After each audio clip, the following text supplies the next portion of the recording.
Merry Christmas and welcome to Talking with Friends, people.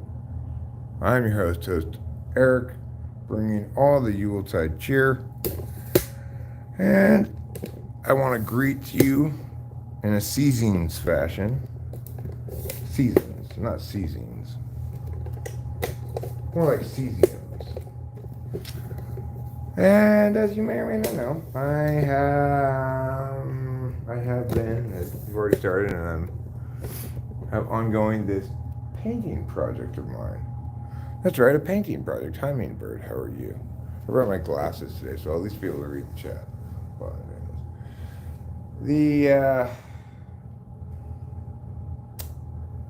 I think the first thing I'm going to need to do today, though, before I do any painting, Merry Xmas to you as well, and is put down some more drop cloths.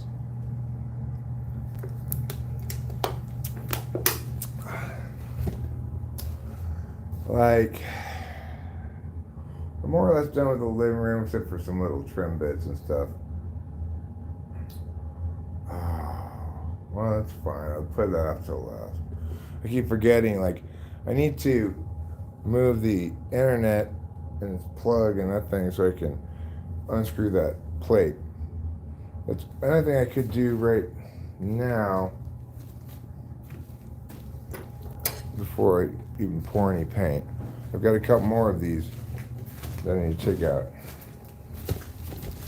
This is a flathead.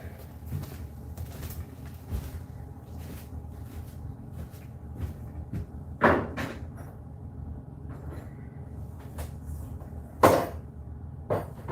use this, I guess. Alright, well, I've got this little flathead. I don't know where oh, there it is. There's my flathead.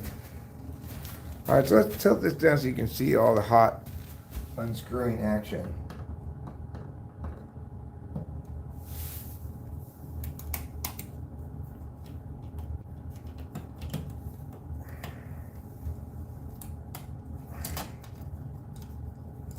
Alright, put this over here.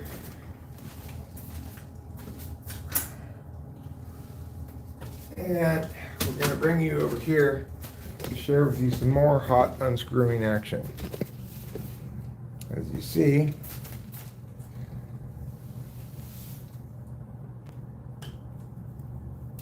this one is also here.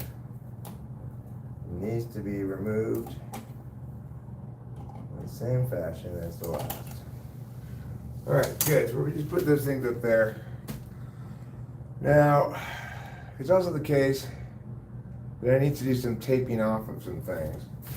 And that includes along this thing here. So maybe I'll do that taping off right now of this windowsill step sign here.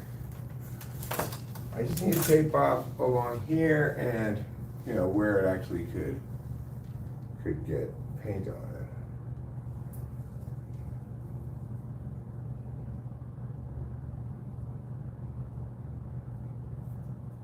Yeah, okay, I'll take that. So let's get this tape here and find where the tape begins, right here. And then we're gonna peel this tape back. I'm just gonna put it right along here. Let me show you.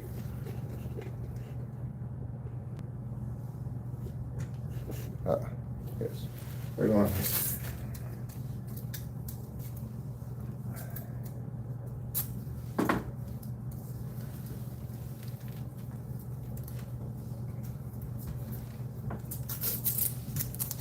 Get this wood part covered so that we don't get paint on it.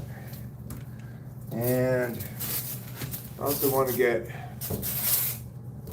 this metal part right here covered so we don't get paint on that. Or at least as little paint on it as possible.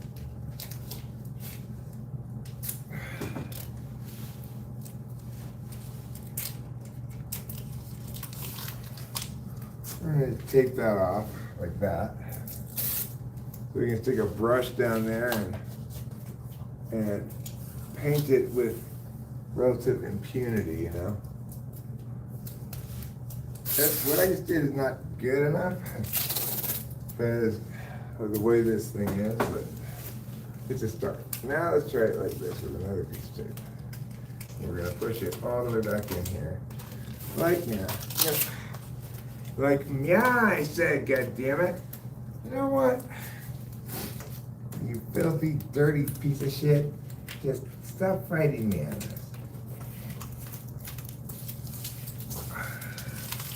Alright, well, that's something. Now let's come over to this side and do it. The same thing. Actually, let's do the top first. Top's a little bit easier to get, I think.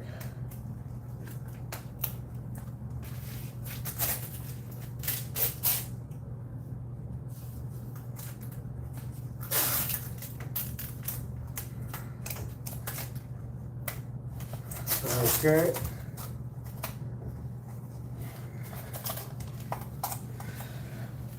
Let's show you what's going on here. I'm getting the top. Pretty exciting.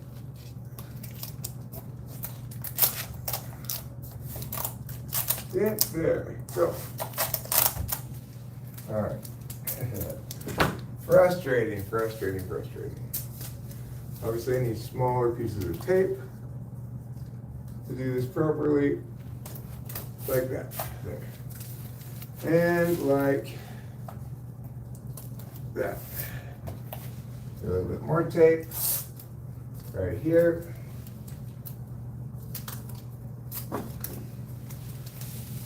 And we'll go like that.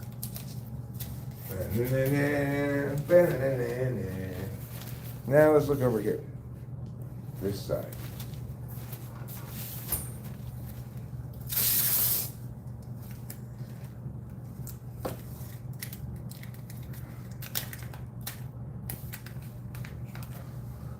I will sing a lullaby.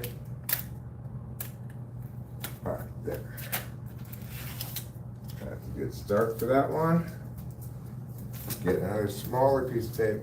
It's easier to deal with if you're dealing with smaller pieces of tape, obviously. You want to be like, oh, I'm just gonna run the whole roll of tape along here and get this whole big chunk, but when you're dealing with difficult surfaces like this, like little weird edges and stuff, that's not gonna fly.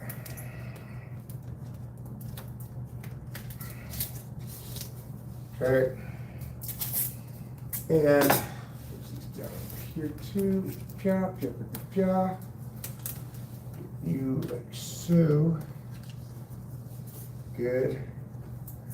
Now go from there down to here, like yeah, and right here, like yeah. All right, we got this thing pretty well taped off at this point. Let's go to the next thing that we need to tape off. Looks like I got paint on this. I'm gonna scrape that paint off probably. I may have had paint on it already, but okay. Let's tape off this. I don't love this thing. Well, I could just take it off the wall. I didn't know it came off so easy. Okay, well, that's convenient. Let's see, I'm gonna put this down in a bed real quick.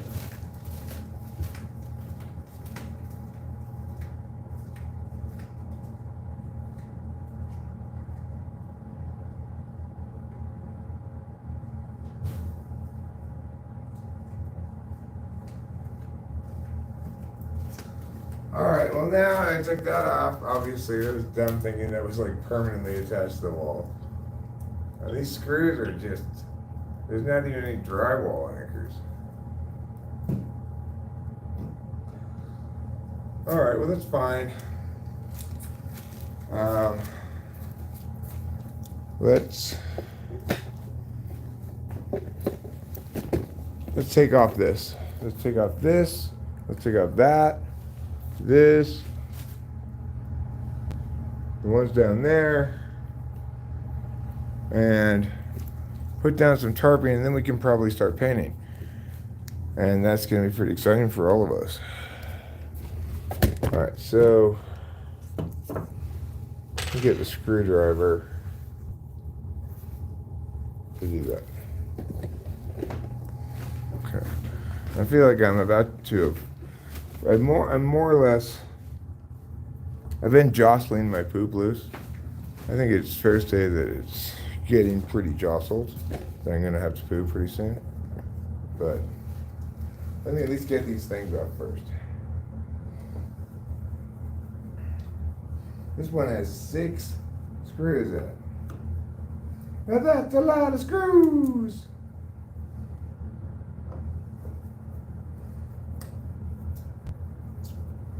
All right. Here is 6 screw screwy. But it's okay. I still love you. And this one, turn it. Remember when unscrewing things, friends, turn them counterclockwise, also known as left.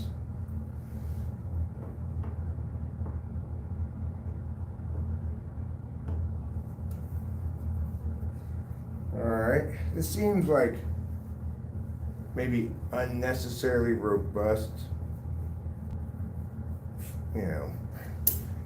affixing of this plate to the wall, 6 screws. Seems like a little bit overkill, but it is a 3 light switch plate, so I guess it's got more claim to 6 screws than most such things. Alright, off goes this one. Good, we've done it. We succeeded where all attempts before us had failed. All the great explorers tried it, but couldn't figure it out. Now let's go over here and get this one.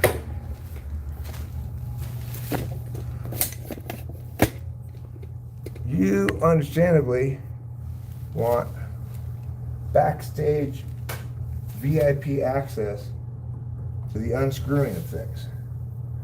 And that's what you get here talking about the pantry.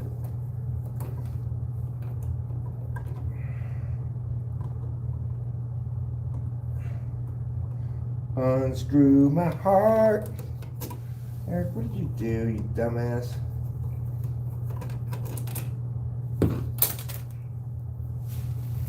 Okay. There's that one. What else do we have to get? Well, how about this guy right here? We don't want to forget about him, do we? I hope not.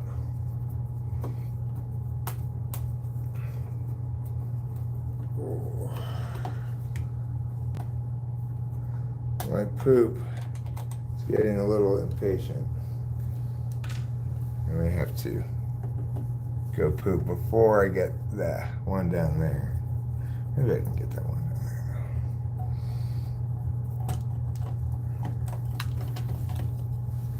Put that there. Let's go. See if we can get this one.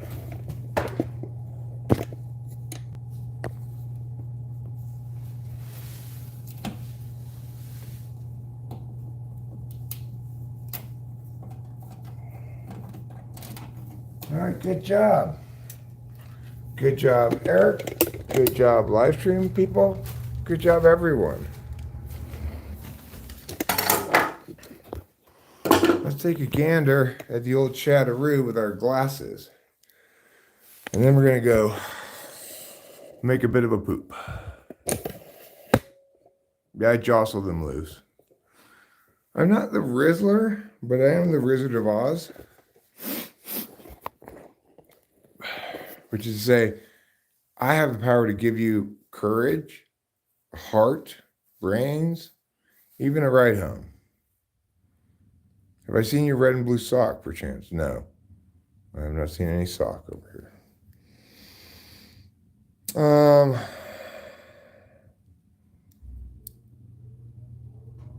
So, all right. I'm going to put you guys here on the deck so that you can enjoy an unobstructed view of beautiful nature while I go poo. Actually, instead of viewing beautiful nature, just beautiful nature, I'm going to have you view the neighbor's house. I'll be back when I'm done filming, of course. 41 people here. Wow, what's going on with that? So for those of you who are saying, like, well, where's the painting? We will be getting to the paint, okay? It's just, you don't want to go with me to poo. You just chill here and know that I'll be back shortly, and you'll be saved from the unpleasantness of my poo.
All right, friends. I'm back that quickly. Here's a quick poop. I'm not sure it was a complete poop, but it was, I was ready to come out. So, it didn't take that long. Anyhow, now we're back inside and we're ready to do an important thing. We're ready to continue our paint job. As you could maybe note, we're not currently actually painting. We're doing a little bit more kind of prep stuff here. I've got these plates that I've removed. And I think I will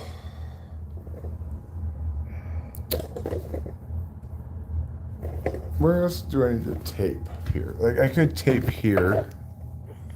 I need to tape here at some point. I might as well do it now, but I'm not sure if I'm actually gonna get too far into the kitchen.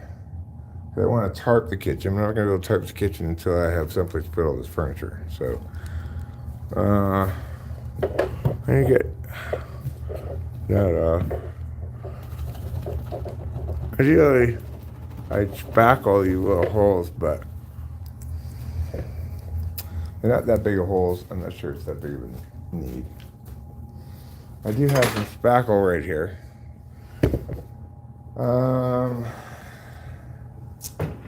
All right, let's just get the tarp down over there, and then we're gonna finish doing the living room, hallway, trim and stuff. I've got something to do the baseboards, to help me do the baseboards with more easily.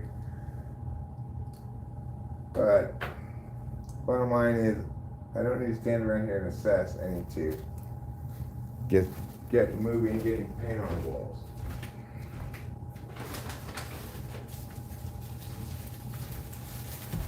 So let's go down to the end of this hallway here with our drop cloth and put it down over this carpet here.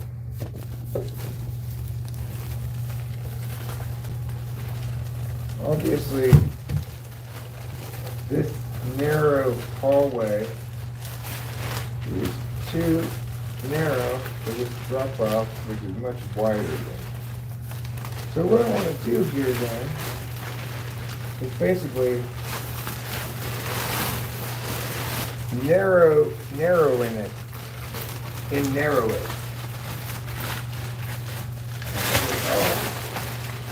Spread out here. And then I'm going to go like, okay, well, we need about much. So I'm going to cut down this line here until the bottom.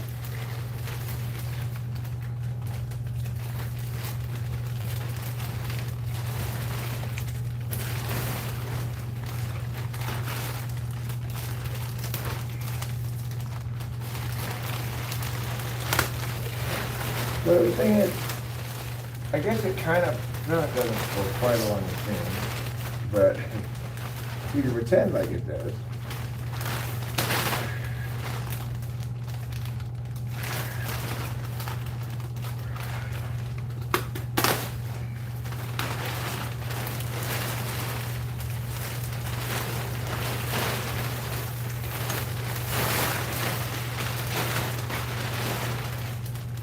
Right, okay. So, here we go.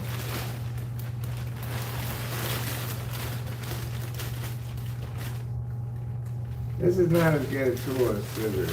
I'm going to get scissors for this. Let me get some scissors.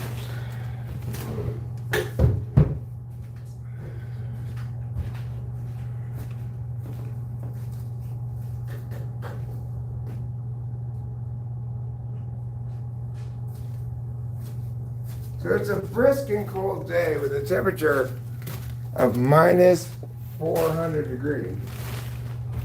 But with the heater going on in here, it's not too bad. Here are the scissors.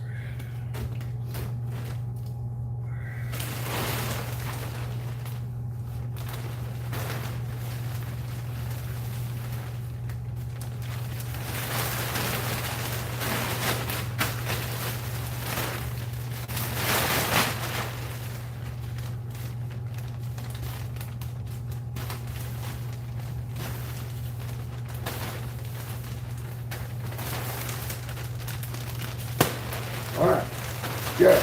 Now I've got this thing torn into strips.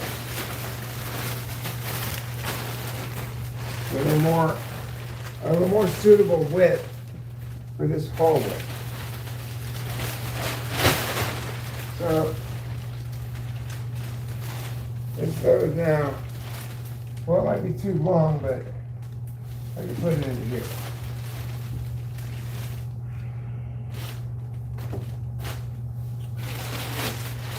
This unfolded.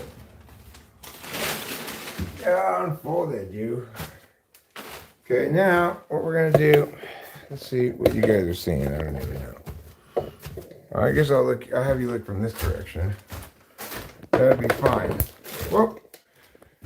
Be careful where you put your feet there because you almost tripped.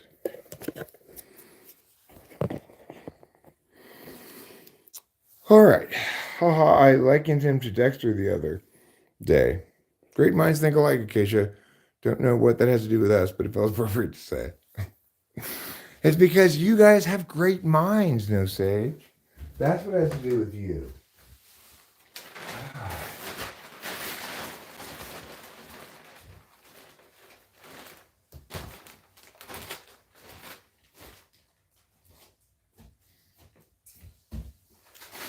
Okay, Tarp / drop cloth, if that is your real name.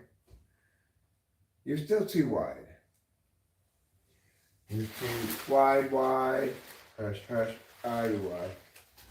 I don't really want to cut you narrower, but I guess I'm fine. Fine. If you cut this narrower. Cut it one more line down.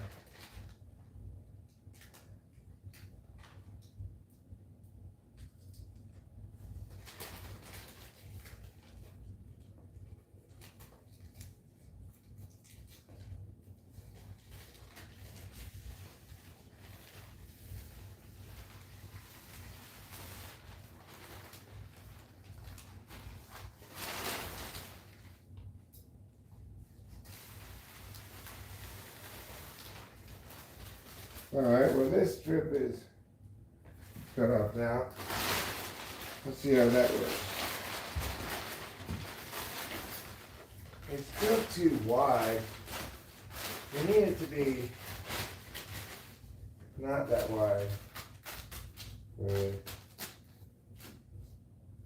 Okay, let's cut down another strip's width.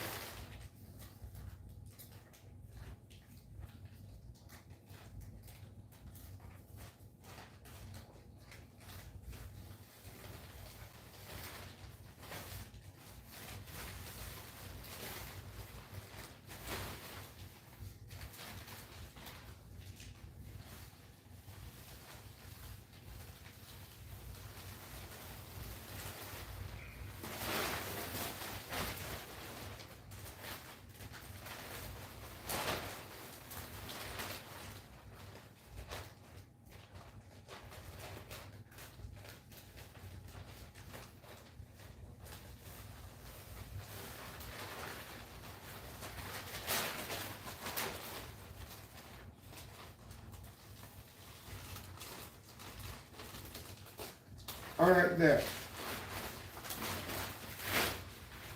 That should do it, hopefully.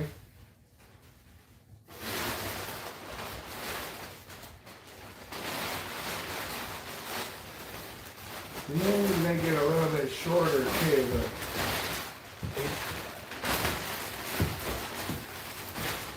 I'm less concerned about that.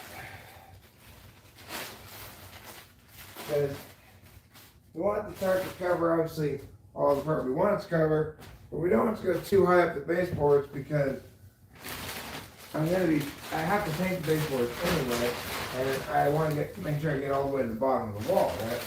So, width is accordingly more important in this context than length. Nevertheless, I'm going to make this a little shorter to make my job easier.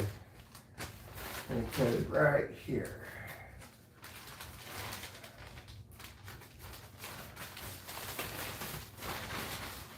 Alright, good. Now it's time to get some tape. I'll put this piece like, here so it covers up that thing.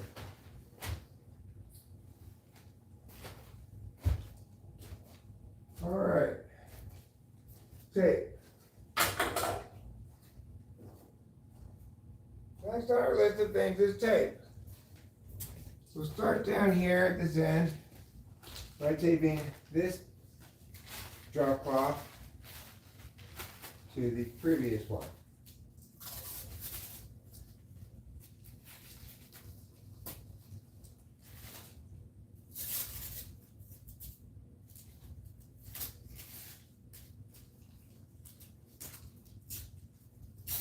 I'm going to do some cross tapes. Make sure that it doesn't move around, get distracted from its work, or have other problems. And take this along to this thing here, and that's going to be just great. But is that all I need to do to make sure this stays where it goes? No, it's not everything. I also need to do this taping. Then I need to cut here. I have to get those scissors again.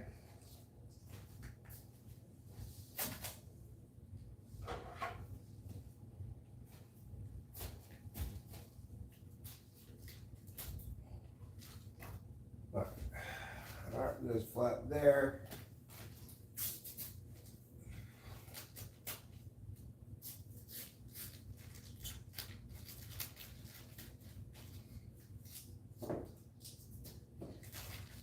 Alright. So, now we're going to take this along here on this side first.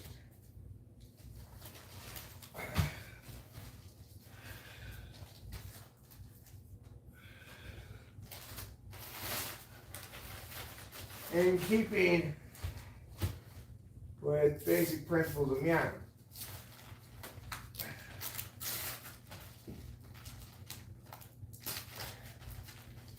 Alright. We're gonna tape right onto this wall. Now I'm not actually trying to get the baseboards right now, so if it goes up, I'm not worried about the taping straight on the baseboard, because I'm going to go around to the end, get all the baseboards separately with the big pusher. You may be familiar with my big pusher, or maybe you're not, but the big pusher is more than just a big pusher. It's also a big paint shield thing.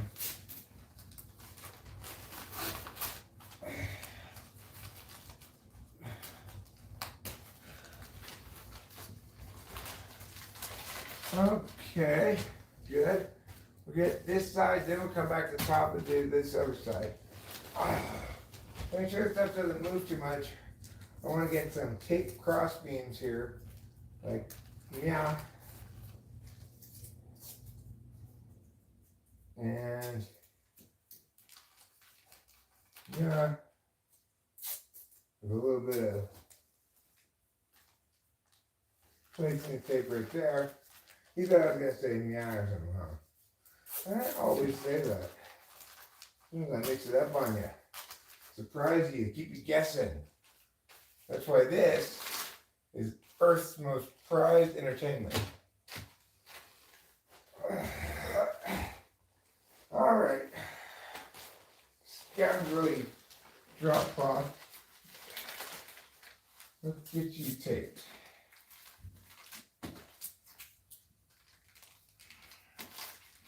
You taped so well that not a single drop of paint reaches the carpet. Just like a real professional painter. I mean, sure, this tape job looks like no tape job any professional painter has ever done. But the point is, it's effective. Not that it looks pretty, okay? They did. Why don't you check your high horse judgment at the door? I think it's rather brave than of you to actually name your highest horse judgment. But you know, to each their own. Okay, next we're going to go back up to the top here, get this side, then we come to the bottom here.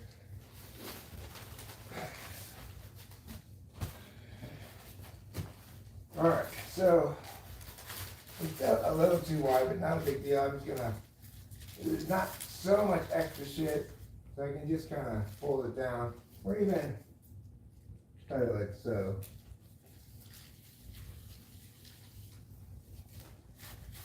That's fine. And we'll cut it like so. That's fine. Alright. We're going to put tape like so.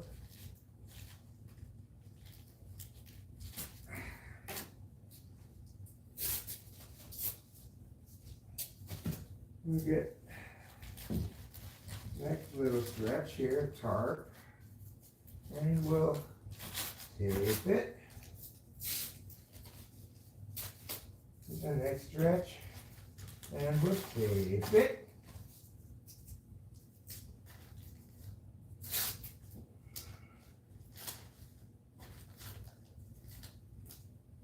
Where's the strangest place you've ever made whoopee?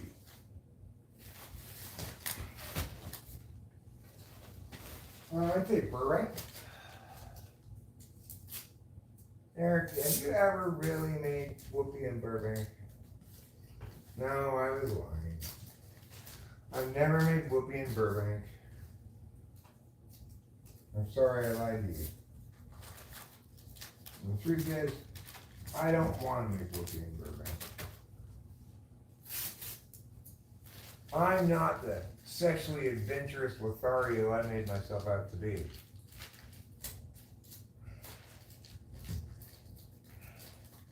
And for that, I apologize.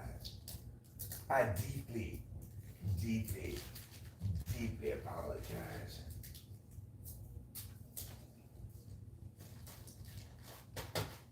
Many of my deep apologies have won over the hearts of millions. Oh my God, did I do that? I deeply apologize. Can you ever find it in your heart to forgive me? I have no excuses for my own bad actions. Okay, now we're going to move down here, get this last bit down here of this part, and then I'll cover that blank spot there. You're probably saying like, oh no, hey, what about the blank spot? Don't worry, I'll get it.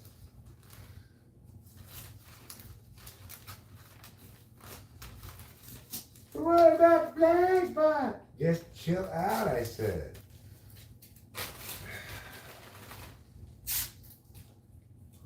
Turn the tape off before I put it on the wall again.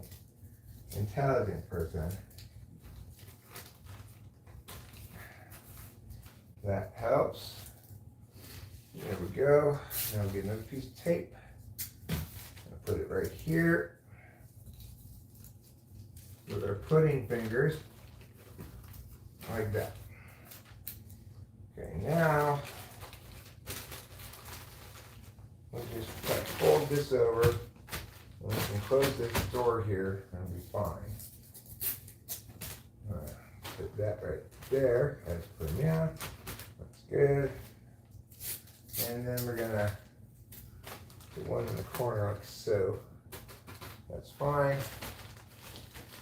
We will also presumably take it down here.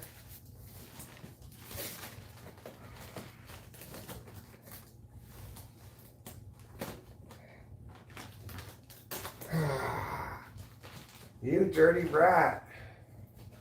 Stop being such a dirty rat. Okay, there. Whew. Now that's a lot of tarping.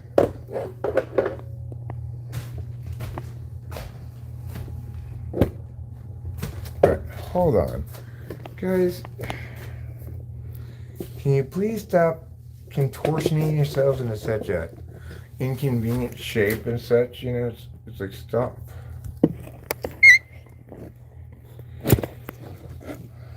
Alright, so we got a little blank spot right there, right? So we're going to put this here, and we will maybe cut it shorter with our scissors. Here are our scissors. So we're going to cut like here.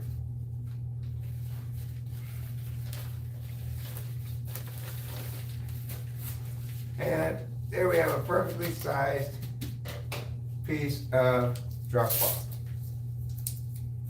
I'm going to do this side first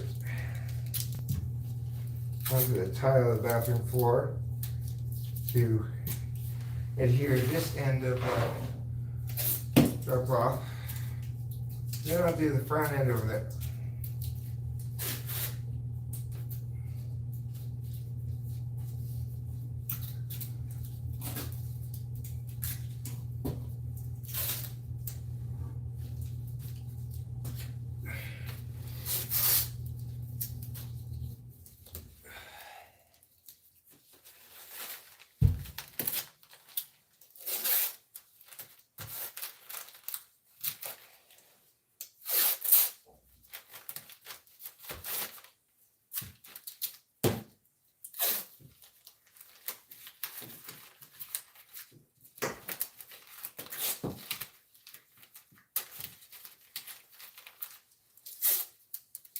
Oh, you dirty rat.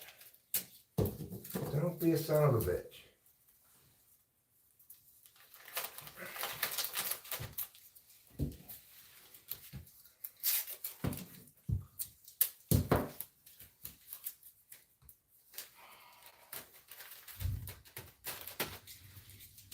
Okay. There. Now that part of the tarping is done. Is there more tarping to be done? Yes, right here. What I'm going to do inside the bedrooms right now, I'll save that for later, but I want to at least get this tarp done so we can do the hall and not have to stop and do any more prep until we're done with the whole living room and all the hallway. Then we can start prepping for like a kitchen or something. So this needs to go underneath this door. Go under. No, not that. Not you. You don't do it. Oh, I see what I did. I was stupid. Shocking. Eric had bad tea. Amazing.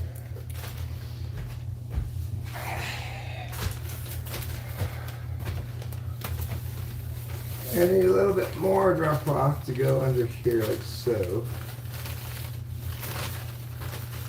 And this part, I'm just gonna adhere it on this side.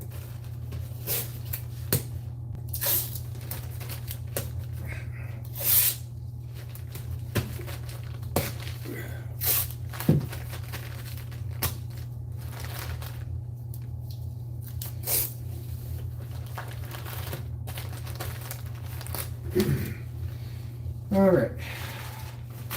And then I need another little piece to put there. As you see, I've got, right, wasn't thinking, I put it to here rather than to the door.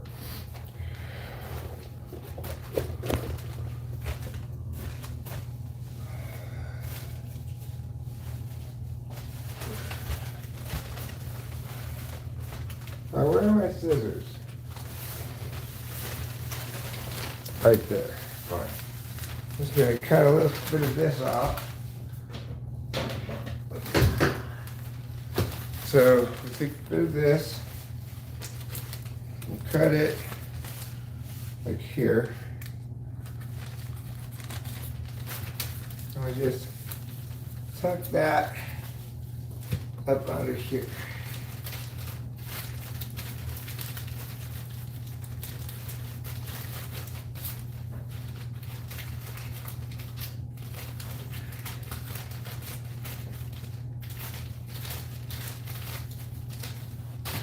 Then we'll tape this down, like so, like so, like so, and here, like so, and like so, there, good enough. Now we just need to get in the hallway over here. Actually, let me try to get this here too.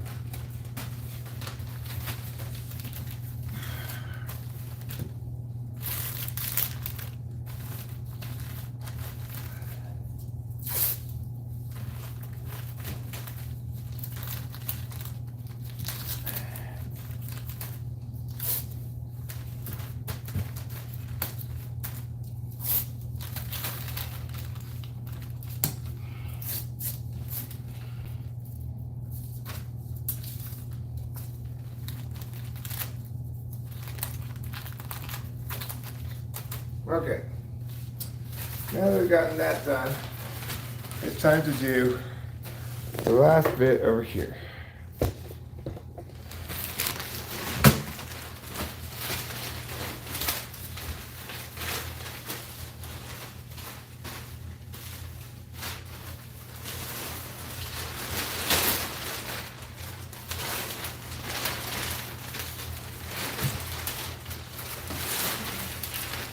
All right, here we go.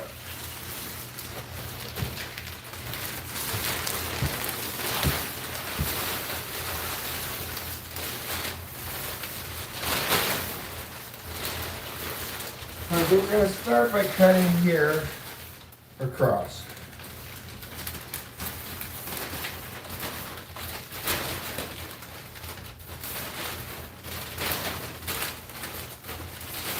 And try to get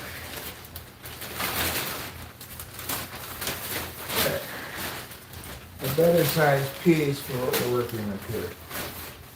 So this size piece seems pretty good. It's a little wide, so I guess I'll cut it lengthwise like this.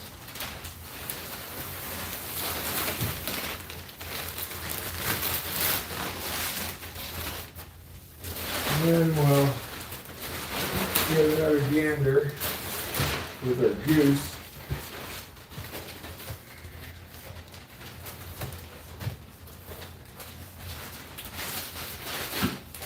Okay, we want this to be probably turned the other direction.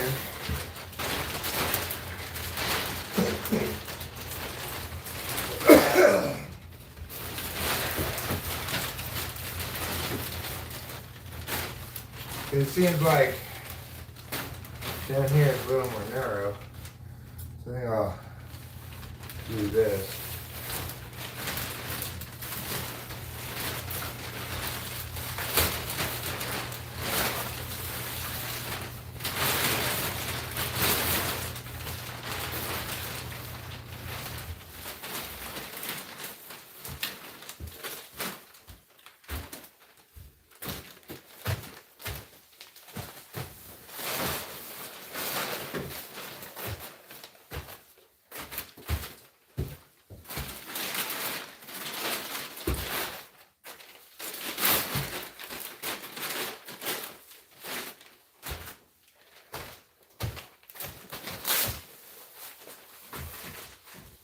All right, now let's get this end, these bits here, and then we'll figure it down that. So, the tape, we get this taped along here, like so, along this edge, like so. Now, get to deal with this part. We'll start by getting that tip there like that. And then we'll go there like that. And we'll do the crossbar.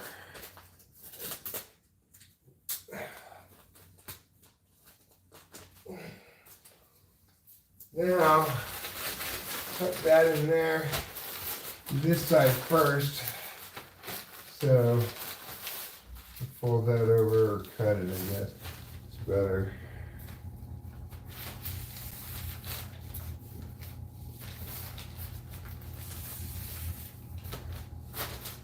Okay.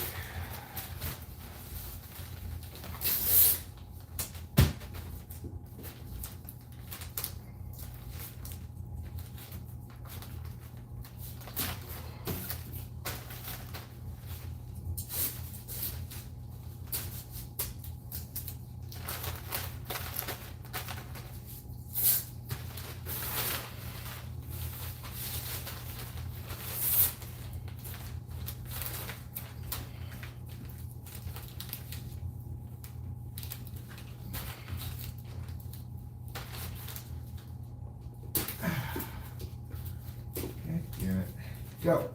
That's good. Difficult. Daring. Look, nobody likes the difficult daring you draw cloth.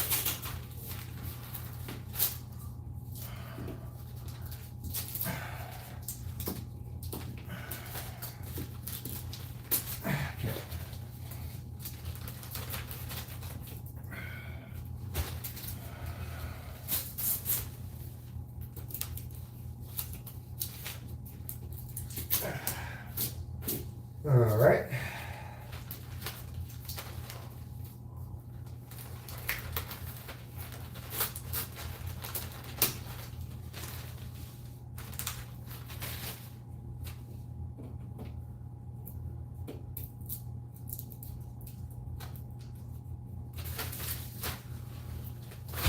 Alright, now I'll try this side over here.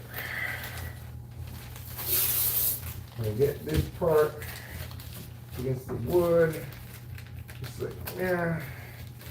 And indeed, I need to get this wood thing taped off all the way around.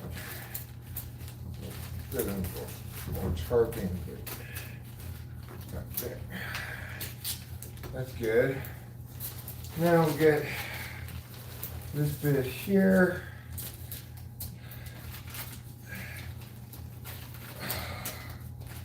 So, and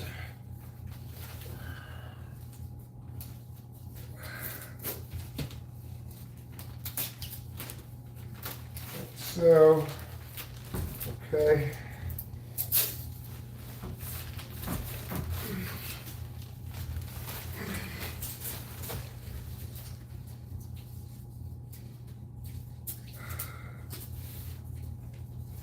This is pretty convenient. I can just tape it to the shelf in there like that. That'll lock it down without needless complications. All right. Now what do we have left? Well, we've got to tuck this part under this door.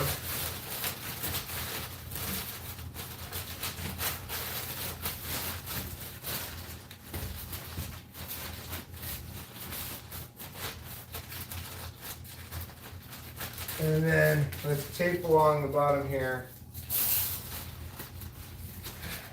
as well.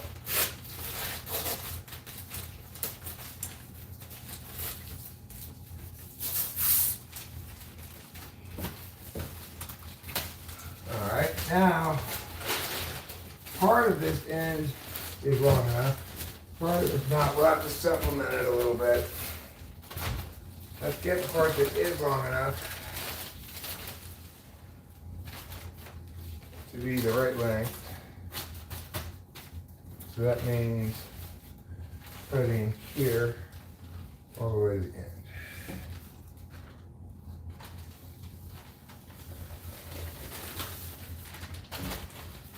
Well, that wasn't perfect to cut, but it's fine. I just patch it. For this part here, we're just gonna tape it to the bottom of the wood thing, and then, as with before, we'll tape it like this. So I could just, in fact, I don't even necessarily need a whole bunch of extra tarp, but I got a couple of pieces right here. I can just put that there and just tape this, you know.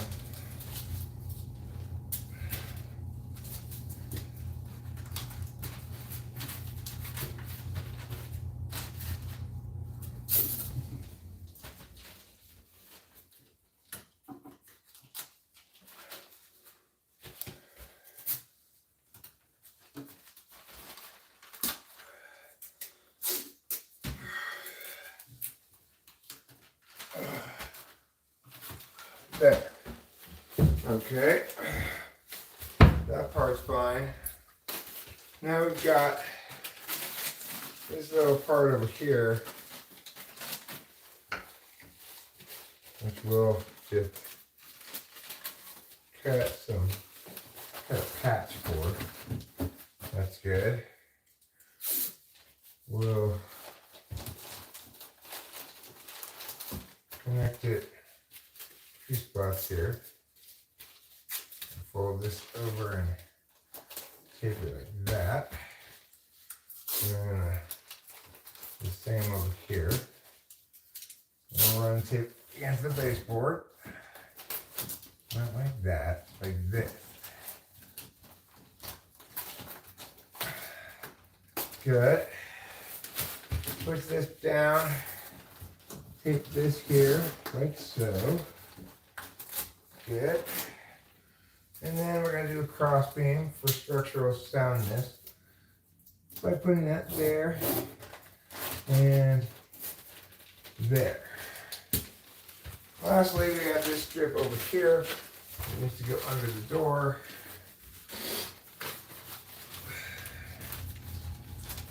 And to free up a little bit more of this tarp here, we'll cut that edge as per that, and then put that one there.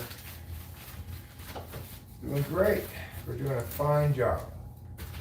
And everyone should be very proud of us.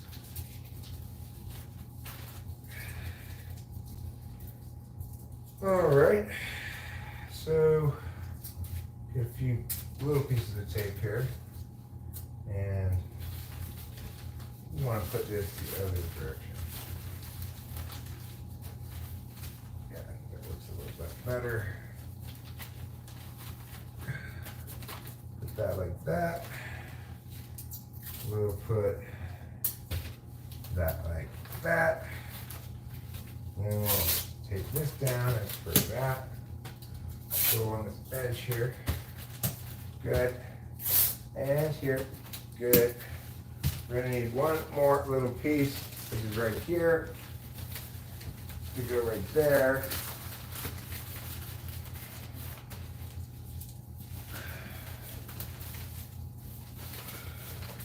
And we'll cut here so that I can do this, tuck that part underneath, that part coming up, like so. Good. Put the tape here, put tape here, put some tape there, put some tape there, put some tape here, put some tape there. Et voila, we're done. Okay, good taping of the drop cloth. Just because we're done taping the drop cloth doesn't really mean we're done taping, does it? I would like to tape off these wooden things.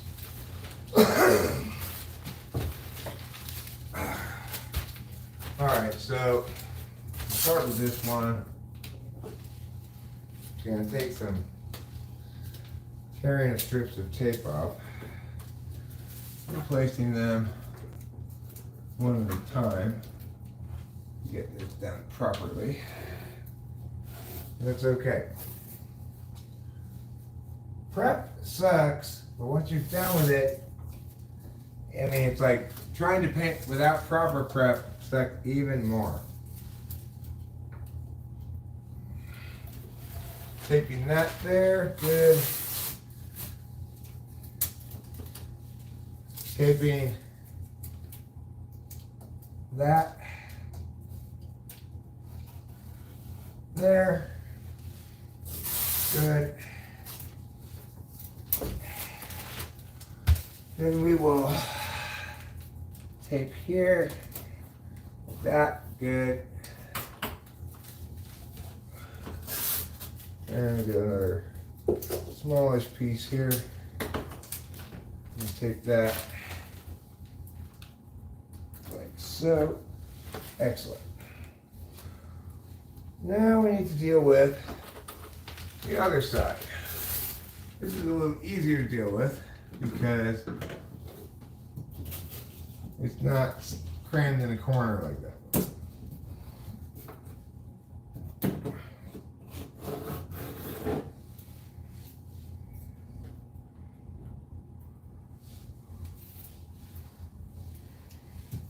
Okay.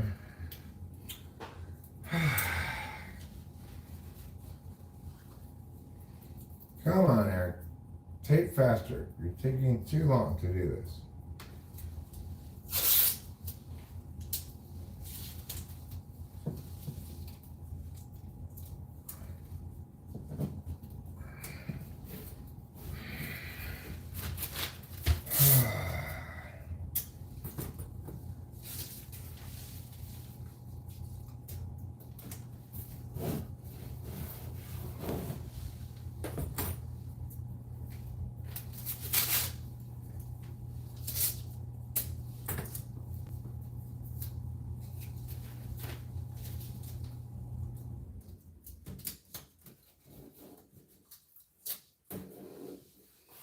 All right.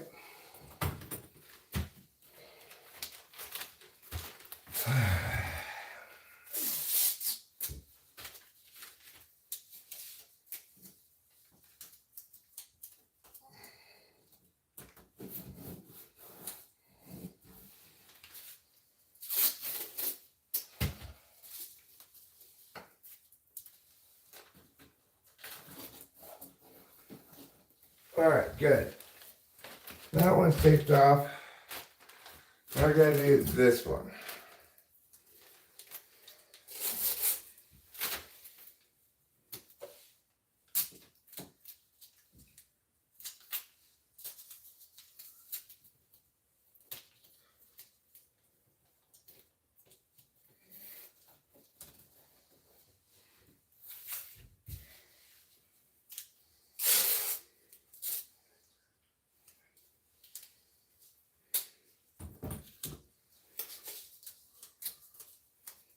Okay. Putting that tape like it's nobody's business. Protecting surfaces that we don't want to get white paint on from our implicit unavoidable sloppiness.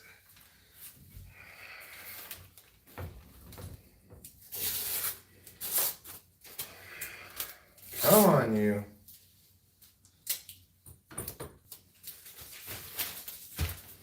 I'd like to be done taping sometime before Christmas. Oh, too late. Cue the laugh track. That's a very sitcom-y joke, right?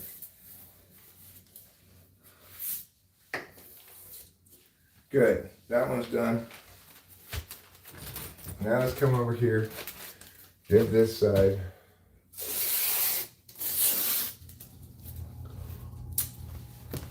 Try doing as few pieces of tape as possible. Because it'll take quite so long.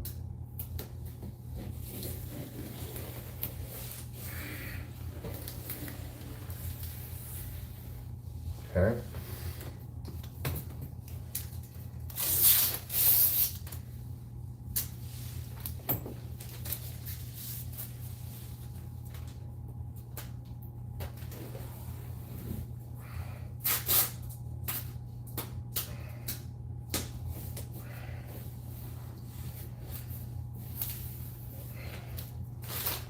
All right.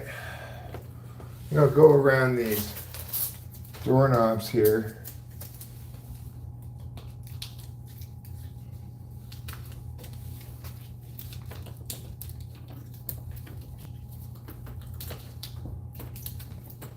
Like that.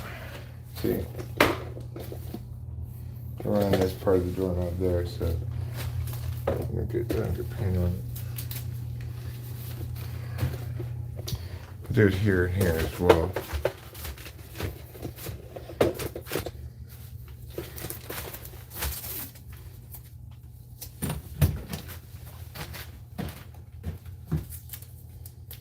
Obviously easier now that I think about it to do this if you have the door open. I'd suggest taking that approach if I were you. It's called an open door policy.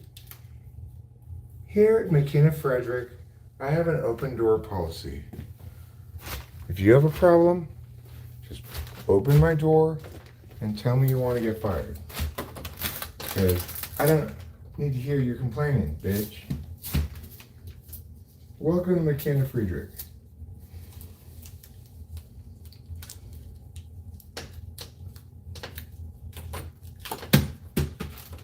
Okay. A little bit more here at the bottom end to get covered. As per that. Close that now. Okay, and open this door.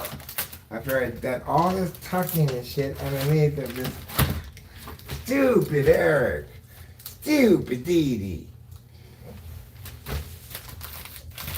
Go back under, you're fine. Chill out. Relax. All right, there we go. Good. We're done tarping. It's taken us a million years, a lot of tears, a million carafes and a lot of laughs, but we're done. We have successfully tarped out the whole way. We'll put this extra tarp over here for later. Let's take a look at the chat. Let's smoke a cigarette. Let's take a short pause, and then we're going to pour paint. We're going to pour paint. We're going to get paint put on walls.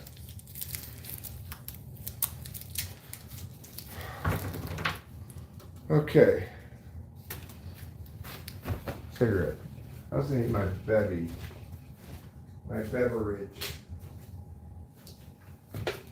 Right here. The cigarettes are here. I also brought my bong and some weed, so I was doing a little weather in this car.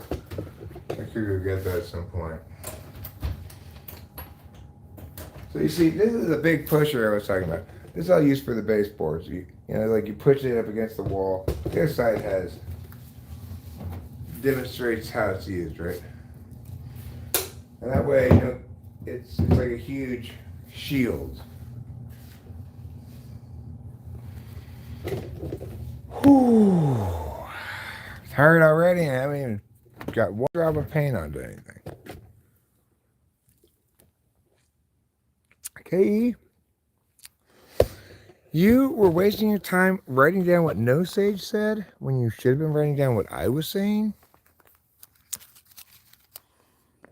Always write down everything I say. Hi, Cebus. Good to see you.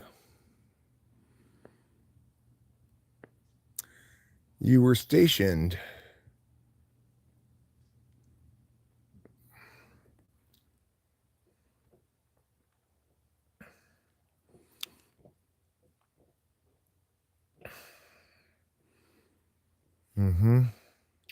I see. Very interesting. Okay, great. Wonderful things to note. It's pretty gray, yeah. It's pretty gray here. Hi, Charles. How's it going? Are you sure, Charles? Aren't you Tom Tim? Fair enough, No Sage. Fair enough, but fairness or no, you're just going to need to learn to write faster because you can't change the pace of perfection. Thanks. I got it at Beard Emporium, a member of the Beard Enterprises family of companies.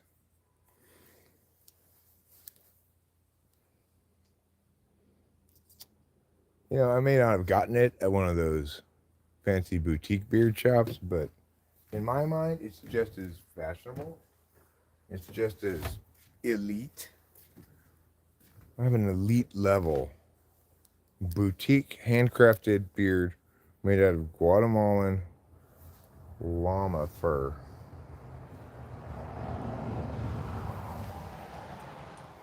Don't be jealous, Eric. You document everything already. It's not for my sake, it's for yours. It's not enough to listen to me say it. It's not enough to maybe listen to it again later. You should write it all down so that it really sticks.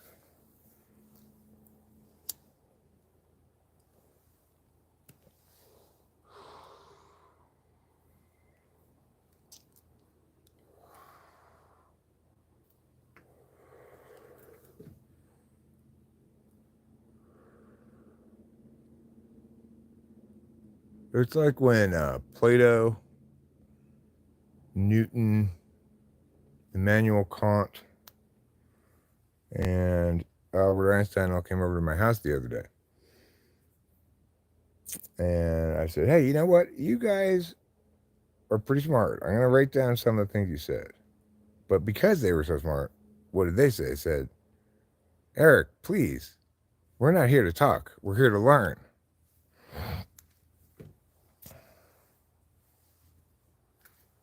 So, you know, I pontificated for a while. They all furiously scribbled their notes down. And Kant was like raising his hand. What, Kant? So explain again, why is it that my critique of lying is impermissible, is wrong? All right. Not that hard, Emmanuel. Come on. You can get this. Albert Einstein said, um, Eric, can you talk a little bit more about how frames of reference inform our understanding of relativity, the ideas for relativity came from? Because you're explaining to me how it is and why it is I came up with what I came up with in ways that Albert Einstein, didn't understand. And then Newton's like, what do you mean gravity's not a force? And Einstein's like, it's not a force. And I'm like, look, you're both wrong. It's not a force is correct, but it's pretty forceful.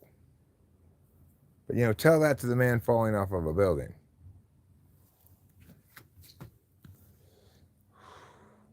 Emmanuel, but I can't. Immanuel Kant beat the Jung at heart.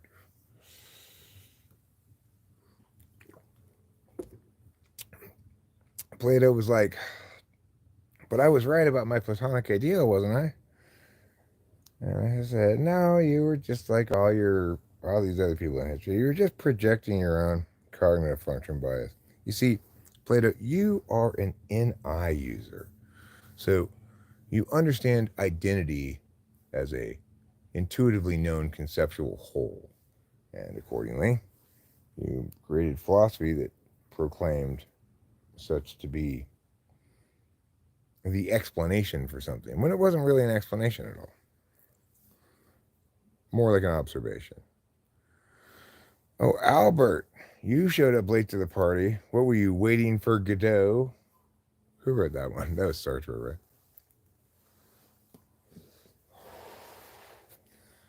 Yeah, Camus came and said, Eric, don't even, I get it, don't even, please, can you give me a little bit of a pass?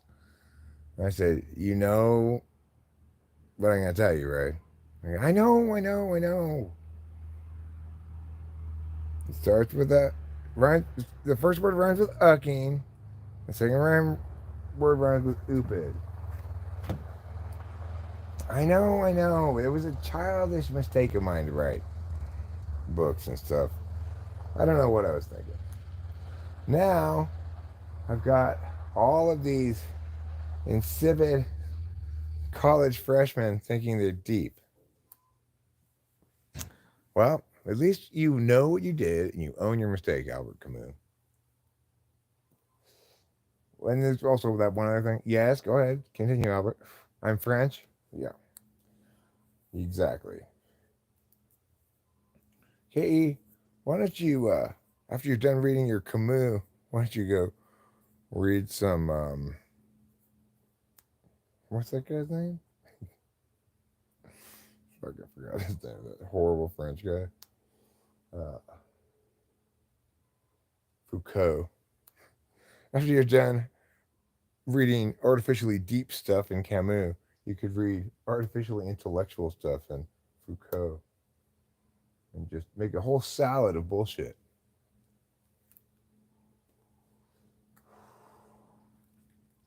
No, it turns out the judgment's in, the ruling's out, the verdict is out. I am the only philosopher worth listening to. After all, everybody else came before me, so I've been able to improve on them. Once once I'm out of the picture, then you should listen to the newest person who is able to be correct, who's a philosopher type, because obviously they have an insurmountable advantage over people who are already dead and were writing in previous times. They don't have the advantage of the insights of people who came after them.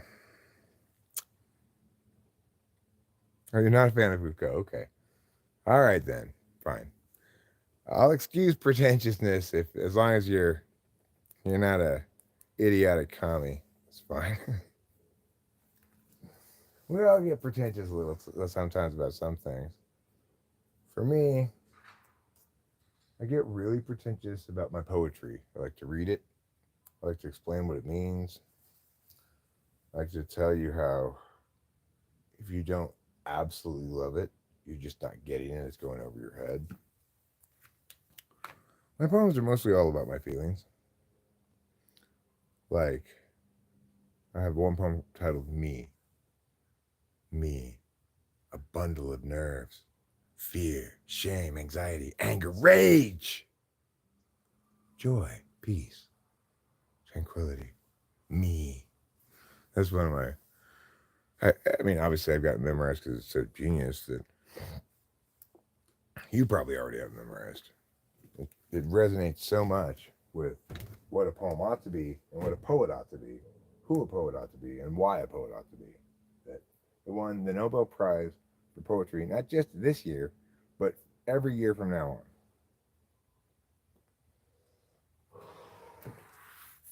on. All right. Now that I'm done teaching you about poetry, we will go and I will teach you about painting. Because why? Because I'm a natural teacher. I love to instruct people like you who need my wisdom about painting and just what to do. Maybe it won't come in handy today. Maybe you don't have a painting project planned for today.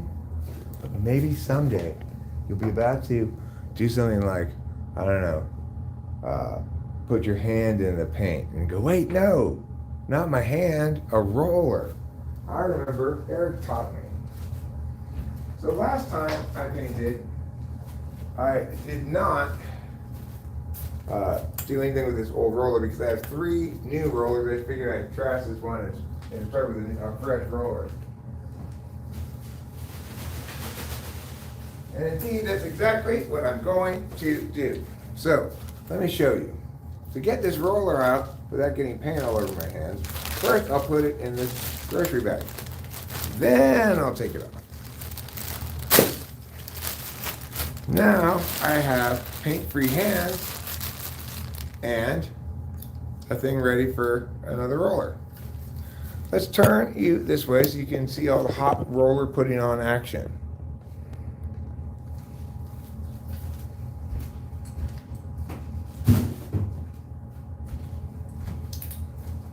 All right. These are our rollers. We're going to open this package and take one of these rollers out of the package. And we'll put it onto here. And we'll push it down. And then we're done. Now we're going to take off this jacket because I don't want to get paint all over it.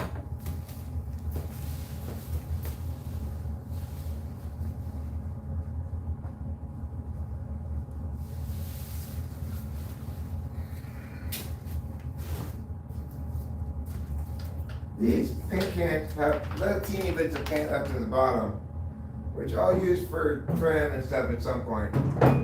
But I'm not interested in fiddling around with scraps of paint. When yesterday I went to the store and bought, that's right, 3 more gallons of this same paint. Let's put this over here, and we're gonna, I don't mind getting paint on this little table here because I plan to paint this little table as well.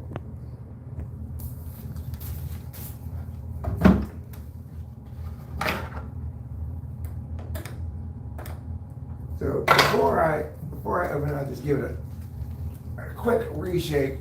It just got shaken at the store yesterday, so it should be fine.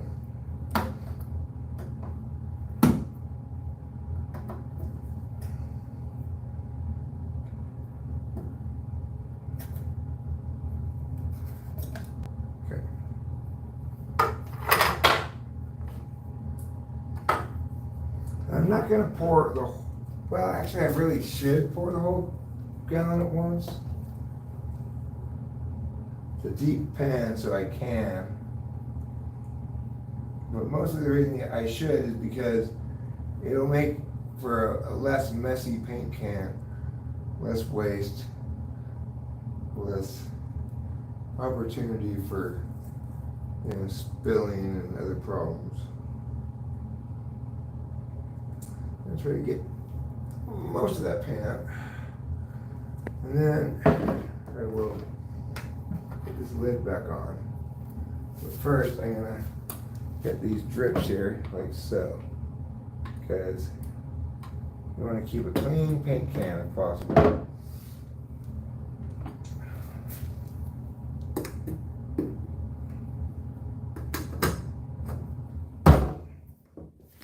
Alright.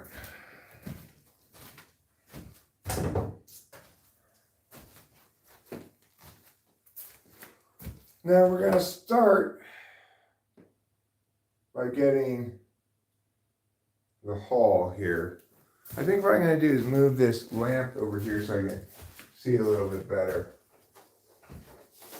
what I'm dealing with.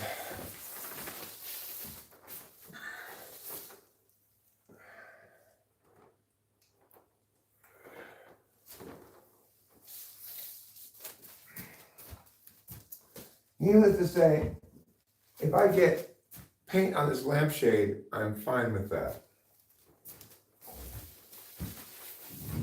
Okay, so we're going to bring this lamp down here. And then we'll bring you down here. Or actually, I'll just bring you right here for now. Let me get this spot first. I don't see any particularly underpainted spots, but I do think I'm going to need to go over a couple of spots on the ceiling. The walls I seem to have done a pretty good job of getting a thorough coat on. Again, I see a couple of spots here and there, but not too bad. Regardless, I can put off touch-ups till later. All right, so since this pan is very full of paint, it doesn't exactly roll onto the paint roller in the normal fashion, but that's fine. I'm going to cover this spot where the mirror was, and I can see that over here on this wall and that wall over here, so I got kind of a thin coat at the end because I was running out of paint yesterday. So I'll try to do a bit of a recoating on some spots. Like, it seems like the edge here is undergotten maybe.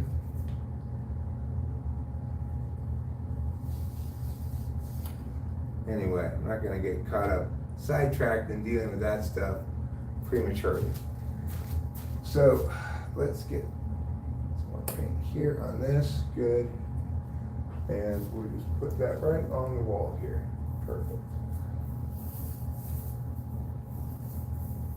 Now that we've gotten the plates taken off of these switches and stuff, I can just roller around them. I don't care if I get the metal things here covered in paint because they'll be covered by the plate. I want to avoid getting paint on the switches themselves, obviously. But that's pretty easy to do. Pretty easy to avoid that. All right. That spot is got. We're gonna just kind of double coat the rest of this start of the hallway wall here. Make sure that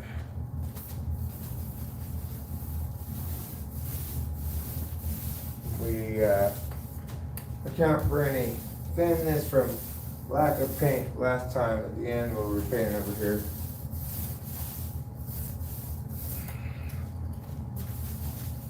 Get that all the way to the top.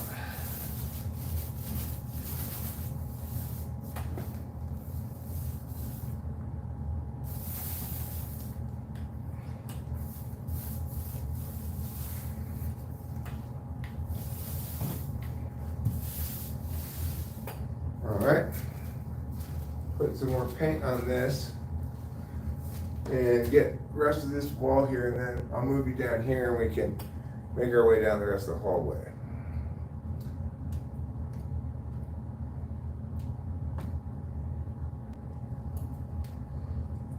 Okay.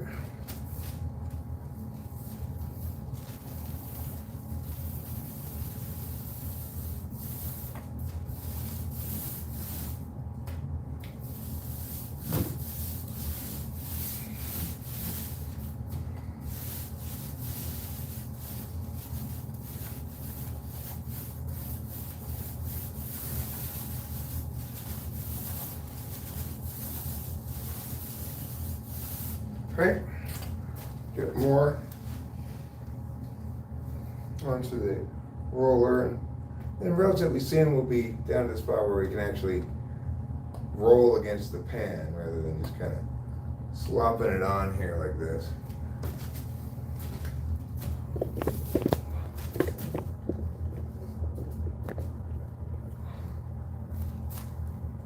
Okay, here we go.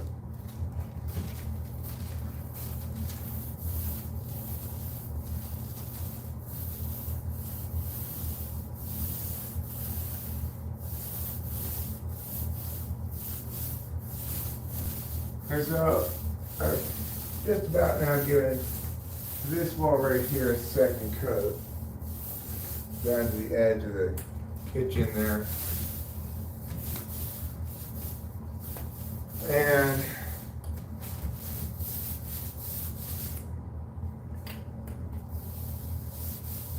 that's gonna be both fine and necessary because last time, as I mentioned, I didn't get a very thick coat on that.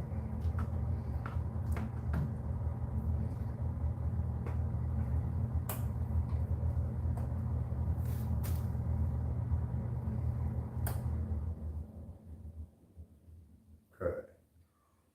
So, got a little bit too much paint here to just go straight to that wall. So I'm gonna go straight to this wall first. Then I'll finish it over here.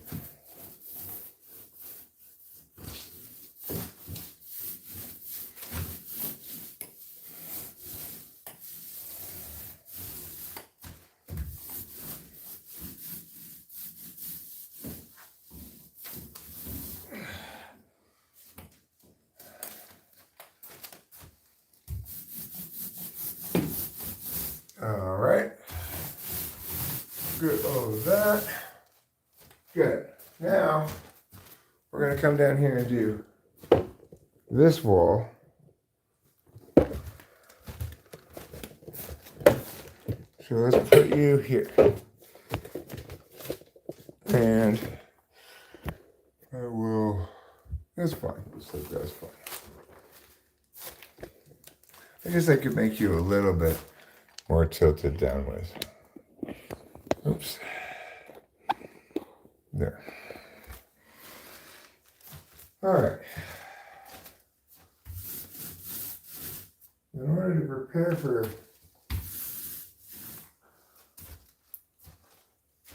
moving into the hallway here, I'm going to move this table around the corner.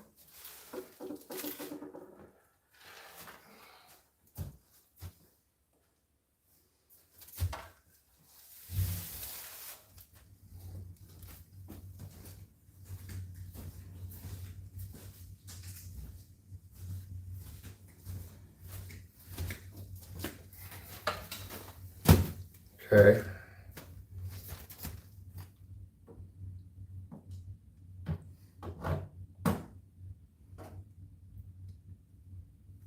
So this wall on this side over here got even a less good coat of paint than that wall. In fact, it didn't even get a coat. It just like used up the last bits on the roller on this wall to give it a bit of a start, but it has basically not been painted for all intents and purposes.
Okay. Some progress. Now, more paint on this. And we're going to need to go all the way over to here. Don't get paint all over the place, Eric. Dripping pandas for losers. You're just gonna stop on it, get it all over there. Well, you know, you can't have everything.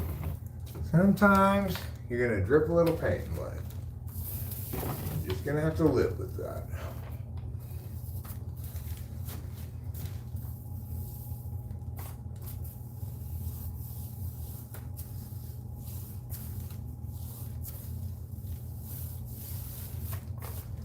Okay.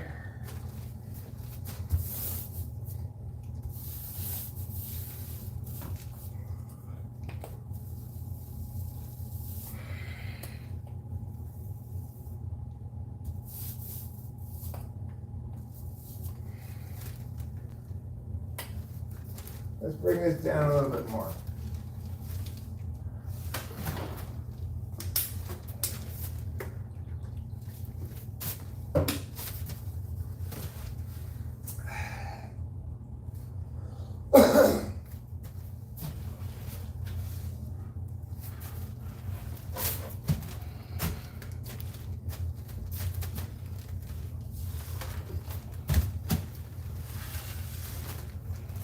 Okay. A little closer.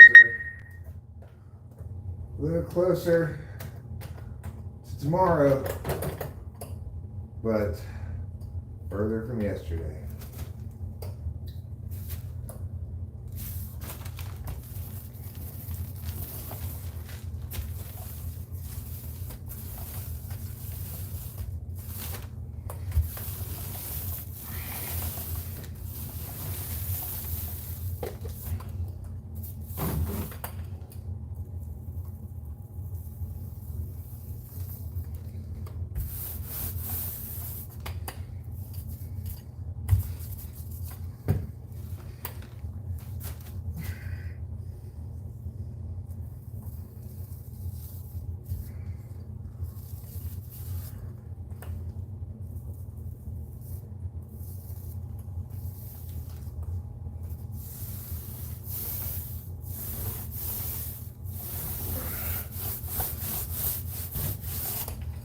All right, now let's move it on down to the top, to the deluxe apartment in the sky.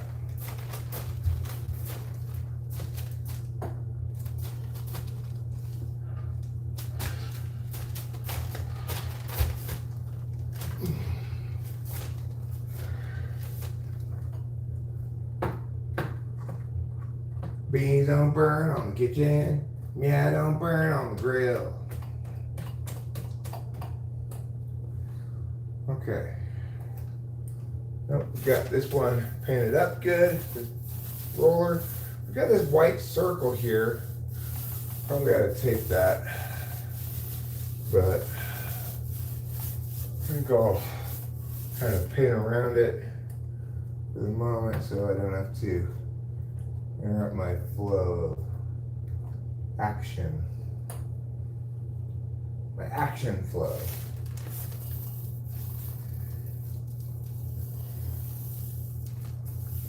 Always with wings, now with action flow. Modern women, we're too active to be slowed down by heavy flow days. That's why now there's always, with always flow. Thanks always, you can constantly be on your period and still be doing jumping jacks all the time.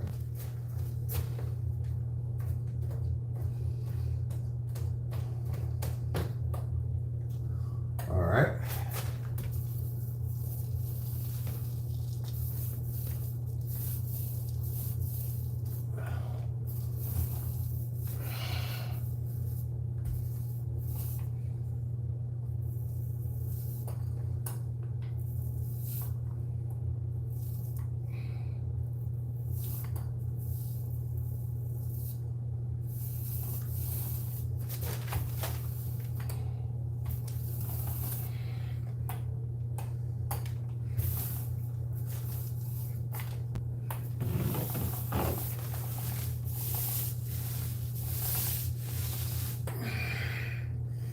Okay.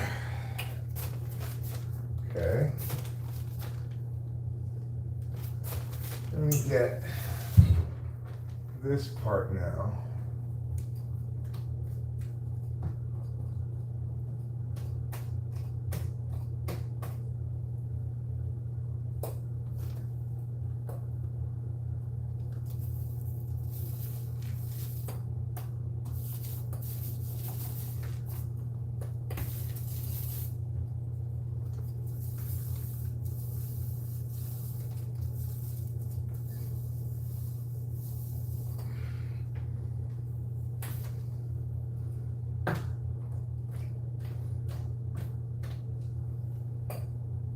Okay, let's get this onto this roll first. And then we'll go over here. There's a little bit more of a drip risk here. Plus I'm stretching. So we don't want it to be too heavy with paint. I'm doing that. I'm going to come back and get the bottom of the door frames at the end here.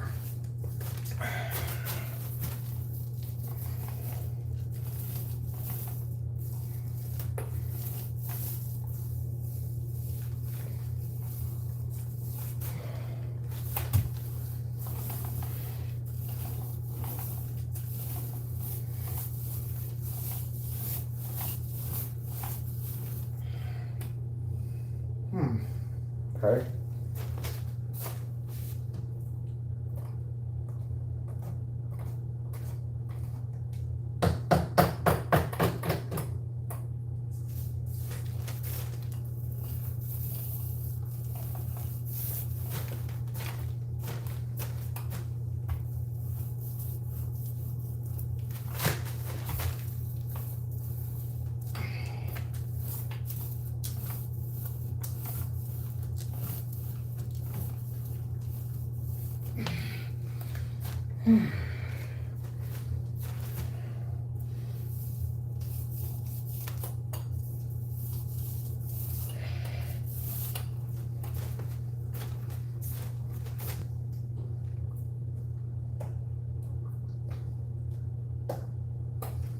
Right.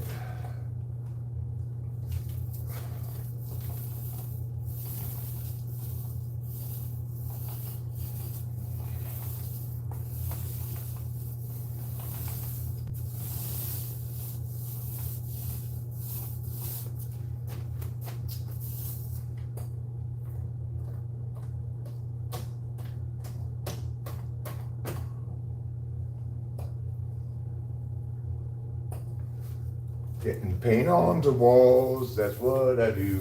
Putting the paint on the walls. These walls are gray or maybe it's blue. Putting some paint on the walls. When I came here before, these walls had no paint on the floor. Now there's paint on the walls, and everyone is excited.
Betting on some Kentucky Derby day.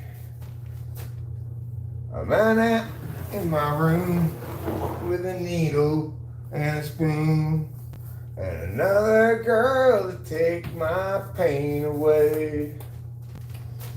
Take me down, little Susie, take me down.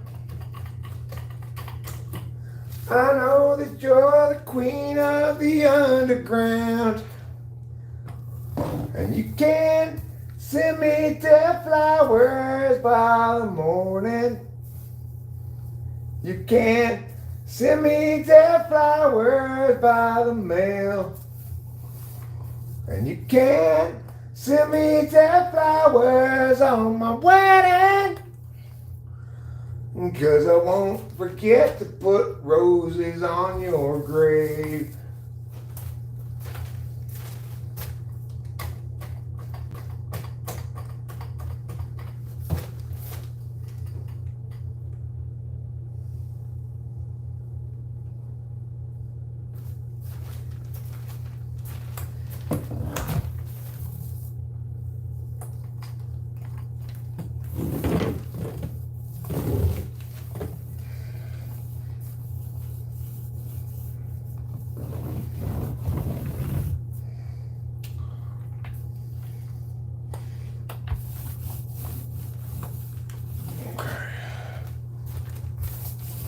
Now, get some of that right there. A little bit more. That's 10. Get that. Okay. Pretty good. Almost got it all the way to the bottom. There. Now, you see him over here. Get that bad boy.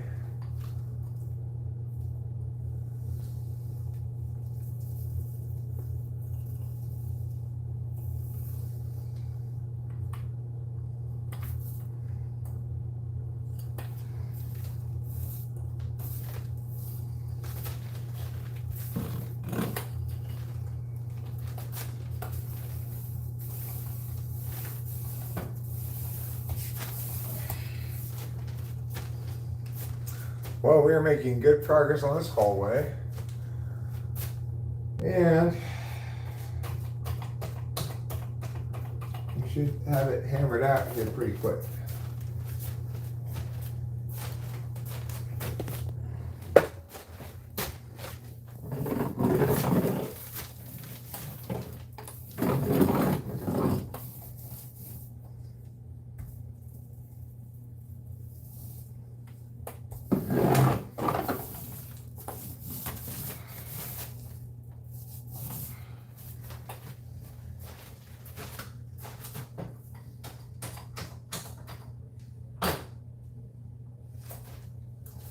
Okay.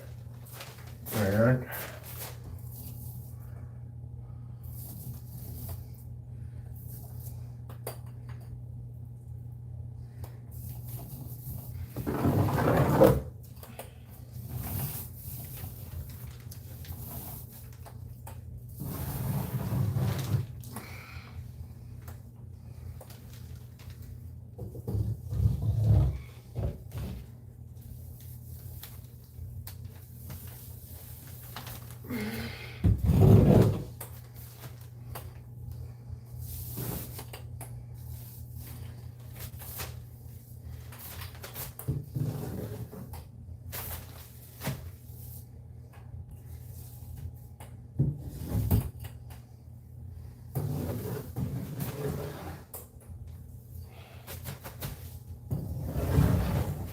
all right, getting some good painting done.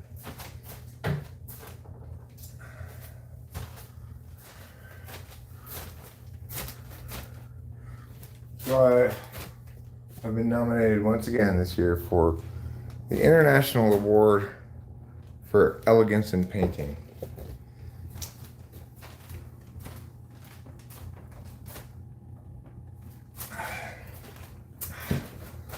I'd like a little bit more light in here.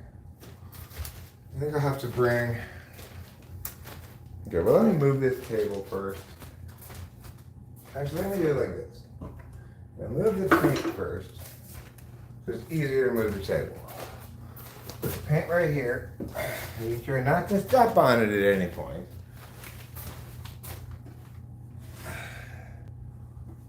I'm gonna set this water down. That'll be a lot easier to move the table because I am not having to balance a thing of paint over.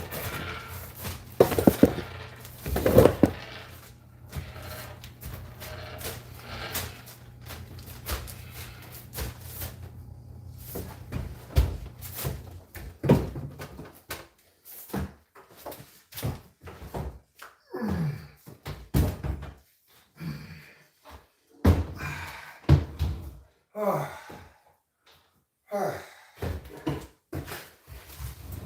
Well, that was tiring.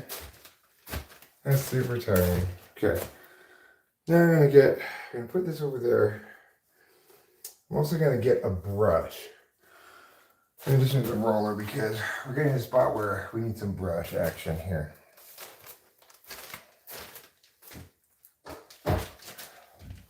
Additionally, I want to bring some more light in here, so I will do this.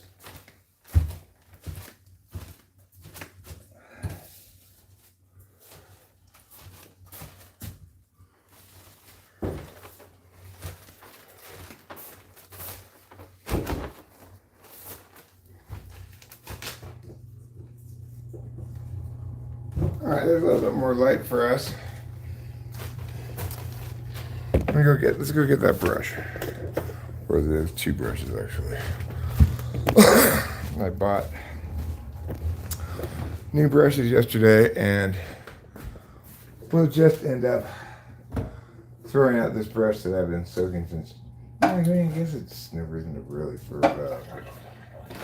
These brushes are better. So let's do the following. Let's open this package of brushes.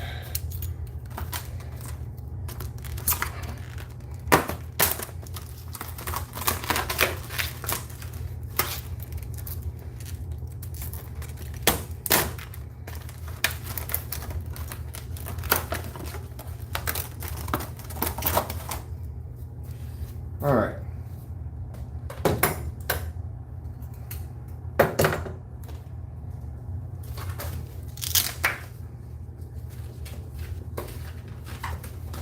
Looks like a pretty nice brush, huh? Not the super expensive one or anything, but it's also not the cheap one. You don't want to get the cheap one. You don't need to get the super expensive one, but you don't want to get the cheap one. All right. So I'm gonna go ahead and do more rolling before I get this brush wet, but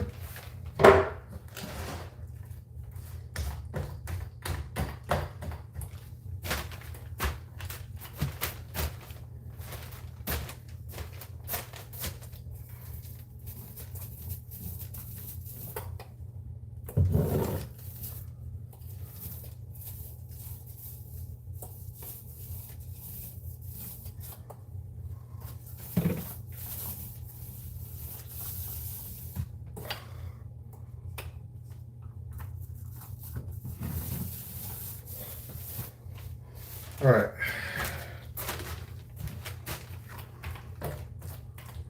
Get some more roller paint. We'll get all along here, all along the top of the watchtower.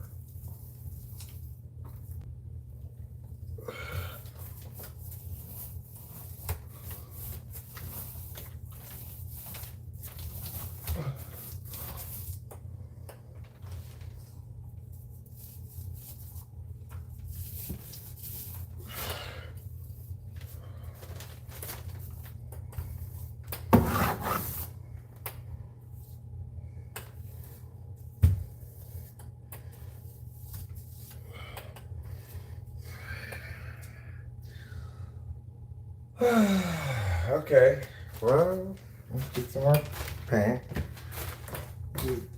Rome wasn't built in a day, they say, but I'm not sure I believe them. I don't think they have enough information to know how many days it took to build Rome.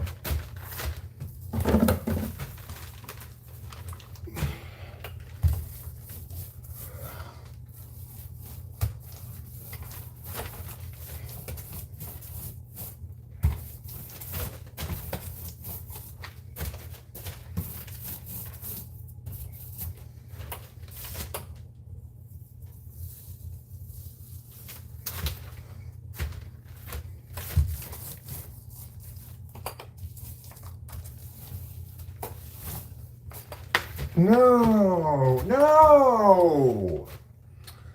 Oh, stupid Eric. Why are you such a stupid beauty, Eric? Don't spill paint on shit at all. Anything, anything. Okay, Eric. Okay. Listen, Special Olympiad Eric, can you please do not such an incredibly shitty job so that you don't end up with paint all over your hand and all the thing and everything? More paint on the freaking drop cloth? You know better than this. This is not your first day on the painting job.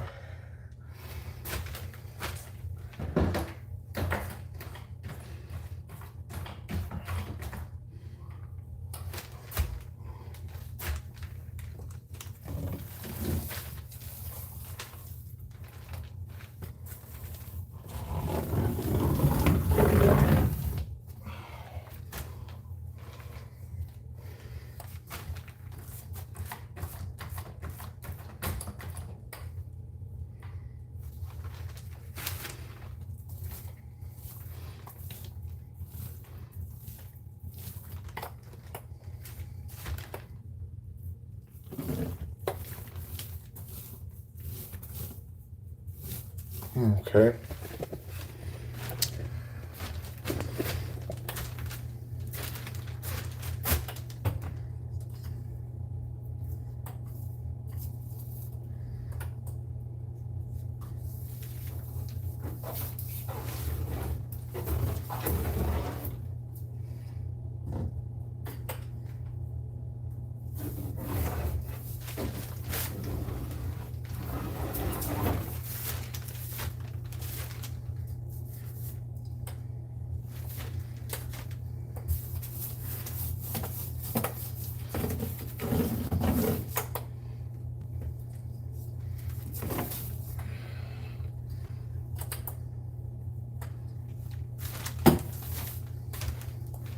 Okay. This hallway here, it's a bit of what you might call a nook and cranny job, you know. A lot of nooks, at least as many crannies.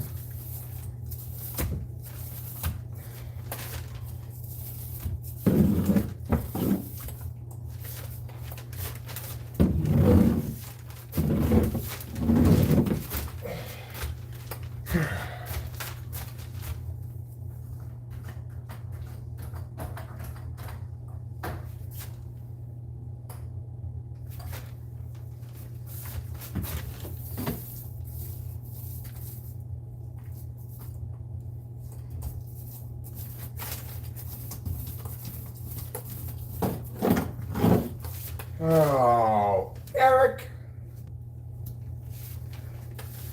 You horrible, unspeakable.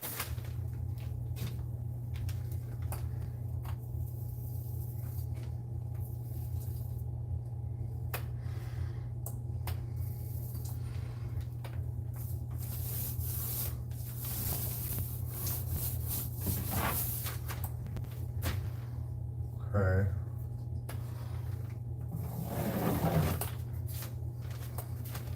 Oh, here's another thing I have to unscrew. Look. It's right there. Does it turn on then? I just turned that on. Alright, let's unscrew it then.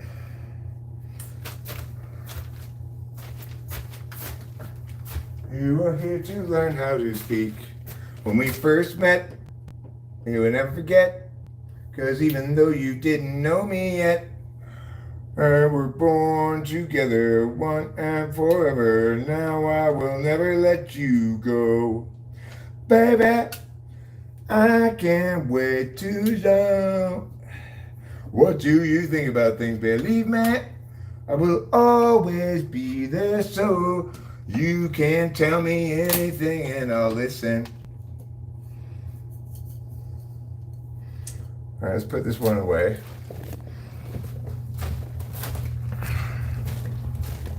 Over here.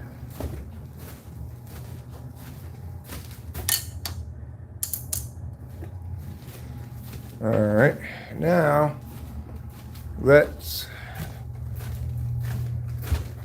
resume painting.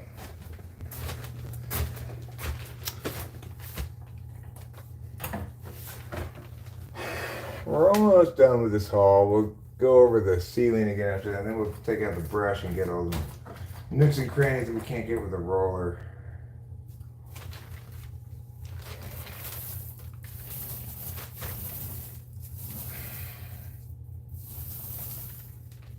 You know our motto, sir. For every nook, 1,000 crannies. Oh, that's your motto, huh? Because you think crannies are so much better than nooks, or what? You know, I discovered I opened one of these little storage cabinet things here. And guess what is in there? My absolute all-time favorite game. Chutes and Ladders. I almost got sidetracked right there and just quit painting for the day and started playing Chutes and Ladders by myself. But I said, no, Ed, you've got to be disciplined. You know how you are with Chutes and Ladders. Once you start playing, you're like a hoe once you get hold of a dick. Yeah, that's an awfully crass analogy for Christmas Day, don't you think? Hey, I'm sorry, I'm experimenting with some more urban street kind of material, you know. I'm working a little more blue. If it doesn't work, it's my bad. I'll try to do better next time.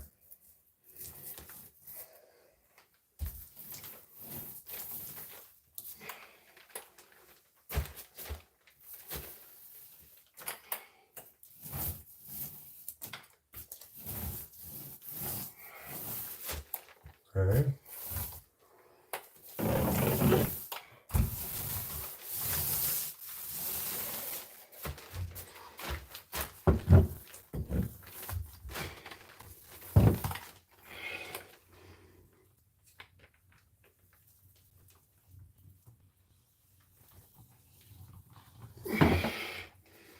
Okay. Like that.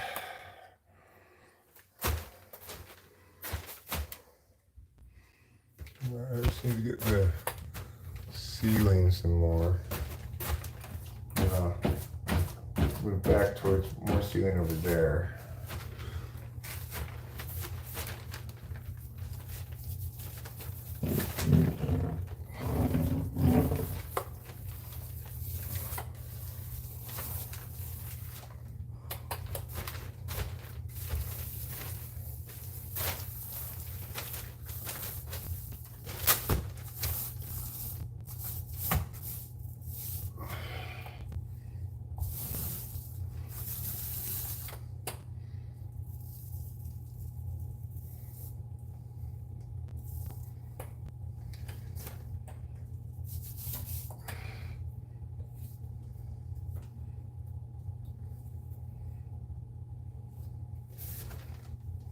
Okay, ceiling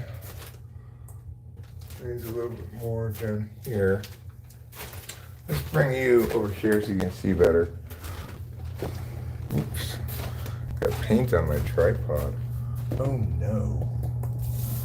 Oh no, what will I do? Everyone's gonna tease me. He's got paint on his tripod. And what will I be able to say? Nothing. I won't have any comebacks for that because they'll be right.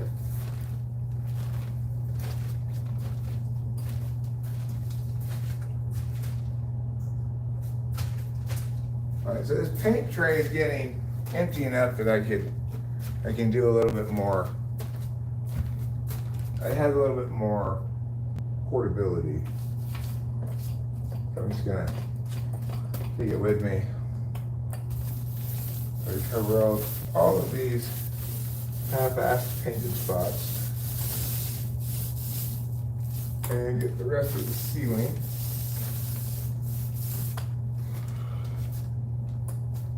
You have to be really careful when you're doing this because it is very easy to stop paying attention to the tray in your hand and tilt it and spill it all over the place.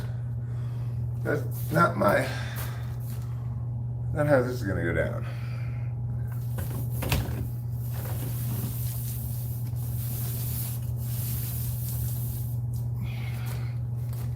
Famous last words.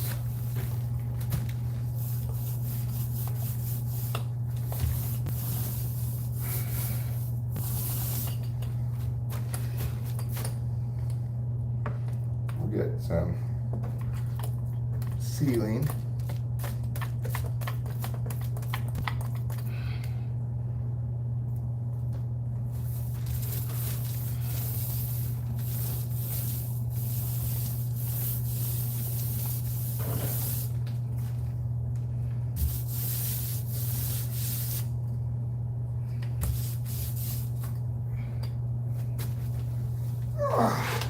It's heavy still, actually, but it's fine. All right.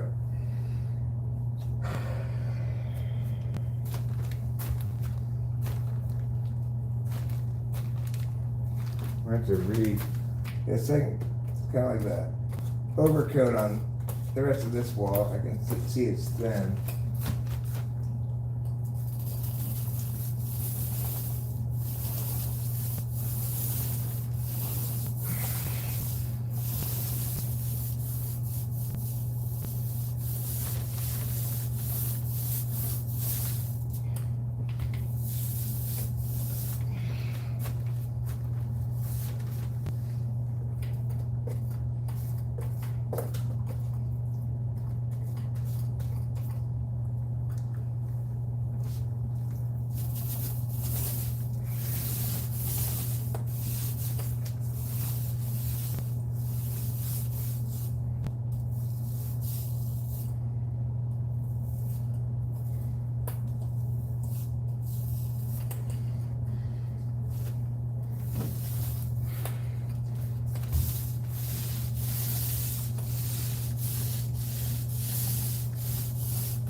Okay.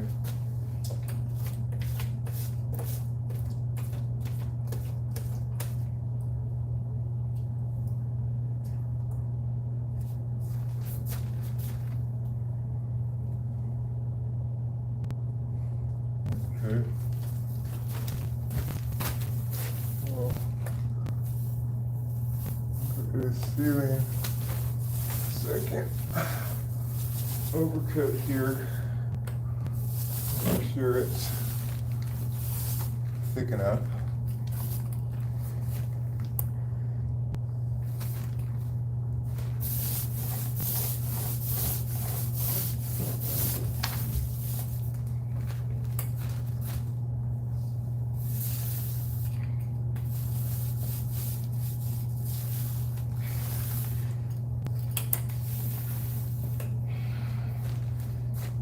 Okay.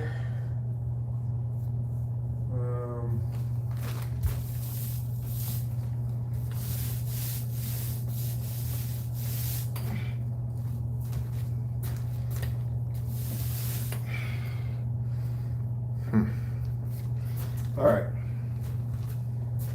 Now I think it's time for us to bust up the brush. Try to get these corners and such. Sure, I could. A couple of things I could hit with the roller before I do, but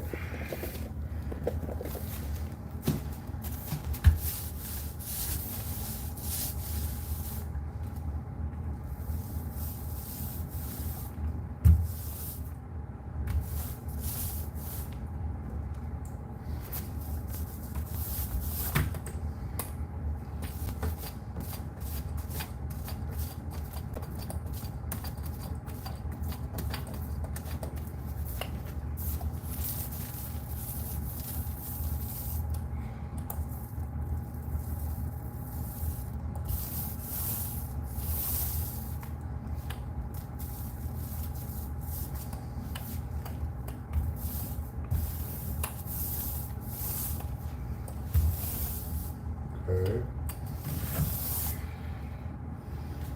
Now, try to get this ceiling as best as we can. Got the brush first. So,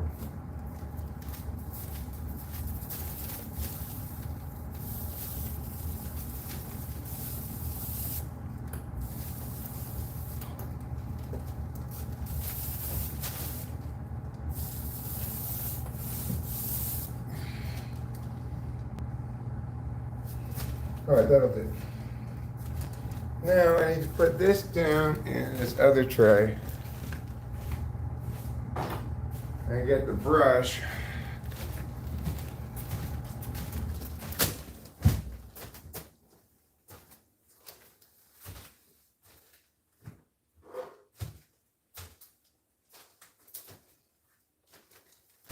I'm going to start down on this end. Up here in this corner. It looks like I got it yesterday maybe, but let me get it again. Touching up any spots that look like they're a little thin or weak as well.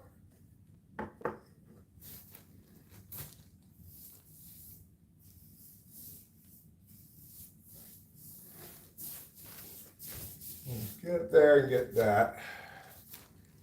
And I see a thin spot here. I'll have to hit it with a roller, I think. And then we'll continue getting up here. Make sure we've got the crack nice and well covered, which we can do. Go here. Around this stuff as well. So let's look now at what we're doing here. We're gonna have to paint around these things. I don't really want to tape them off, but I probably should. I think I can pull this off.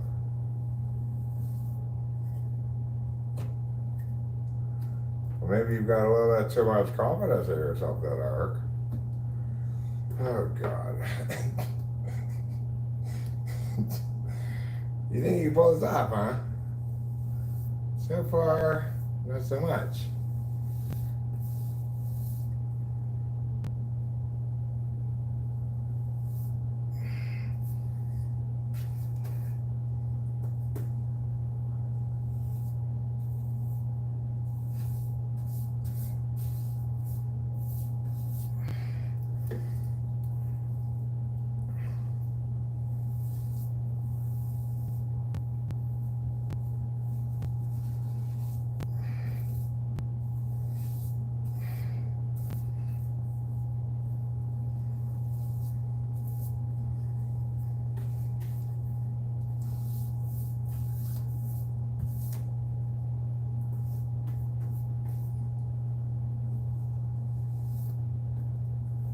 The good news is, at least I'm not the first person to get paint on this thing. Alright, now we're going to get this crack up here is a pretty important crack as cracks go. I mean, not really notably more important than any of the other cracks, I guess, but nevertheless, a very important crack.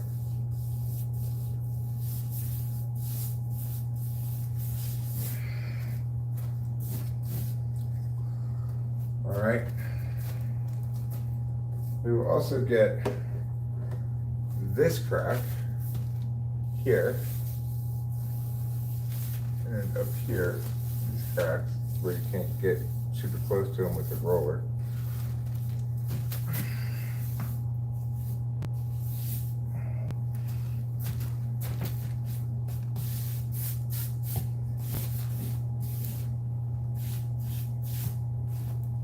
Okay, now continuing along the crack at the top.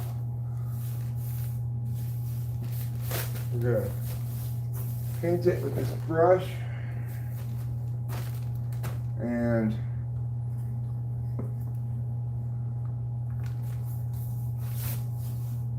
fill in the empty spots.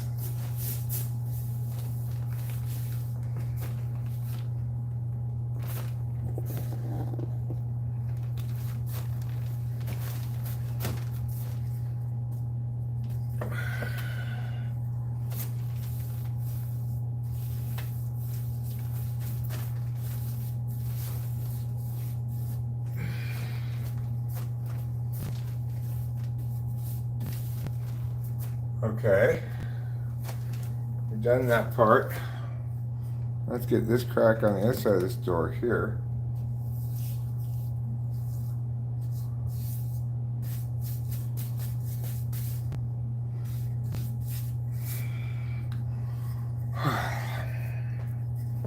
All right, come on, crack. Let's go.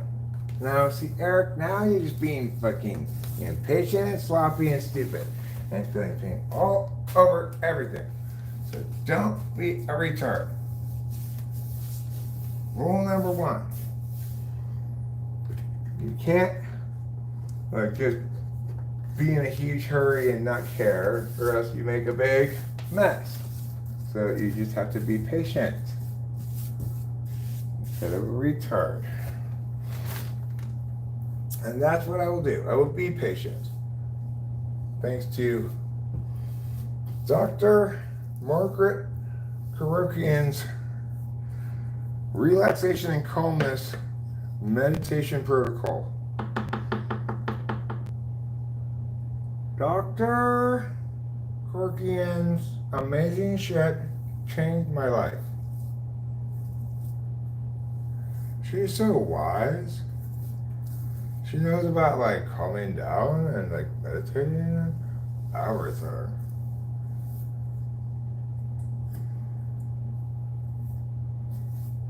Okay, that's done.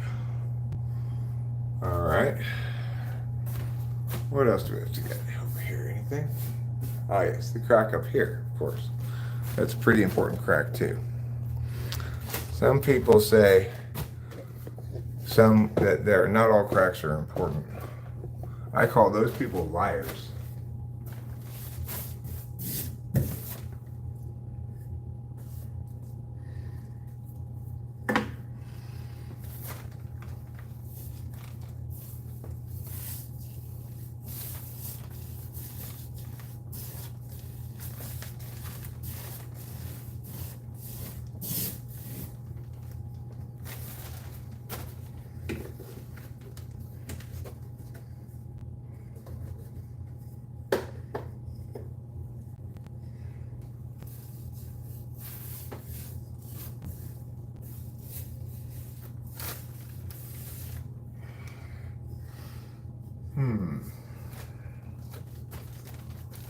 Okay. Try to get around this lamp as close to it as I can without painting it. Of course, brushes offer you a lot more exactness than rollers do.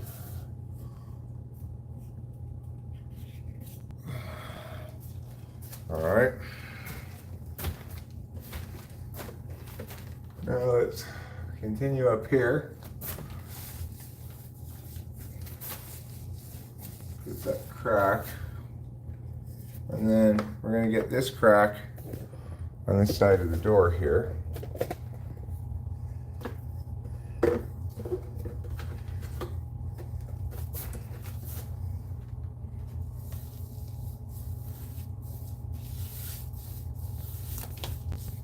Ah, God damn it.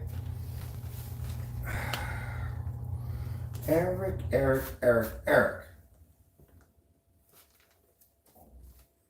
What a dummy you are. With your dumb ways.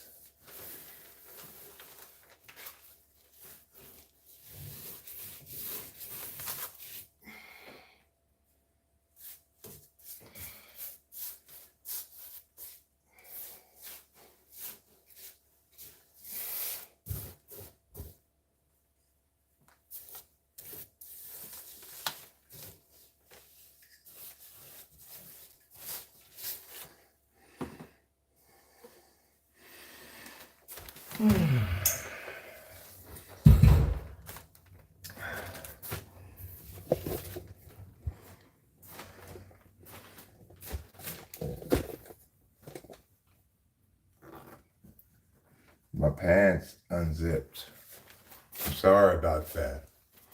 I didn't mean for that to happen. I'm so sorry.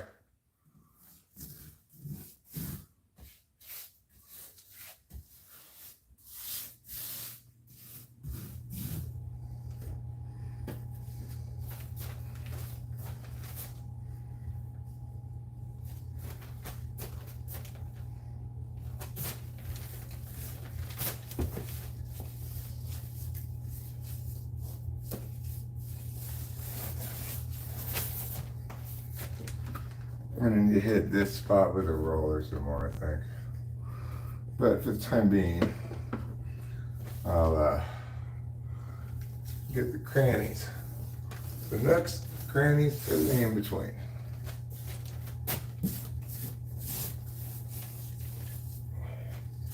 Alright. So,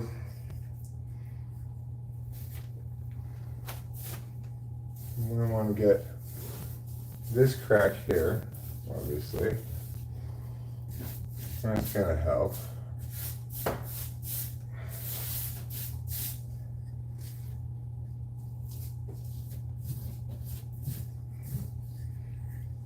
That's underpainted. That's underpainted right there.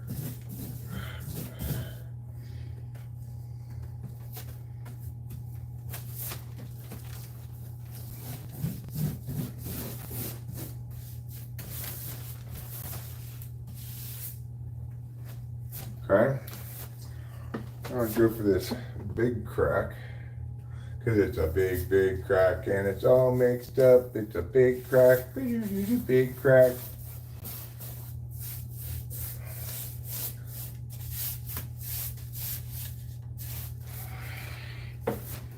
Oh, I'm gonna try changing hands. My right hand's getting pretty sore. Actually, I can't really change for this crack with my left hand. But all right.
Thought I discussed this with you already.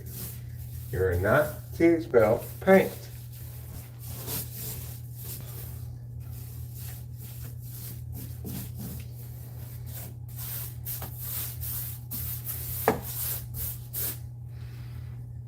Okay.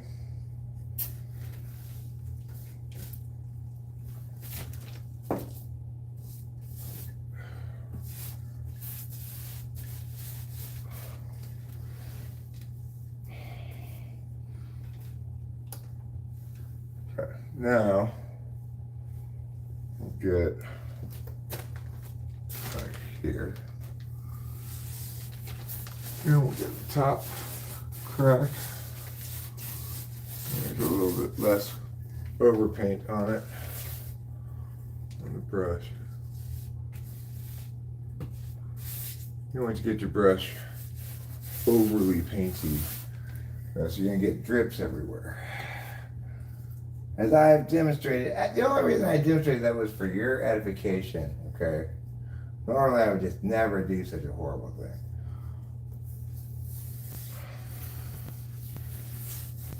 I thought you could use a demonstration so you see what it looks like.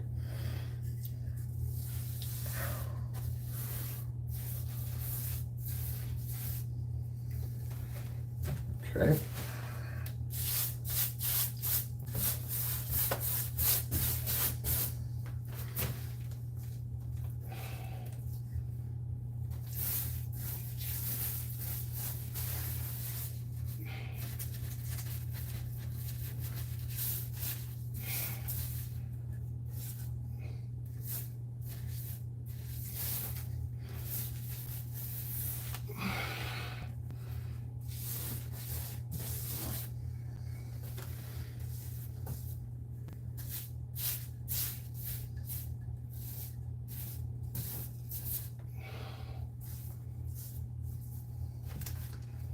Okay.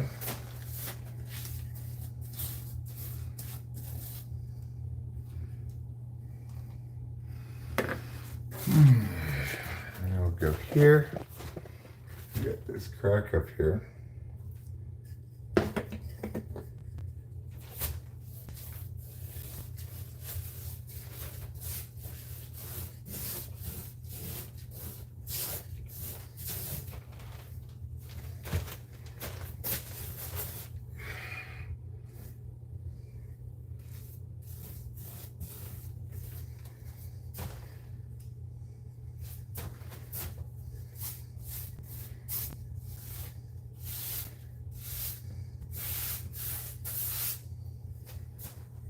Okay.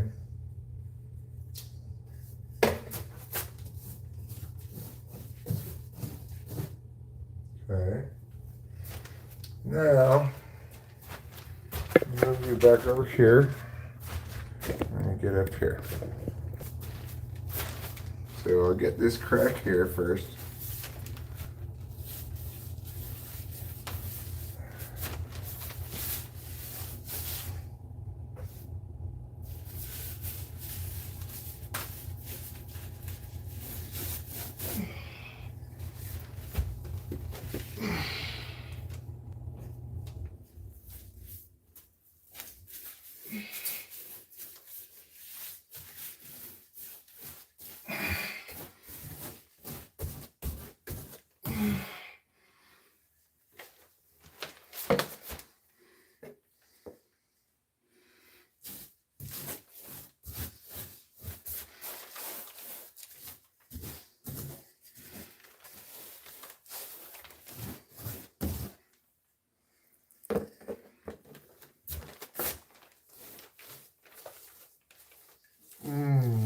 Okay. There.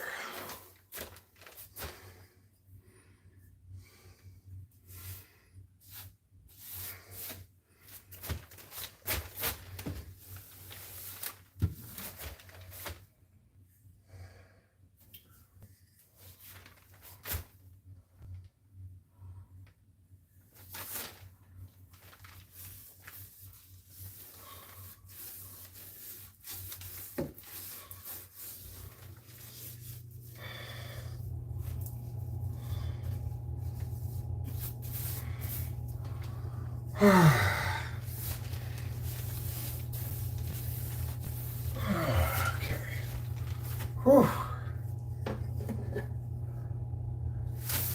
A little tiring reaching up into these corners like this, you know.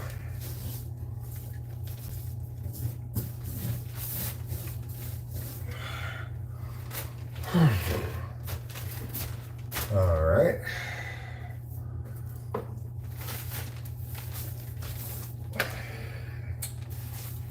I don't want to drip paint, please.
It is kind of tiring but wiring. That's fine. That's fine. Just get it done as quickly as possible. When I'm done with this gallon of paint, I'm gonna go back home and have some lunch. You can come with me, it's fine. I don't think Rachel will mind.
Okay, let me get this very difficult part now.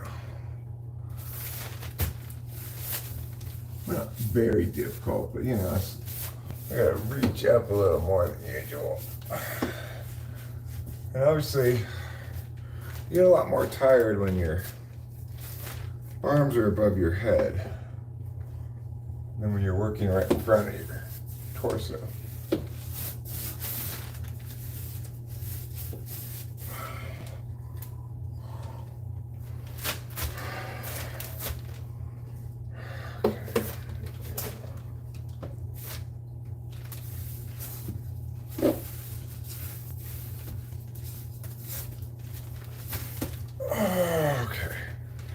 Ooh. Arbity. I need to get back in this nook and cranny, but I'm coming to the end of this gallon of paint, thank God, which will allow me to go home and take a break, eat some lunch, etc. Oh, Eric, you fucking piece of shit.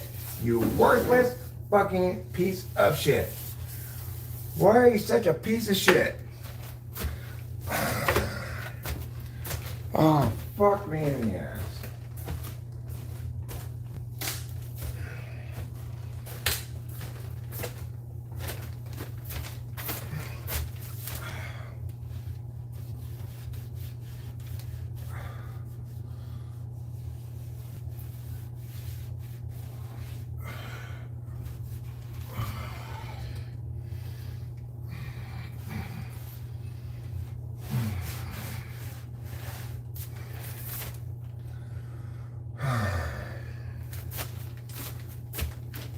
Now this is a really tough crack to get to.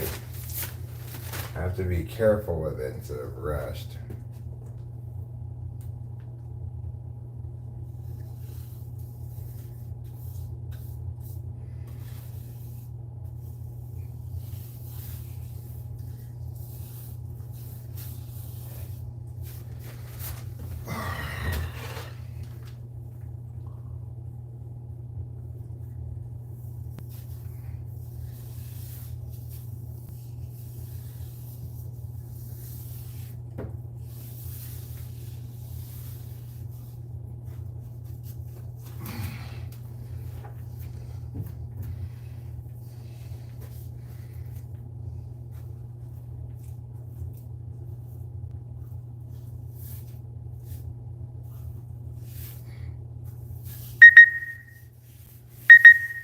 If I were a superhero, my name would be the Great Retard, and my power would be extreme retardation.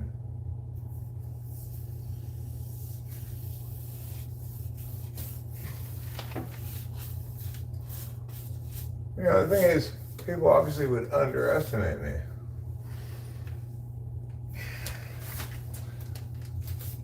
Because I was so retarded. Little do they know, I had the power and faith of a special Olympian. The best kind of Olympian.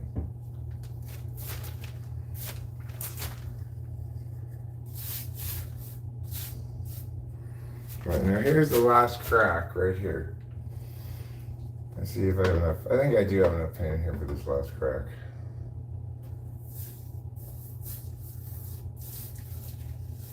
This crack's considerably easier to get than the one in the corner there. But still not,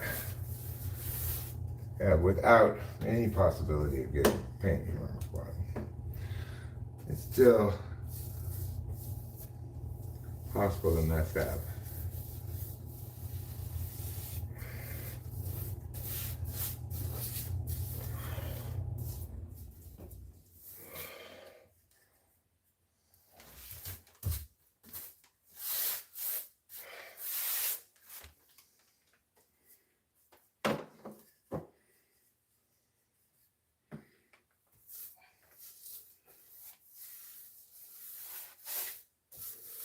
I hate myself and I'm gonna be sorry. Hey la, hey la, I hate myself.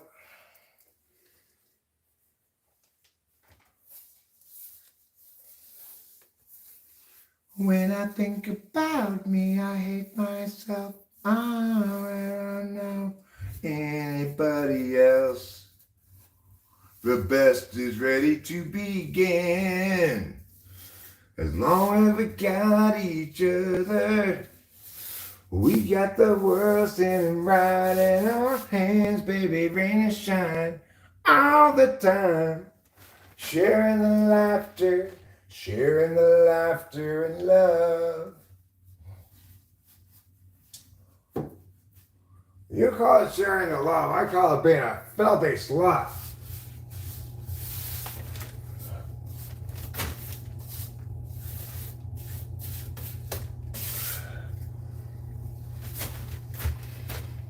Okay.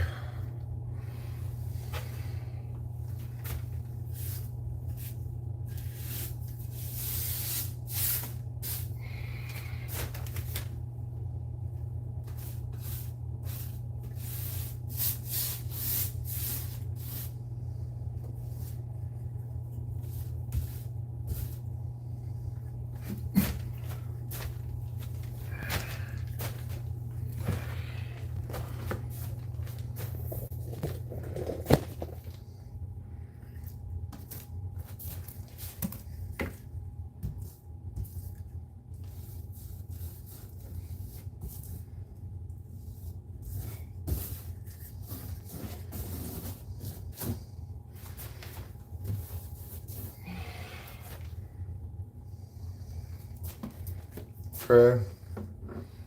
See some undercoated bits over here.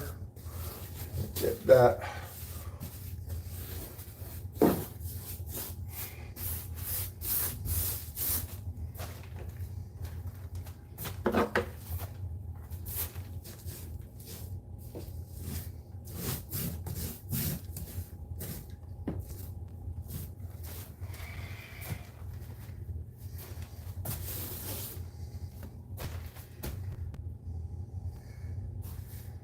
A little bit of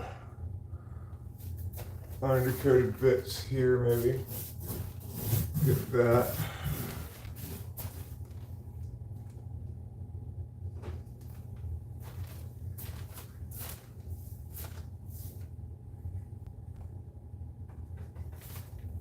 Well, a little bit more right there. All right, let's keep moving. I see some spots here, a little undercoated up the top. Go ahead and get that.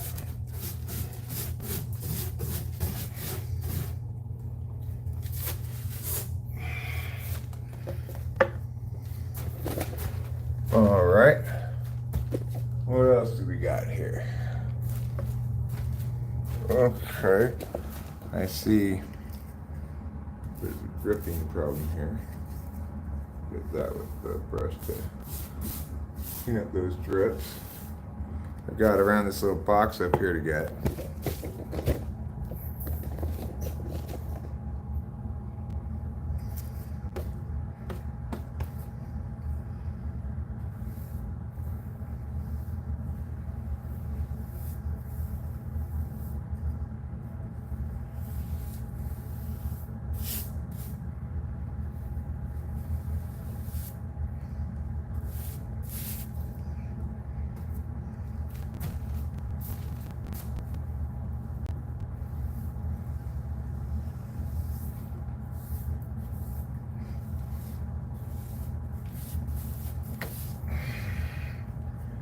Alright, good. And let's see what else I gotta get here. Come. Alright, I gotta go over here now. There's plenty of things to get over here that I didn't get yesterday very carefully. Like this little windowsill. So we get with this. So we get the whole sill.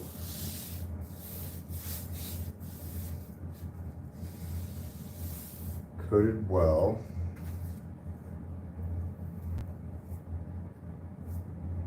So that when the sill monitors come by, we'll pass their inspection.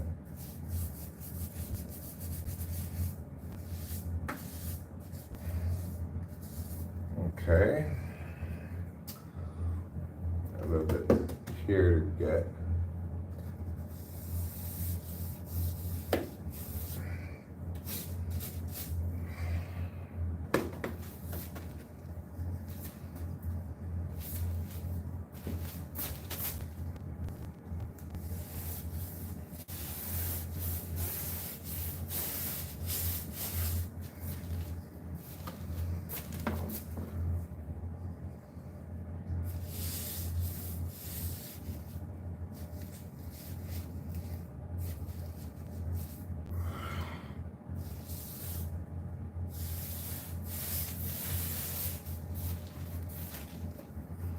Then we get this part of the sill over here.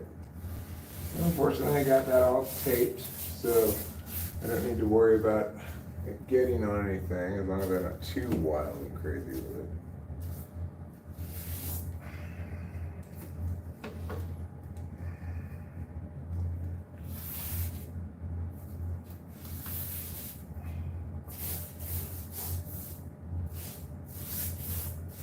Oops.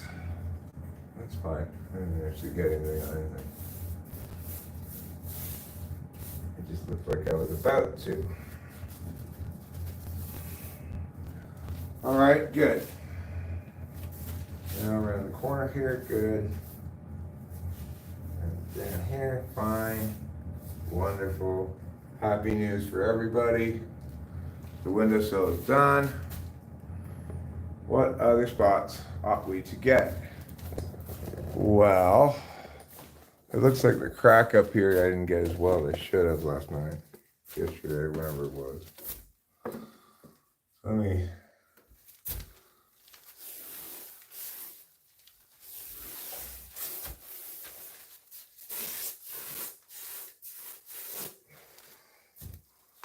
get that. And from ya. A little bit up here to get to.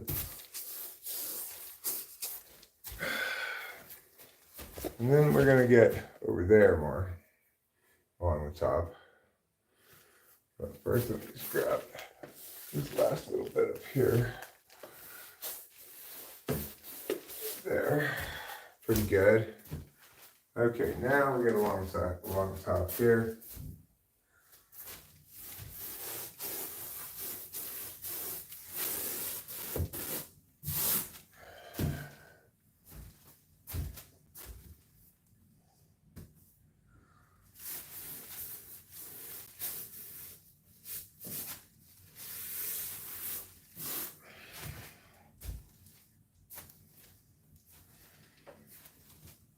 Okay. We just got to get the rest of this pan of this brush. This spot of the wall looks a little underground, so.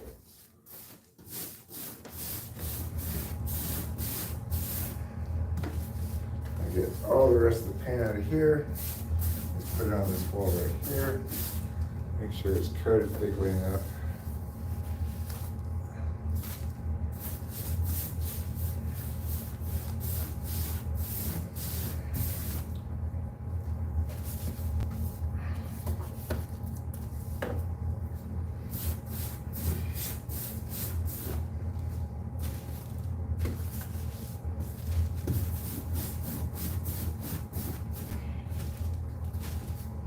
All right, that gallon of paint is cached.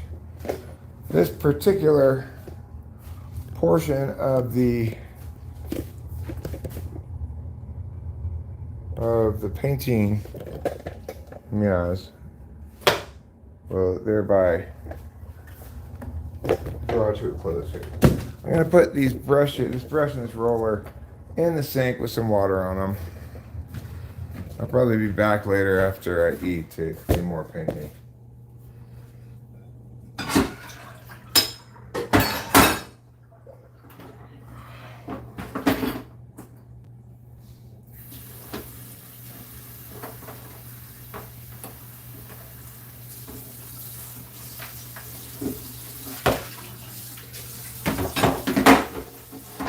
Like this way.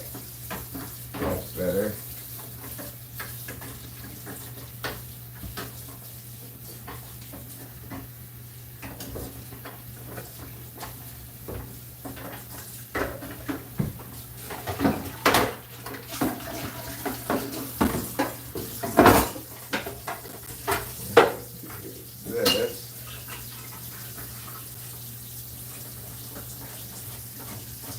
I'll just fill the sink with water. Hopefully that works. If it doesn't, I'll just stuff some down in here. Hopefully it'll plug it up.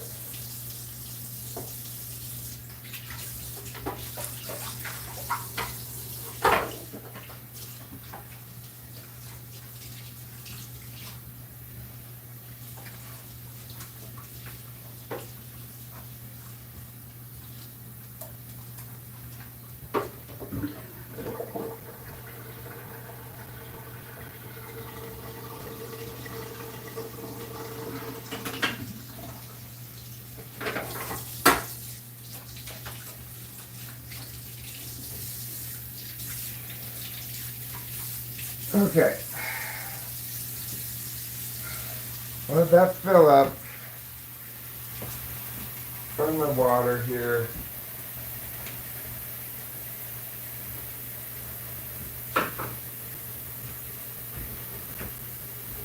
And we're gonna go smoke a cigarette. I don't think that's gonna. I don't think that's water type thing here. Like, I think it's draining a little bit. But you know, it's hard to say for sure. I'm no drainage expert.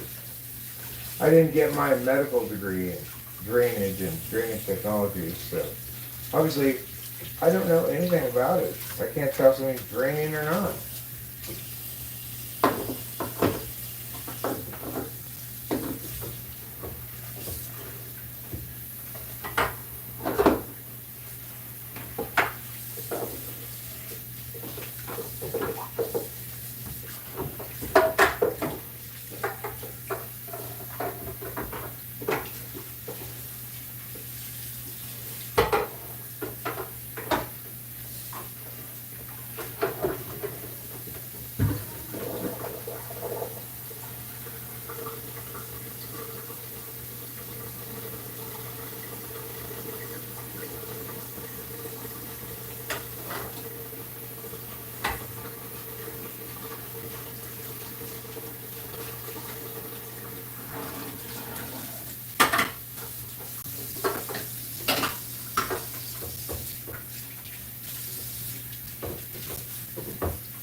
That's a real workout, I tell you.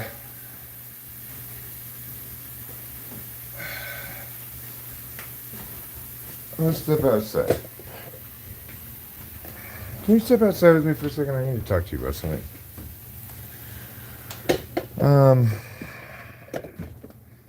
I want to hear your side of the story, but Marianne told me that you stole her burrito. Is that true?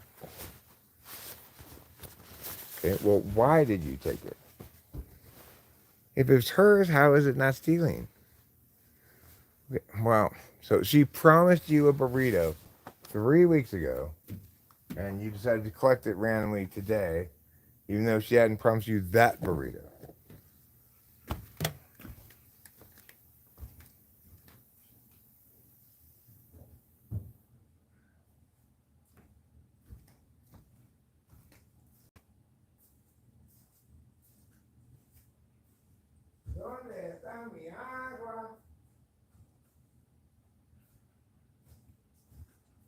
Well, good news, everybody. I found my agua, which is Spanish for water.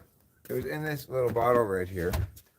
So now I can have a beverage while I'm enjoying a real hearty American-made Marlboro Red. Wow, there's 40 people here? That's odd. Welcome. I'm Eric. I'm painting. I'm the guy who's painting, and it's Christmas, and eventually, yeah. I think I must be broken. Do you remember Wesley Snipes? You know what he always did? He always bet on black. You have that superpower too? What, retardation? Yeah, I want that. I'm retard man. With my impressive retardation superpowers, I can make you uncomfortable. I could masturbate on the bus. I could be foisted upon your child's regular ed class as a mainstreamed nightmare of inefficiency. Lots of things I can do. I can say things like, uh-oh, what? I pooped. Like that, yeah. Do stuff like that. Wesley Snipes, yeah. So my sister asked me to fill but I need a thing to stop the water. So I get a plug for the sink, and it turns out she wanted me to fill the bathtub with lukewarm water to bathe the cat. Your sister needs to check herself before she riggery wreck herself. Ruben R says, I felt broken. And felt broken until Eric explained to me. Maybe not you felt broken, but something felt broken. Still feel broken, but I intellectually understand a bit more. I'm the broken one, okay? If you say we are Venom, I will like this live. Well, I'm not Venom. You are Venom. I'm Eric. I think it's probably ill-advised of you to assume that because your name is Venom, other people's names is Venom too. My name's not Venom.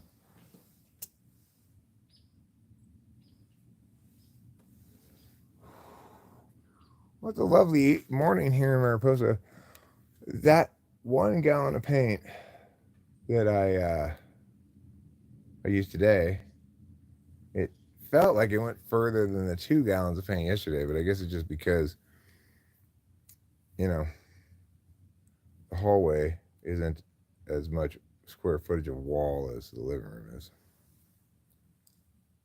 We are. No, you are. Meth dealer 69. Oh my God, is this Dale from The Walking Dead? No. And really, maybe you should pick a vice. If you're going to deal meth, great. If you're going to 69 a lot, that's fine. But do you really have time for both? Talk about Jewishness? Nothing to say about it. What's there to say about it? I don't even know what that means. What is Jewishness? What's in the upper cupboard right there? Which upper cupboard right there? What you talking about with the fur? I'll go inside and you can tell me. But let me finish this first. Too late now. You made me. No, it literally went further. Which I was referring to ENFJ, says Jeremiah Fix. Merry Christmas, Excelsior. Talk about Spain's invasion of the Netherlands. Did Spain invade the Netherlands? That seems very unlikely. Are they even on the border of the Netherlands?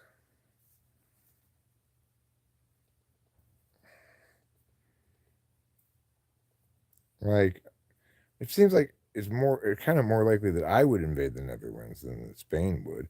Spain can't even, refurbish or you know, what's that called? Restore. They cannot restore Middle Ages art that they have in Spain. Why would they go to the Netherlands? Maybe they wanted to take over some proper art restorers so they could stop destroying their thousands of years of history by asking Juanita from the produce market to restore priceless works of art. You'd like to apply for a loan? Well, you should first choose a bank. Second, go there, pick up a loan application. Want me to walk you through more of the steps? Hi, human. I'm not your dad, but hello anyway. I am. I'm not even my own dad. How could I be your dad?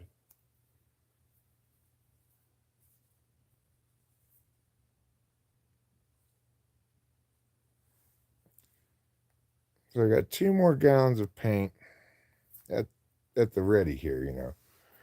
But I figure, given that I'm going to be painting the entire inside of the house that color, I may go back over at the end and paint the trim a different color. But I'm going to need probably 2 more gallons still, at least, maybe 3. Who knows? I got 3 bedrooms to paint and a bathroom. But Eric, that's so boring. Why are you painting the whole house the same color? Just shut up. I don't even want to hear about it. Like I said, at the end, maybe I'll go back and repaint the trim some slightly different color. But I'm not looking to work myself to death in a career of meticulous painting perfection. No. I'm looking to brighten up this place, to give it a fresh new feel. I'm looking to earn more positive reviews from vacation renters. I'm not trying to be a commercial for paint. In commercials for paint, they always have like walls that have blocks of different colors on them and stuff. That is so hard to do. You can't do that with painter's tape. You got to get edge tape.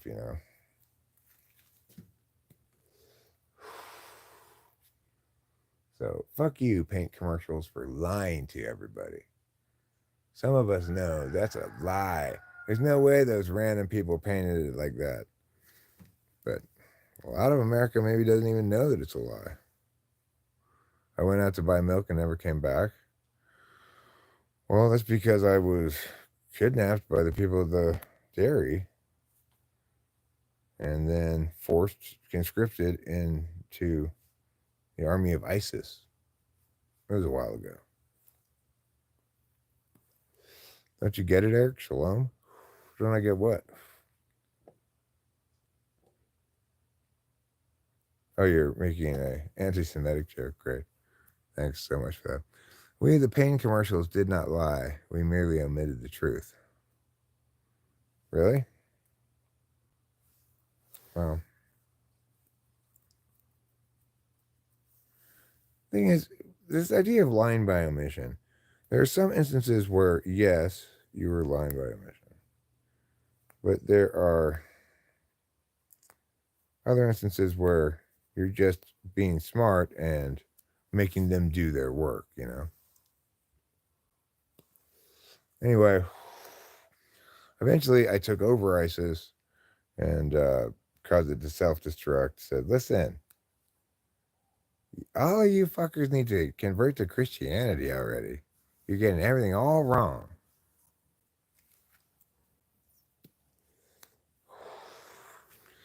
They didn't listen to me, so I just had an automatic weapon in each arm and just mowed them all down. They tried to shoot me, but they were incredibly bad shots, whereas I hit pretty much everybody I shot at.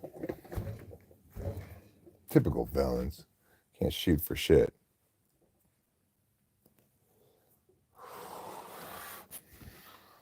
Well, that was a nice cigarette. I feel like I accomplished some stuff here, enough to earn myself a lunch break. So let's go back to the other house and make ourselves some lunch. We're going to pull some bong rips. I've got a bong actually in the little wilderness car, so we might even pull a bong rip before we leave this house. But not up here, down there. So let's go.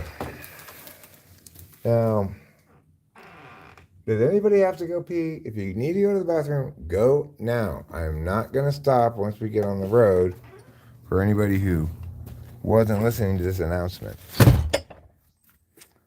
I need to sweep this whole steps off. Look at it. It's horrible.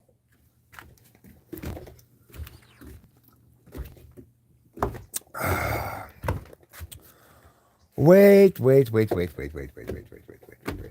Eric, you can't go back to your house without the keys to the little wilderness car. Just be glad you didn't lock the door.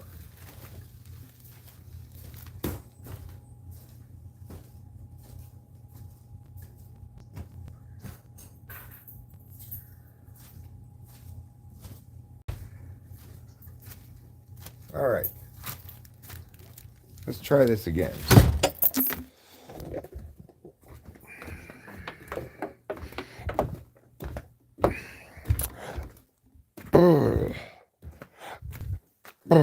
We'll go home. We'll make some lunch. We'll chat a bit. We'll discuss the important matters of the day. Things like, does this dress make me look fat? And why are you wearing so much makeup like a painted whore? Questions like that.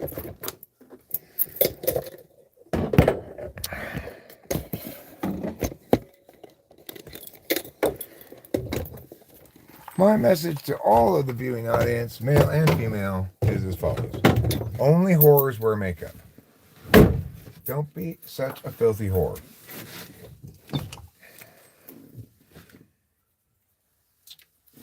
Oh, no, wait, that wasn't my message. I'm sorry, I got it confused with something else. Oh, whores, only whores don't wear makeup. That's right. So you need to put that makeup back on right now.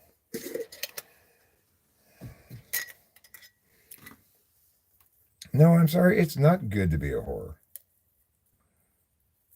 I get it. In the modern age, it's like, hey, let's all fuck everybody all the time. But you know what?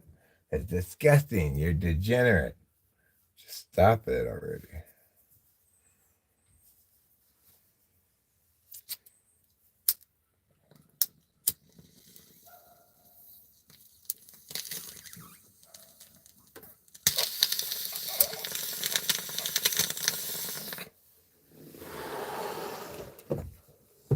All right.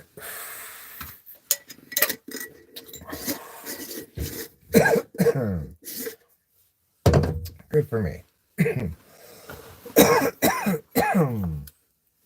Uh-oh, I have my scissors in my pocket. I need to bring these back, these scissors. I think I need to throw it on the steps so I don't forget them. I'm going to have to cut more tarp. Drop cloth, whatever you want to call it. The first drop cloths I got were thinner than the ones I got yesterday. I didn't realize till yesterday that there were different thicknesses of them. So even though the thinner one seems to work fine for me, I got the next thicker one up just to... I hadn't realized I was playing with thinness fire like that. Alright, so when we do drive away from here, we're we're going to disconnect for a little bit. I'm going to be gone for about a minute and a half as I travel between this home's Wi-Fi and my house's Wi-Fi. The house where I live is Wi-Fi, you know. So it'll cut out shortly, but don't panic, don't be scared. I'll be right back. It'll be literally like less than 90 seconds.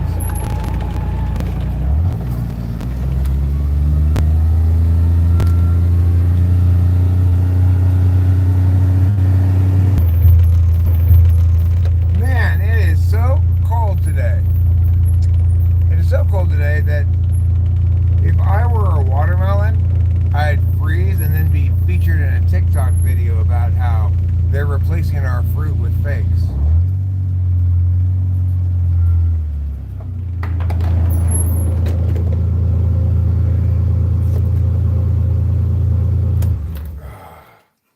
Man, it is really cold. My hands are freezing just from that little teeny drive over here. I'll leave the keys in the ignition because we'll be going back after lunch, I think.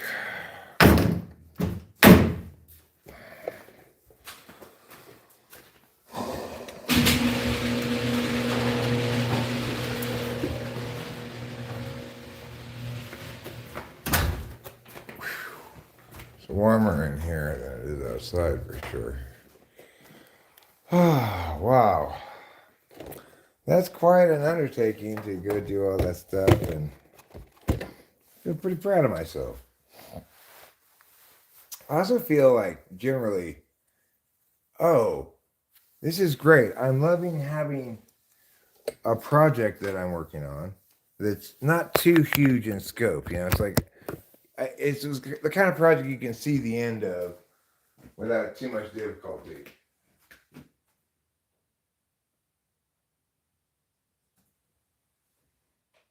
Makes me feel like excited to have something to do and go do it, I guess. But I have a problem, a big problem. I left the bong in the little wilderness car, so I have to go back to the garage. Because someone, namely Eric, is an idiot and leaves things everywhere. Like that one time when I left our nation's, about 2/3 of our nation's nuclear ballistic missiles. I left them one time on a beach in Cuba, and I got yelled at so much because, of course, that's what precipitated the Cuban Missile Crisis. The Russians were like, those aren't our missiles. But Kennedy was just like, come get rid of them anyway. Truth is, until then, Russia didn't really have any nuclear missiles. But Kennedy didn't believe me when I said, no, it really was me. I went to check them out from the silos and stuff, gather them all together, put them in the back of my pickup truck. And then I took the ferry, put it on a ferry, and floated over to Cuba. And then I just forgot them. I set them down for a second. I got caught up in stuff, and I just forgot them. Now look at all the trouble we're in.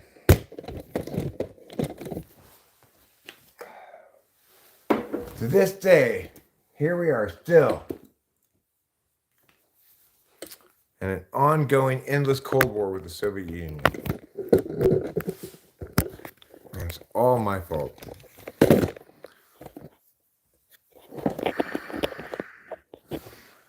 All right, good. Now we are plugged in. We have the bong. We're back home. We're going to pull some bong riffs, and then we're going to make some food. Because man cannot live on paint alone. Man additionally needs food.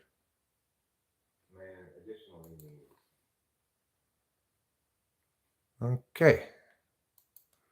We're going to put it in live chat. Kelly E. You're cracking me up. Wasn't expecting the bong. Well, it's preserving my cognitive ability. There's a study recently released a long-term study that covered, studies these people over the course of like 50 years. And it turns out that contrary to expectations, bullshit that people have spewed all my life and so forth, instead of correlating with increased cognitive decline, heavy marijuana smoking your whole life actually correlates with decreased cognitive decline. So weed smokers have 1.9 IQ points less cognitive decline as they age than non-weed smokers. So, people think of it as like, oh, you're being youthful and indulgent. But I think of it as, no, I'm taking care of my health, my mental health, my cognitive health, and my physical health. 1 to 5, what's Eric's situational awareness? It depends what the situation is. If it's the situation from the Jersey Shore, I would be aware of him, but would like to become unaware of him as soon as possible. For those of you who are saying, "Why aren't you painting, Eric? What are you doing?" I came home. I did a bunch of painting. I just got back home, and I came home to have a little bit of lunch, and then I'll go back for the afternoon shift. The situation is an ENFJ. So you say, "Hey, I'm the situation." Does he talk like that?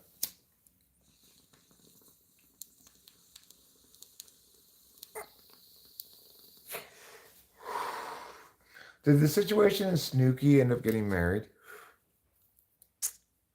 I hope so. They were meant for each other. I wonder if he still calls himself the situation. Hey, Planet Moose, you're not going to get any pushback from me there. I'm fully on board with the idea that we should prevent cognitive decline in both ways. Unfortunately, I don't have any mushrooms right now, but, he calls himself Big Daddy Sitch. Big Daddy Sitch, huh?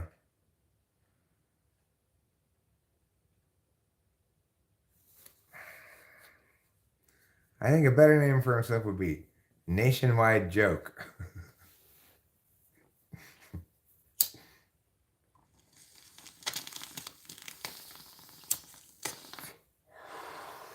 So whatever happened to Snooki? Those are the only two people I know from that show is the situation and Snooki. She was like only 3 feet tall, that lady. But I guess she liked to, get drunk and fuck. I noticed. I noticed now there's 33 people here. It's remarkable. And there were 40 when I was over there at the end of the painting. I just thought as I was driving back in the little wilderness car, I guess people find watching somebody paint and talk somewhat, but not talk as much as engaged as I am now by a large margin, but nevertheless, people probably like to watch people doing actions rather than just sitting in a chair and talking. You saw 56 a few minutes ago. Peace to you too, Kelly E. You've got 2 fingers. I've got 2 fingers. Together, they make 4 fingers. JWoww and Pauly D were Jersey Shorecast too. JWoww, huh? What was her actual name? And I think it would be better to replace Pauly D with Pauly Shore. Jennifer Wow. What was wow about her? When you saw her, did you go, wow, look at that lady. She's definitely from New Jersey. I would title everything Something Paint Something. Or Something Paint Something. It might be paint, or it might be the fact that everyone's home today because it is a holiday, fairly obscure one. It's called Christmas.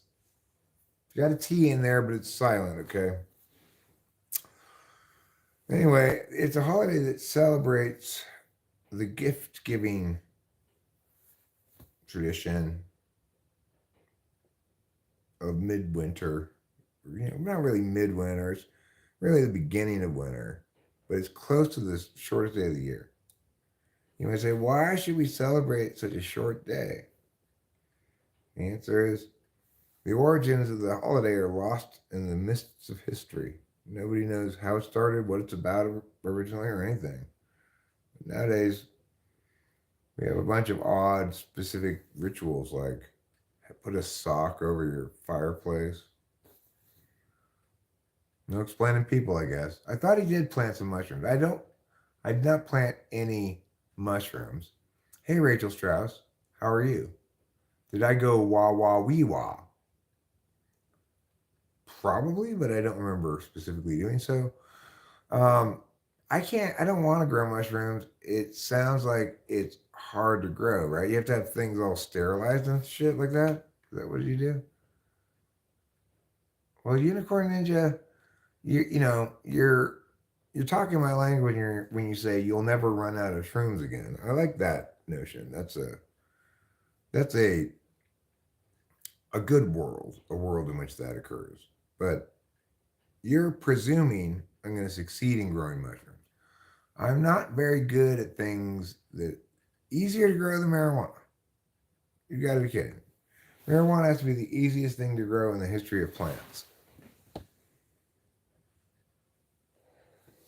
I mean, I'm not sure Winston's mom, but it's like when well, for example, well, thanks, Rachel, darling. Um, when you pack weed away into a jar, if it's too wet, you can still pack it away like that, but you have to sterilize the jar like as if you were preserving peaches or something. The same thing is true of mushrooms. You have to make sure that no other kinds of mold and stuff grow there besides the mushrooms.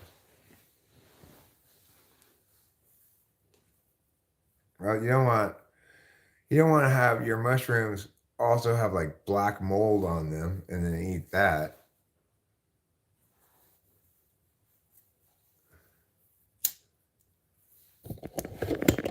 If you just dry your weed first before you pack it away, you don't have to worry about it getting moldy. But I did something dumb this year and I tried packing away a decent quantity of stuff wet with the idea that it would dry in the jar. And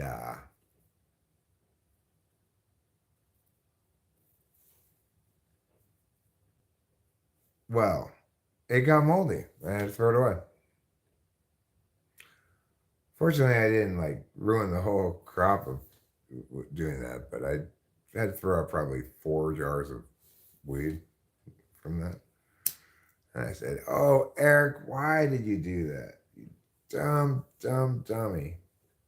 And the answer was because I'm a dumb, dumb dummy. I lay in bed for a decent amount of time last night. I even probably slept an hour or two, maybe more, but it was kind of fitful sleep.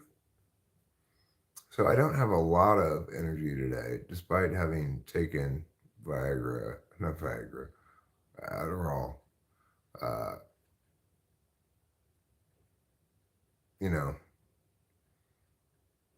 I'm not sure how long the get up and go will last for, but so I think though I'll probably feel more energized once I eat some food because it's not just Adderall that gives you energy; it's also food. Food gives you energy in the form of calories. Adderall gives you not energy exactly, but motivation. So to combine the two, you might find you feel like both physically energized, ready to go, and metaphysically energized and motivated. It's legal for but spores, and there's several places online to get them. Yeah, I mean, I should try that. I agree with you. You're not wrong, Unicorn Ninja. It would be absolutely worth it, even if it's somewhat of a pain in the ass, for me to just grow mushrooms. Do you know a specific? Do you want to recommend a specific place that sells spores that I could get it and have them mail it to California? Do you know of such a place?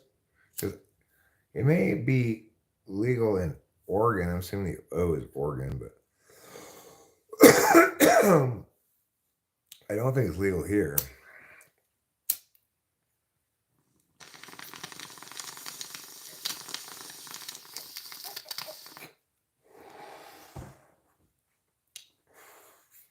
Do you know of an insporium? I do not know of an insporium. What's an insporium? Oh, is that like is that one of those bags? Like somebody did show me, link me to a setup that it's sterile inside of this thing when you get it, and the interface to get stuff in there um, doesn't, I guess, undermine the sterility of it, so that it's supposedly easier. You just kind of like follow the instructions, put spores in the way they tell you to put it in, and you don't have to worry about the sterility thing. You got some on Reddit, eBay, and Etsy.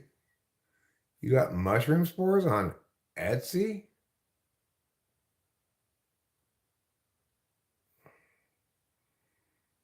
It doesn't seem like really a craft that grandma would do, but maybe. Etsy, huh? These are my boutique handmade psychedelic mushroom spores. And as a seller, when you get your package of spores, you're also going to get from me a little personal touch. I'm going to tie a bow on it and maybe write a thank you note because I'm an Etsy seller. Okay, well, we'll call that, plan to do that without any specific time frame. Because you've told me I am constantly running out of mushrooms. I have no mushrooms now. And if I could just have a base supply of them, then I wouldn't have to think about it anymore. While we're growing things, I'd like to grow some DMT and LSD as well. I'd like to grow some MDMA. I'd like to grow, well, I could go for growing some ketamine too. That'd be cool. Ketamine and ecstasy plus mushrooms and amphetamines. That sounds like a good combination, doesn't it? It does. Let's do it. It sounds fun. Ketamine, mushrooms, MDMA, and amphetamines. Well, Unicorn Ninja, why don't you send me a recipe or something? Can I make it out of things I commonly have around the house? If you have cheddar cheese, use cheddar cheese. But if you don't have cheddar, any cheese will do. Mix the 3 cups of cheese in a mixing bowl with a bag of marbles, 2 forks, and some leaves from outside. All right, I will look it up on YouTube. It's easier to make DMT than it is to grow mushrooms. You're talking about making ayahuasca? Or are you talking about making like vapable DMT? I want to know these words. I want to know the truth. Can I make DMT easily out of cheese? Who are you talking about? DMT crystal? Oh, that's fine. I mean, that's still the smoking form of it, though. It's not ayahuasca you're talking about. Huh. Well, that's cool. What do I have to buy to make it? Do I have to have like chemistry stuff? Let me look it up. God damn it, Unicorn Ninja. Now you've got me interested in this thing. YouTube. Go to YouTube. I'm gonna type how to make DMT. How to make DMT. Are you sure they would even have this?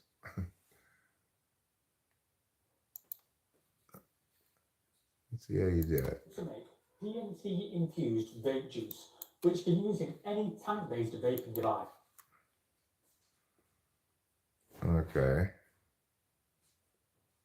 Now, apart from the obvious reason of helping people get high, my other motivation for making this video right now is that I don't like seeing people get ripped off or taken advantage of, as I've seen a lot recently due to the surge in popularity around vaping devices for DMT.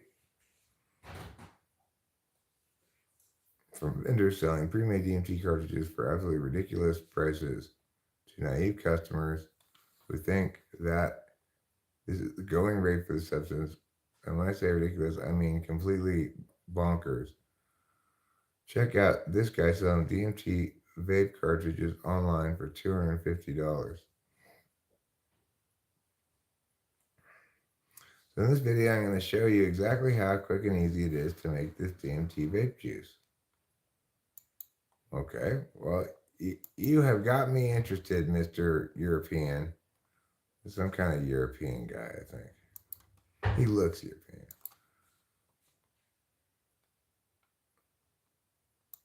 Okay, that sounds something of interest, so get to it, yeah. Let's find out how to make DMT. I want to know. So what I'm going to do is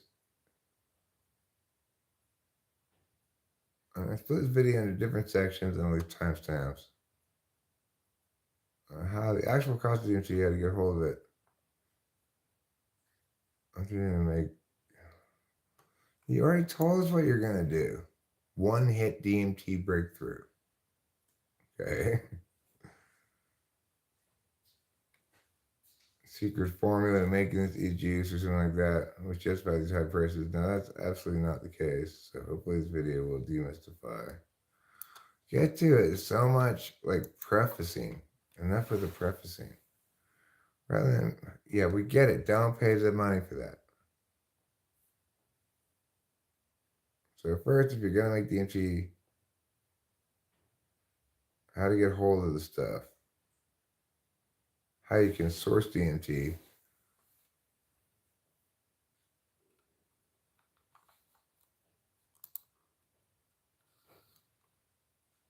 how to get DMT. Let me watch that one instead.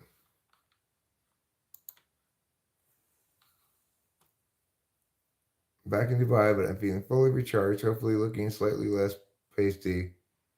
Where do I get DMT? Let's tackle this one. How to get DMT. So this is actually one of the most asked questions that I get in the comment section on my YouTube channel. A tricky one to answer without getting yourself in trouble with YouTube. And the last thing I want for my channel to be seen in some sort of sourcing of, but I still would like to empower you guys and give you the chance to blah, blah, blah.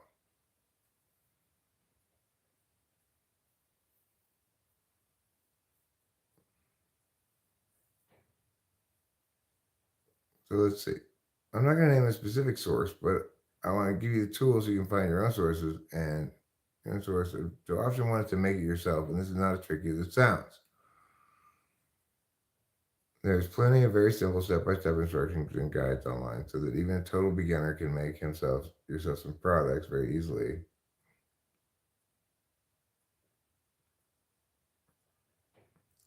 dntworld.net.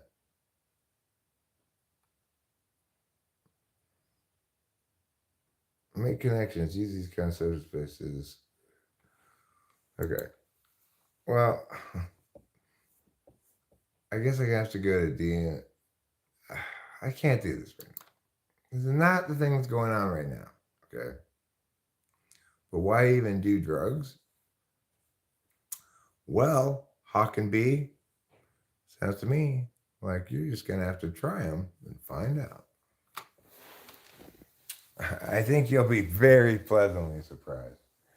You'll be like, oh yeah, I didn't know that it was going to get you high like this. Definitely now I understand why to do drugs.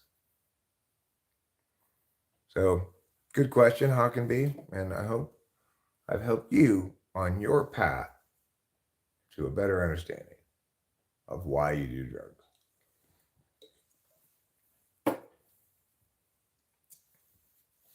So, in honor of that, I'll pull another bong rib. But then I'm going to need to go into the kitchen and begin preparing lunch. Hi, you look older than last time. Well, I am older than last time.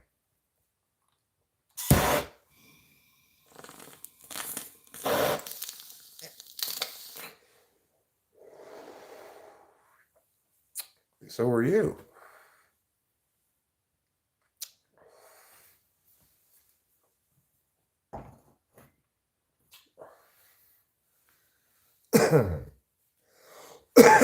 You may remember the Contras. Well, since I last saw you, I've been held captive by the Contras. And it's aged me terribly. They sent some of their witchy women to cast evil spells on me. And I started getting these wrinkles and gray hairs.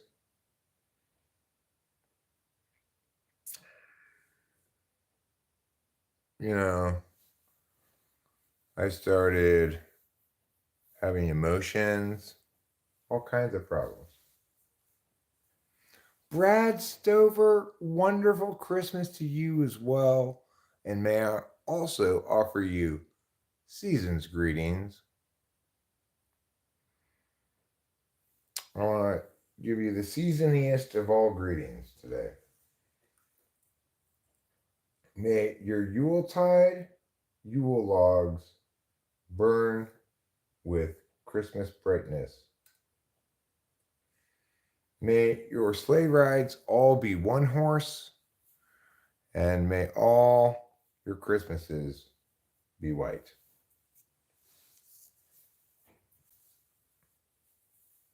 Magic Johnson is here.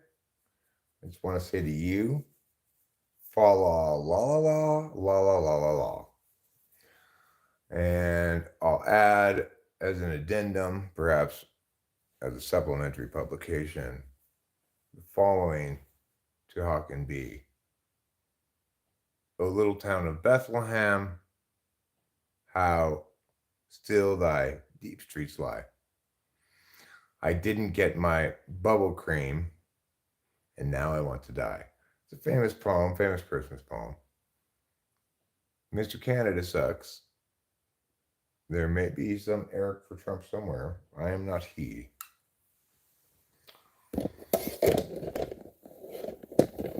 You're talking about a different Eric.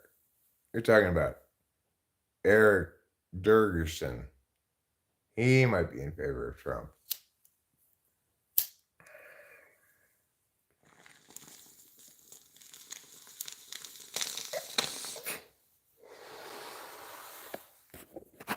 All right, I don't personally feel super hungry right now because of the Adderall, presumably, but I know I need to eat.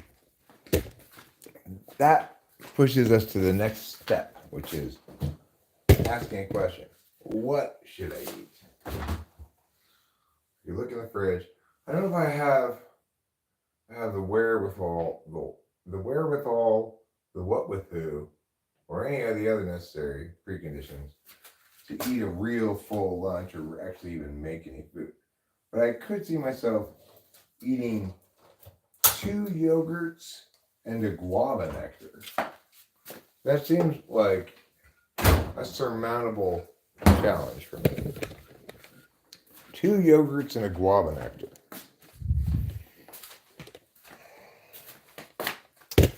Hey, I got you a Christmas present. You got me 2 yogurts and a guava nectar. Oh no, one of these yogurts is for me. And the guava nectar is also for me. Oh, so you got me a yogurt?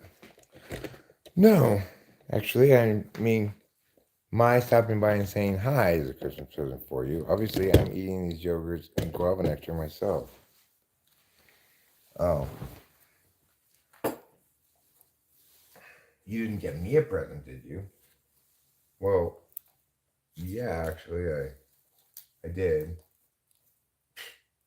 What was it? Myrrh. You got me myrrh, huh? You know I'm allergic to myrrh. All right, let's get a yogurt and put a spoon, scoop it around, then eat it in this room.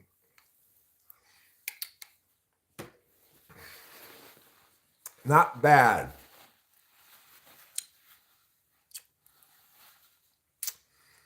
You want me to donate to, I'll stop you right there. You should donate. Doesn't even matter what comes after that. I'm not a donator, all right? I don't believe in charity.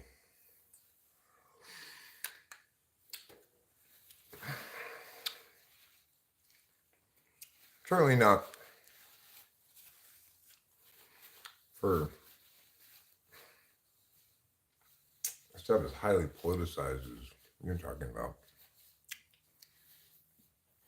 No thanks. I'll keep my money myself. You should donate, C. Jackson 5. I mean, if you have the wherewithal to make it happen for you to see the Jackson 5, then you might as well do whatever it is you want to do with your Arabs there.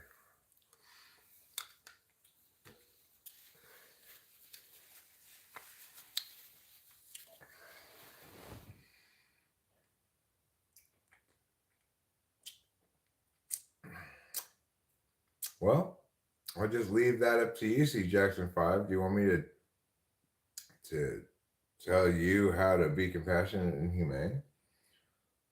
Is that what you're saying? You're not sure how to do it? If so, I'd recommend just go, book a flight to Pakistan or Palestine. Bring a bunch of,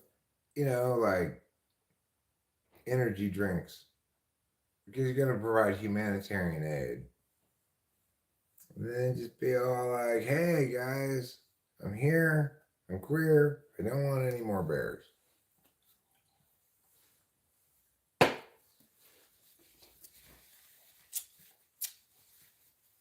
I'm worried about it too, C. Jackson 5. I'm worried that you're showing a lot of struggles with your compassion and humanity right now. Bernie down. Let's burn it down, burn it down the house.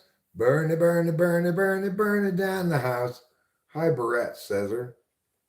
What's going on? You want to play Bernie down? You want to play Bernie down with 3 green charms? Or would you prefer to play Compassion and Humanity with C. Jackson 5? We'll be going back to the painting. I know what you're saying right now. This is false advertising. I was promised painting, and this is just an old man sitting in a chair. Well, I was painting earlier. It's not false advertising. I'm going to go back and paint more. You can't expect that just because I'm painting during the live stream, this continual non-stop painting with no breaks or anything. I have to eat some lunch.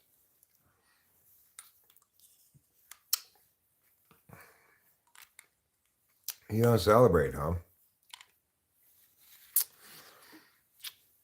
Do you like the song Celebration by Kool and the Gang?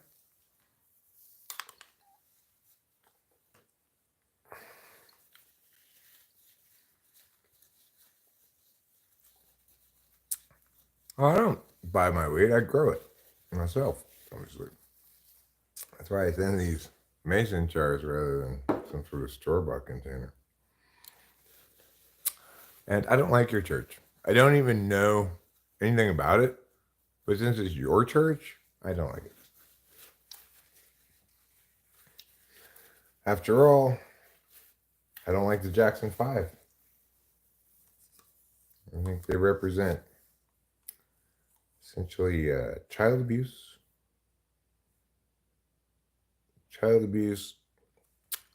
plus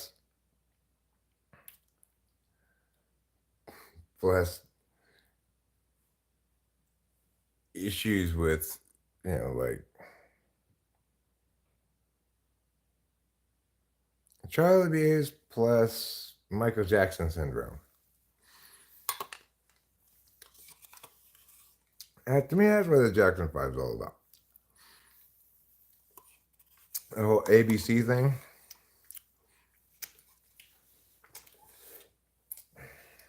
The original lyrics to it were, Dad beats me. He beats me so 1, 2, 3. He hits me with that there tree. Yeah, Dad beats me. Those are the original lyrics. The record label said, that's not going to sell. Happy holidays, Jonathan Carpenter. Thanks, Ruben R. Thanks. I spent years working on that. Well, that last yogurt was a strawberry. But this yogurt surprised me when I pulled off the lid of it. Said, that's no strawberry. It's peach. You're right, it's peach. I'm as shocked as you are. I hadn't even considered which flavors I was grabbing. I'd forgotten. Wait a second, Eric. There are more than one flavor of Yoplait that you have.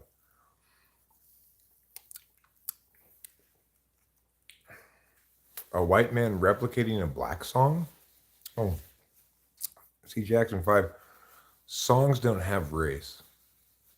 Neither do people, but songs definitely don't. Did you have a rich history and represent an important part of our cultural heritage, which is why I like to spend some time every day singing a few Negro spirituals out of respect for our forefathers and their musical innovations. Sometimes in the early afternoon, maybe late morning, I'll burst into song. Massa gonna calm down, massa calm down, bring me a massa, come on down. I'm a bear, just bear some hay, put it in the cotton, send it my way. Like that. It's a classic Negro spiritual written by a slave known as Sister Tom. It was the sister of Uncle Tom. So they call her Sister Tom. She's actually the one who told the Harriet Beatrice Stowe Uncle Tom's story. Harriet Beatrice Stowe was so moved by it. She wrote that book. And then everyone said, what? They're doing this in the South? Let's have a war. pretty exciting.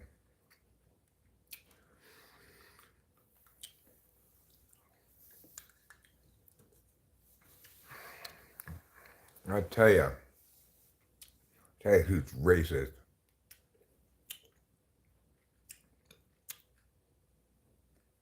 Southern slave owners. It's like, hey, I get that you gotta enslave those people, but that doesn't make being racist okay.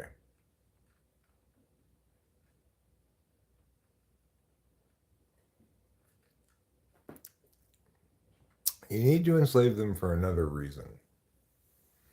I don't know, maybe they're from another country, maybe they were born genetically encoded with the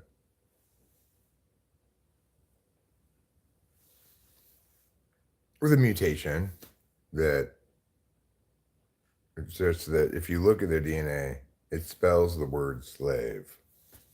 Some other justification besides race, because this is not going to fly. It's never okay to be racist.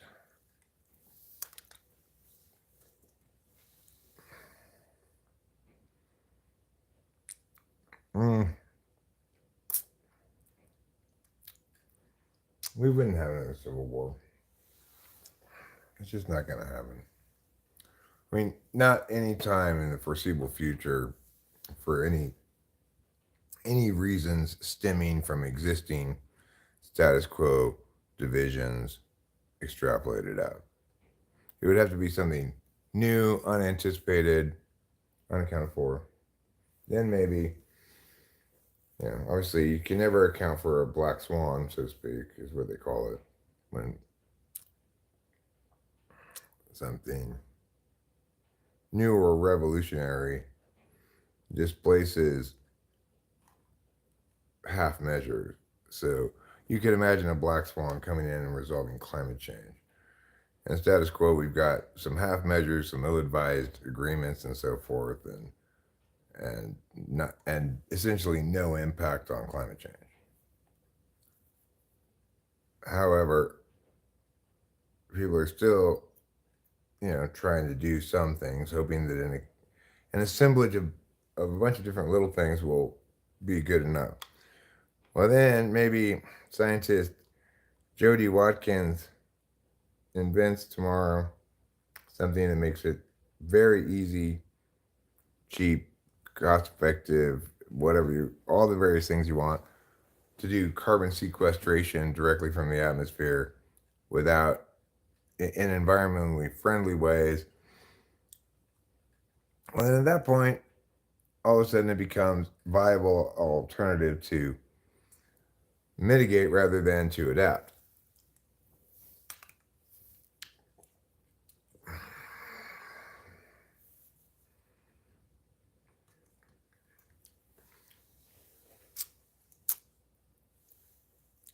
Well,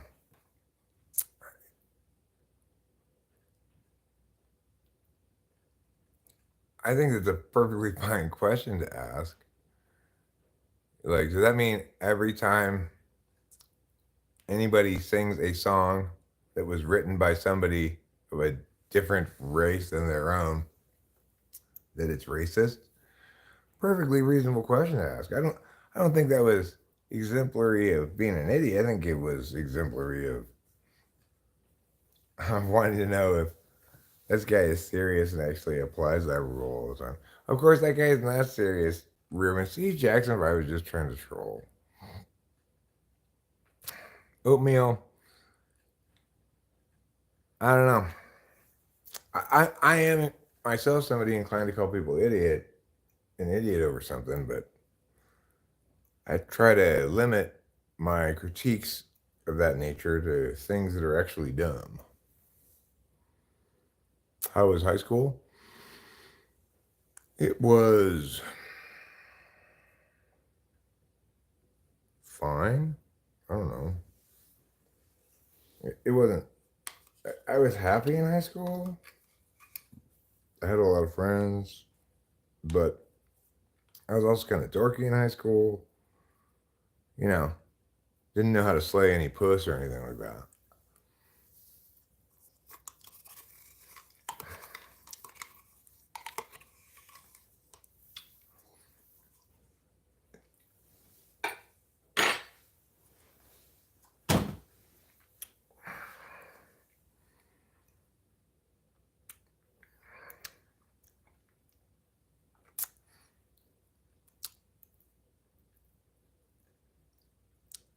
It's silly.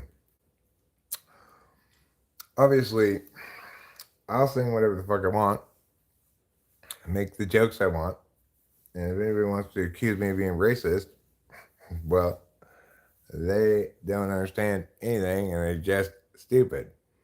You can call me a stupidist, like I I am biased against stupid people who say stupid shit.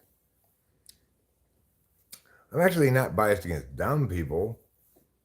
Stupid people are different than dumb people, right? Stupid people may be in some sense nominally smarter than the dumb people, but they're stupid, which is to say they they use language in bad ways. Is Christmas my favorite holiday? Um, I guess it depends on the year. In any given year, I might celebrate one or two holidays, maybe more, but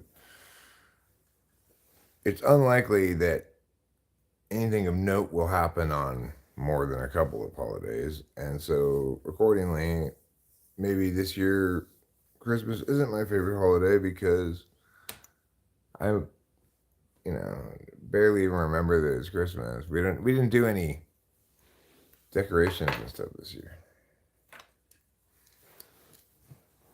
All right, I'm gonna stand up. We're gonna smoke a cigarillo and drink a little bit of beverage. I'm gonna go outside. What I'm curious about is what in the world did I do with the sunflower seeds? I could have sworn they were right here. A huge bag of sunflower seeds, and they seem to be MIA.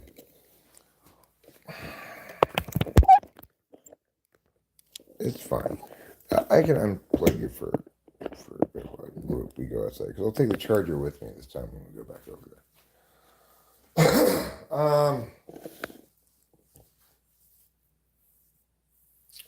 Get one of these. I do feel more energetic or calorie fueled, but I do also still feel kind of tired. I feel kind of SI-ish, a little tingly, like it gets super cold outside for one thing. So when it's super cold in the wintertime, I tend to feel like, ooh, like that kind of a feeling. Not really a real shiver, but it's a shiver-esque tingle. It's called Chris Tingle. Where are those sunflower seeds, though?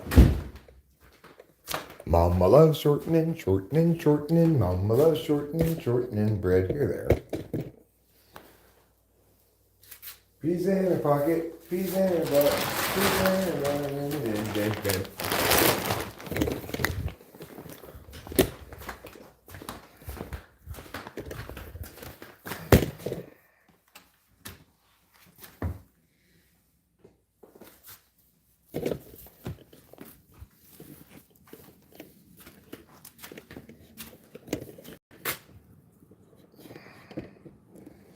There are plenty of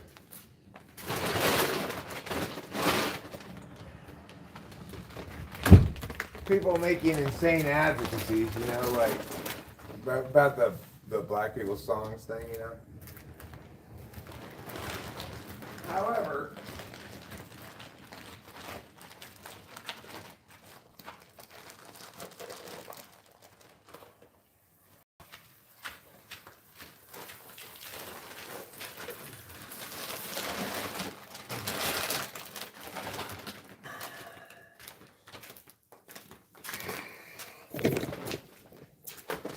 This kind of insane advocacy only get attention when they play as political those darn meows.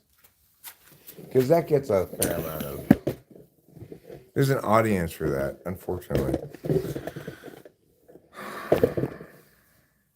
People feel as though they're outraged. It's satisfying sometimes. I need to get a lighter. It's so cold outside. I don't even want to stand outside and smoke. I gotta go to the garage instead. I have to clean the cat litter box. God damn it. These cats poop so much.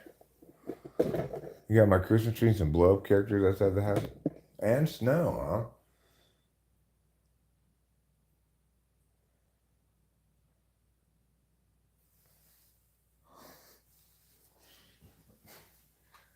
And we'll just go straight to the hiding of you. Does that seem like a good idea? I'll put you on timeout, but I really don't like that topic of conversation. I've seen tons of racially wrong miscastings, from Mickey Rooney's Japanese man to Ingrid Bergman playing a Chinese peasant. Well, so what? I mean, do you think that, for example, when they're making movies in China, that they might cast Chinese people to play white people and stuff? I suspect they would. For example, would you find it to be okay for a school in China to put on a production of Oklahoma? If not, why not? The only real ethnic cultural miscasting that irked me was when they cast Tom Cruise as a blonde Lestat vampire. I didn't like the way that Amazon Prime destroyed the Wheel of Time books in their miniseries of it. But what they did was not deal with change race or something like that. They made it so that male characters were now female, and sometimes vice versa, or indeterminate gender. But that it's like the whole engine of the entire world was such that the magic system being used was split into the male half and into the female half. And it's like they destroyed the whole story to just make it woke for no reason. That was the absolute worst instance I can think of I've ever seen of wanton wokeness run riot. No, kitty, I don't want to watch you eat. Amazon destroyed the beauty of going out and shopping. Well, I never liked going out and shopping, but I get what you're saying. It's like, it's a different world nowadays. When you buy things, you don't go to any store often. Instead, you just go to your laptop and say, brown shoes, size mia. You get infinite choices. Did I not already tell you I don't want to watch you eat? What I'd like to do is cast myself as a black lesbian women's studies professor in a movie about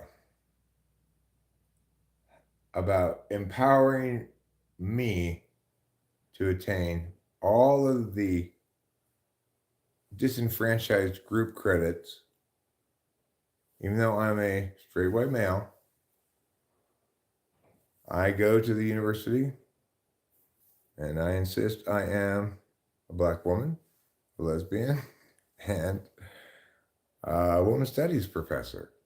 When they say, well, do you have any kind of credentials that we can see that show that you indeed are qualified to teach women's studies? I'll say, I identify as a women's studies professor. Are you next you're gonna tell me I can't be gay? Next you're gonna tell me I can't be old? Next you're gonna tell me I can't have a disability? You need to respect my identity. My name is Amala Washington. I am what you call a gold standard lesbian. I've never even heard of a penis, let alone seen one or touched one. And I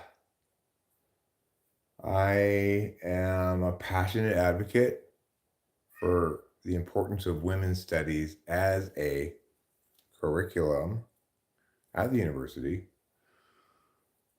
Naturally, I'm one of the world's foremost experts about women's studies, and I'm ready to study some women. So, what I'm trying to tell you is there's no way I'm not teaching that class tomorrow that doesn't involve you being members of the Ku Klux Klan.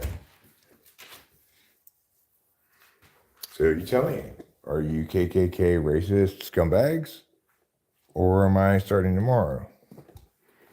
That's how I became Harvard's new department chair of women's studies and, lecturing professor with tenure, of course. Because I identify as someone with tenure.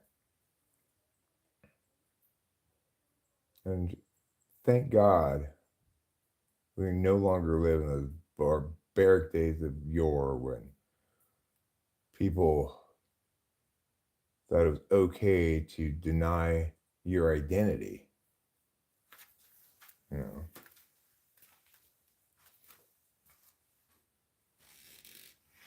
Now we understand that when someone tells you their identity, you show some respect, you agree with them, and you start treating them like that. Someone says, my identity is a dog, then you need to throw a tennis ball, maybe look for a phone number to call if they're lost or something. You need to start treating them that way, because otherwise you're engaging in ontological colonialism, imperialism. You're just another horrible, violent white man pillaging the true goodest earth of our people. You don't want to be that.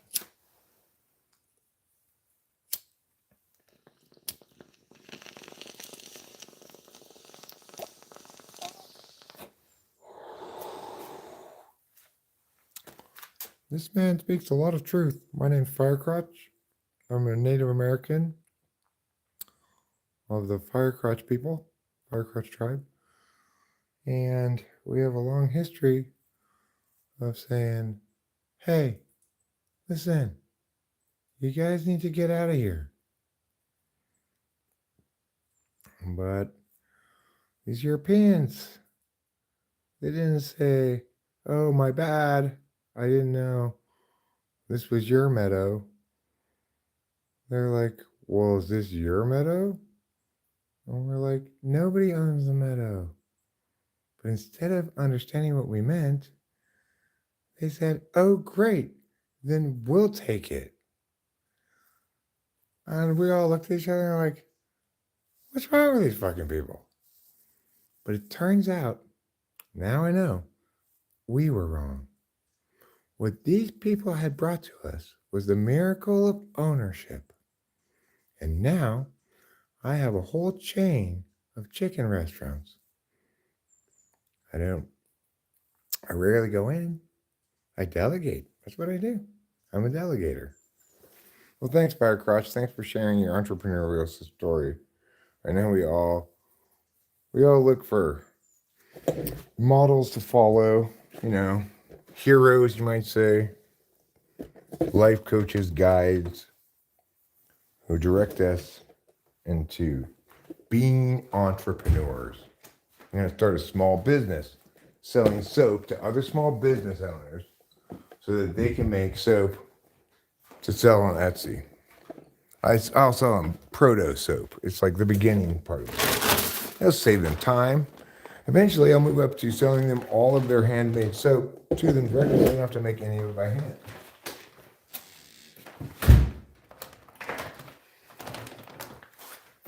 You may not be aware of this, but right now, in the status quo, many people are selling things on Etsy and are stuck with a horrible inefficiency. They want to sell handmade things. Sure, that makes perfectly good sense. That's what sells. But here's the problem. They think they have to make them by hand. Do you wear Birkenstocks and drive a Jeep? Eric, you may want to seek help with these thoughts. Okay, thanks. I will, William. I will find somebody to help me with these thoughts. Someone help me flesh out these thoughts into a one-act play. Fine. You baby. I will watch you eat. Tried to say no, but he was more powerful than I was. And eventually you won the argument just by repeating, please, please, please, over and over again, much to my dismay.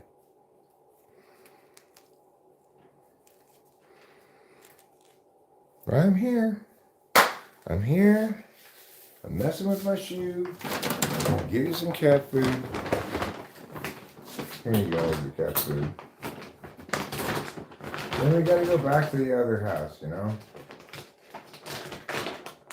What are we gonna do when we get there? Well,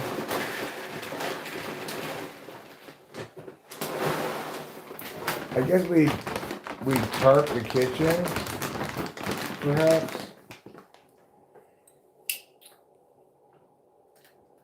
That would mean moving some stuff out into the living room again, and then tarping the kitchen, so that we could paint the kitchen, or we could try to paint the kitchen maybe without using the drop cloths, because obviously it's a lot easier to clean up tile if paint does drop on it. But additionally, I'm thinking there might be some spots we have to tape off, but maybe we could avoid the whole drop cloth in the kitchen thing.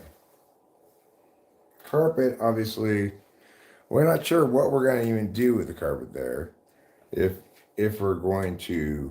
But I'm imagining, because I want to spend not so much more money on it.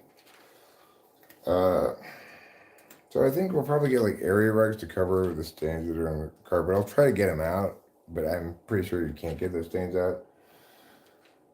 And accordingly, since we might keep the carpets in there, and I'm leaning that way, I have to avoid getting paint on the carpets.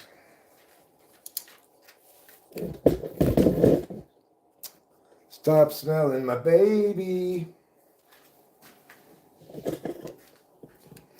All right, so we watched the cat, good for us. And I think I will bring a water. Good, yes, good. And I will bring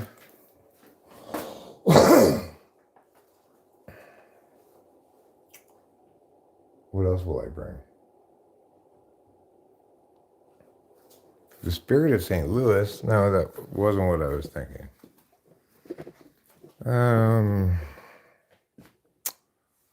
Well, I opened this, but I don't want to take it with me now because let's just have a sip of it and we can hear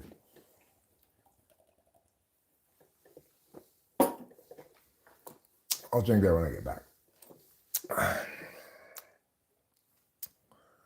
I like a good water on the rocks. Yeah.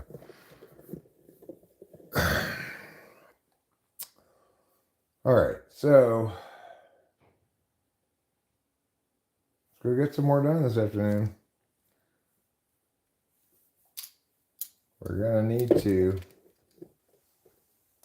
keep working if we're gonna get this thing finished. Okay, I need my charger.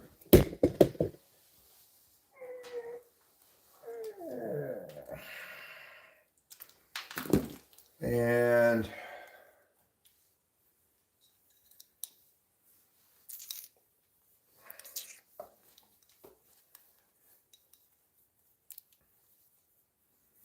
I could bring over,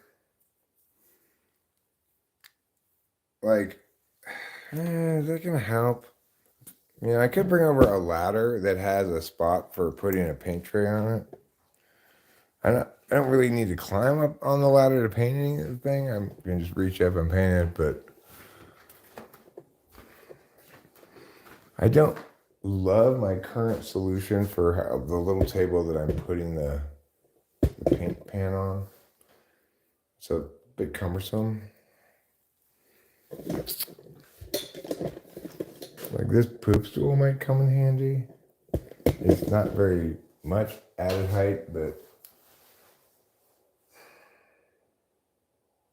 yeah, I should bring it because I might have to like lean over some things to get spots in the kitchen, especially.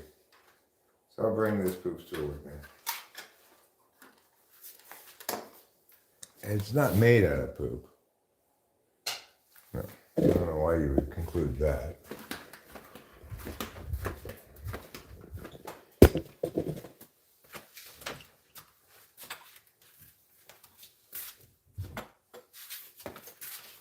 Okay.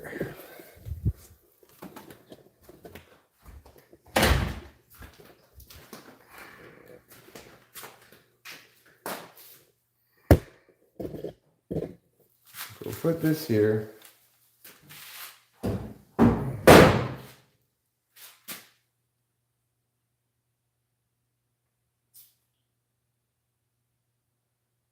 wonder if I could maybe use that crate or this. This is pretty good actually, right here. This should be big enough to put the paint tray on securely. I can use the other one to step on. That should work well. All right, I got this, I got those things. I have papers and weed over there that I can roll a joint from, so I don't really need to bring a bong and weed like I did last time. Anything else that might come in handy? Anything else that I can think I need? Anything else that might come in handy? Anything else that I think I need? A what? A who? A why? I got a little brush. Look at this shitty brush. I don't know why I keep that. Anything else looks like it might be useful? Well, here's wood filler. This might be useful. Not that I'm filling holes in wood. I'd be filling holes in drywall, but still, you can put wood filler in there. I don't know how fresh the spackle I have over there is. So. All right, fine. I'll take it just in case. Can I think of anything else that I need? I don't think so. I just don't think so. So let's go. Well, I mean, it is super cold out there. I know it's a very short drive, but I think I should maybe get a hat at least so I don't freeze to death.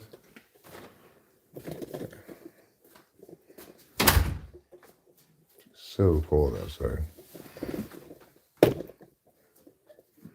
It's the kind of cold it is when it's not actually cold. You know, sometimes it's not actually cold. It feels colder. It's kind of like wettish, coldish, not actually raining, but wind blowing, the kind of weather that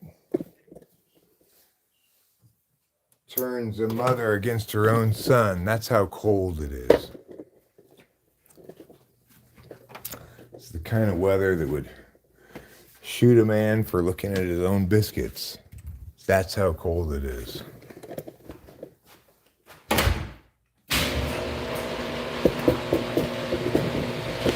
It's the kind of cold that's like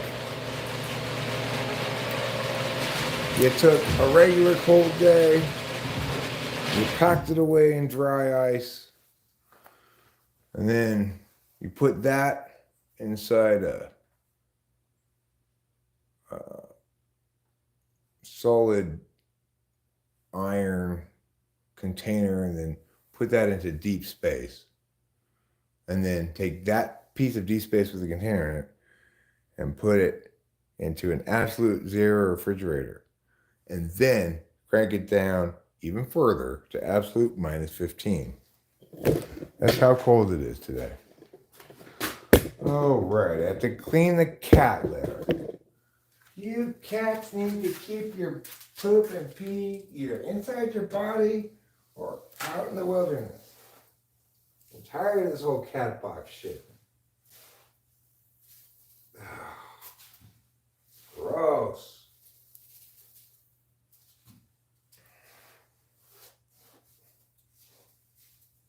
Let me ask you this, cats.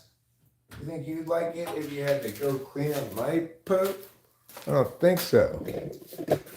You'd just be, no, I don't want to do this. You have no sympathy for me. All right, you guys know the drill. We will be incommunicado, as they say, which is Spanish for, do you want some avocados? Once I leave the range of this home's Wi-Fi, I'll be out of connection with you for about a minute and a half, maybe, until I get into the range of the next house's Wi-Fi.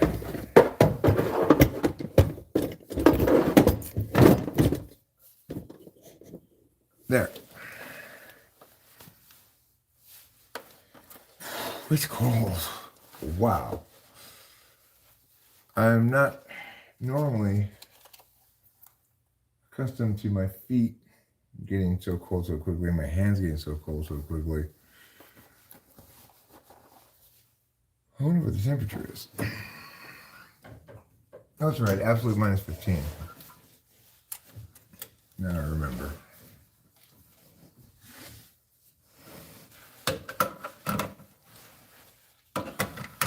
Scientists used to think absolute zero was cold. Today, we know that absolute minus 15 is where really cold begins.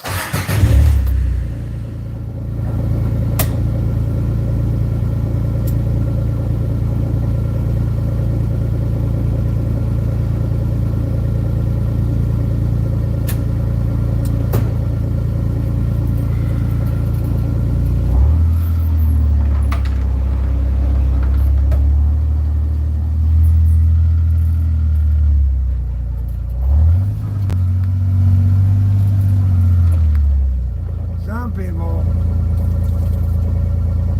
are crazy enough to say, Eric, you can't have a temperature of absolute minus 15. Zero is the lowest. And I'm like,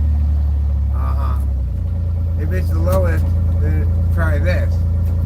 Take something that's absolute zero and make it 15 degrees colder. And at that point they said, yeah, Eric, that's why you are the world's greatest philosopher.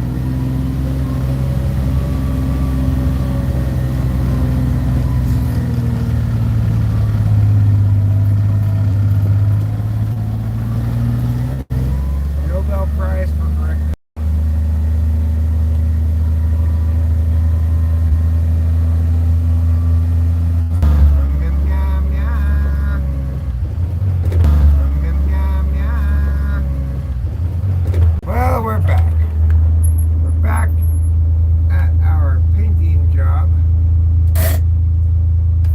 back live here with internet. So I hope you didn't miss me too much while I was gone.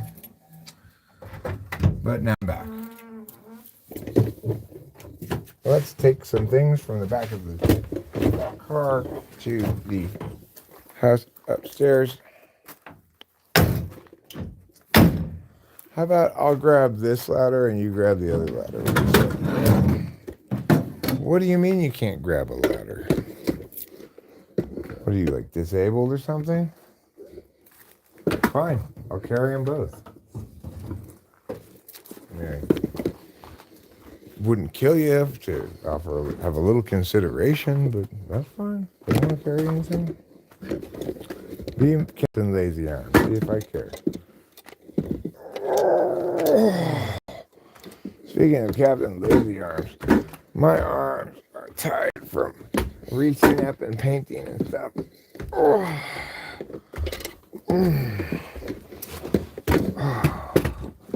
Good golly, Miss Molly.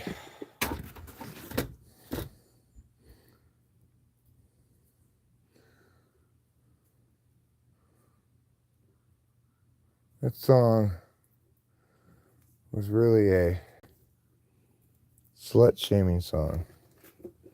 Good golly, Miss Molly. Why do you have to be such a whore? Known as one of America's first and favorite slut-shaming songs.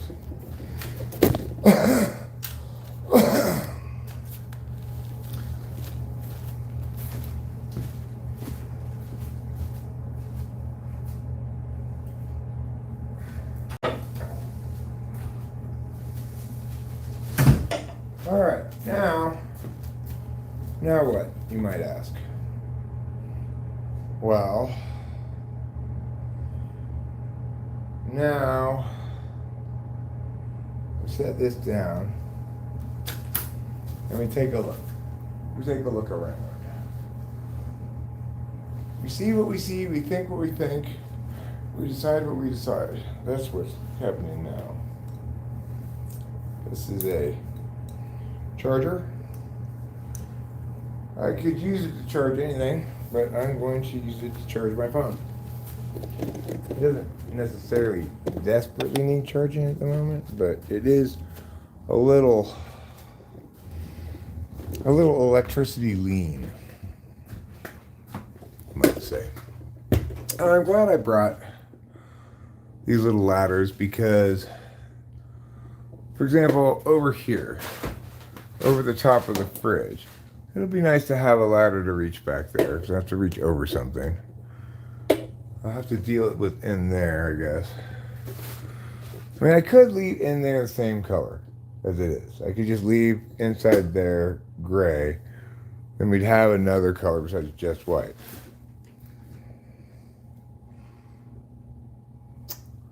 Let's conceive. Well, I could leave like this thing, this color too, potentially. I got this side of it white though already. So I guess I'll do this one white. Well, I could just do it to the end here, potentially. Save myself a little bit of means. Before I do the kitchen, I need to move these chairs out of here though. So I guess it's time to move chairs to a bedroom. I'm not sure which one.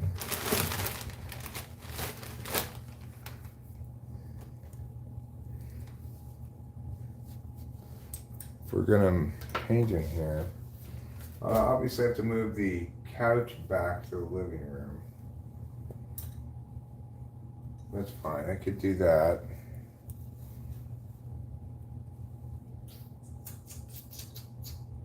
Do I have stuff I need to do before I start tackling this? Let's go look at what we did before and see if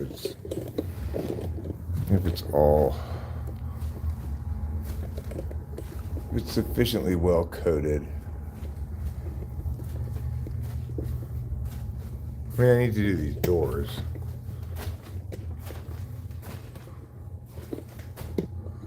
Looks pretty good, actually. I need to get over here a little bit. I can come back here and do these doors and get back over here a bit. Door frames.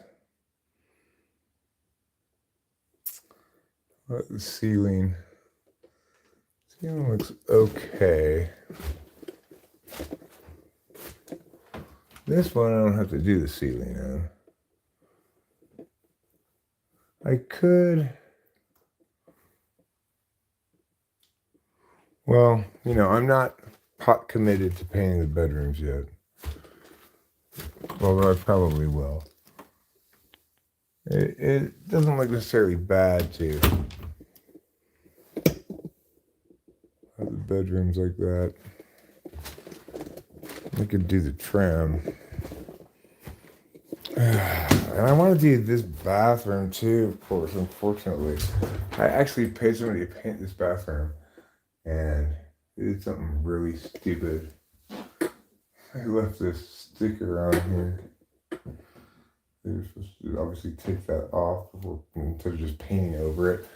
But I could just leave it as it is, I guess. But no, I have to get that fucking sticker off. It's ridiculous. What a fucking... Oh my god, how annoying. So I'll have to repaint this bathroom. So it goes. So it goes. Nothing we can do about it. Okay, so I need to make a decision here as to where I want to start. Well, I guess regardless, I should move the chairs out. I guess I just need to move into the kitchen now. And I can do touch-ups along the way too. But it's time to do the kitchen. All right, kitchen. Get ready to be painted. You say, I already have paint. Well, too bad. You're getting repainted because I don't like this dingy look. I don't want this color. And I'm just gonna have to change it. And you're gonna have to be okay with that. Kitchen. You're just forcing shit on me, Eric. That's because you're kitchen and I'm Eric. And so you don't have a lot of say in this matter. I should have say in it. I'm the one who has to live with this pain on my skin. My skin forever. Not forever. You currently have paint on your skin anyway. Yeah, but I'm used to this paint. Well, you'll get used to the new paint. Maybe you'll find that you even like it better. Who knows? I guess I am going to try. I'm going to try to paint this without drop cloth in here? Okay, are you really going to do that? That's so dumb. I know you don't feel like putting down the drop cloth. But you're going to be mad at yourself if you do it this dumbass way that you're talking about. Alright, let's move the furniture.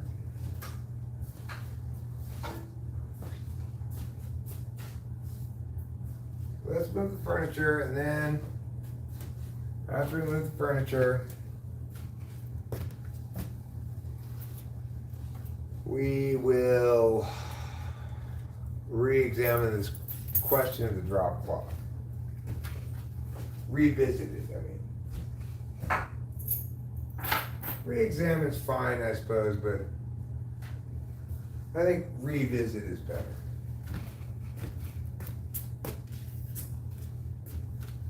All right. Come on, couch.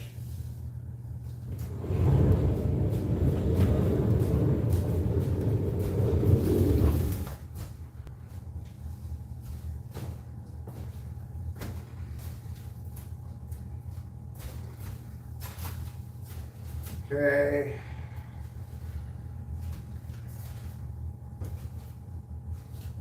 I'm gonna go this way. Oops. And try to bring it around like this. Hopefully. Hopes my goats. Maybe I just put it on its end like this. Yeah, it's just a clock, it's fine. I'm not worried about that clock. I don't like that clock anyway.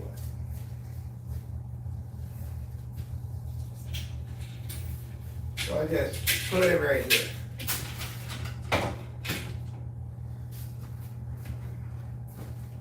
Okay, now where are we gonna put this jacket? This jacket can go in here too, I guess. Put it over here.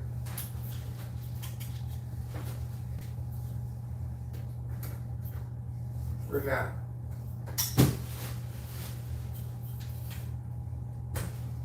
Actually, we'll put it over here. I'll put this there too. And now, let me put this down how it's supposed to be. Nope.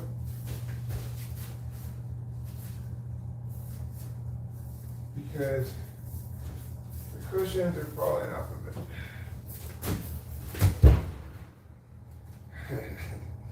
Right there. Good enough, that's fine. And you just stay there.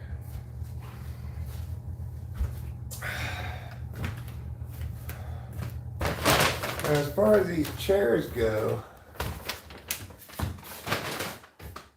well, let me put this stuff over here.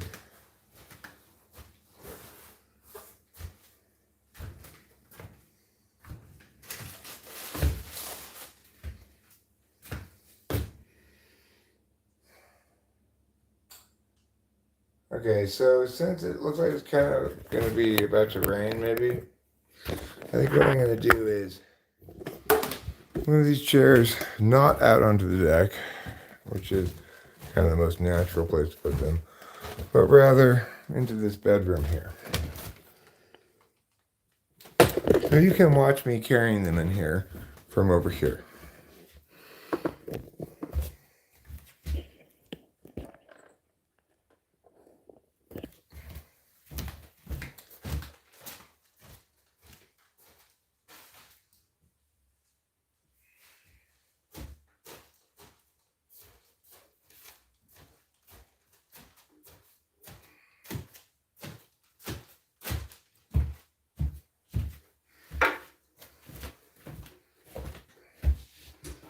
There's one chair, 2 chair, 3 chair, 4 chair, 5 chairs, 2 chair, 4.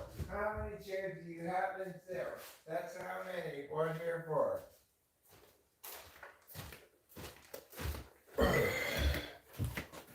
Put the chair over there.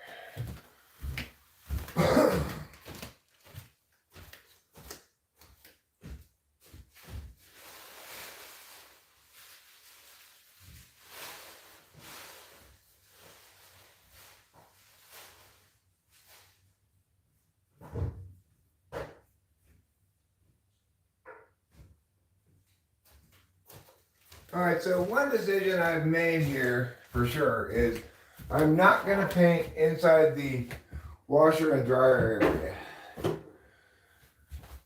I'm just going to leave that be the color it is.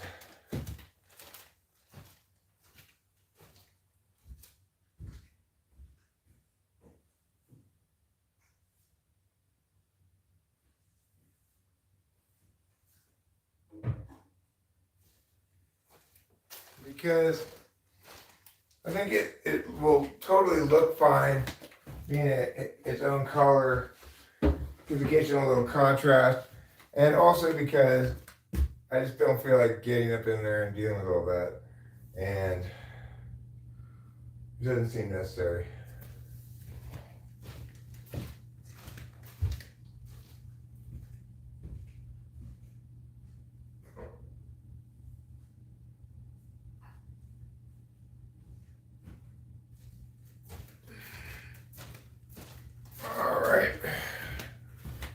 That there.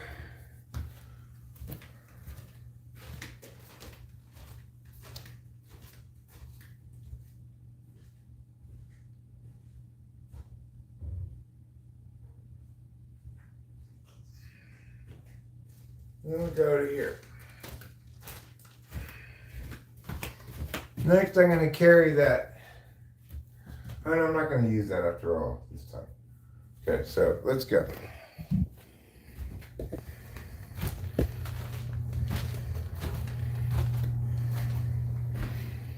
All right, now we're in the kitchen with Dinah. Someone's in the kitchen, I know. What I want to do here, these three are all spent cans with a little bit left in it that would be good for trim, you know. I'm going to put these three spent cans out here on the deck. I think the deck's fine for these. And I'll put them under the overhang anyway, so it's fine. It's double fine that way.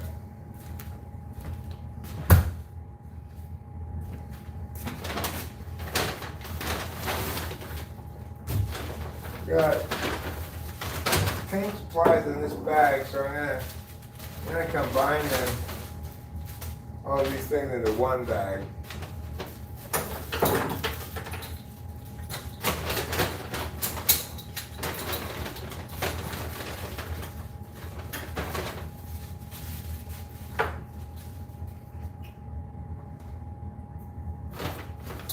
This is gonna put this on here.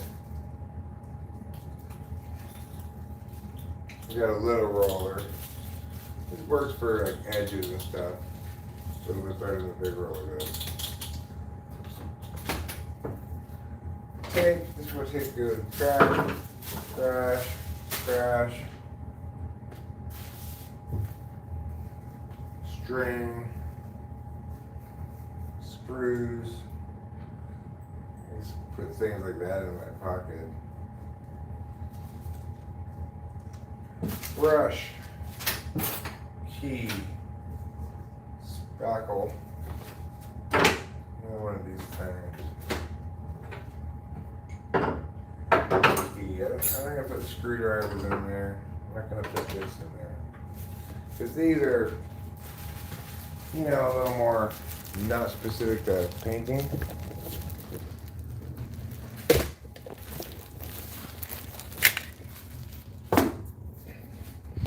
I need to bring a trash can over here.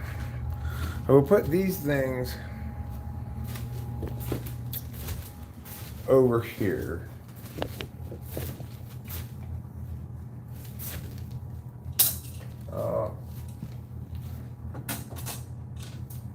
These things take up less room by putting them next to each other. Eric von Schmerich. You need to stop being such a barrack. This here, this here,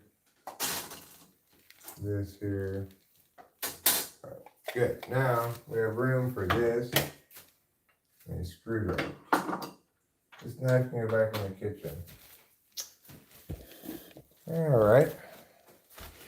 Well, you know, we're making progress here, even though we haven't started painting anything yet. We are getting prepared for an exciting adventure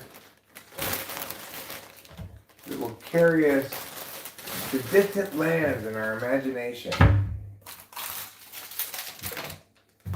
These things can go in the paint supplies bag,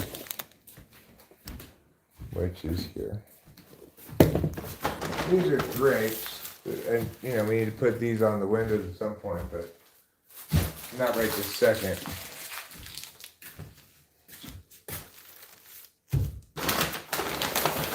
All right, we'll put these paint supplies here on the couch, and next I want to, I guess, move this table. So I think instead of moving this into a different room, it's kind of big, it's gonna kind of center it here in the kitchen. Pull that thing away from the wall. and figured that'll do.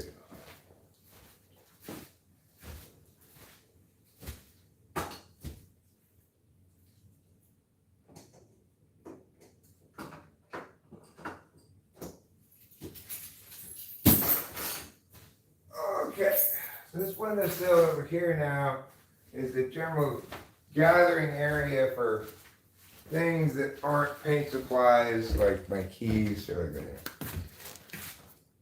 This water is water I'm drinking, I guess, so I'll put it right here for now. This goes in the trash. All right, now we'll pull this table out. We'll pull this table out and kind of position it like over here, maybe, where I can get to, where I need to get to. I might have to come over this table for the ceiling, but for now we'll leave that like that. And I think I'll pull this one out.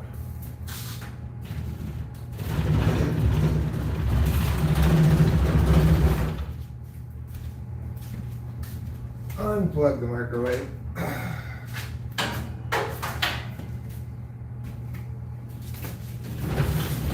Bring this right here. And there, we're fine with that. So I moved that out from the wall, moved this out from the wall. Now I have access to all these walls back here. And I can even push these a little bit this way. On this one. Right now, I guess. Alright, cool. So, do I want to drop cloth this? I think the answer is no, but I'm going to want to have some wet paper towels ready if I'm going to be doing it this way. Alright, so that's fine. So then I need to get a screwdriver to unscrew that plate.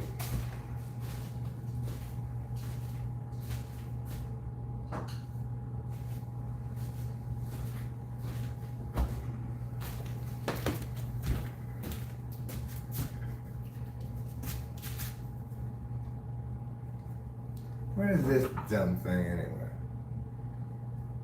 Nobody wants this dumb thing.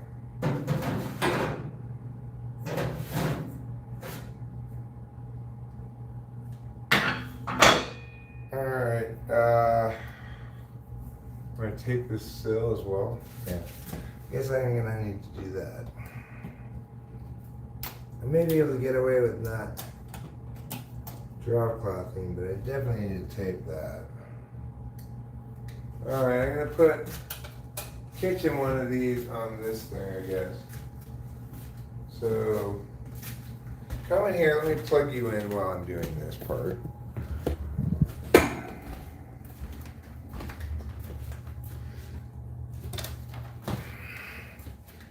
We're gonna start you over here.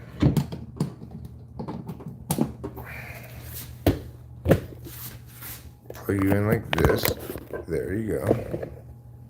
And I think what you're gonna see now is a real exciting, thrilling, impressive unscrewing of things.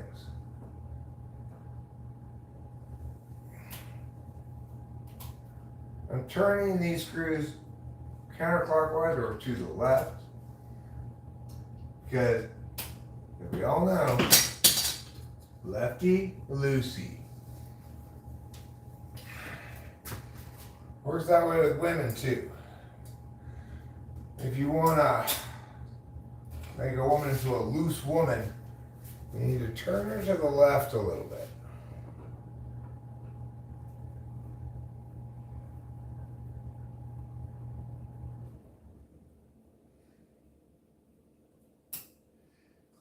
Just remember this simple mnemonic device. Counterclockwise means counting her size. Okay? it's the real secret of all the world's historical Don Juans, puss slayers of all sorts, you know. What do they all have in common? That secret. Counterclockwise, gentlemen. Lefty loosey.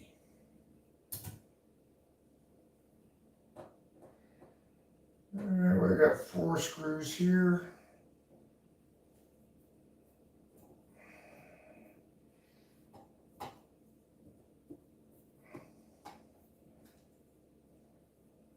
Four screws and a switch plate, you might say. I'm going to put this, I said I was going to put it here, but I've changed my mind. It's a good way to lose all these things. So I'm going to put it instead inside of this. Let's put it right up there. That's fine. Not really the ideal place, but it's fine. This one too. So now we've got more of these plates to unscrew. Got a couple of them right here. It says 3 screws.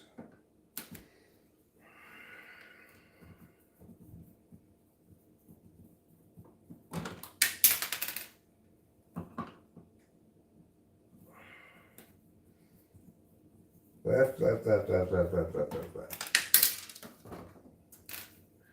And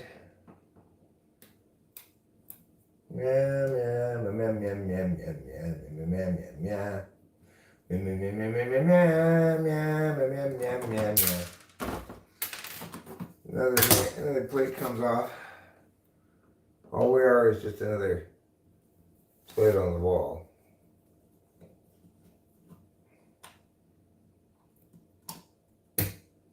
Little screw. These ones are different. All the other screws are the same, but these ones are different.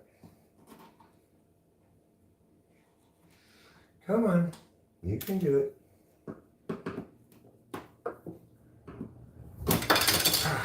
Okay, good. I've got this one. I've got this one.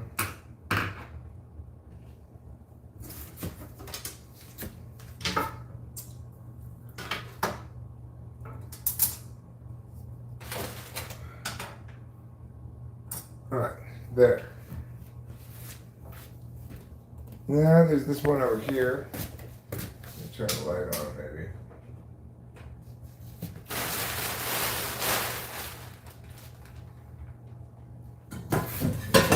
Actually, first, there's this one over here. This might be one of the little screw ones.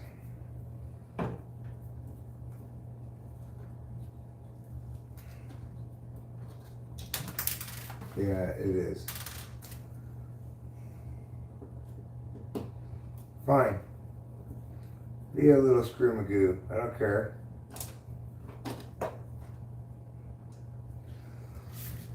Now we got this one off. We're kicking ass, we're taking names, and we're chewing bubble gum. We've run out of taking names and chewing bubble gum and kicking ass, and now we're just unscrewing things.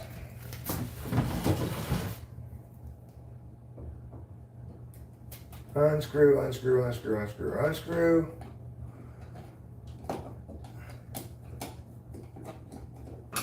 Gotta pass the Gucci to the left hand side. Come on, there you go. This one's out.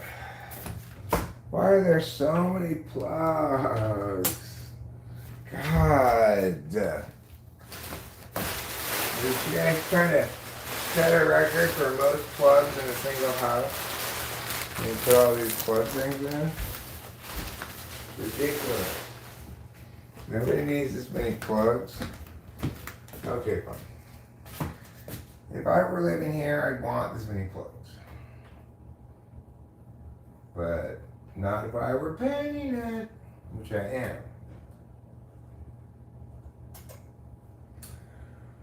I feel like I'm going to spend the rest of my life unscrewing wall plates.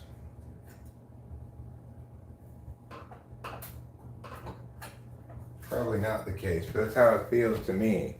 That's my emotion. That's my feeling. That's my authenticity. I try to live my truth, okay? You have your own truth, that's fine, because all things are always true.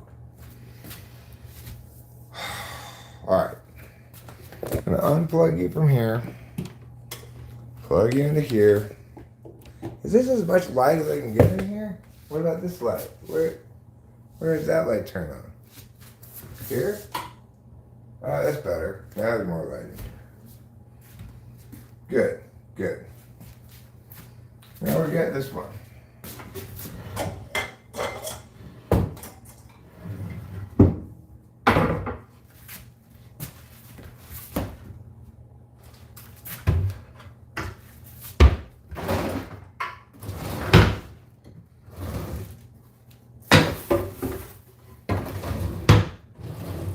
Just go in there already.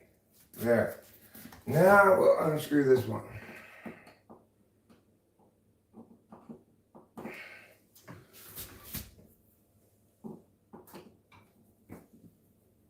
There we go.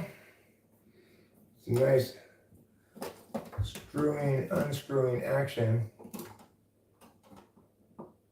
Come on, unscrew. Don't be a pain in the ass. Yes, yes, you could fall behind the refrigerator, but I don't want you to. Okay? Good. Good job. Good job.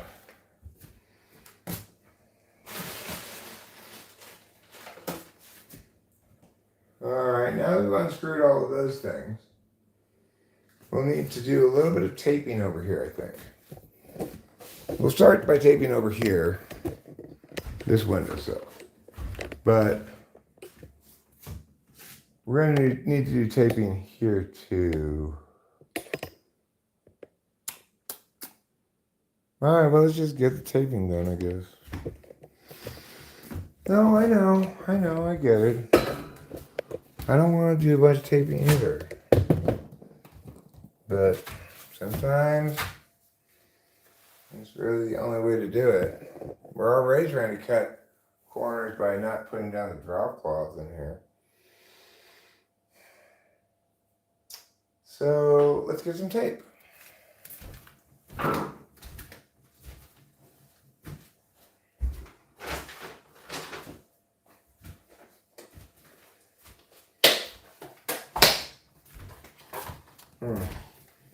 This is too wide. I didn't know this was going to be so wide. Well, this is fine. This is probably good for the floor.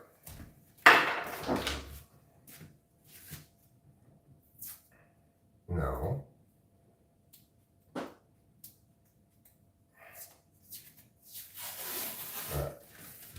Alright. I'm gonna put this tape down against the baseboards here on the bottom. Let me show you what I'm doing.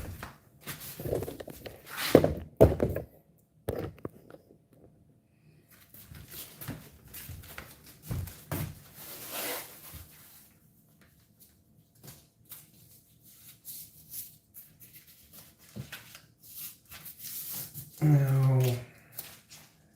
Come on. There.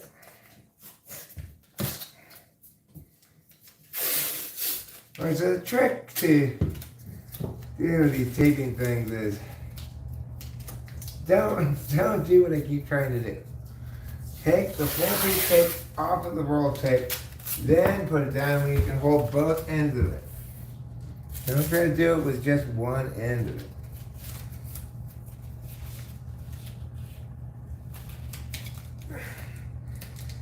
There. All right. Whew.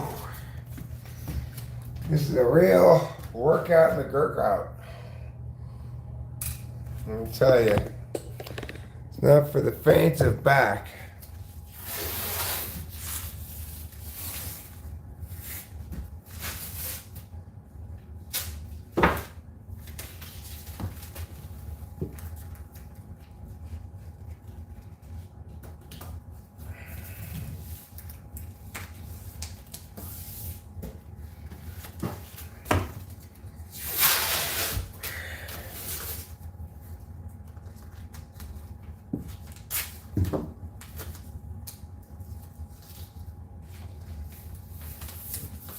Okay, good.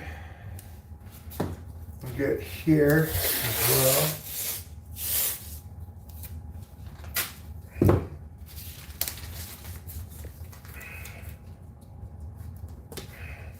What a feeling. Meow, meow, meow, meow. Meow, meow, meow, meow, meow, meow, meow, meow, meow. Okay. So far so good. Get this corner here. There. Ah, that's a start. Now let's get this windowsill taped off.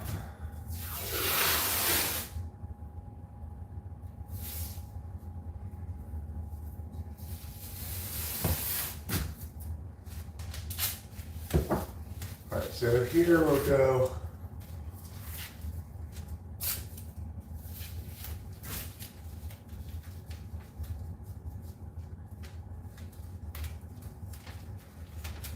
Ah.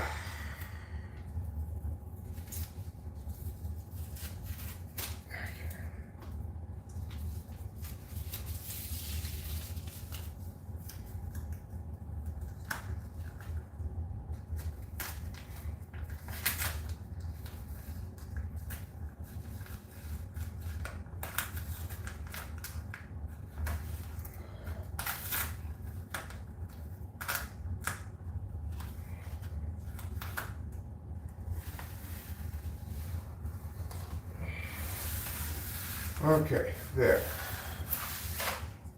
There's that. Now, try to get the end of this with this stuff.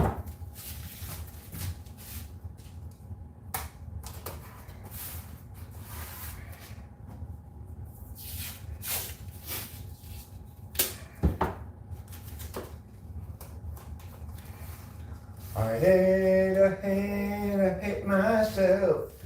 Why do I hate myself? Because I suck, but that's why I hate myself.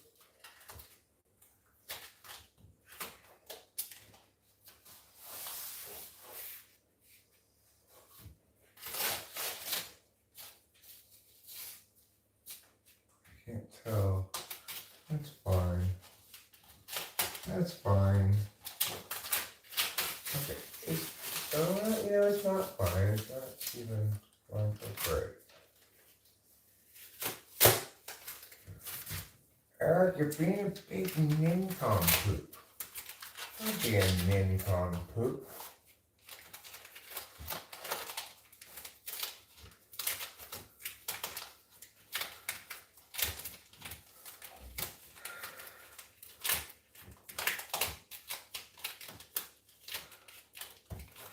Nincompoopation disorder is acting up again.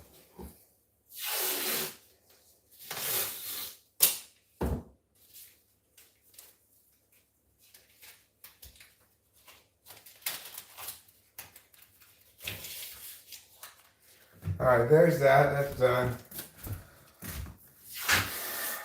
Tiring but done. Now we're going to just put that right there.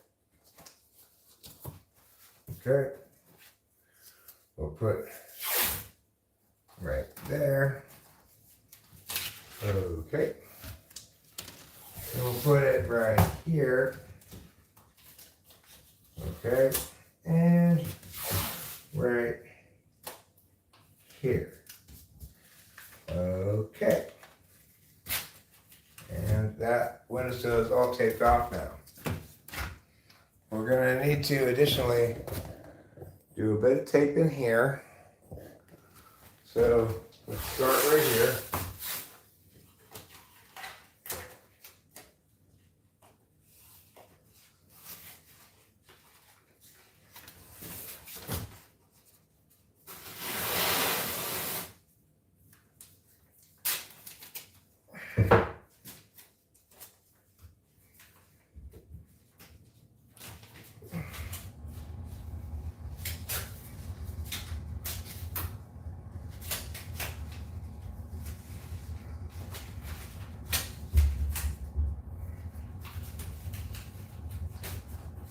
There. Okay, pretty good. Pretty good.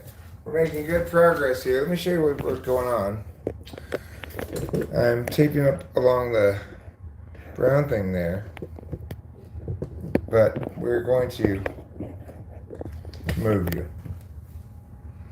We're going to move you so you can see all of the hot taping action.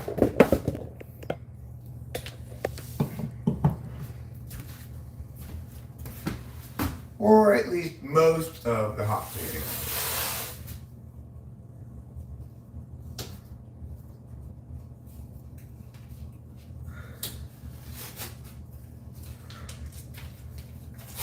Stop, Eric. Stop trying to keep doing the same thing. It doesn't work.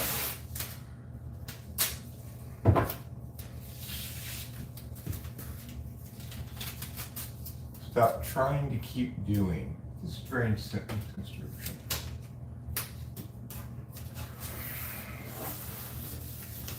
There. Now, I should get the little stool. My arms are tired of reaching up. I also feel that like I didn't eat enough. I just had 2 yogurts, but that's fine. This is good.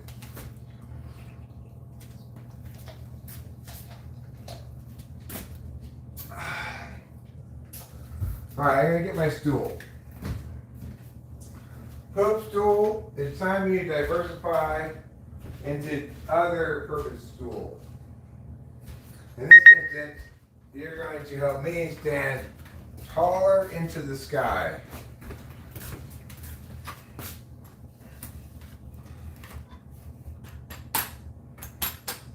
Okay.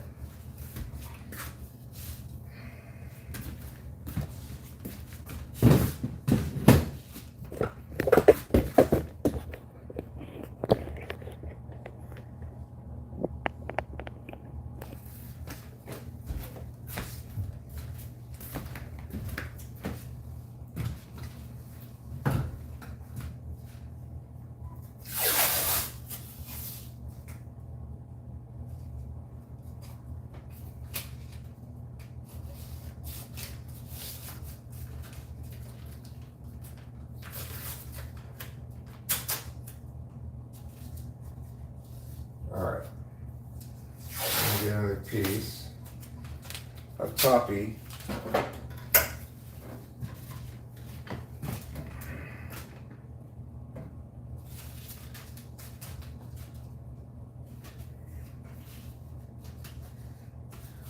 Alright, making progress. This isn't really the sturdiest stool to stand on though. Makes me kind of want to just tough it out and reach.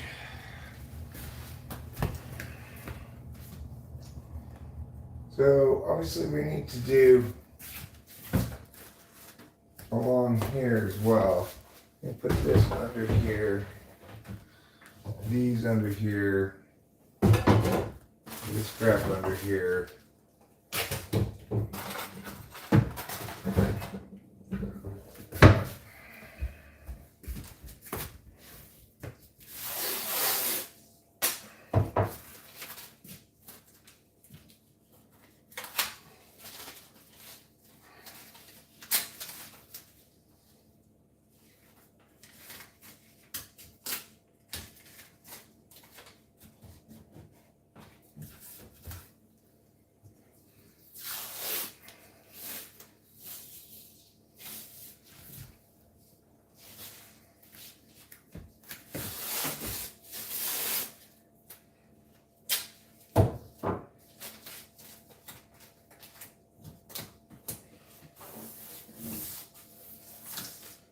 Okay, put down here, no problem.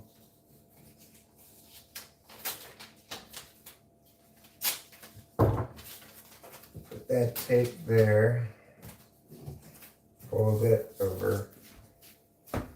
Then we'll get, what else we get? Along here, sort of, not hugely crucial, but we'll get it.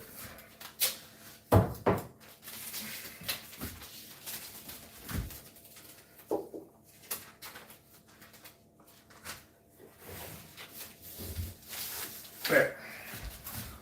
All right.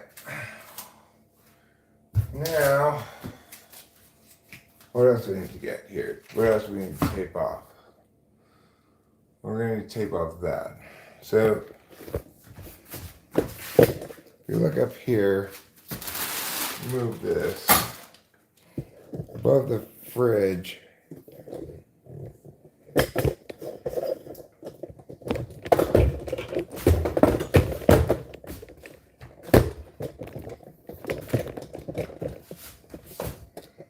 I can't tell what you can see even, but we'll just figure it'll all be for the best.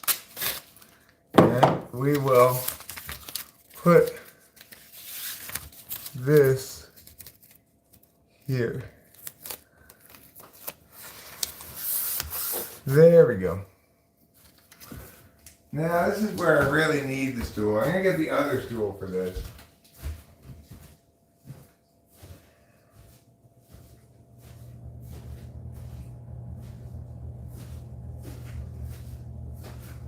Obviously, I'm gonna need to pull the fridge out and paint behind it, but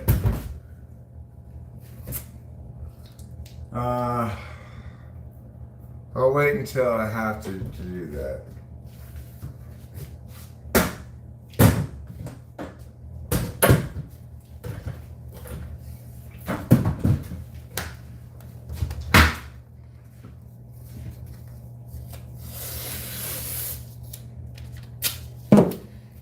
Get here first.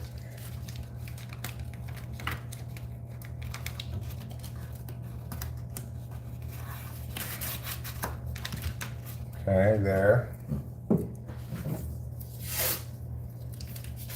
And get this end a little bit like that. That's fine. Now, get this other bit here.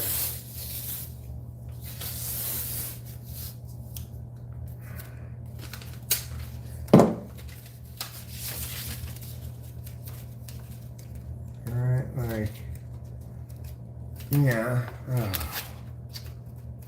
not like that, like, yeah, yeah. And I got another bit right there.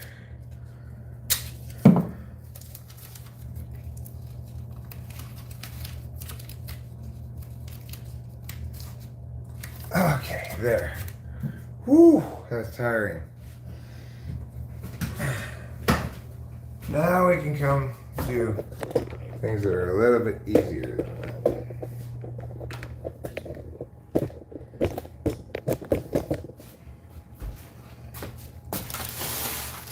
Oops.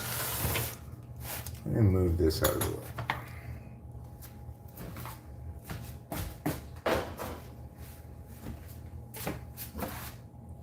These all go in a drawer or something. Where's the drawer? That's fine.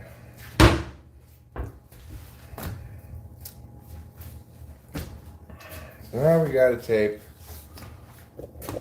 here.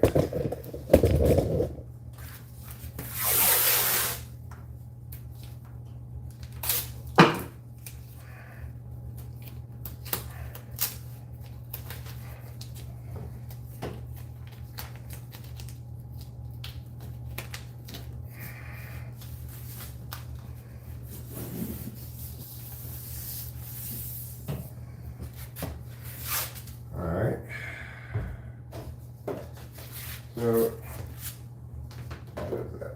This is trash.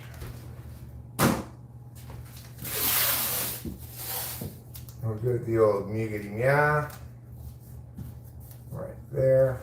It's gonna be just fine.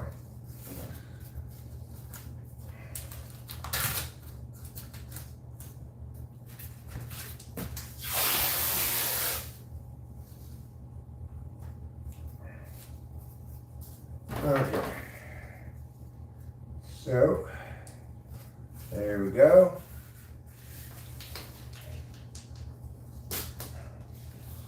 Now this is all gotten. That's good. Now we just need to get under here.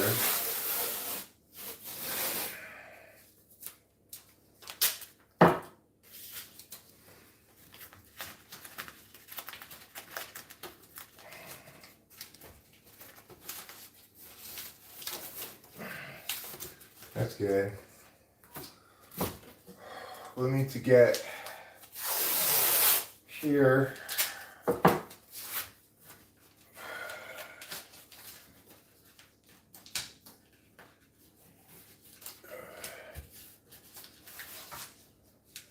And then you're going to want to cut off a little bit of this end here.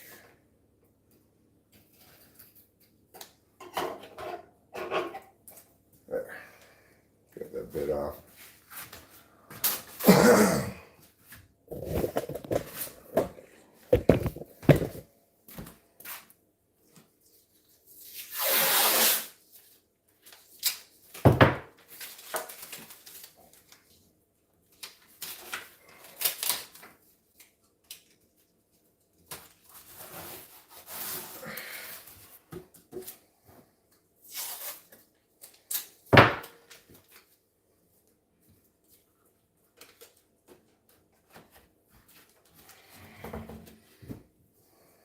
Okay, I'm gonna go like this bit here.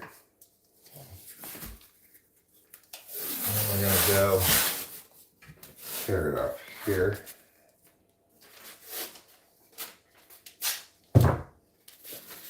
We'll get the whole underbelly of this at once, hopefully. Yeah, that's good. No!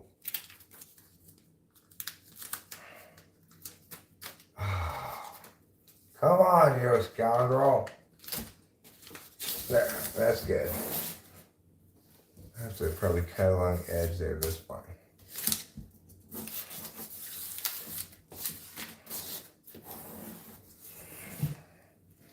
Let me get that knife again.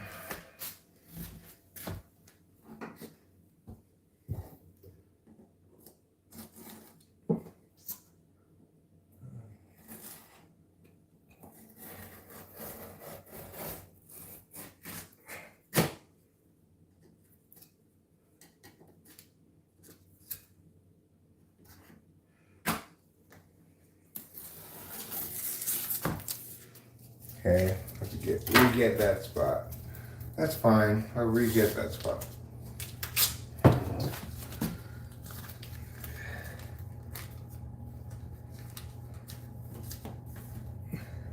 a little bit more.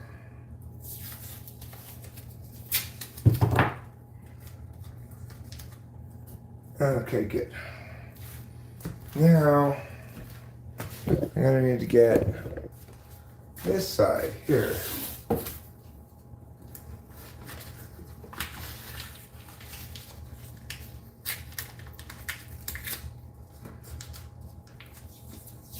And I forgot over here I need to get with this, put it on this side.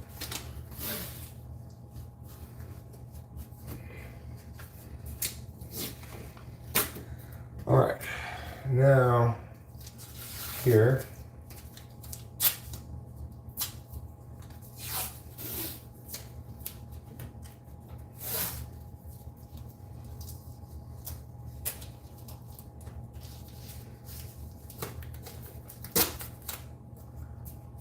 Okay, now we'll get along the top of this with the green tape.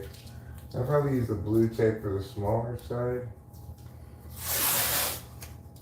Okay, this will be fine.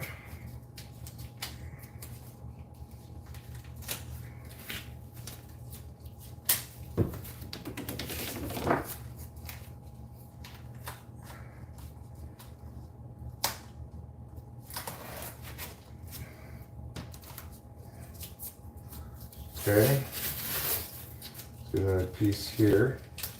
That's when you kind of gotta walk it along because, you know, you want to get it right, and sometimes one end ends up in a different place than the other. A little bit, you know, so That's when you just gotta say, hey, get another piece of tape.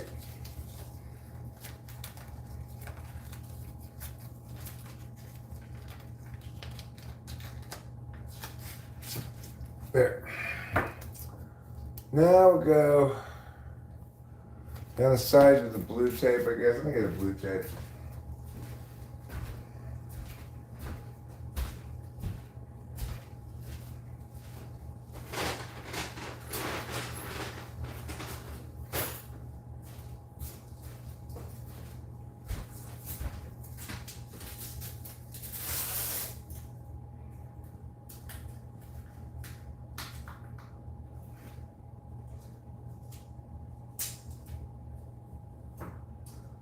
I'm putting some blue tape over here on this edge first because I realized, oh yeah, I was gonna do the same with this one with the blue tape and I never did.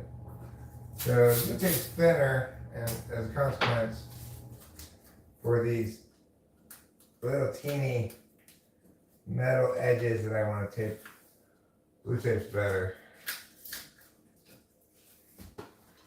All right. And we're gonna have that same kind of little teeny edge here, as you can see.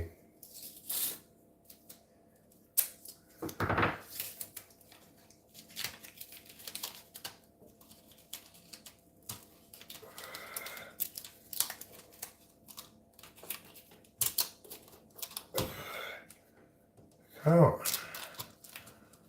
Come on. Get out of here, Baldy. Fine, do that, then fine. I'll do that first. Since you want to be a little bitch about it, fine.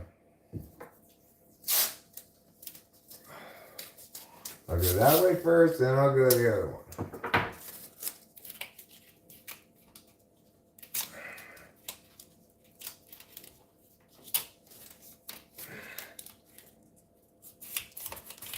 Okay. Ow. Ah. Ah. My wrist. Ow, ow, ow, ow, ow. You're fine, wrist. Quit your bitching.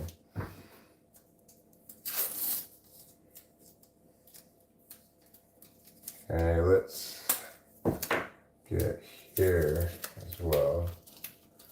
But what we really need is to get the other side of this, like over here. So to do that, I will go like this. I'm going to take this, and then I'm going to fold it in half, long ways.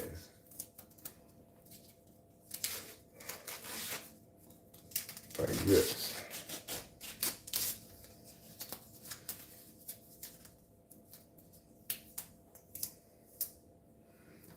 And then I'm just going to try to squish it back there.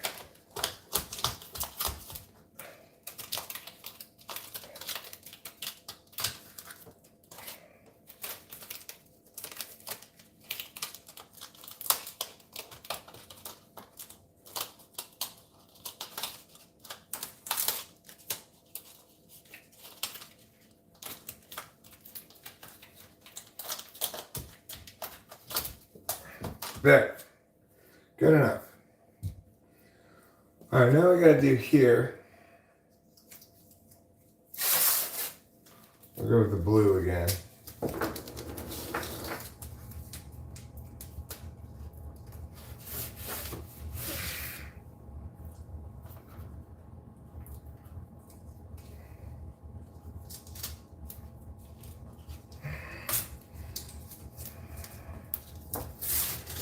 Okay.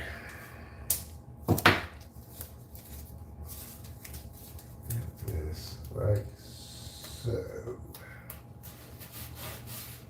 Okay. We'll get along the edge here.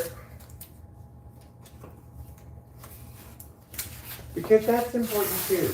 Because we aren't just one-dimensional creatures. We have a lot of different needs.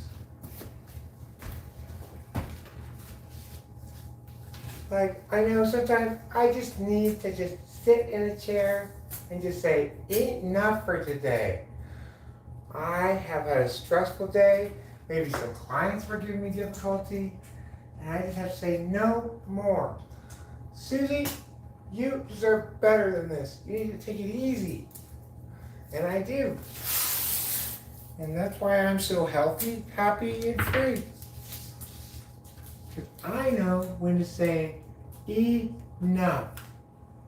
Enough.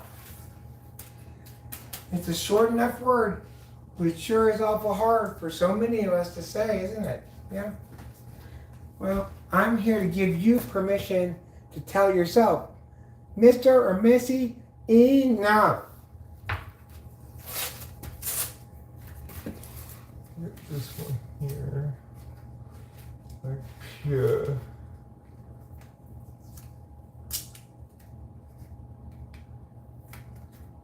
I smell sex and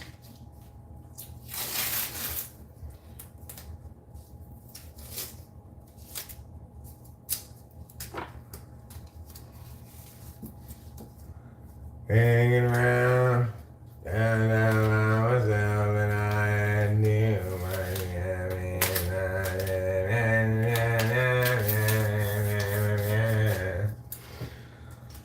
like disco lemonade.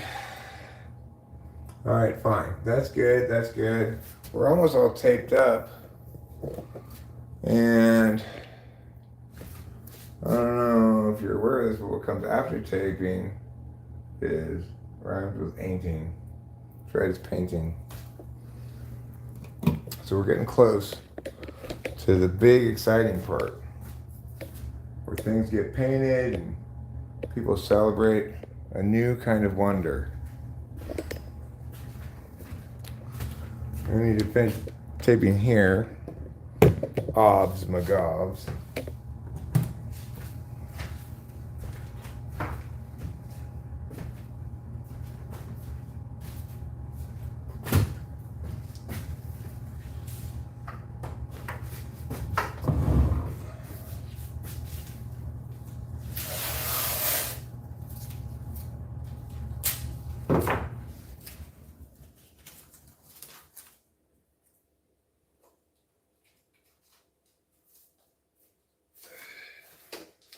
There. Not you, though. There. That's better. Now, we get this one going downwards instead of upwards.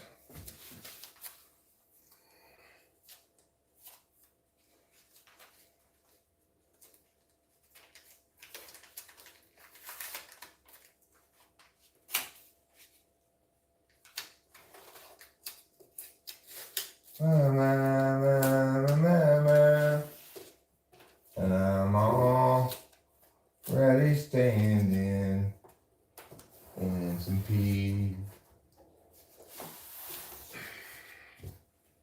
Okay. Progress. Just like in Alcoholics Anonymous, they tell you progress, not perfection. What that means is I can't expect to instantly be done with all of the taping. I have to do it a little bit at a time until finally I'll say, hey, look at that, it's all done now.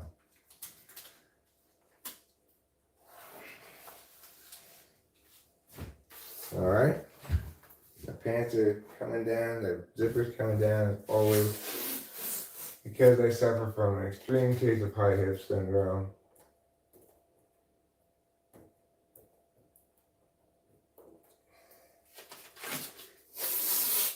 Okay, we'll get the bottom here, like this.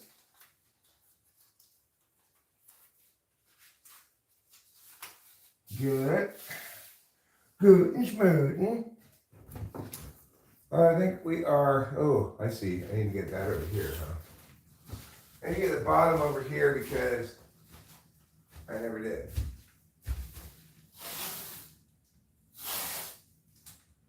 Let me just take this up here real quick.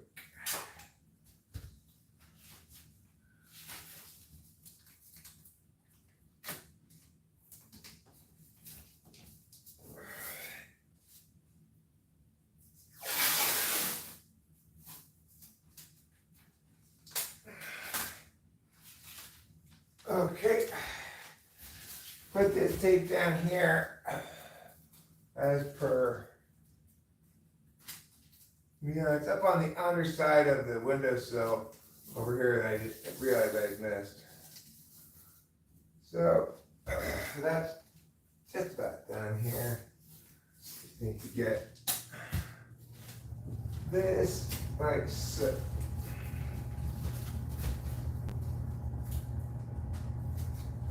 There, fine.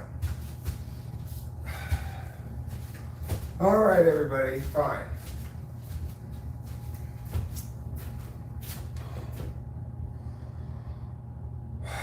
I think we are, well, not quite done taping. I see another spot I need to tape. I got a tape here.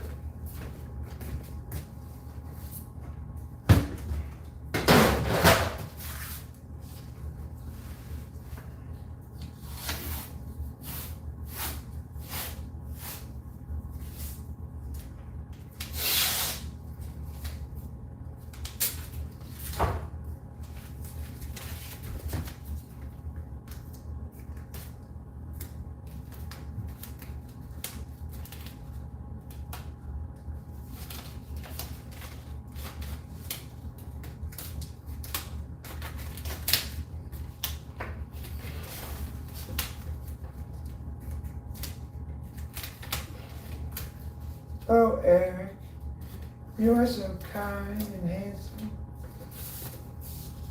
Yeah? Most of all, Lou, you're so good at taping. Yeah, I am. You really know how to make a girl feel special. Well, darling, ain't nobody likes a messy paint job. Ooh, you're such a good painter. Yes, I am.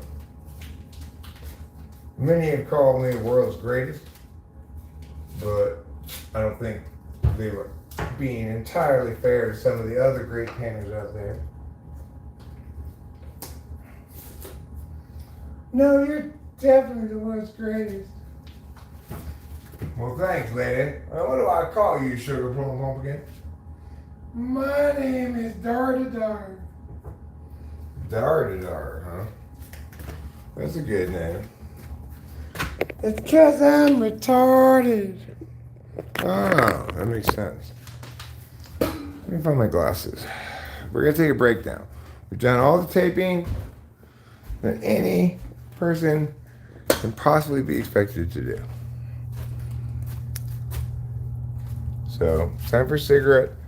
It's time for a moment of reflection. I'm going to sip a bit of water, read the chat, and try to get through to you. This is an intervention, okay? You need to sit there until we're all done telling you how much you suck.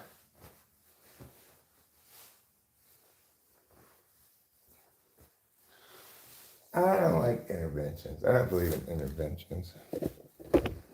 Intervention, schmintervention.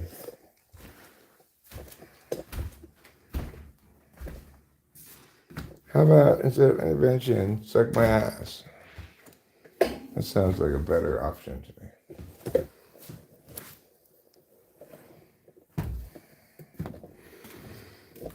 Wee-hoo!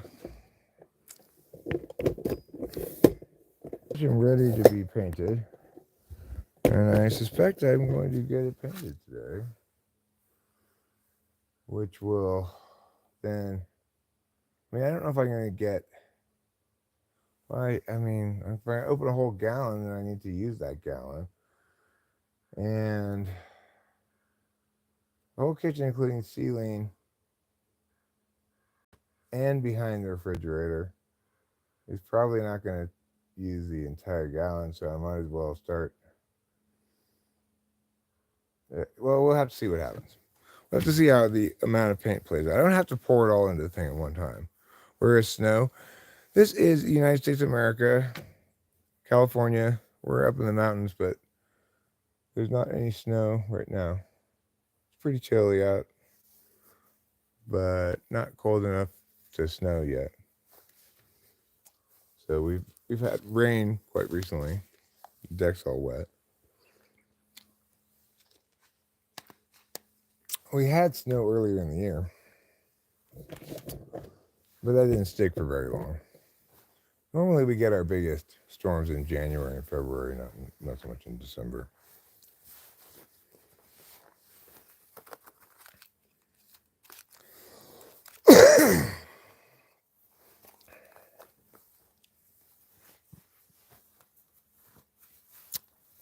Here we go. Chantilly lace has a pretty face, has a ponytail, and walk has a wiggle in a walk and a giggle in a talk. Meow, meow, meow, there ain't nothing in the world like a big-eyed girl to make me act so running and spend my money. Make me feel real loose like a long-necked goose, like a girl. Oh, baby, what I like.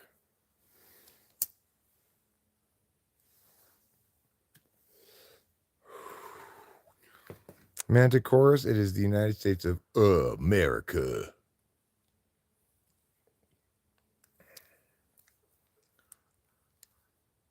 Yep. As in, like, my country 'tis of the sweet land of liberty, of thee I sing. Land where my fathers died, land where the pilgrims cried, land of every infanticide, and let freedom ring. Rachel's at home, resting, getting her puss ready for a full-blown invasion later tonight. You better rest up, because later tonight, that pussy of yours is going to be the beaches of Normandy. I'm sending all one of my men.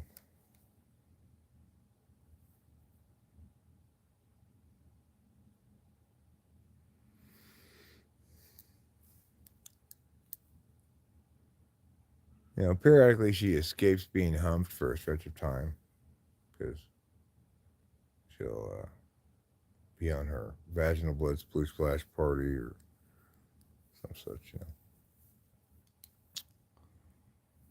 But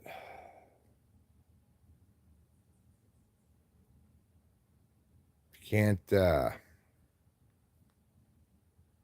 not healthy for her to go unhumped by me for too long, so we're going to have to put an end to that.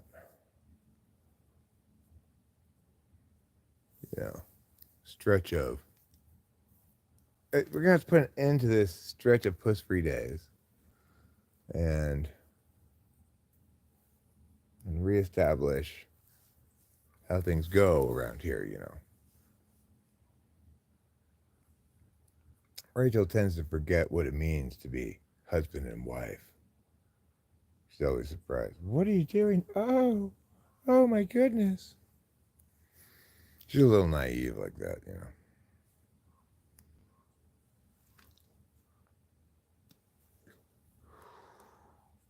She's got a bad memory too, so it always surprises her again.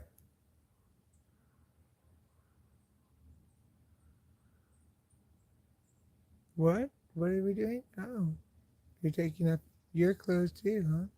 Taking off your clothes, huh? You're trying to show me your vagina? What is that thing? Rachel, think back. Remember a couple days ago? Oh, right.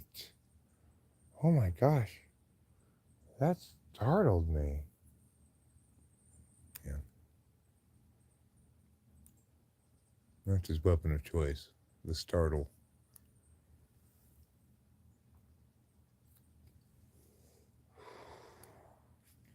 Rachel and Eric, a one-act play, as performed by Eric, doing both the voices of Rachel and Eric.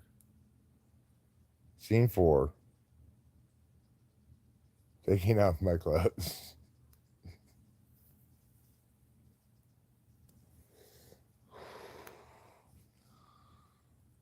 Well, I'm sorry, Rachel, but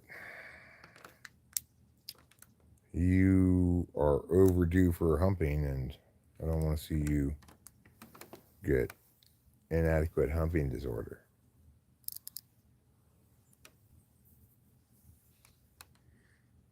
Ananda Alvarez, hello. Thank you. I am beautiful. I went to beauty college, and then I went to the beauty salon. I studied beauty, tips, tricks, and catastrophes. And I was voted most beautiful woman in the world for the last 1,500 years in a row. I have IHD, inhuman handsomeness disorder. Is that what you're saying? Aliens or INTPs? No, INTPs aren't aliens. They're just... They just have trouble engaging with the world in concise and execution-filled ways. Uh-oh.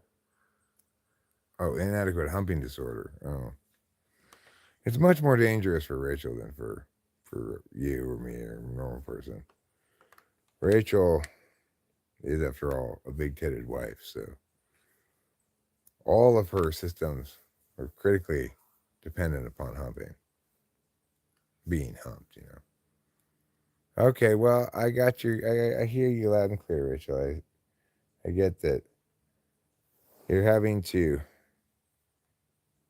keep the doors closed a couple extra days to complete the renovations, the fumigations, the new signage, etc.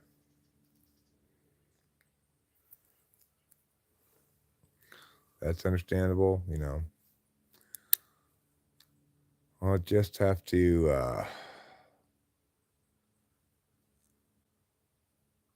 make sure I'm extra thorough tomorrow, hopefully, you know.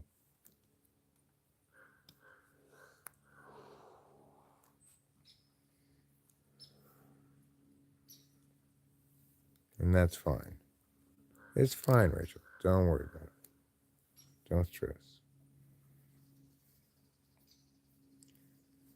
You'll be able to, you'll have access to that dick soon enough, okay? And then, because if you deny a big-titted wife for too long, she starts to like turn into a rabid wild beast, snarling and crying all at the same time, unsure what's happening. What's going on? What's wrong with me? Well, Rachel, for the course of the last 5 years, I've been building up in you a physical addiction to my penis, and now you're going through withdrawal symptoms.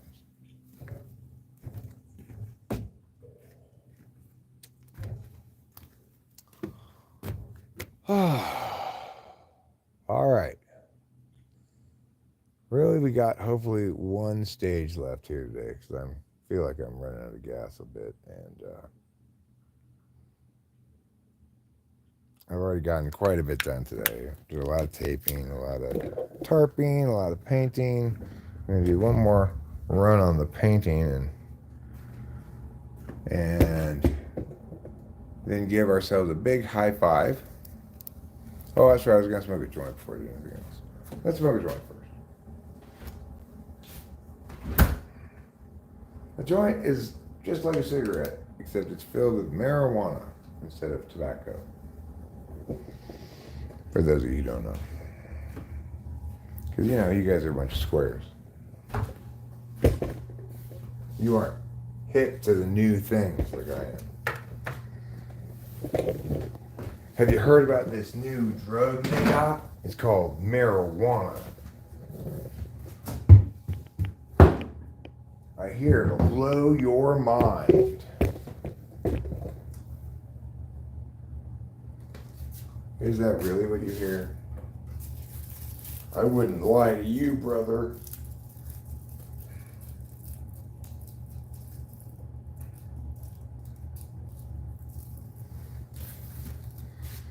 We got a paper. That's step one. Now let's lower this. Let's lower it so you can see what's going on. Now let's see. As you can tell, we've got some weed right here. What's this paper? But here's our problem. This weed is in pieces that are too big, and we don't have a grinder. That is to say, we don't have a grinder other than our fingers. That's right, friends. Those of us who are from the olden days know that it's actually possible to grind up weed without a grinder. You just have to use your fingers. The grinder God gave you.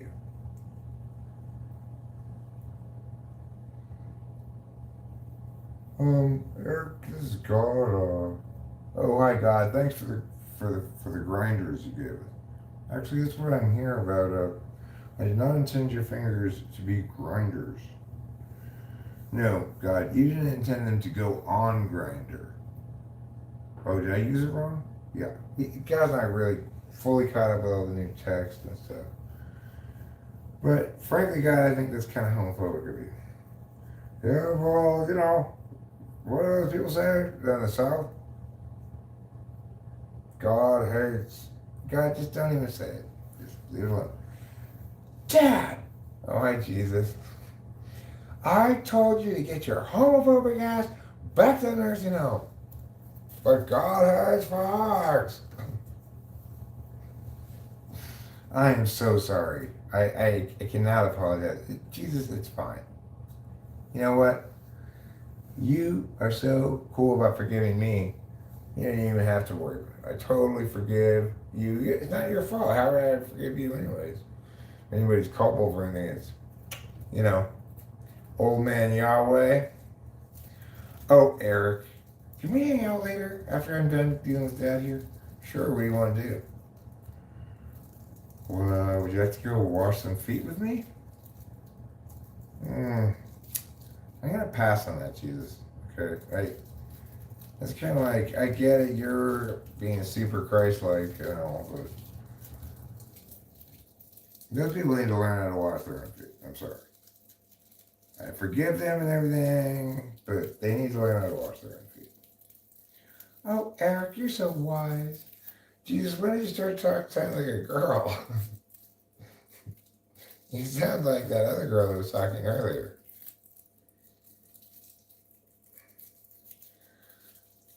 Eric, stop worrying about my gender, okay? This is 2024. We're all somewhat woman, somewhat man.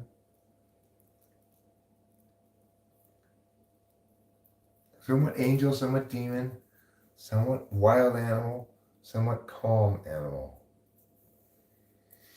Jesus, I hate to correct you again, but I'm pretty sure the opposite of wild in that context is not calm, but rather domesticated. Eric, now you're just being pedantic. All right, touche.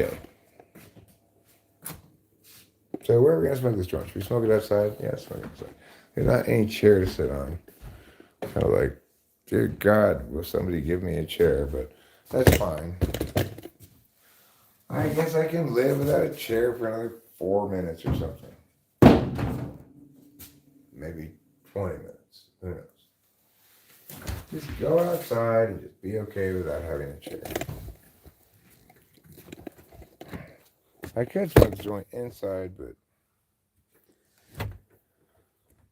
it's not like inside's more comfortable because I got all the furniture displaced and stuff.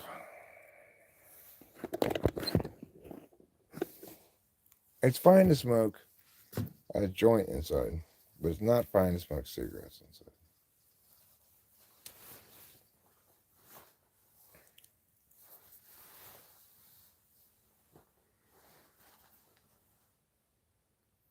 No, the plant isn't very Christmas-like, Eric. Well, it's pretty Christmassy. Because in some ways, Jesus was like a new coat of paint for the world when he was born in a manger.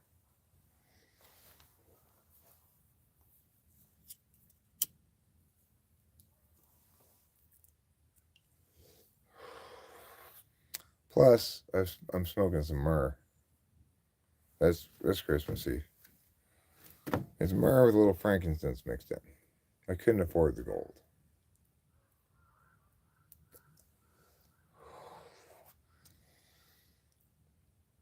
Oh my God, would you guys look? Oh, baby.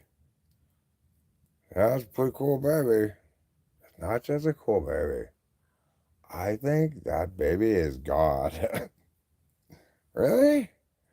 Totally. Let's go give it stuff. All right. So the three wise men set off for Bethlehem. One of the wise men had a bag of frankincense. The other had a sack of myrrh. And the third had a plate full of gold. As they were en route, wise man number one, named Anthony, said, "So what makes you so sure this baby we're going to go see is God?" I said, "Well, I heard from a guy who has a brother in Bethlehem, who heard it from somebody who knows the family, that this lady who's giving birth has never had sex, not even one time."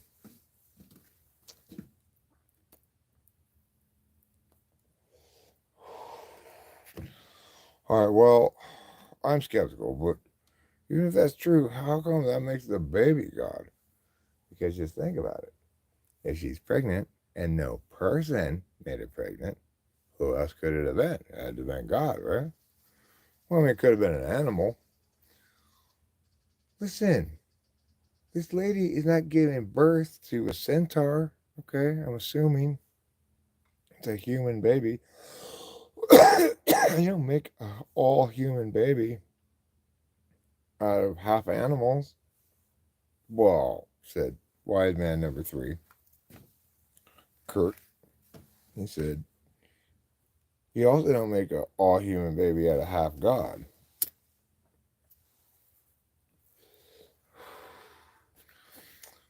And wise man number one said, no, no, no.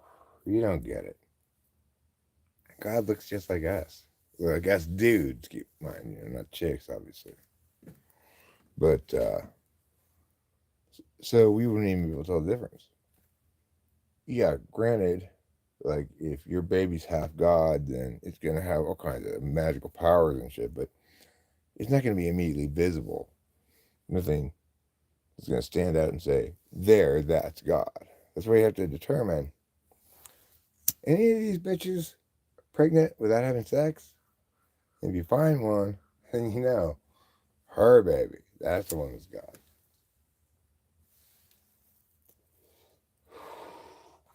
All right, but maybe she just spontaneously impregnated. What even is that? Well, it's a phenomenon, a long study here by our scholars in Judea, written about often in the Aramaic language, in which women who, haven't had any sex because you've set them aside to become your wife later, just waiting for the 14th or 15th birthday. And when you get her, she's already pregnant. And so, obviously, they're not all God babies, right? Okay, well, that's spontaneous pregnancy, you're right. But that's rare.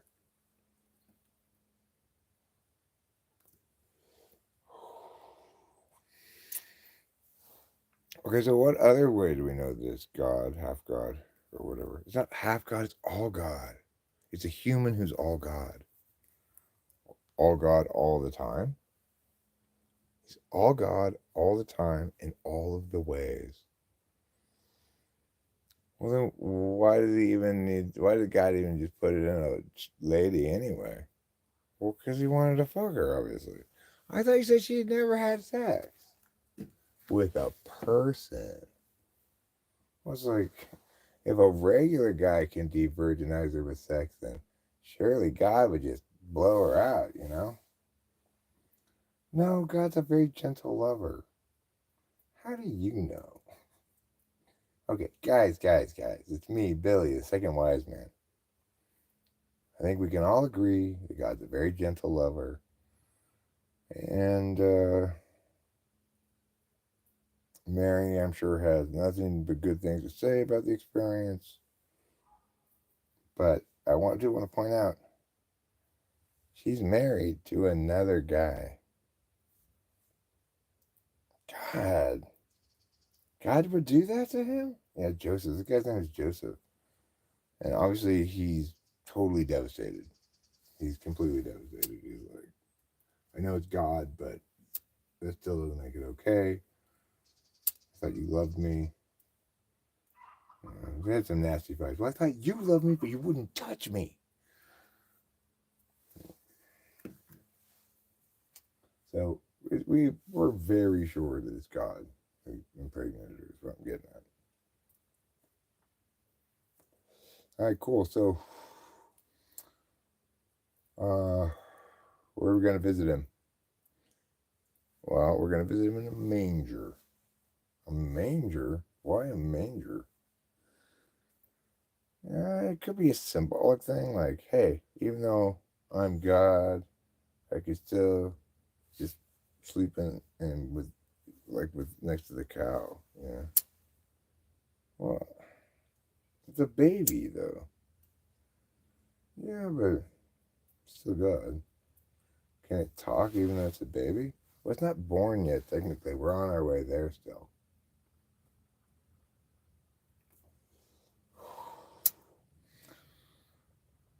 You guys ever notice what a little town Bethlehem is?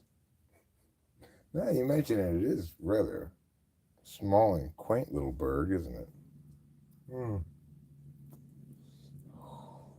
Good news, it should be easy to find the manger in question. You sure about that? You better take a gander over here. It looks like just about every single one of these places has a manger. Oh, wow. Look at there. There's Manger Emporium, the Manger Superstore. They've got an outlet of that place here. No wonder there's so many mangers around. Well, just ask. Uh, just holler out, Virgin, and then listen for Mary. Your reply. And that's usually how people find one another in Bethlehem. Or cuckold, and listen for Joseph.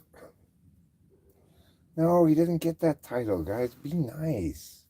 The poor guy he's devastated, and you shouldn't be making jokes about it. Look, nothing you can do when it's God, obviously. He's gonna, your wife may love you and everything, but she's gonna feel like, wow, I'm really leveling up here if she gets picked by God. That's why he's so devastated.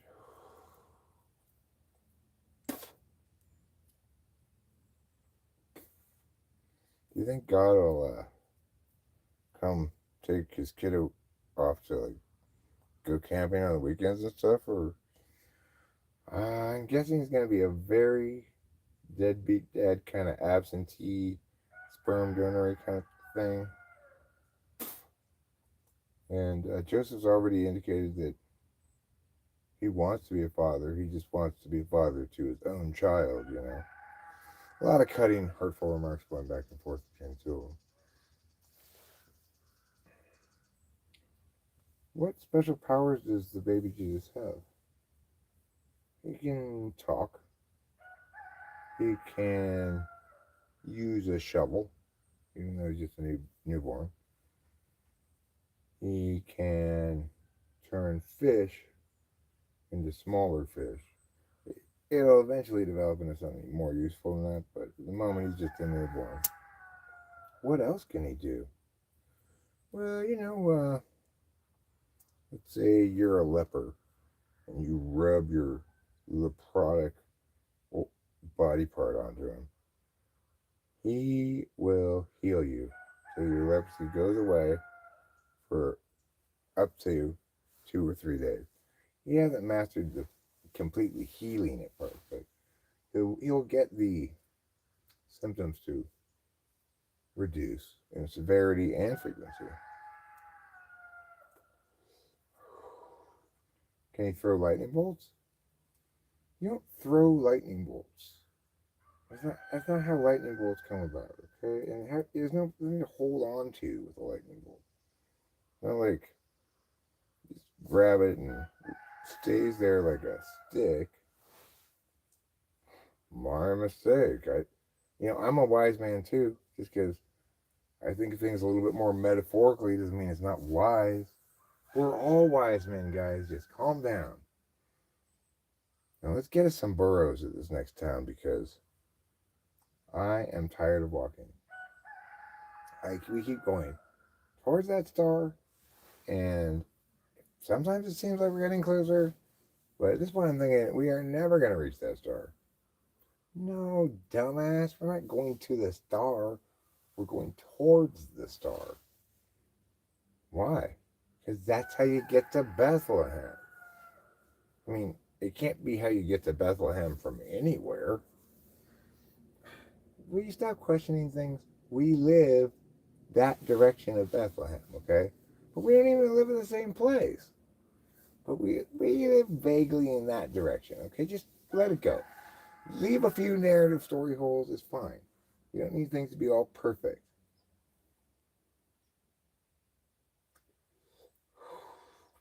I'm not trying to get them perfect. I'm just trying to wonder, like, how it was that we came to be so fortunate as to all be able to head towards that star and end up in Bethlehem. Well, God works in mysterious ways, motherfucker. Mysterious ways.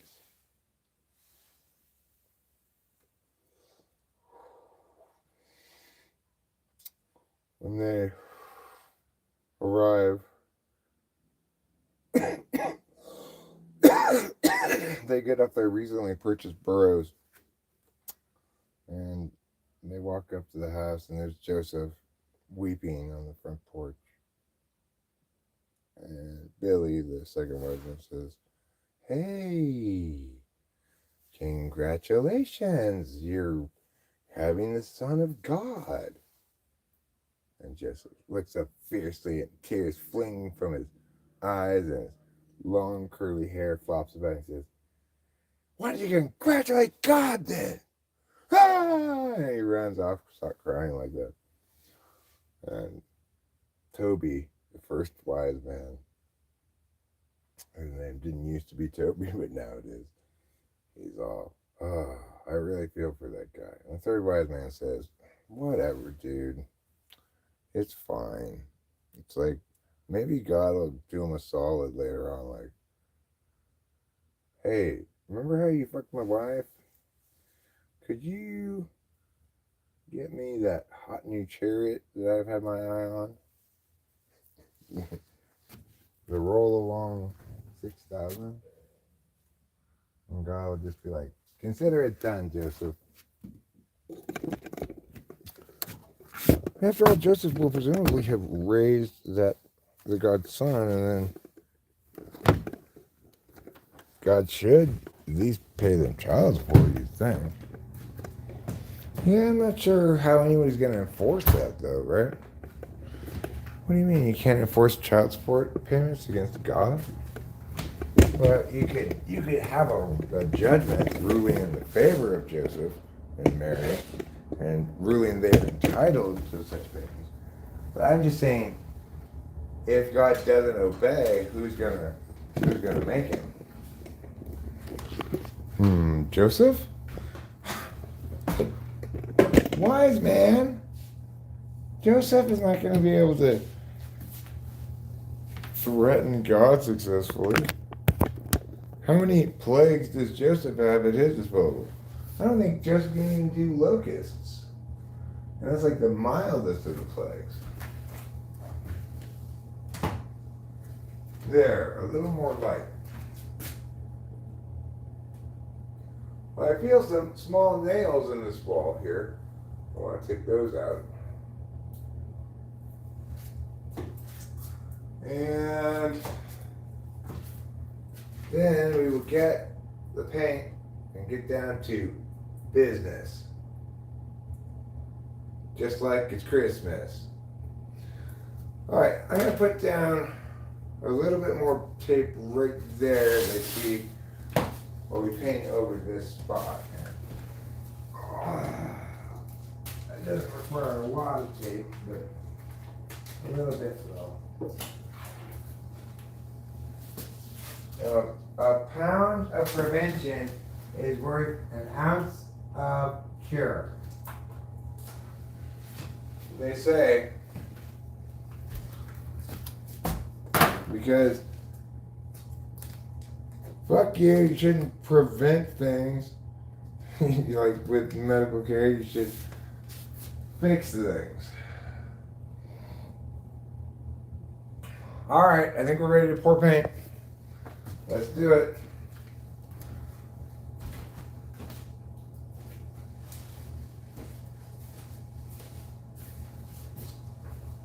So I need to get the pan, which is here, and then bring it over here.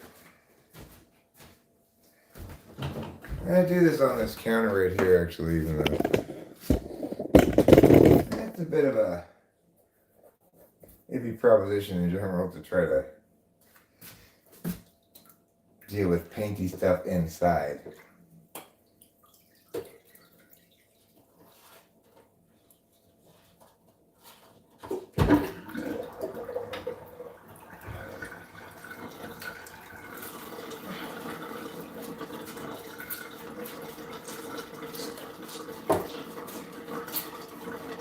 Okay.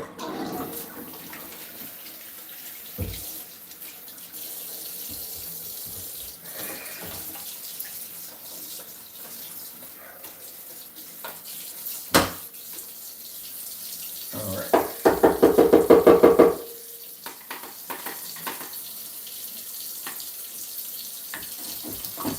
Try to rub off some of the water from there onto that thing there, and try to rub off some of the water from here onto this thing. Good. Now, let's put these here.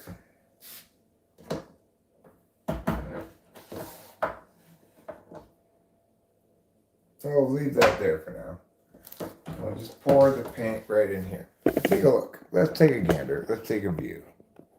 Let's see what's happening. Let's see what we do.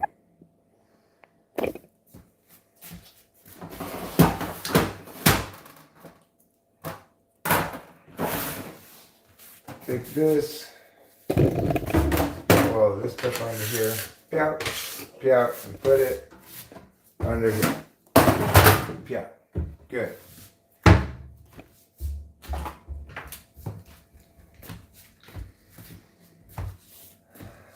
Now we'll get a crappy gallon of paint as per that. We'll get a key to open it up. It's in my pocket.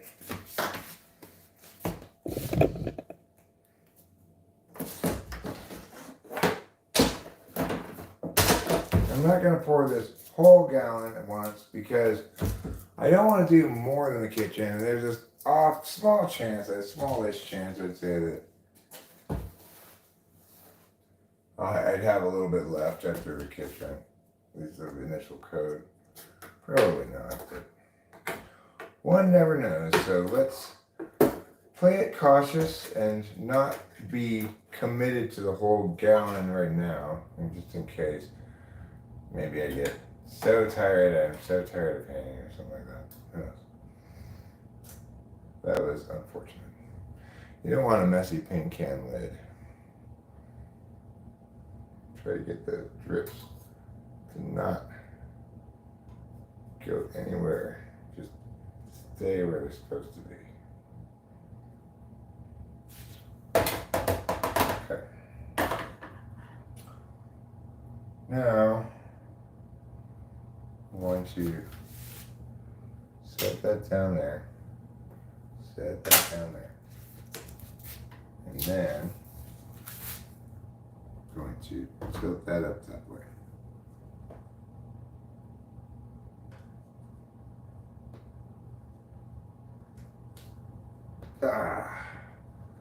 Don't fall out of there. Horrible. Horrible, horrible, horrible. You've done a horrible job, Eric. You paint all over the can. This is a nightmare. This is not what your paint can is supposed to look like. Oh, Eric. What are you doing? What are you thinking? What are you doing? Who you been shrinking? What misconstruing? Get back in there, paint. Oh, what a horrible, horrible demonstration of failure. That's fine. I don't need to always succeed at painting everything. So just, I want to pour more paint than this. I didn't want to do the whole gallon, but just like, give me a little bit more than that. Horrible, horrible, horrible. As I repeat my mistake because I didn't pour enough the first time. And more drips. I could have gotten one of those paint can pourer things, but I didn't. Could have, but didn't.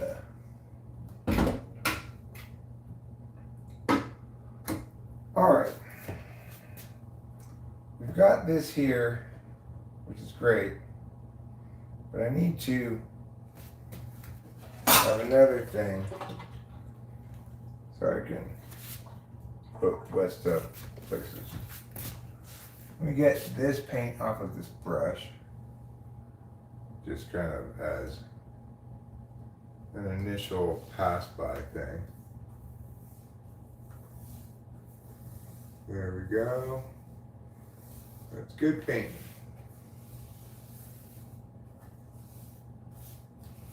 Get that bit. Get this paint off of the brush, really. And then I'll set this down. I'm going to transition to the roller.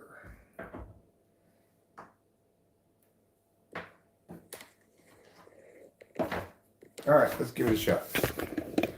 Here we go.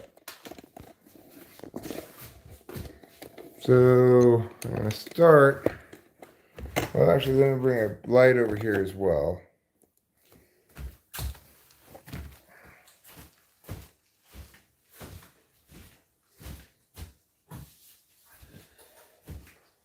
I don't think it's very bright.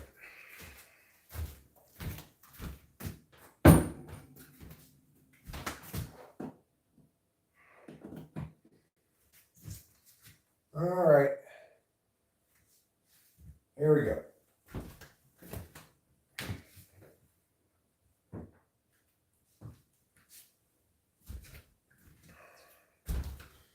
All right, I need to get the stool that I want to put this on because you should never leave a paint tray on the ground.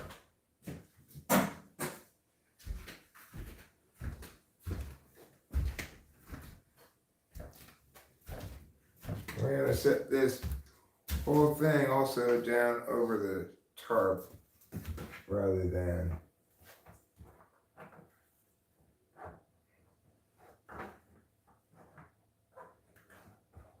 in a less stable place. This isn't quite big enough for that. I guess it's fine, but I'm a little frustrated that this place to set this down is not as sturdy as I'd like it to be. Okay. That's not a good paint application, but it'll have to do for the moment.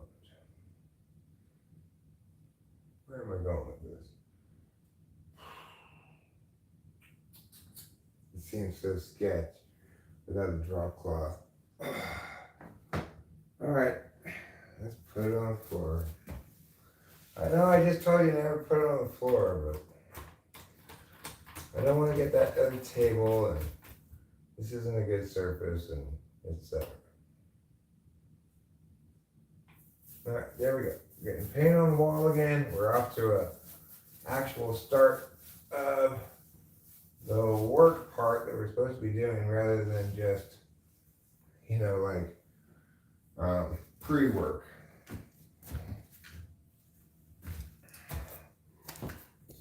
Paint's coming out a little wet at the moment because the roller's a little wet, but that's fine. That'll get onto the wall quick enough, you know.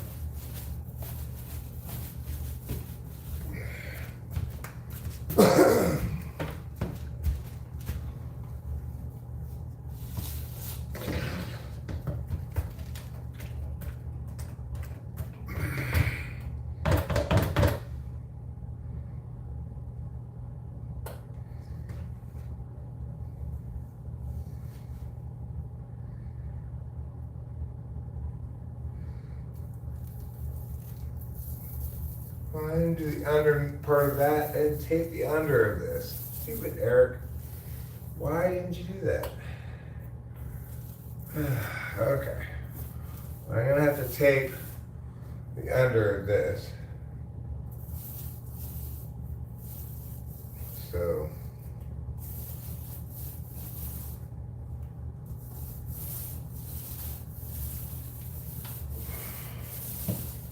might as well make sure I got full coverage over here again.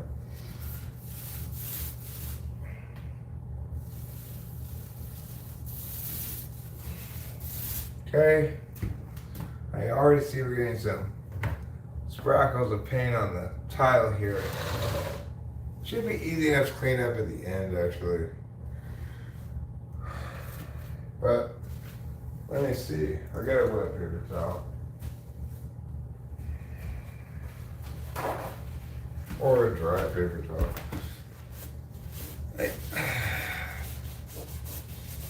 Okay.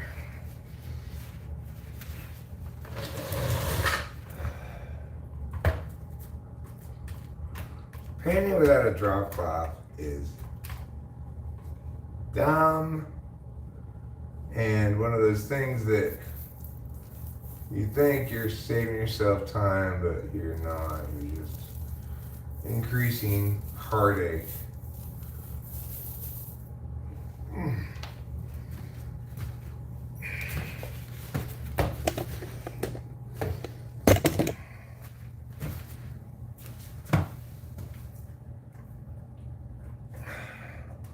Hope always springs eternal. Like this time, it's gonna be neat and tidy, and I'm gonna be super glad I avoided an extra unnecessary step.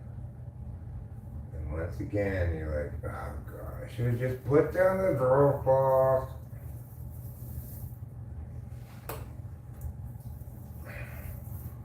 So far, so good, but it's way too early to celebrate.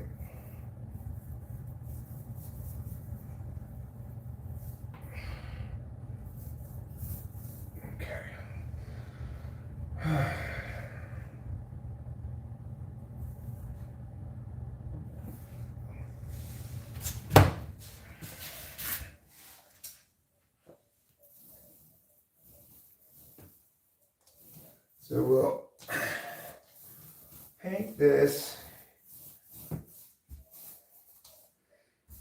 probably in kind of two coats here. Not a literal two coats, but rather, you know, an initial covering and an over covering after it's got a little more tacky.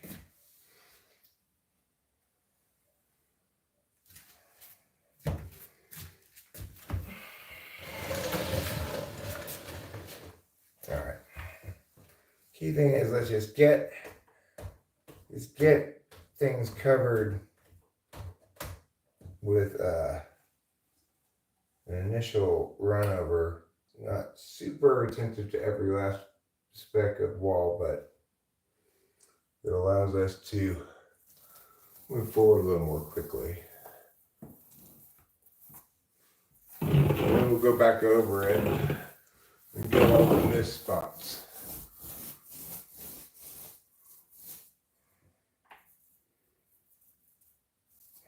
Okay, let's get that taped though before I do that part.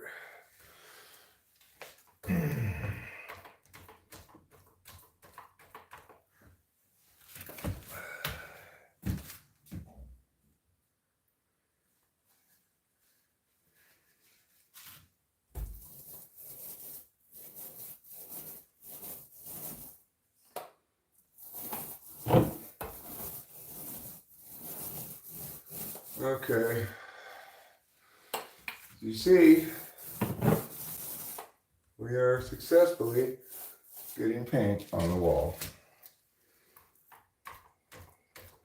That's your goal in painting, you know. That's the thing you're trying to do. You're trying to get paint onto the wall.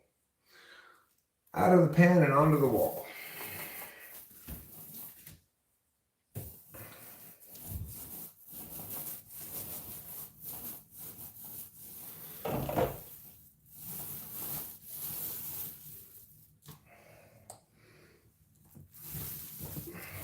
I like to get paint onto the wall. That way it looks like I'm not small. I'm a tall kind of wall. When I get paint up on the wall. Oh, you dirty paint rat. So much work. That's fine. You know, it's satisfying to undertake a project, actually make progress on it, get it done, more or less, you know. I'm not obviously done with the whole thing yet, but gotten multiple things done. It's like, oh yeah, doing stuff. I remember you with your sense of fulfillment and shame-reducing busyness. I remember you.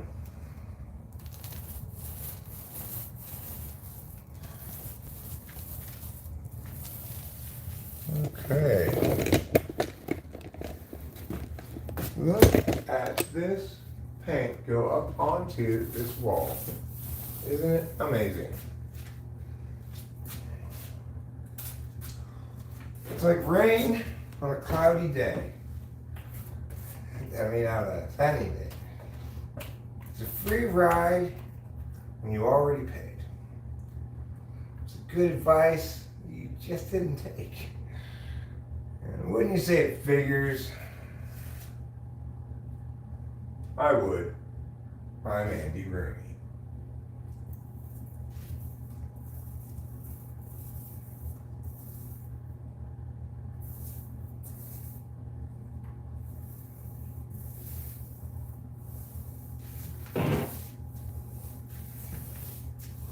Do you hear what I hear? A child, a stupid fucking child.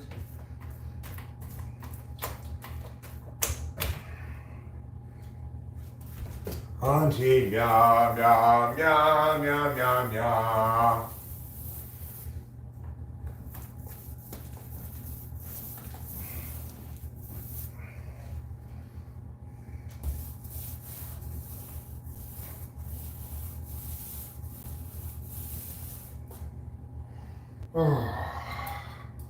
My hand is getting tired of holding this thing. Wow, wow. It's true. My hand's getting tired of holding this thing. Here, watch out, everybody. Watch out. You're going to fall over if you keep being reckless like that.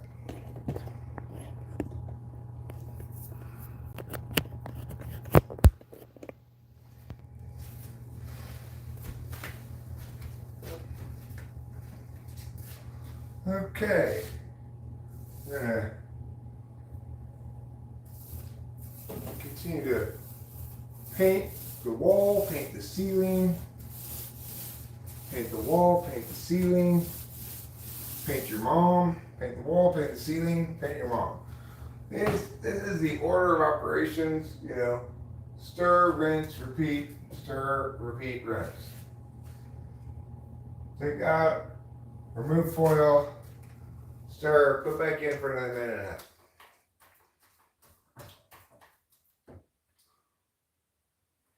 Okay.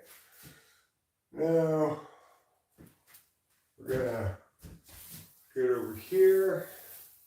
We're gonna give it the old 1-2, as they call it in boxing. Make sure that we've gotten all of the important wall painting accomplished that we need to do. Oh no! No, no, no, no, no, no, no, no, no. That's not right. That's just not right. Oh, fucking Eric. You're a real piece of work, mister. A real piece of work. And get this one too. Pew. Pew. Pew. All right, there. Good.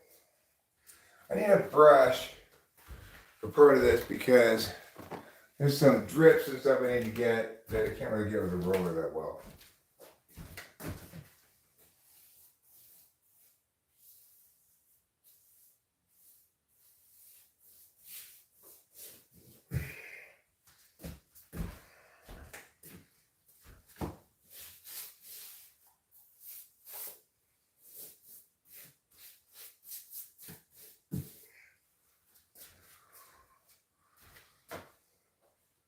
Let's try to get these nooks and crannies here as I'm going along rather than all at the end. So I'll get that corner here now.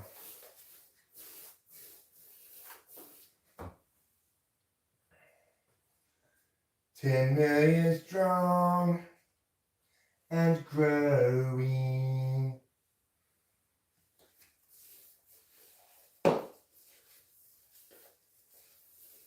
Try to get the top up here as well. We'll have to hit that again, you know, but that's fine. It's a start.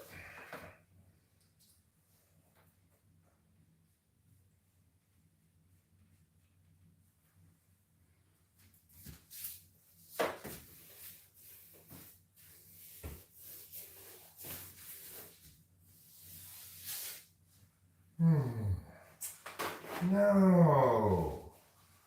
No paint drops everywhere.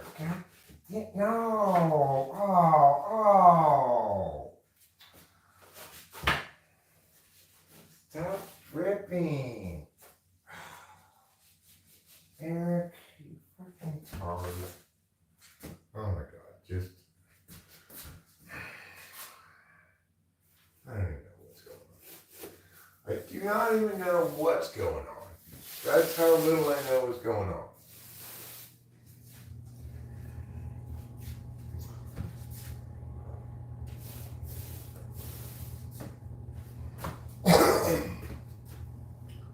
Alright, let's get a little bit of this bottom baseboard here.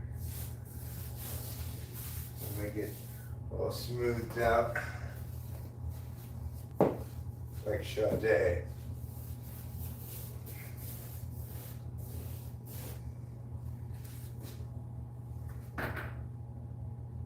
Who's famous, of course, for her extremely smooth operation. I'd like to get around here too, but on the bottom I still need to tape it. I forgot to tape that part. It's super annoying. I have to go backwards in the process.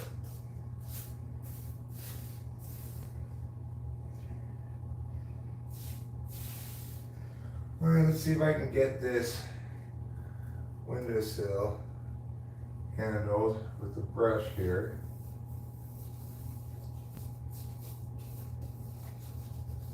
I could go back to it later, you know. Could do the brush stuff at the end, but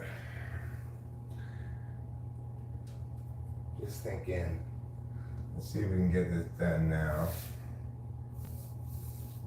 Hopefully not have to come back to it. It might be under coated, in which case we'll have to come back and overcoat, but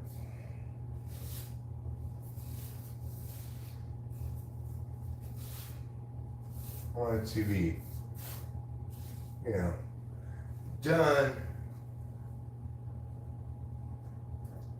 not just slapped at, but, you know, gone over well once. And then when I come back to it, it will require but a little bit of touch up.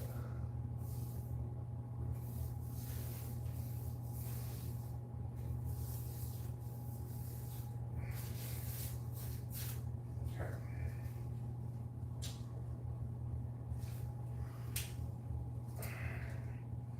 Put this here.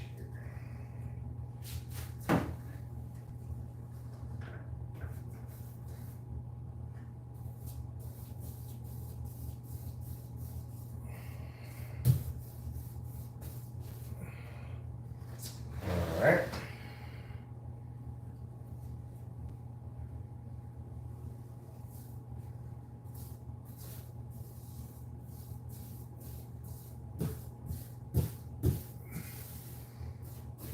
All right.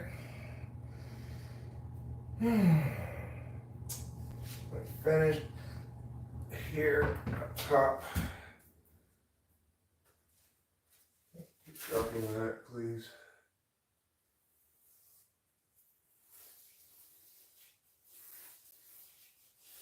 We get this part. I'm gonna have to probably do that once more before we really direct our attention to this part over here. So let's get a little bit more paint on this, wipe it off on the roller. And we're just gonna meow this meow till there's nobody home.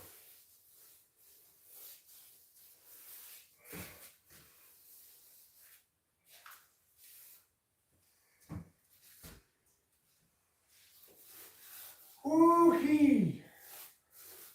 It's a bit of a tiring undertaking, sure. It requires some exercise, requires some perseverance, tiring on my wrist and my hand, but it's a manageable amount of stuff to do, you know? I'm not worried that I'm going to break my back or something, or overstress my body such that it takes me weeks to recover. No, I don't think so. I think this is fine.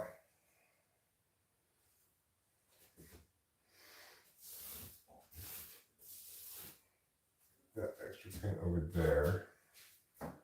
All right, how are we doing over here? This needs a little bit more painting to be done on it, obviously. But soon it will be ready for last coat there. Last go over. Last go over before everyone gave up and ran away.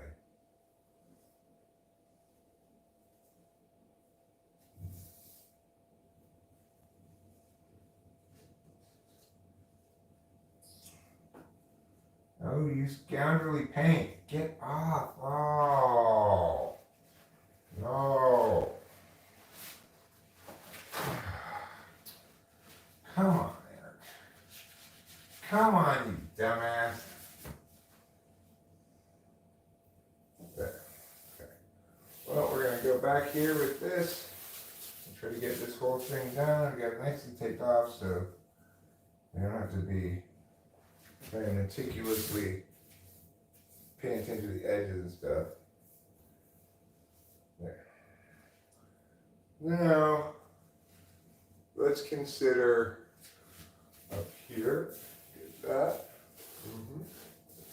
That's a little bit better. And we're going to move back to the old, well, in a second we will. Let me get the edges here up top and along the bottom over here. Then we'll move back to the roller.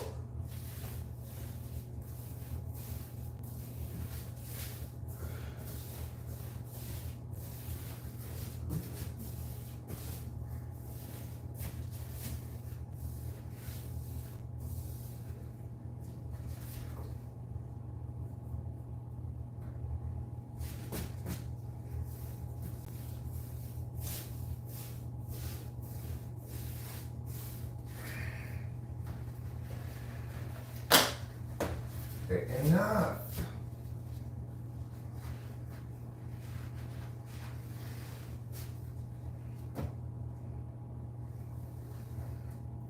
So here we go. Let's give it the old 1, 2. Oh God, Eric.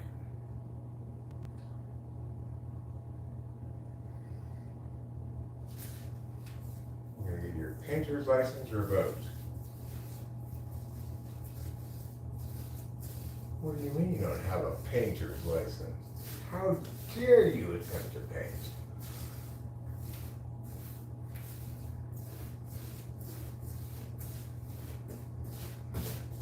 Okay. Let's get the corner up here.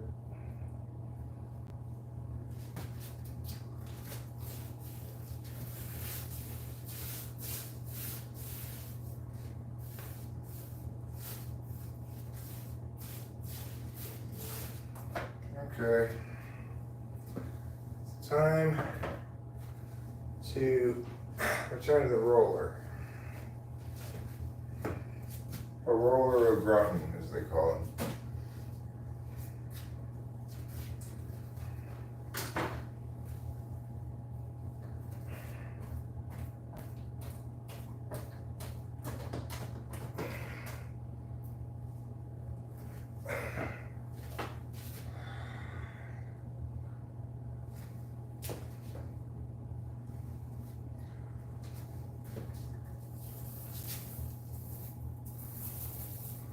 We are the world.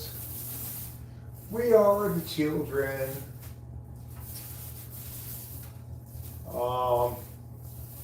And we're also a lot of other things. You know, we're painting. We're a little bit tired of painting, maybe.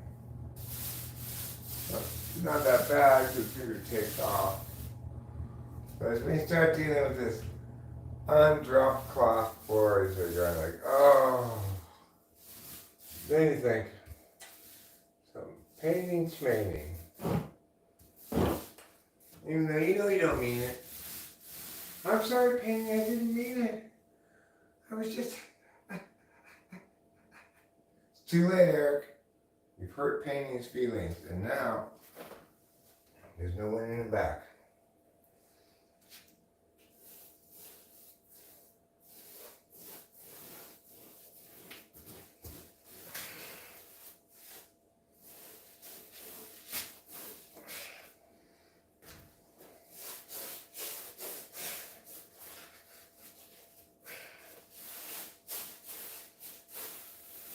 Okay, so that's good. We still have some bare parts right here. I don't mean like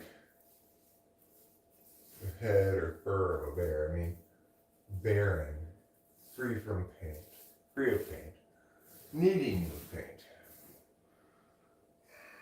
Okay. That's fine, I guess, for now, that part. Now let's get the roller all dolled up in its wedding dress of white. You're no virgin. Just hush, just let me wear whatever I want.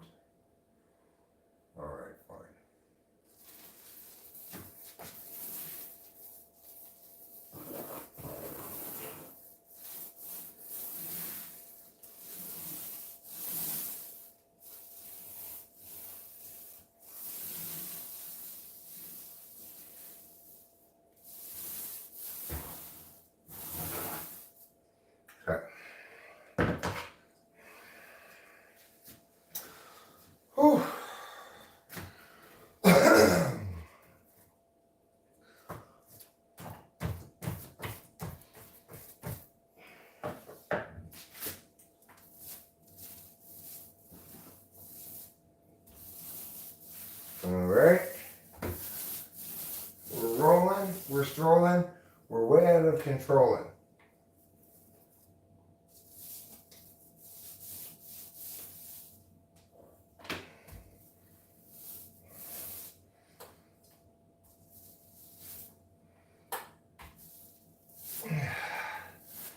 Okay.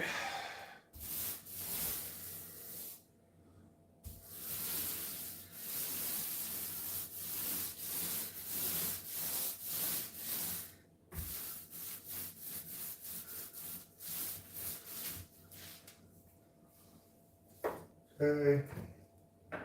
Get a little bit on the brush here.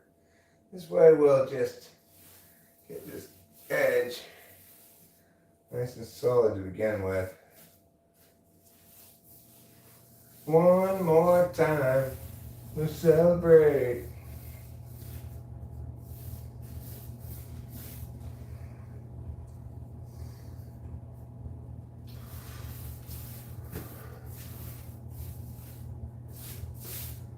Okay. Get the top as well.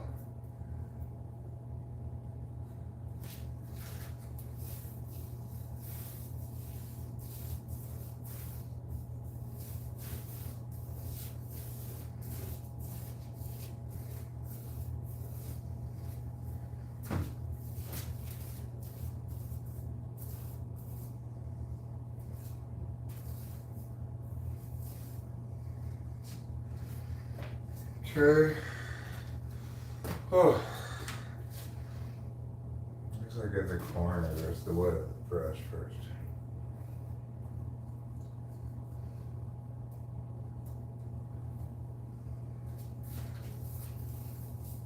Getting this crack up here first, then I won't end up trying to get as much of it as possible with a roller, which is dumb and silly and waste of time and energy. So I just get it ahead of time with this and oh, you bitch. Why are you doing that to me?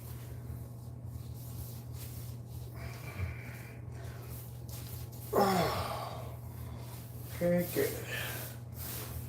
This, there we go. Whew.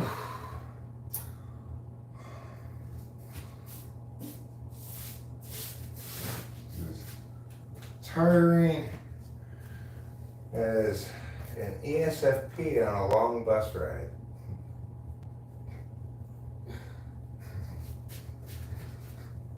That's tired. You're sitting next to a really enthusiastic ESFP on a long bus ride. So he's going to talk instead of doing things. And he'll tell you all about how you need to retain your semen, how, you know, the flat earthers have a lot of good points. How he recently took up water fasting, but prior to that, he'd really been into food binging. But now he feels so much better now.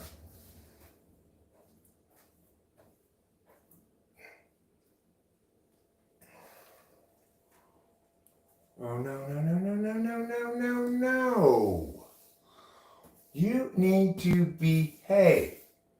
Your paint drippy ways are not acceptable. Okay? But how, what? What? I don't like that. Where's the freaking paper towels? God damn it. This one I have to get because on the wood part. Just on the tile, I wouldn't worry about it too much. But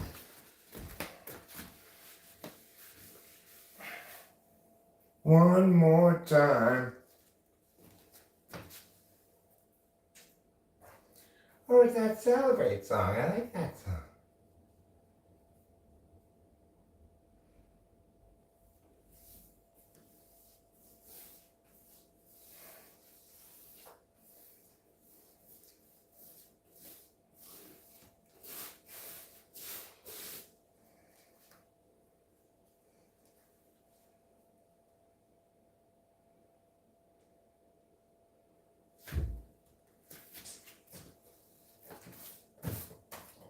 there.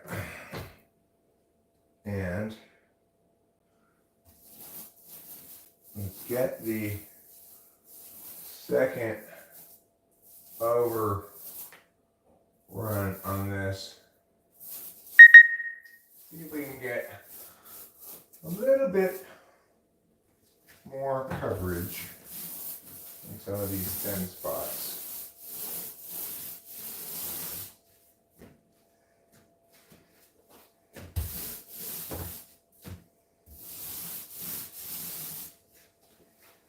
Okay. And we get a little more painteroo on this.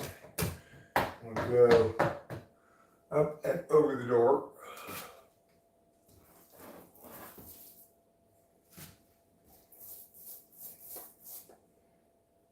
Don't step on the paint tray.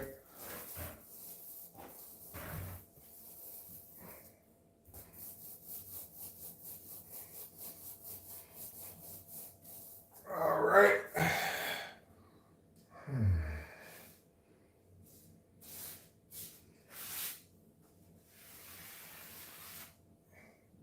Just over there.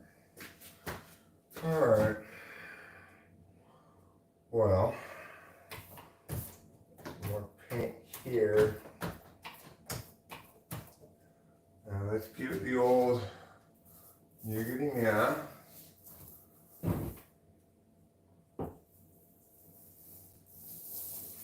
And we just have to imagine that it's going to be fine because we're going to have to go back over this anyway.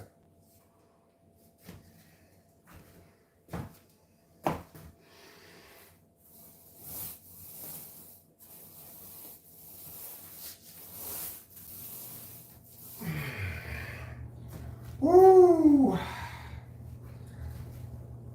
That's a spicy meatball. Oh God, don't drip all the time. Piece of shit.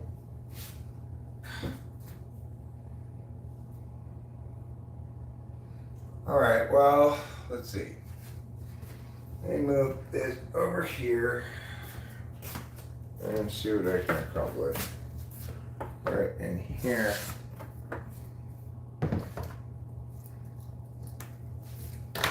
With the brush. Got paint drips up here, which I will smooth out.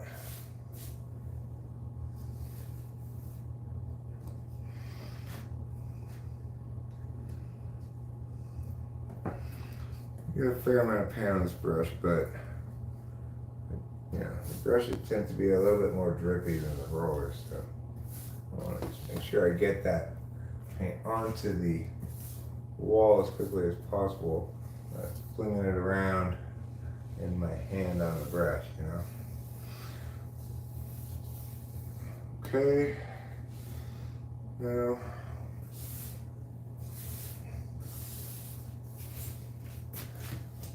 oops.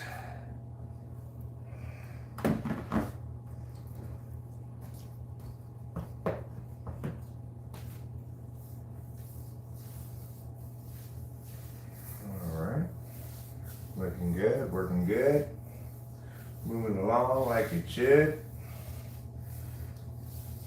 Of course, I have to get the wood here again because I dripped. The thing about the wood drips is, you know, putting down a drop off wouldn't have helped that anyway. No.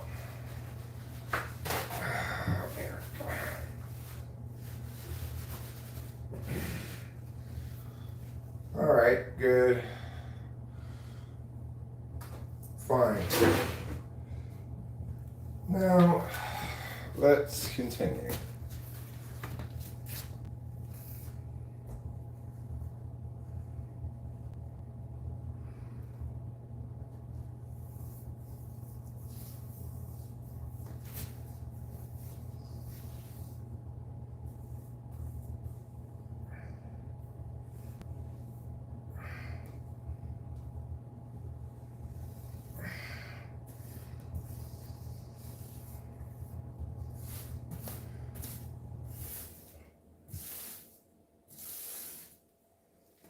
Okay.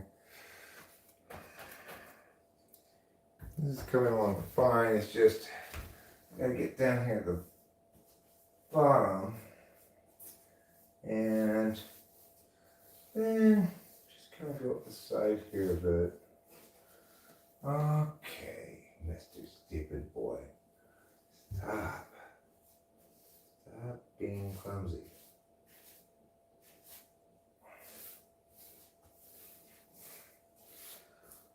Mr. Stupid Boy. That's one of my pet names for myself, apparently, since I just called myself that. It's fitting, for sure.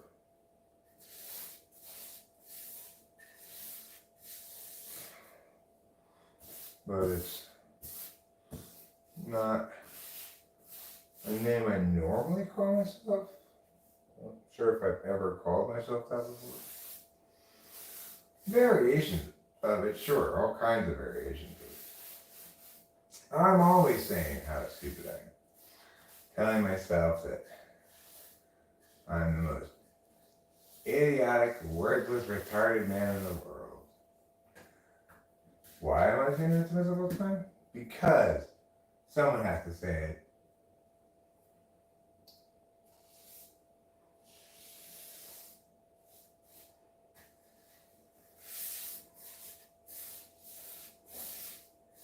Otherwise, how will I incur naturally negative consequences for my failure? My ongoing, non-stop, constant failure. Well, one way to deal with it is to simply mete out punishment in keeping with your failure. So that means, for me, berating myself often because I've once again chosen to be a dumbass about something.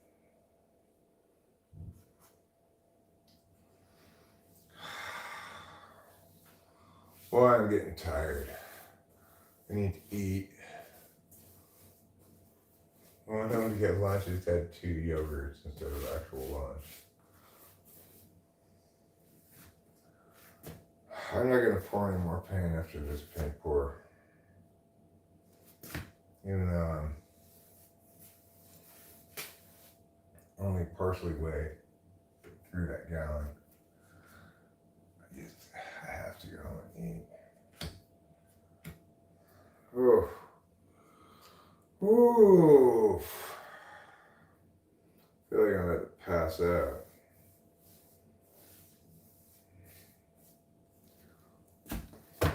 Okay. Well, I gotta get this paint out of this pan. I do need to paint the ceiling. Seems like the easiest way to get it off, so do that.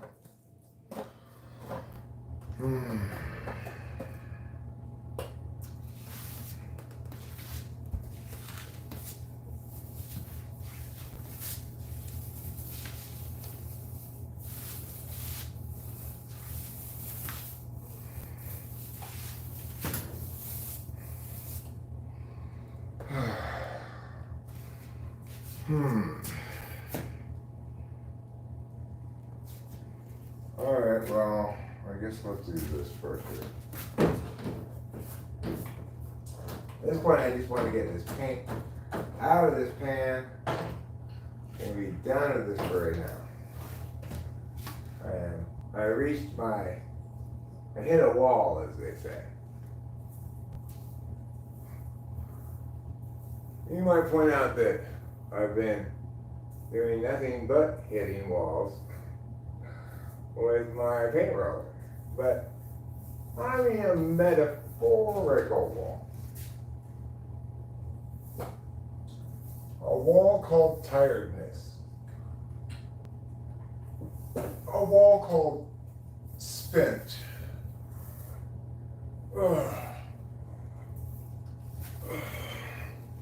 A wall called bored of painting for at least right now. Okay. Well, bored or not, you have paint you need to get off of this, out of this pan.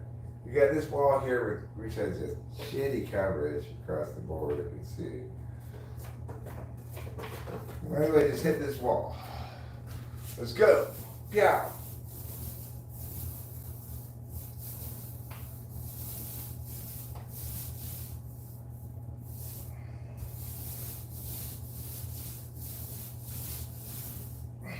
Okay.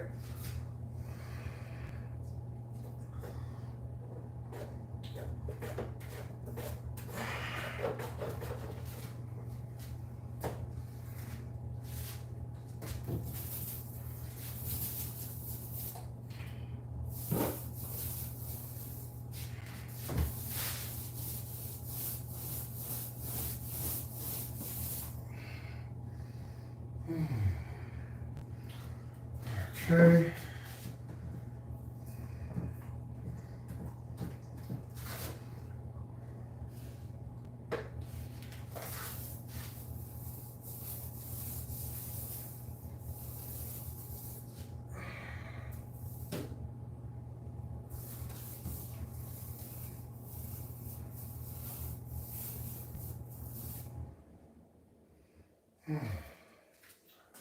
Oh, good golly. Miss Molly, Great Balls of Fire, Chantilly Lace, and the Big Bopper all met in a bar to go clubbing one night. And Chantilly Lace said, "Which one of us is the rabbi?" Everybody else said, "What?" And the Big Bopper said, "Never mind." The end. That's the end of my story. Yeah, that was a great story. That doesn't mean it's anything special for me. You know, it's like award-winning, massive audience garnering stories for me. Just another day picking acorns with Daisy. Yeah, I just fired off another one right now. A complete story in just one sentence. So powerful, even the most fancy kings of Europe are enthralled by it.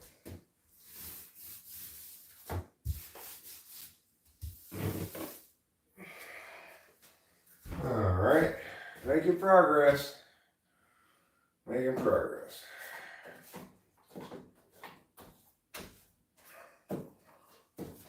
You might scream in my ear, "You call that progress? That's not progress." But I nevertheless feel as though it's progress.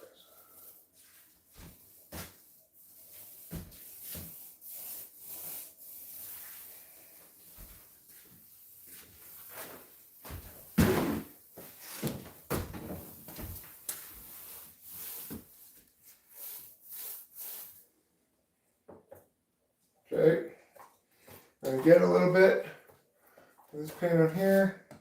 I'll try to get this, this bad boy here, out like this without dripping. No drippings, good. Okay, continue to paint this ceiling, which has plenty of missing spots on it.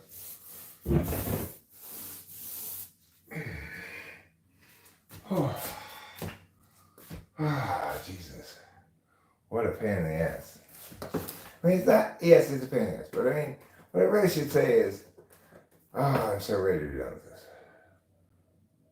Right now, you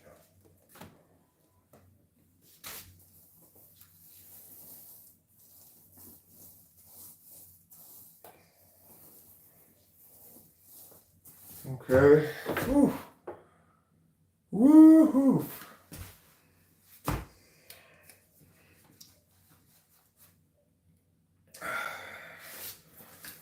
We're close. We're close to being done with this.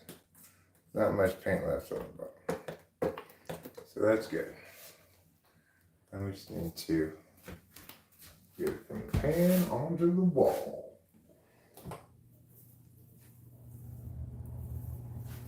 The wall, the stall, and Judy McCall, am I right?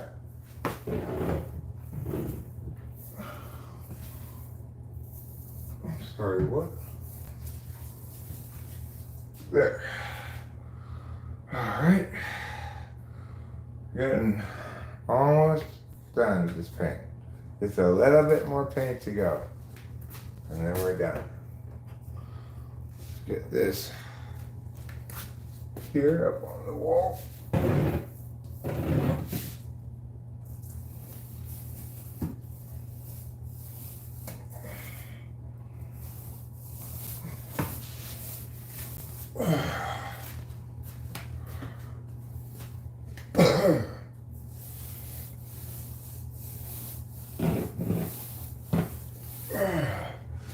Oh God. Whew.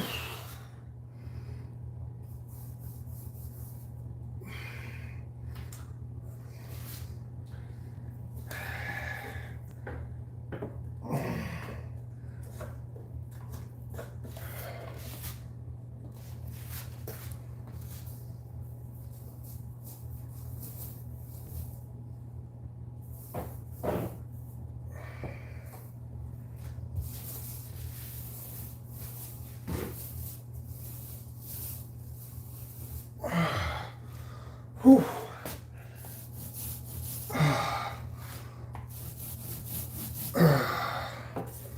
Oh my God. So tiring.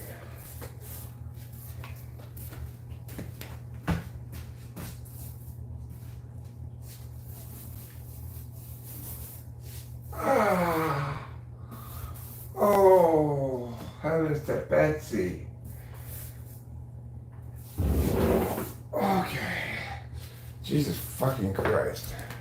Oh. Oh.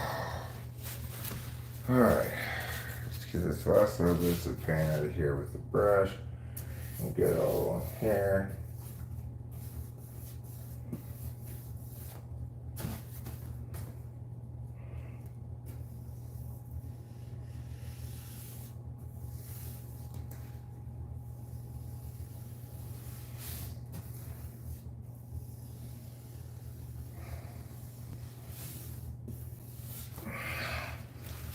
Okay. Whew.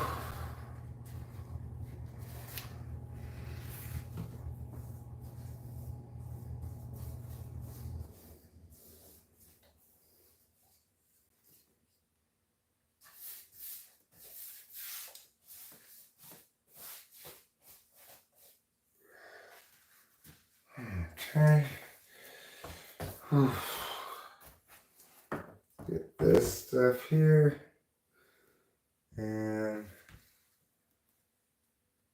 the old 1-2 McGee, I guess. Right along here. Along this crack here. Get all of that there. Good. Get that there. Take this, so it's extra paint. Just gonna get the underneath of this. Okay.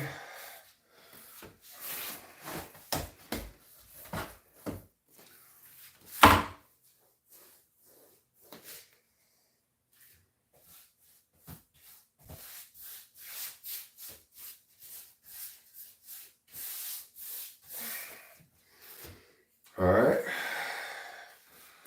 Whew.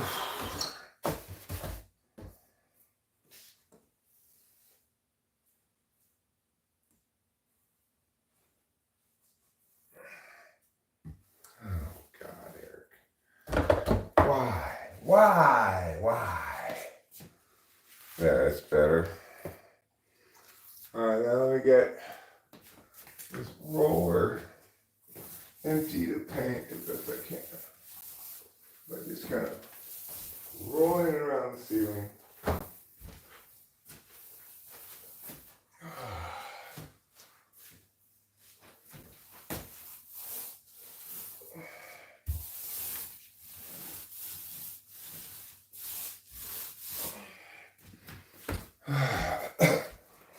Let me things come over here as well, where I haven't painted it. It's got ceiling over here, so it gets paint off of this as best as possible.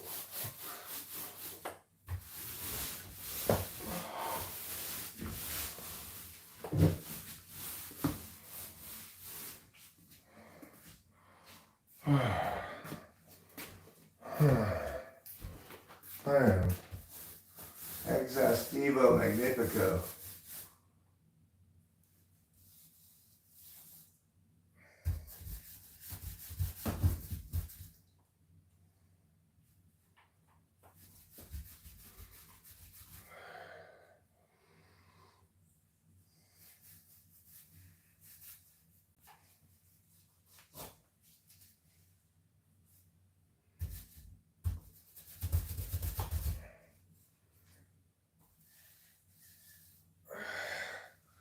Okay, I'd say that's about good enough for now. That's about all the paint we're going to get off of this thing. So we set that there. We're going to preserve the brush, but we're going to just trash that roller and start with a new roller tomorrow.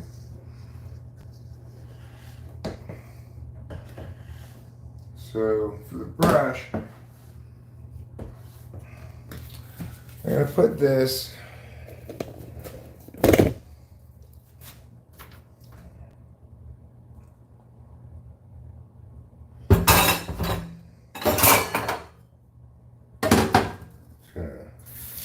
do a quick rinse-a-roo and just put it in some moistness.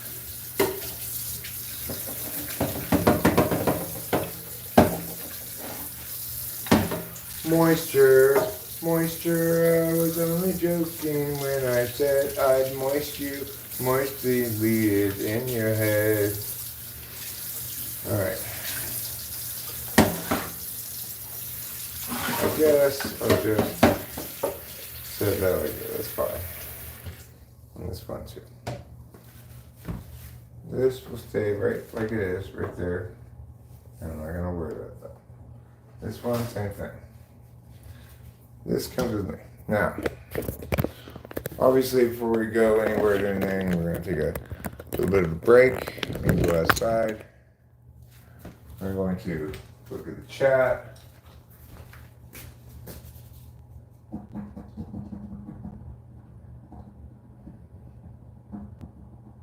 And together, we'll come to an understanding that bridges gaps and differences between people to build healthy and loving communities. I think that's what it is.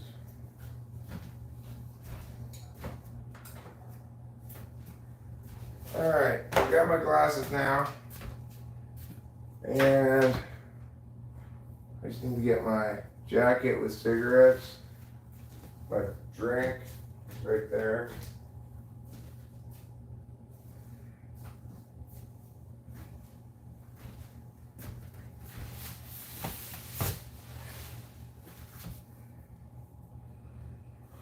I'm glad I didn't pour any more paint than that because I am out of energy.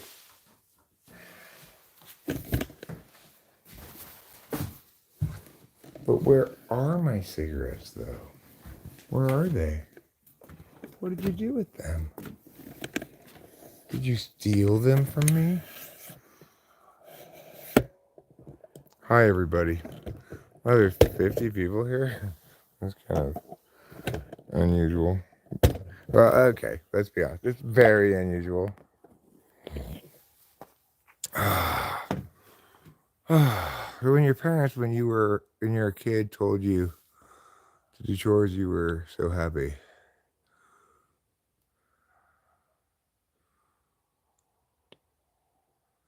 Yeah, antebellum, before the war. Can I paint a faux window on the wall across the toilet?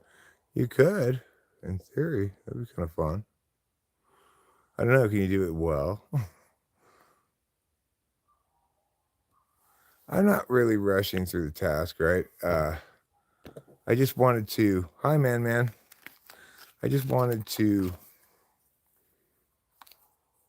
it's like, I did a pretty good job of pouring the right amount so that I wasn't stuck having to put a bunch more paint up on the wall than I felt like. But I'm not trying to rush it. I'm just trying to not push myself beyond where it's pleasant enough, you know? Like, I agree. Painting's a pretty pleasant task. And I'm not in any huge hurry.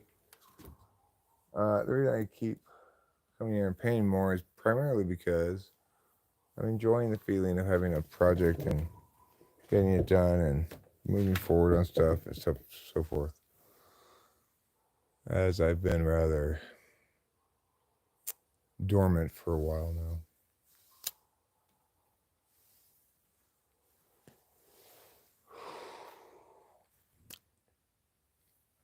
Oh, boy, oh boy. Some people have all the luck. Eating food, making themselves enough food. Others, like me, have to make do with 2 yogurts for lunch.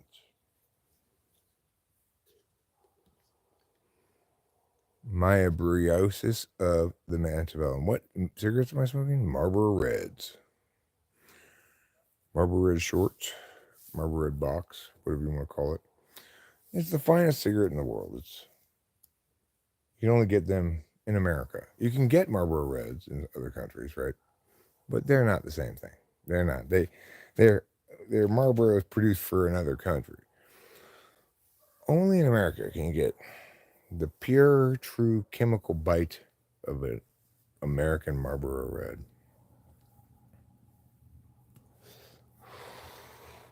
It's got a unique blend of tobacco and chemicals that helps your lungs to say, ah. Isaiah put me on American Spirits. They're so good. I don't like them. They seem to take too long to smoke. They get kind of a weird natural taste or something. It's like, this tastes like twigs and pebbles or something. Give me actual tobacco with, you know. I want my tobacco company to have worked with chemists to find addictive, pleasing chemicals to add to my tobacco.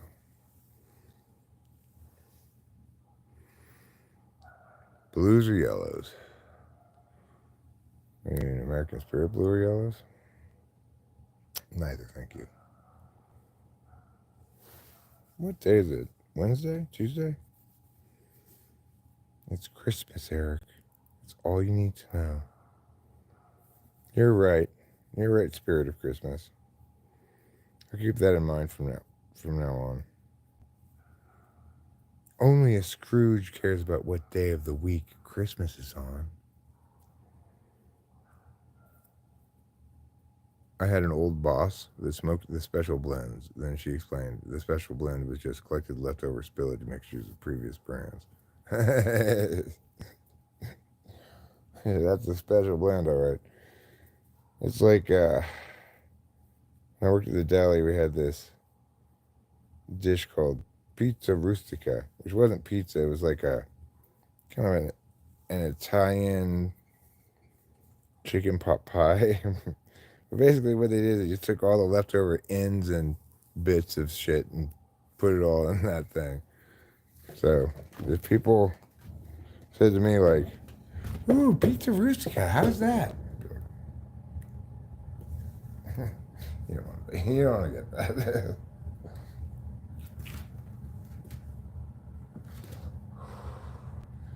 Yeah, pizza rustica, that's just leftover ends and bits. So like when you get to the end of a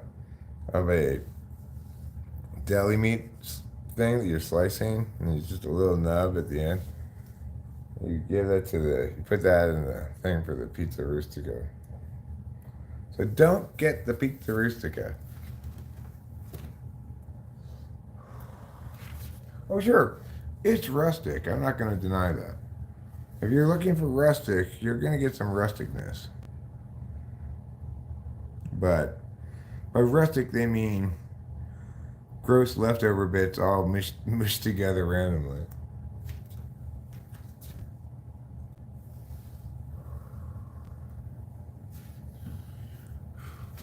You know, if they just walked up and ordered it, I just said, okay. I wasn't going to be like, are you sure you want that? Because they didn't know. That's the thing. They didn't put that on the description of the dish on the menu above the, because they had like a, for the deli part of the place, not the restaurant, but the deli part, they had a menu on a board above the back of our heads, you know.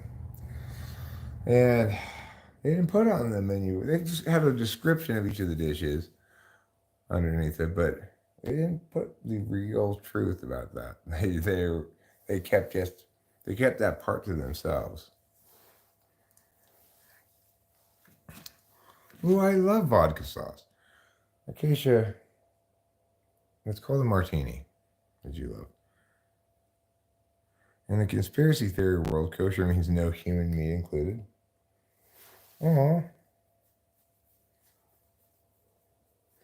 If the conspiracies were right and like I've been eating burgers with some human meat in it all along, then I'm sure if I have a burger with no human meat in it, it would taste like weird. I'd be like, what's wrong with this burger?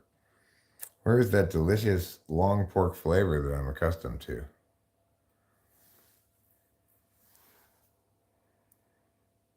That's why you aren't supposed to eat pigs. Many people believe humans were bred from swine. Bred from swine?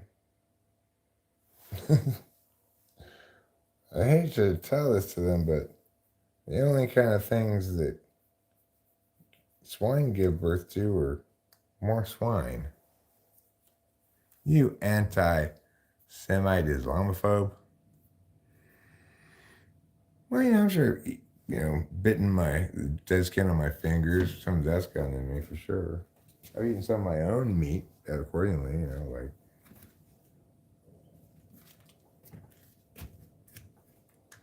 like maybe I got a loose tooth and it comes loose and then it takes a little bit chunk of my mouth meat with it and I swallow it or something like that, Everybody's gonna eat a little bit of their own meat every once in a while.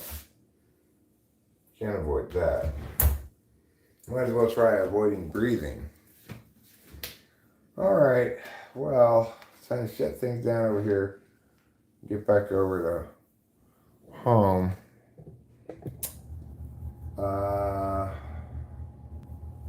What's my order of operations? I don't have a functioning flashlight still. I went to the store last time. I got the AA batteries we desperately needed. And then I got home and determined that, in fact, we needed AAA batteries. What? So, I don't have a flashlight. It's dark outside. I'm going to trip and fall down the stairs because they're all dark and covered in acorns and shit. Well, so it goes. That's why you need to address that problem, Eric. You need to get a light on the stairs. You can't just have danger stairs if you're going to have people staying here. Nobody purposely rents a place with danger stairs. So obviously, I'm gonna have to just deal with that, fix it. Alright, I got that light turned off, I got this light, I need to turn off the heater. This house is not very well insulated, I don't think. Because that heater is like constantly cycling on. Well, of course it doesn't have the bridge.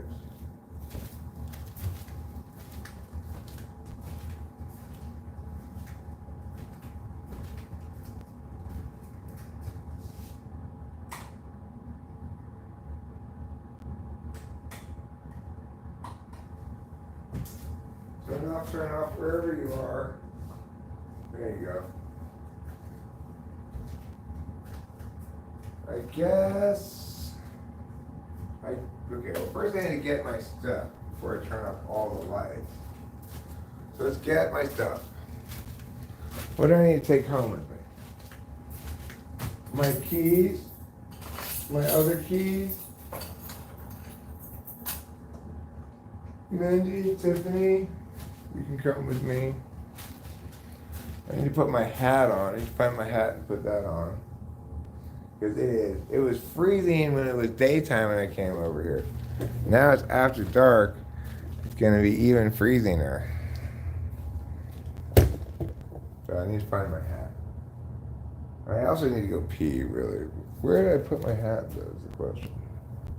Did I put it over here?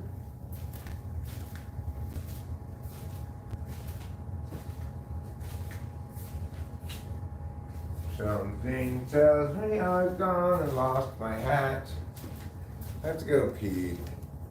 Come on, let's just go down here for a second. I'm gonna go pee and maybe I'll spot my hat someplace. There it is. I spotted it. Good job, Eric. Alright, you stay out here while I go to the bathroom. I'll have to pee as bad as PP Gris, famous French urine maker. Oh. Oh.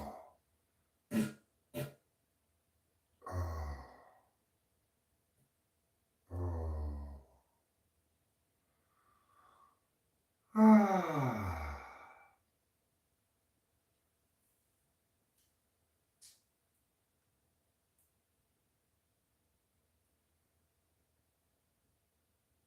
Oh.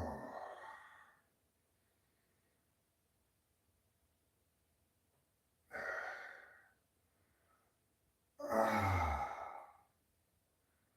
Ah.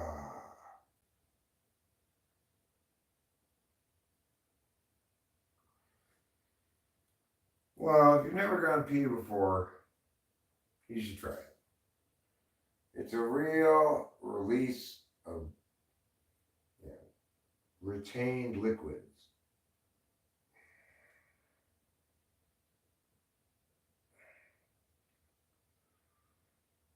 Oh. Oh. I think I'm gonna have some poo in me too, but you know. Obviously, I'd rather poo in my preferred bathroom home, but this will do. This is fine.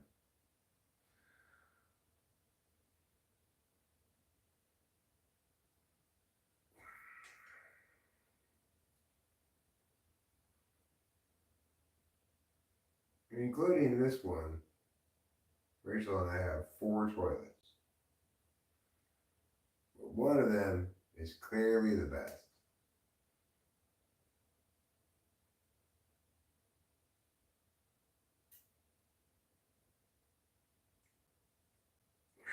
This is actually probably the second best because the other 2 toilets at our house are too small for my taste anyway.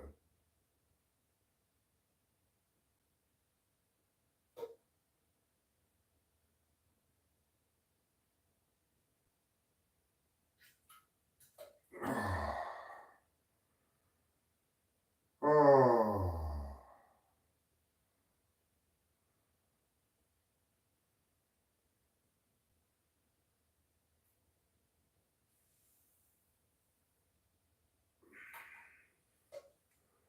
When you make some poo-poo, everything is beautiful. When your butt is always filled with poo, then you let it out though. Now your butt's not full of poo, and you feel no longer false but true. When you make poo.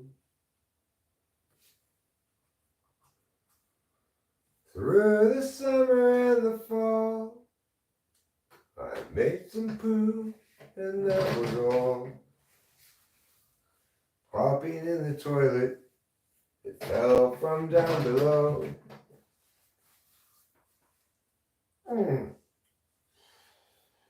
Okay, good job, Eric. Way to poop. You did some nice pooping, you did some nice peeing. You really had, a textbook visit to the bathroom. I think you've accomplished really all you can accomplish here today in this toilet.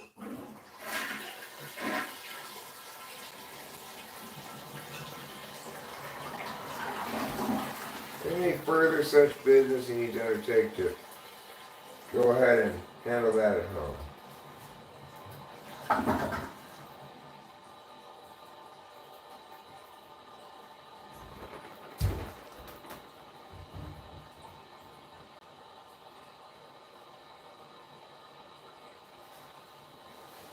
Okay.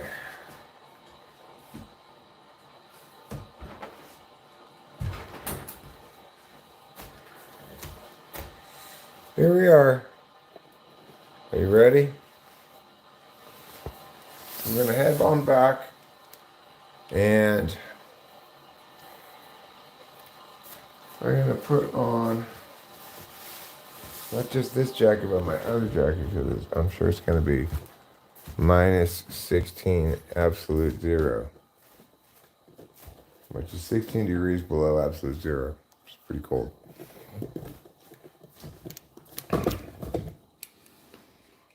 Let's turn off this light. I have all the things I need, yes. Let's turn off this light.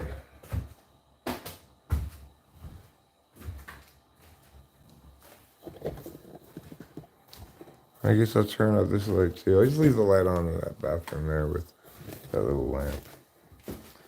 Yes, I know, it's kind of dark. Well, sometimes in life, we have to make a leap of faith. We can't see anything. We just have to stride purposefully forward anyway, knowing that we're likely to fall to our death. But that the alternative, being so afraid, is even worse.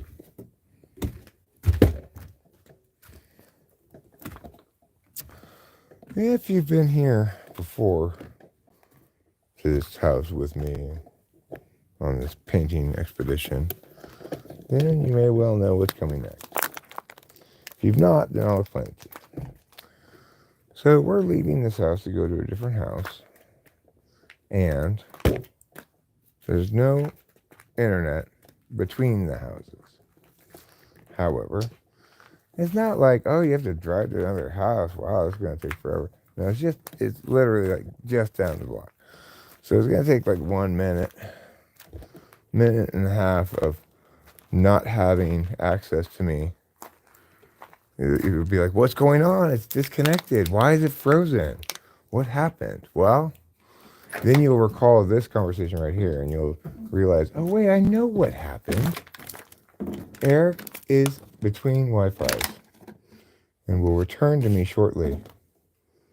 I just need to wait with bated breath. Excited, but also nervous, but also excited. Oh, it's so cold out here. There's no in, Eric. You're outside. This little buggy doesn't even have any walls.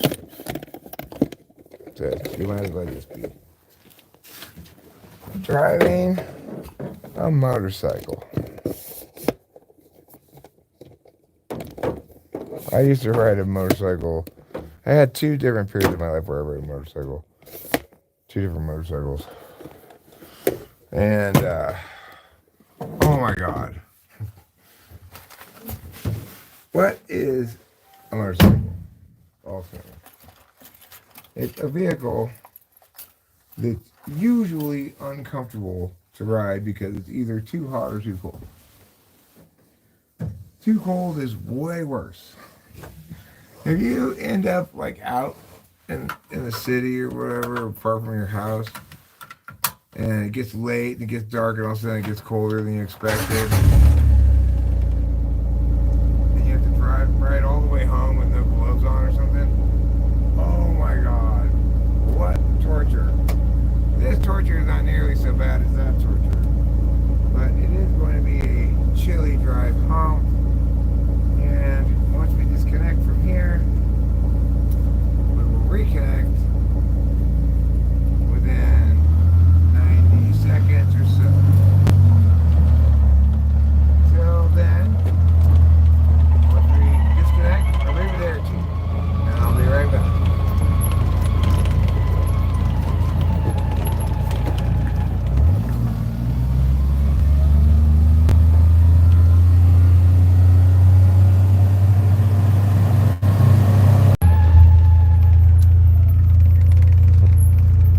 Well, needless to say, that was cold. I am cold.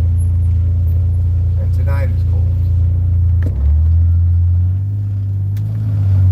you think if you just wander around here naked and be comfortable, you're very wrong. And I'd be concerned that you might catch your death of pneumonia. Did anybody else's mother used to warn them that they would catch their death of pneumonia? My mom always said that. Oh. We're back. We're back. We're better than ever, and we're bigger than cheese. I'm going to turn on the TV so I can put your chest up on the big screen, and then I'm going to go straight into the kitchen to prepare something to eat. I could cook. I kind of want to cook, but I don't really want food to take that long. So I might just microwave instead.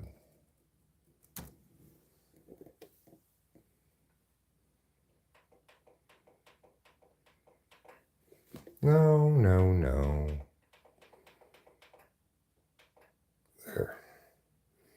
There we go. Let's see. Yep, there we are. This stream reminds me of the inevitability of oblivion coming for all of us. Even me? You sure? Pretty sure I was exempted from that.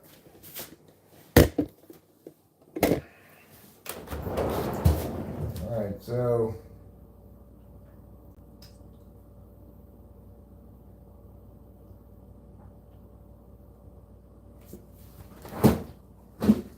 alright, I'll have this beef broth.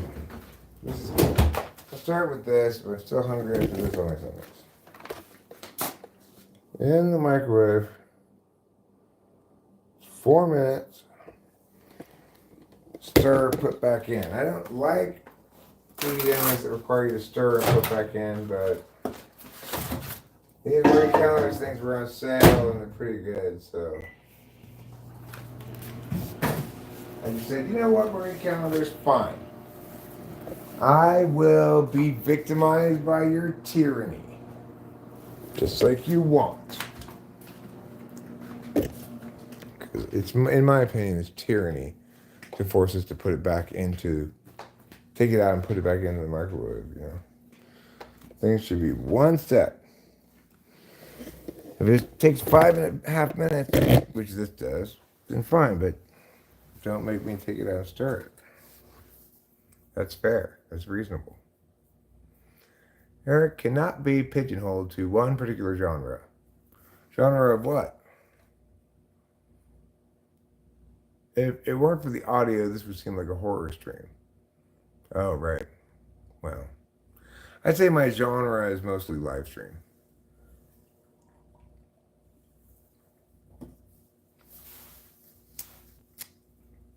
Oh, man. That was a pretty busy day.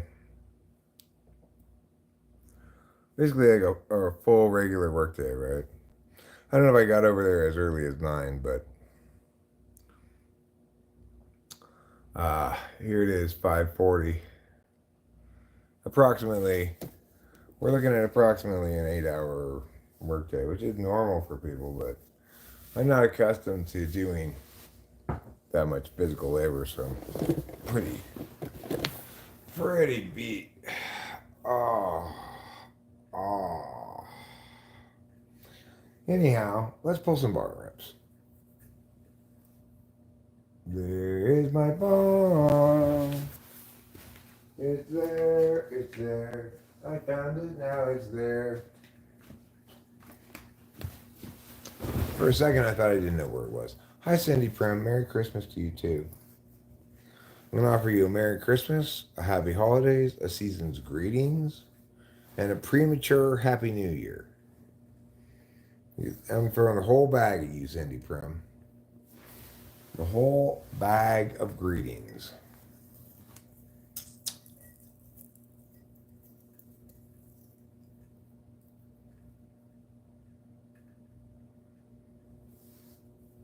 I'm also going to give you, actually, I'm going to toss in this one for free.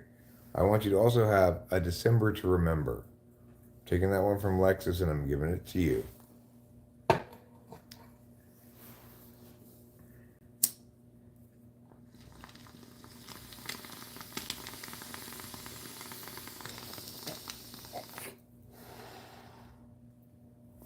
And may you have a solipsistic solstice. I know it's just past. I guess you say, I hope you had a solipsistic solstice. Oh, man. So, crazy mixed up world we're in, huh? Well, with all this painting and then being tired. Crazy. I don't know what to make of it. No, I didn't, Putty Cat. I went over. Rachel was feeling pretty crashy. Because she stayed up, all night. I was feeling kind of painty. So I went over and painted the house. And now I'm here. I'm way too hungry to cook ribeyes and wait for them to be ready. So I'm just making myself a beef broccoli bowl. And I gotta go stir it and put it back in because Marie Callender's doesn't seem to get the concept of microwaving things. The whole point of a microwave is so that you don't have to do any extra nonsense. If I wanted to take things out and stir them and then I'd make myself regular food.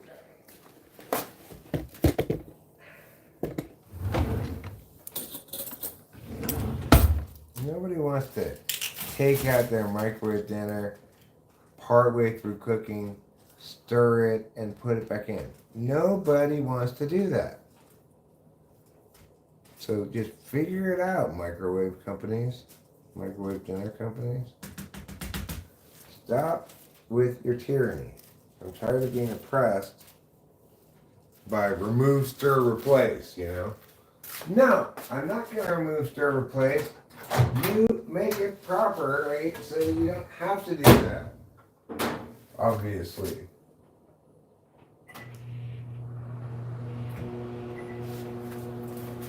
These frozen dinner companies.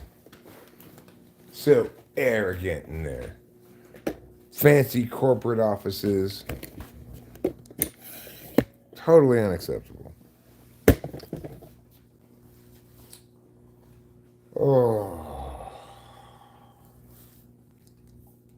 I guess that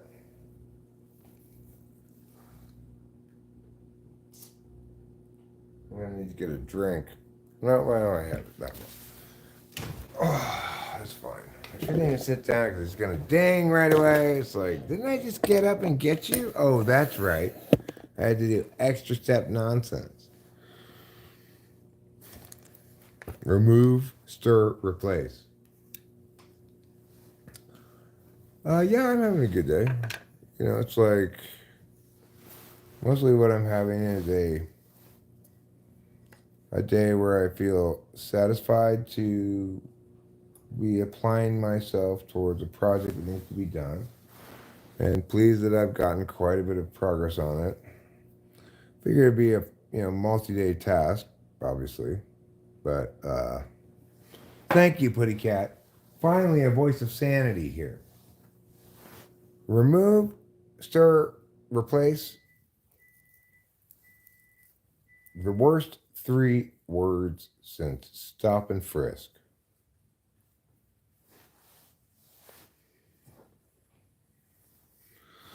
I don't want you to frisk me.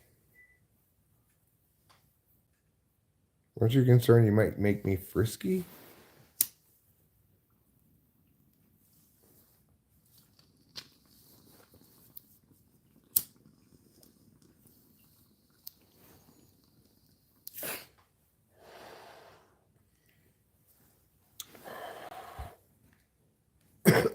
Yeah, wear a mask.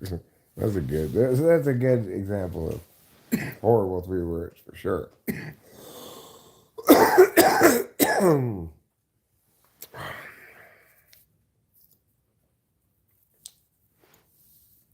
But it perhaps an even worse 3 words that somebody could say is, let's raise taxes.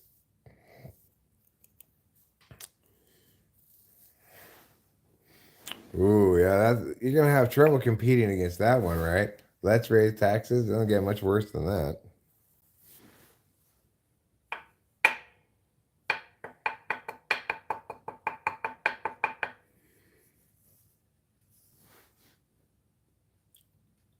I mean, it doesn't matter who you tax, right? So the way that I make sure your balloon has enough air in it is not to take air out of someone else's balloon. That just makes both of your balloons deflated, not just yours. So we need to remember that increasing taxes does not help anybody, right? It just increases taxes. There might be some program in theory that the government spends the money on that helps people, but when we look at the track record of social programs and stuff, we realize that almost never does that happen, right? They don't spend money in ways that make poor people richer or have access to more stuff or anything like that at all, really.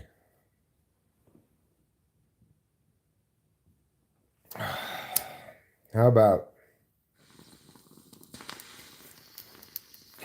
that's my fist? As the answer to what's that thing in my butt? Those would be three pretty bad words. Thank you, Putty Cat. Thank you for giving me the award. Name one social program that has been a success. Ready, set, go. Well, if you mean an unmitigated success, I don't think I can name any. But if I were going to name a social program that is less harmful than most, I'd say food stamps. Because even though it incentivizes poverty, at least it's not in-kind benefits. And even though it's means tested, and those things, whenever you have something that's means tested, it incentivizes poverty. So that's bad, right? But at least it doesn't, if the government gives poor people food, then that negatively impacts stores that sell food and stuff. With food stamps, it's a structured program that ensures that all of the government money gets spent in actual real things, real economic things. So the supermarket is a real economic enterprise, and government stuff is not real. You want the dollars to go into real things, not unreal things.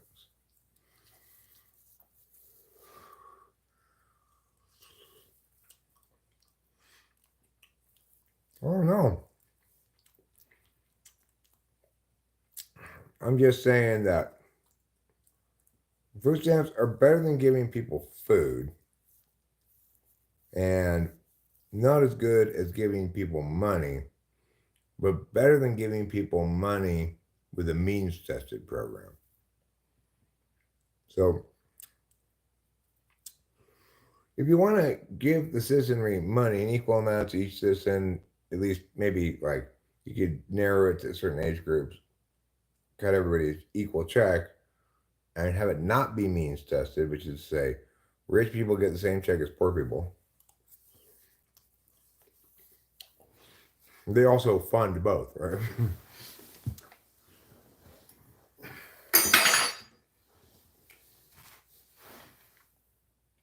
But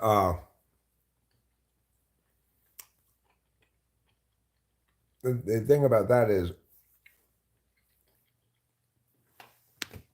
if you do that as per like stimulus checks or just maybe a refund from a tax surplus, like circa Bill Clinton era. You know. But when you do that, that's the best way to spend government money. And obviously, it would be even better not to take it in the first place, but at least that way you get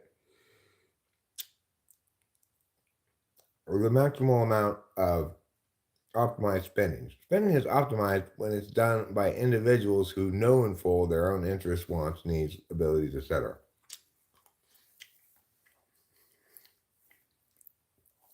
Any spending done by the government is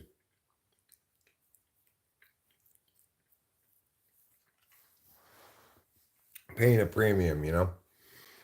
Government spends money inefficiently, pays too much for things, and doesn't isn't linked to a concrete metric of evaluation like say a business is.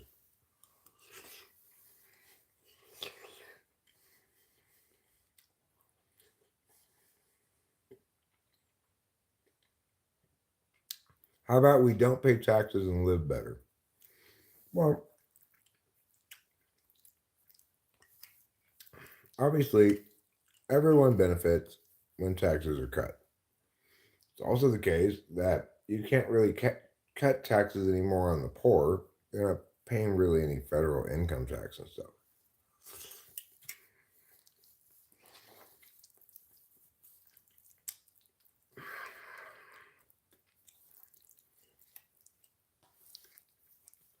It's like there are times, leaner times when, if you imagine all the Americans in a swimming pool, well, the water level goes down, and the people who are in the shallow end of the swimming pool are just having to like rub bits of dampness on themselves. While the people in the deep end of the swimming pool, they'll have plenty of water swimming. They're troubled because they can see the water levels are so low, but for now they're fine. So some people think, in this analogy, government spending is like taking a bucket of water from the deep end and put it in the shallow end. It's not. Government spending is like taking a bucket of water from the deep end and throwing it out of the pool down the street. So that, because that's the purpose of it, right? We are going to take water from the deep end people. That's as far as we need to go. You will hear various other things like, because we need to blah, blah, blah, blah, blah. But remember, the only thing you're agreeing to when you think they should take more taxes from people is they're taking a bucket of water out of the deep end of the pool and throwing it down the street. They're not taking it to the shallow end. Even if they did, it would just drip right back down to the deep end.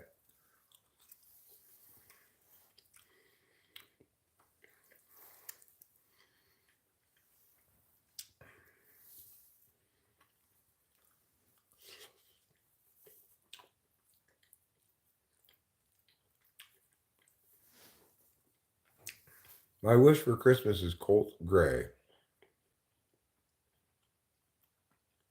What's Colt Gray? I mean, like a gray horse?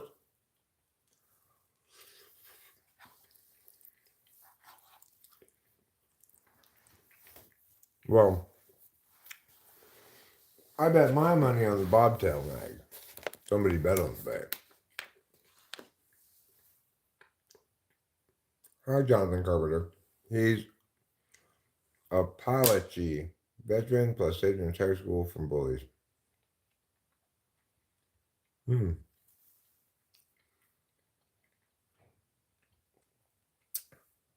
Yeah, Social Security is marriagely ill-conceived.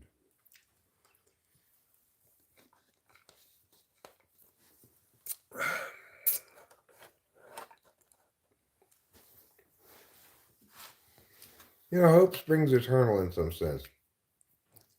You've got people who think, well, I mean, this or that, the other thing hasn't gone well, or maybe this isn't exactly what the government's supposed to do, but how could we not? It's going to be so helpful. Think about all those old people who now have income even after the years when they can work. Because right now, it's like, gosh, you have so many people who don't have jobs and stuff, and the point is, of course, that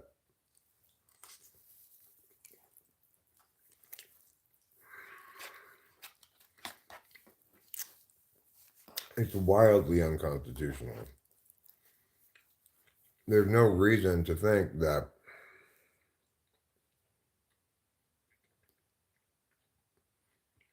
this is a good idea. Like, for example,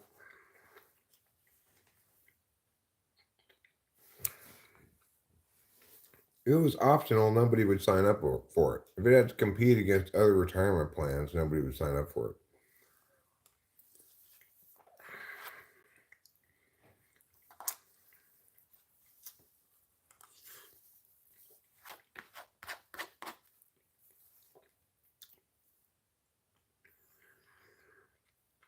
This world is flawed solidarity to Colt Gray.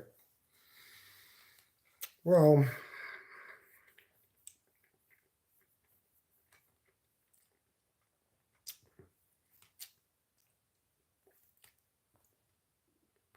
you know, unfortunately, that's not an answer because you won't attain solidarity by accident or in a vacuum. What matters is trying to get as strong a linkage as possible between winning the argument and having the control.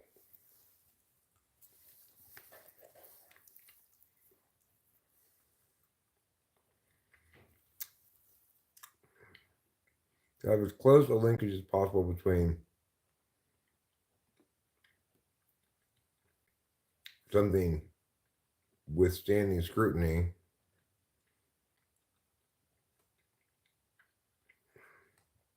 before you'll embrace it. That you're never fully committed to advocating anything until after you've seen it withstand full scrutiny to survive all the arguments against it.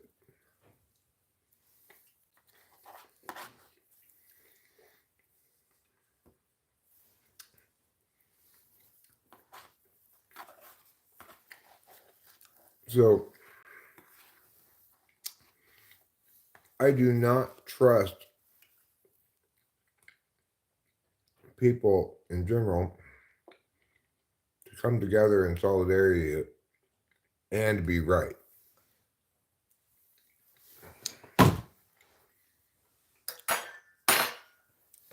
And I don't think we should trust people to do that. Are hot tubs and limousines still a thing? Good question, Jeremiah Fix. I don't know. I'm not even sure why limousines at all are still a thing. So I don't know if they have hot tubs anymore or not, but Why do they even still exist? They're obviously too long.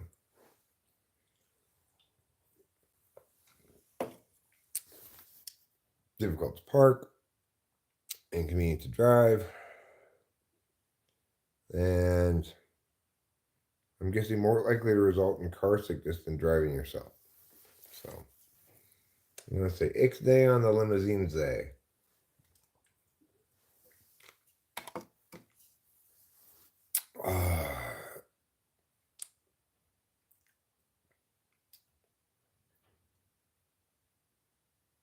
Acacia, good point. Also, do not drink and drive.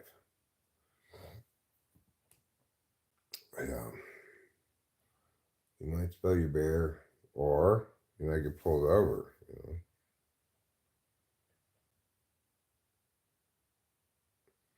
You could also disappoint somebody you know, care about. You realize, oh shit, they caught me drunk driving last night. I do it all the time, but I try to keep it on the down low. Could be like that too. All right, now I'm going to take a couple of Tylenols because I feel like a squirrel that's been run over by a car and is now being pecked at by crows.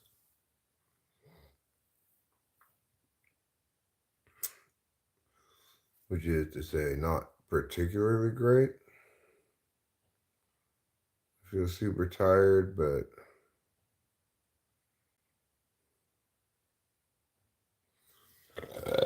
I don't really want to go to bed right now. Let me take the Tylenols. Here they are.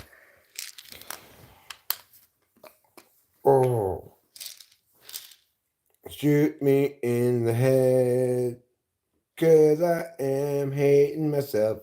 Shoot me in the head until I'm dead.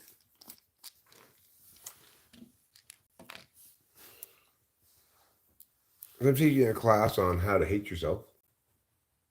I will demonstrate, the negative self-talk that you can engage in, the habit of mercilessly condemning yourself for every failure is really a key component in making this whole thing work.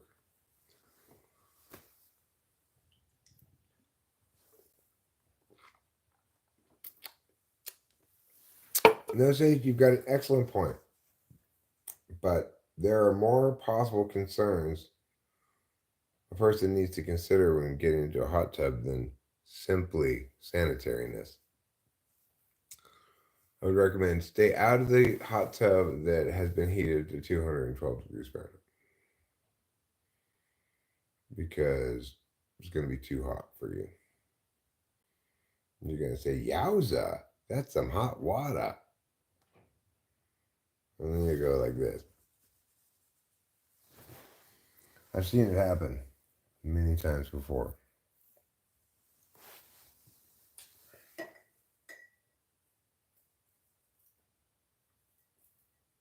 I'm one of your favorite books now? Cool. Which book am I? Am I the Holy Bible? Am I Are You There, God? It's Me, Margaret? Am I How to Build a Sailplane?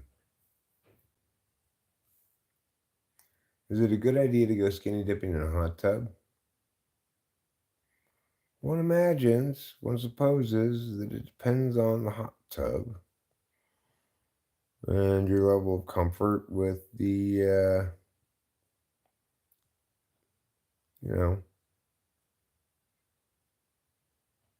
nudity. If, for example, you're in a hot tub with some businessmen who sell banana futures and they're talking growing conditions for bananas across the world and such, and all doing their thing. you know, being gross generally. Yeah, kind of hygiene, hygiene optional kind of guys. Well, then obviously at that point you probably just want to get out of the hot tub entirely. Certainly, that's not the moment to strip off your bathing suit.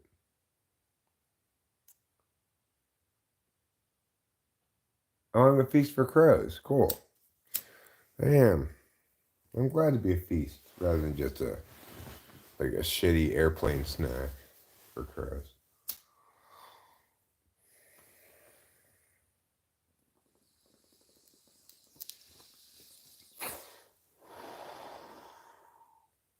I am not a hot tub fan. When Rachel and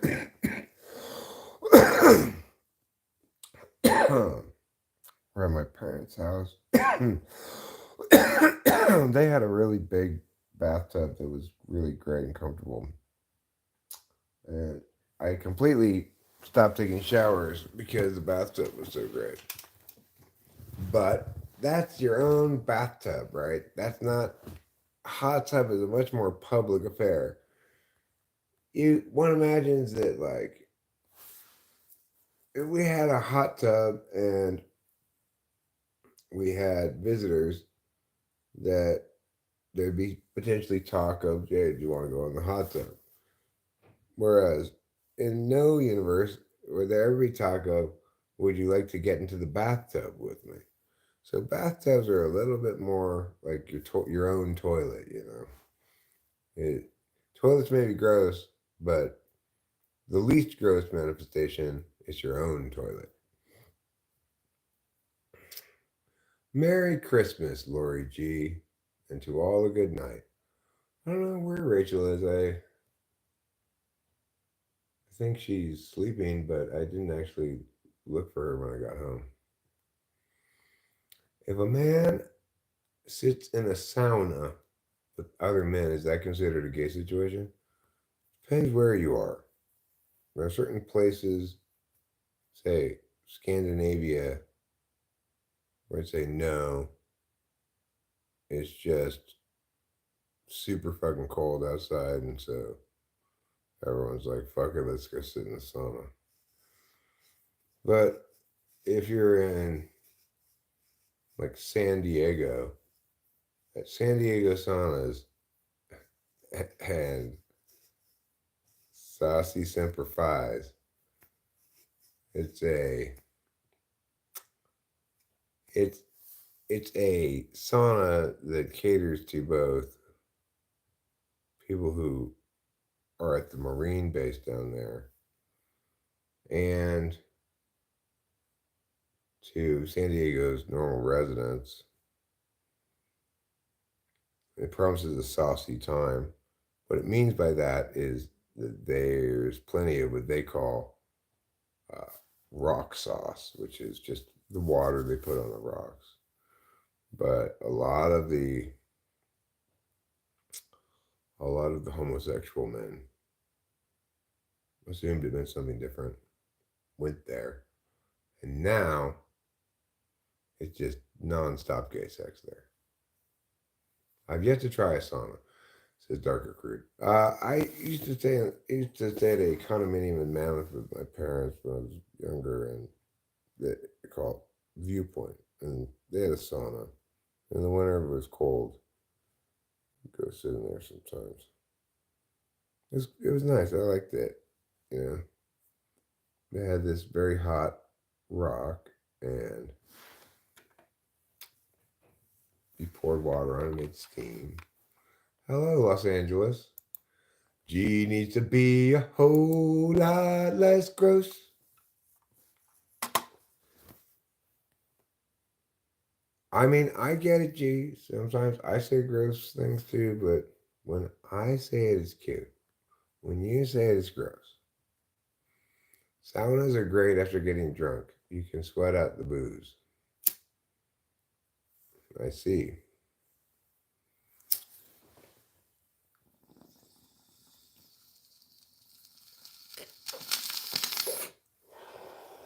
These condos, they had a a sauna, jacuzzi, and a pool. The pool in the winter, depending on the conditions, it was frozen on top. It didn't. It wasn't like, I don't remember it really being frozen all the way to the bottom. But so it ended up being like, you know, you can get into the sauna, then go out of the sauna and jump in the ice pool, and then get out of the pool and go in the jacuzzi, and then get out of the jacuzzi into the cold air and hurriedly walk back to the sauna, and you just go do a cycle like that.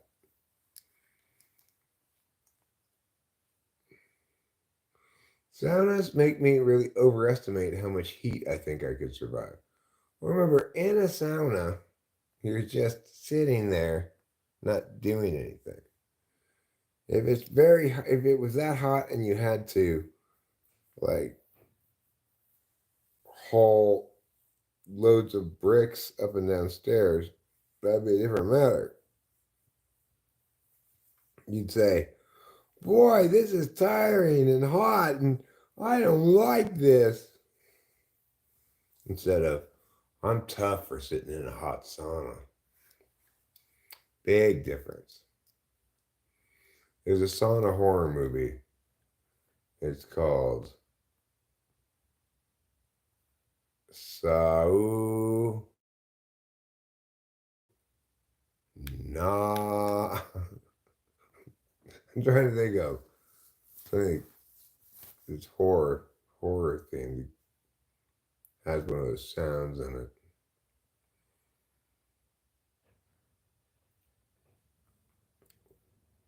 The Haunted Sauna of Jenkins Island.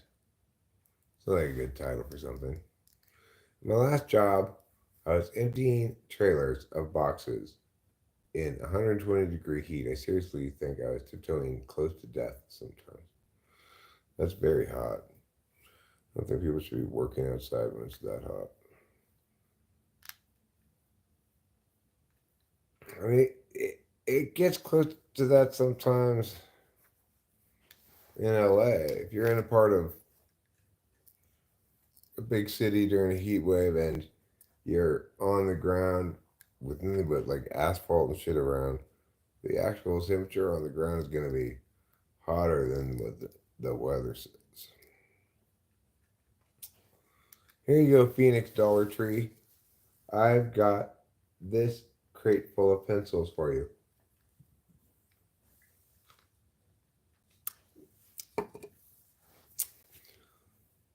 You know, Putty Cat, I think you're not giving Jack Tripper enough credit. Jack Tripper was a man who respected his women roommates for who they were as human beings.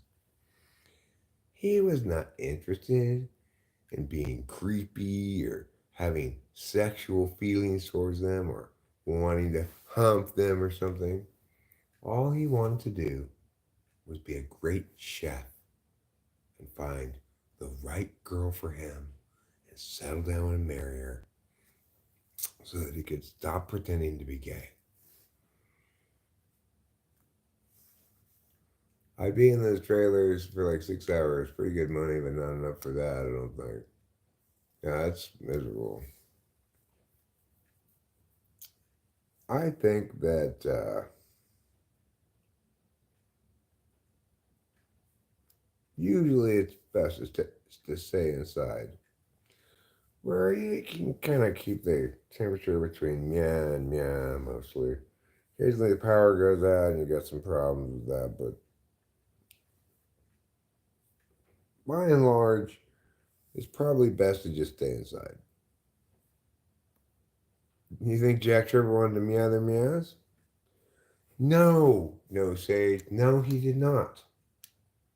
All right. With Chrissy, his feelings were always clear. Hey, I respect you, and I'd like you to teach me how to use a thigh master. With Janet, his feelings were always clear. I respect you. What can I do to help support you and women like you everywhere. The 2011 horror thriller 247 Degrees Fahrenheit follows four friends on a weekend getaway to a lakeside cabin. Their fun turns into a nightmare when three of them get trapped in a scorching sauna. The R-rated film is based on a true event in Georgia. Uh-oh, true event. Everybody went in the sauna, and then they all burned to death. That's a great true event to make a movie out of. If people want more true events to make movies out of, I've got some true events. Like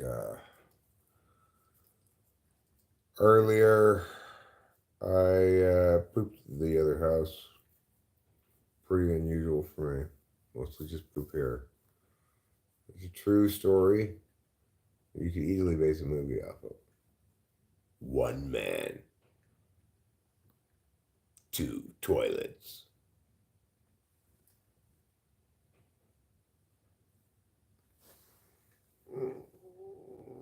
The toilet here in the middle is perfect. It's like the right height, everything, but it also has a flush so powerful it can carry away anything. I've never had to plunge that toilet or any toilets in here. And, okay, fine. That's good, that's fine. That's all mine. They should make a movie about painting a house and the falling action could be watching paint dry. Well, they should make a movie about painting a house, but they should make it a horror movie so that scary things happen. Like the painter is in a room and he tapes over a windowsill, and then when he looks back, he sees that instead of being right lined up with the edge like he was could have sworn it was, it's off kilter now. He's gonna have to use an additional piece of tape. At one point, something, somehow, someone, whatever, a can of paint with a little bit of paint left in it gets spilled. It doesn't spill out onto the floor, but it was a close call. Of all the ways to pass away, being trapped in a sauna would not be top of the list of preferred methods. Well, what do you think would be? Would it be like,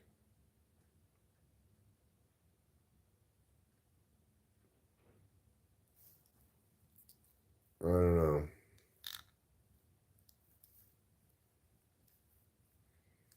you die while saving the world somehow? Would that be better? That's what we did today. You did what today? Paint the house? Yeah, we painted the house today. And it was wonderful. I was there, you were there, painting occurred. Also taping and tarping. Taping, tarping, painting, parking. That's what happened today.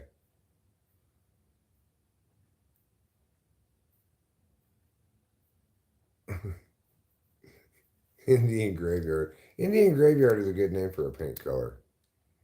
I've watched gore videos of people being burned alive with gasoline. Those were rough. Why would you want to watch such things? It's horrible. I couldn't watch that at all.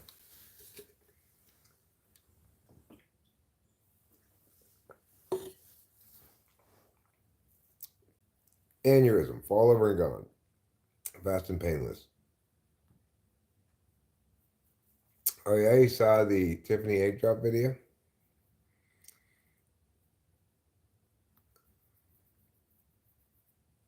You know, I've tried Jack Candle. I've tried to believe it's not butter, but I just can't. I stopped taking Lubox because of the thoughts.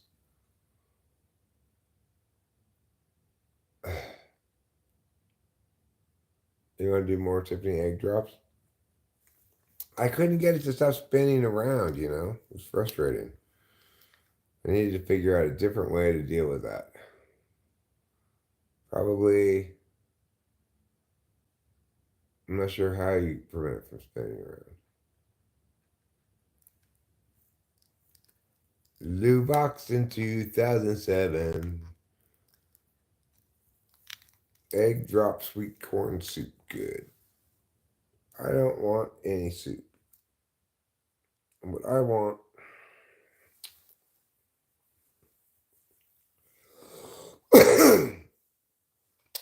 I think it's to smoke a cigarette. I think that'd probably be the best course of action right now. But really, I should probably pull some more bowls first. You like figuring that kind of stuff out? Figures. TE front stack. You've got TE front stack. I am exhausted.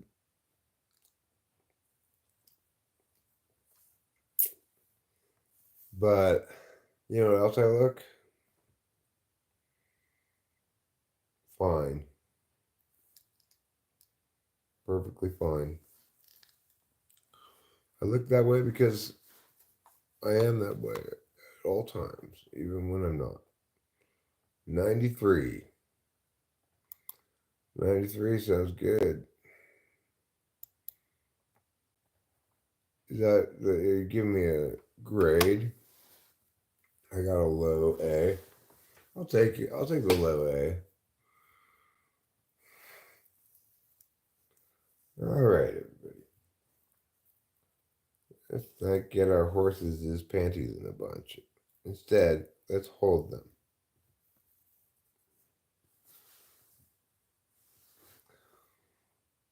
When you want to pull a bong rip, you ever tell people when you aren't really doing fine? Yeah, all the time. If I'm not doing fine or upset about something, depending on what kind of upset it is, I guess, but I'm very likely to feel the need to start live streaming and talk about it because it's just how I deal with everything, really.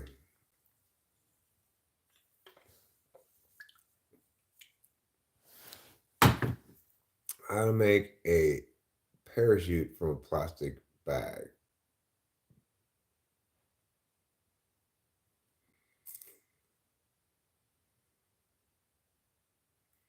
Bras make good parachutes. Well, normally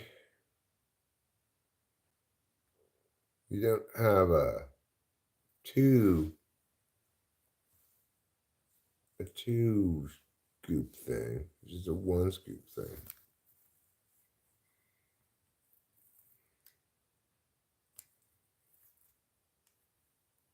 I think that probably mostly parachutes make good parachutes.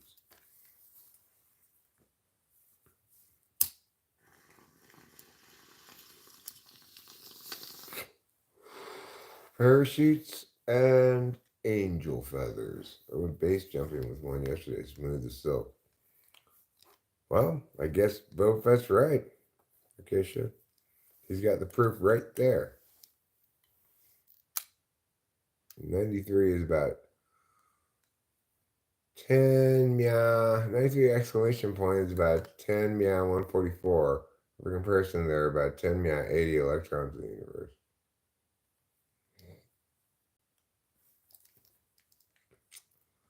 Acacia, they don't have video in India.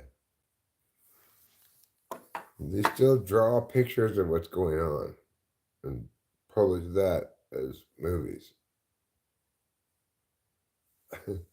No ifs, ands, or bras about butts.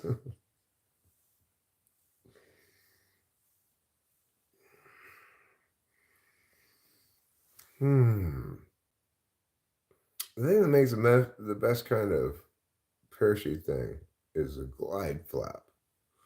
Instead of having a parachute, just give yourself glide flaps, like a wingsuit or a flying squirrel or famous superhero glide flaps?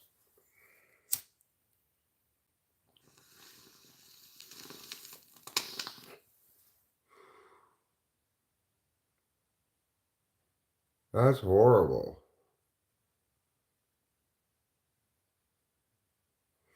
Do you ever make music by like whistling a melody or using nonsense lyrics recorded for reference, etc.? Yeah, well, I do, sure. And some songs that I don't necessarily record for reference, I probably should, but some such songs include Sign Holders is a song that I just made up while driving and then it got caught in my head and stuck, you know. Or ooh ah ooh ah ooh, it's the song that I want. Ooh ah ooh, it's the song that I got. That song, the other one I just made up acapella. You know, the verse part of Gregory in Skies is something that I made up acapella, I think, first. Oh, and also like What's Wrong with the Ladies? That was something I made up acapella, this part first only. What's the matter with Jan? Is it very bad? Is it very bad? Na, na, na, na, na. That part is the origin of that song. Bokashi. That sounds like something you could get rich from. Is it real? I think it's kind of bread. Bokashi. Like regular bread, but Italians named it. It's like regular bread, but Italians named it. Right. Inspired by the Glide Flap series, and also, of course, Mayan Shanktopus. You don't want to forget about Mayan Shanktopus. Where Glide Flaps goes, you're also likely to find Mayan Shanktopus.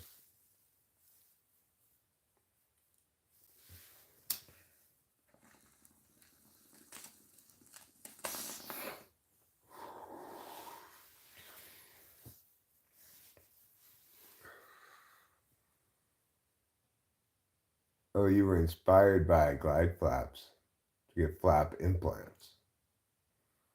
Well, I'm glad you went through with it because I know that you've long identified as a flying squirrel, you know,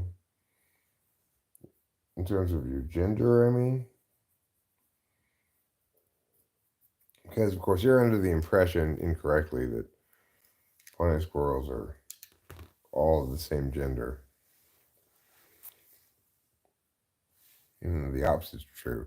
None of them are the same gender. High tide, blue collar guy.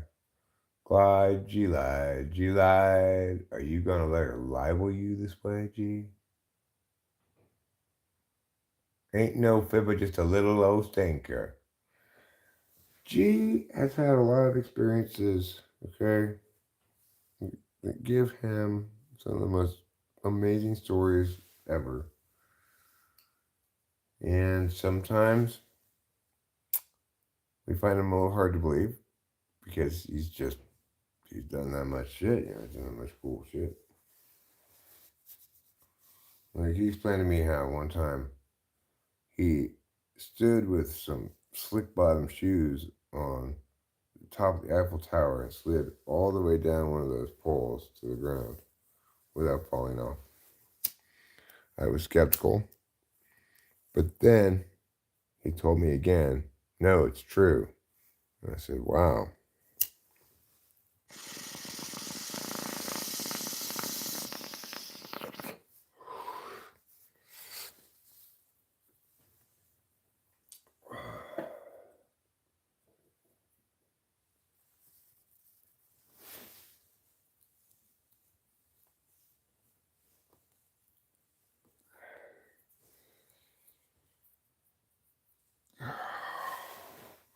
I'm gonna have to wrap this mugity here relatively soon because I'm so tired that I just don't even think I can stream anymore. I just have to maybe watch a little TV and then maybe take a shower and go to bed.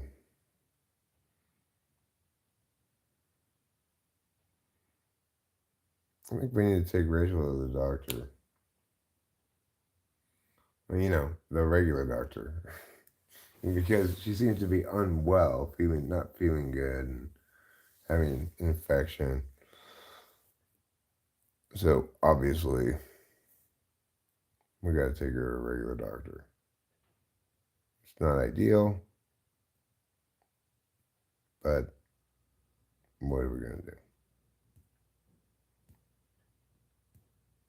The reason it's not ideal is, I guess, kind of twofold. Like, on the one hand, it's not ideal because it requires inconveniencing her have to go out, do something, talk to some person, whatever.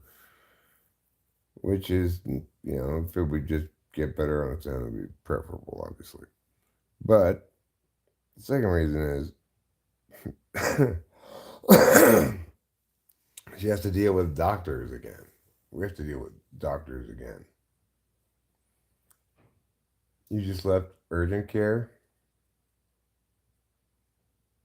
Hmm. What does urgent care? I mean, to me, urgent care just seems like a complete waste of time and energy. The only thing they could possibly do is prescribe you drugs, and they probably won't. What I did for Christmas, I painted on the other house. I didn't finish the whole job yet, but I made a substantial amount of progress. I I got, for example, the hallway all drop cloths down to the baseboards and stuff. I taped it to the baseboards and such. All through the hallway. I've got 3 bedrooms that if I'm going to paint them all, and I'm not sure I'm going to paint them all, but if I do, then I'm going to put down tarps in there as well. I have the tarps. I got the living room painted a couple days ago. I got the kitchen painted today, the hallway painted. Not the kitchen all the way painted, but one can only do so much. Now, my daughter stayed in LA. I didn't talk to her today at all. Didn't even occur to me to talk to her. Ever hear urgent by foreigner and think, is this urgent or an emergency? That is important for determining which medical facility we're going to.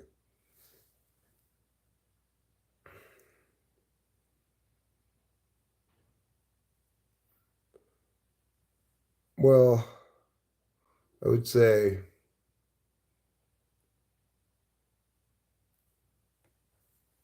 if you're having a medical emergency, go to the hospital. And if you're not, try to hold out, see if you get better on your own before you go see anybody because you don't want to get involved with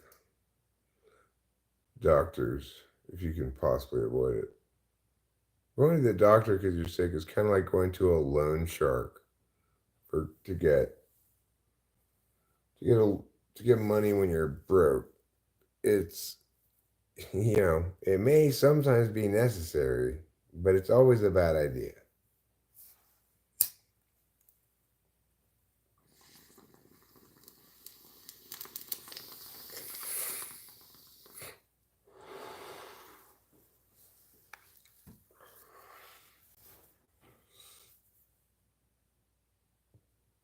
Your daughter and I think are similar types. She's an ESTP.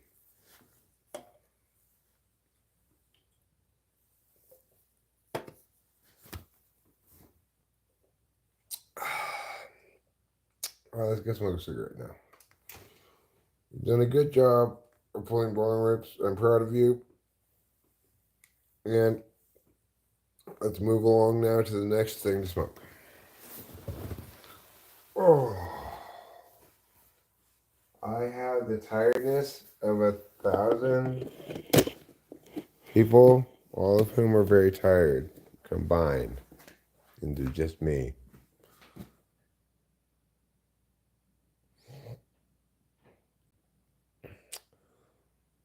I was literally just reminiscing about how you used to say something instead mic of mic drop. You do a bong rip.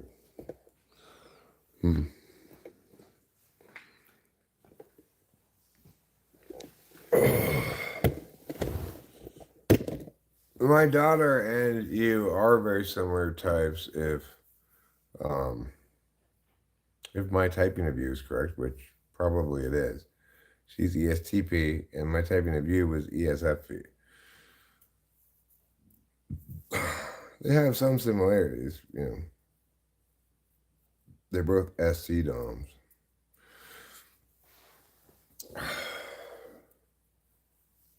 But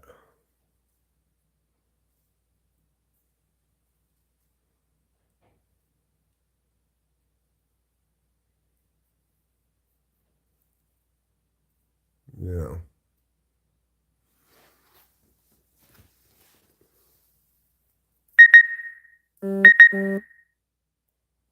what's that all about? Let me see who texted me. I'll be right back.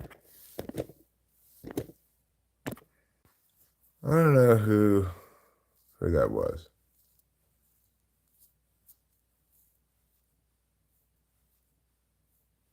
It doesn't make any difference, actually. Like, nervous people still demonstrate the same level of reliability with polar test results and stuff. TI polar is always TI polar, regardless of level of nervousness or anything. Same with every other polar. You know, that's a great that if the test didn't offer that, they wouldn't really be worth anything, you know.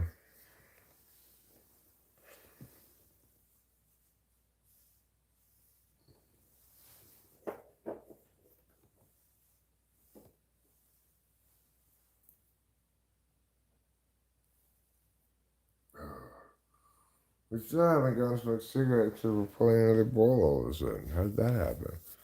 It was probably me. Do I work at blue collar jobs? Not normally, Ananda Alvarez, but I was painting today. It's a blue collar job, but I wasn't hired by somebody to paint. I was painting our other house.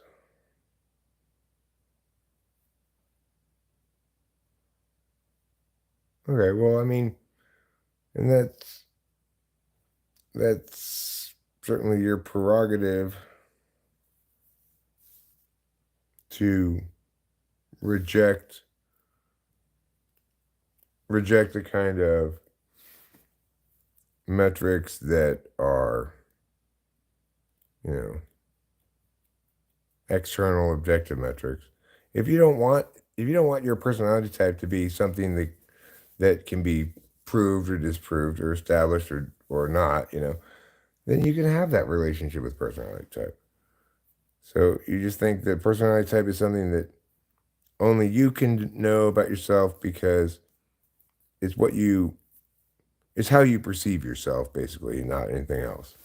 And if you view personality type that way, that's fine, but that's not the same thing as saying that, like, you can be whatever type you want for your purposes, but when we talk about typology for everyone's purposes, it needs to mean something specific that we can determine without subjective data, without exclusively, without without having to have exclusive access to your subjective data, you know?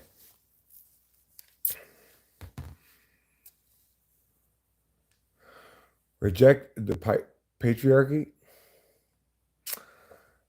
Someone said she was ESFP, I think, because she dyed her hair. You kid, I mean. Oh, that was just G being a hater. Trying to be provocative or something.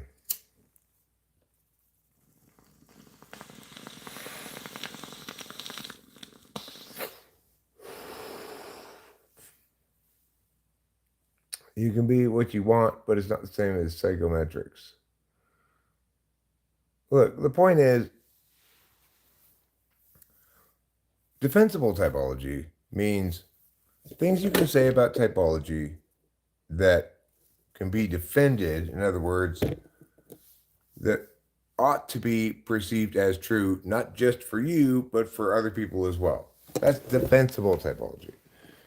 Defensible typology makes very limited but very determinate claims about how certain functions look in certain slots, okay? Those limited claims that have been made have been validated over and over and over again by a lot of empirics and stuff, and I don't want to argue with you. If you want to be whatever type you want to be, fine, you be that type, but then don't try to tell me that you know you're that type because you determined that via avoiding actual external metrics.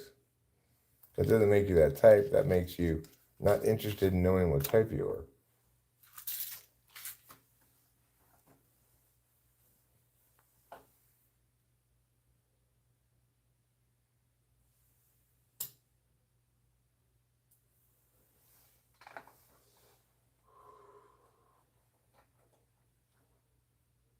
I encountered this a lot, right? Like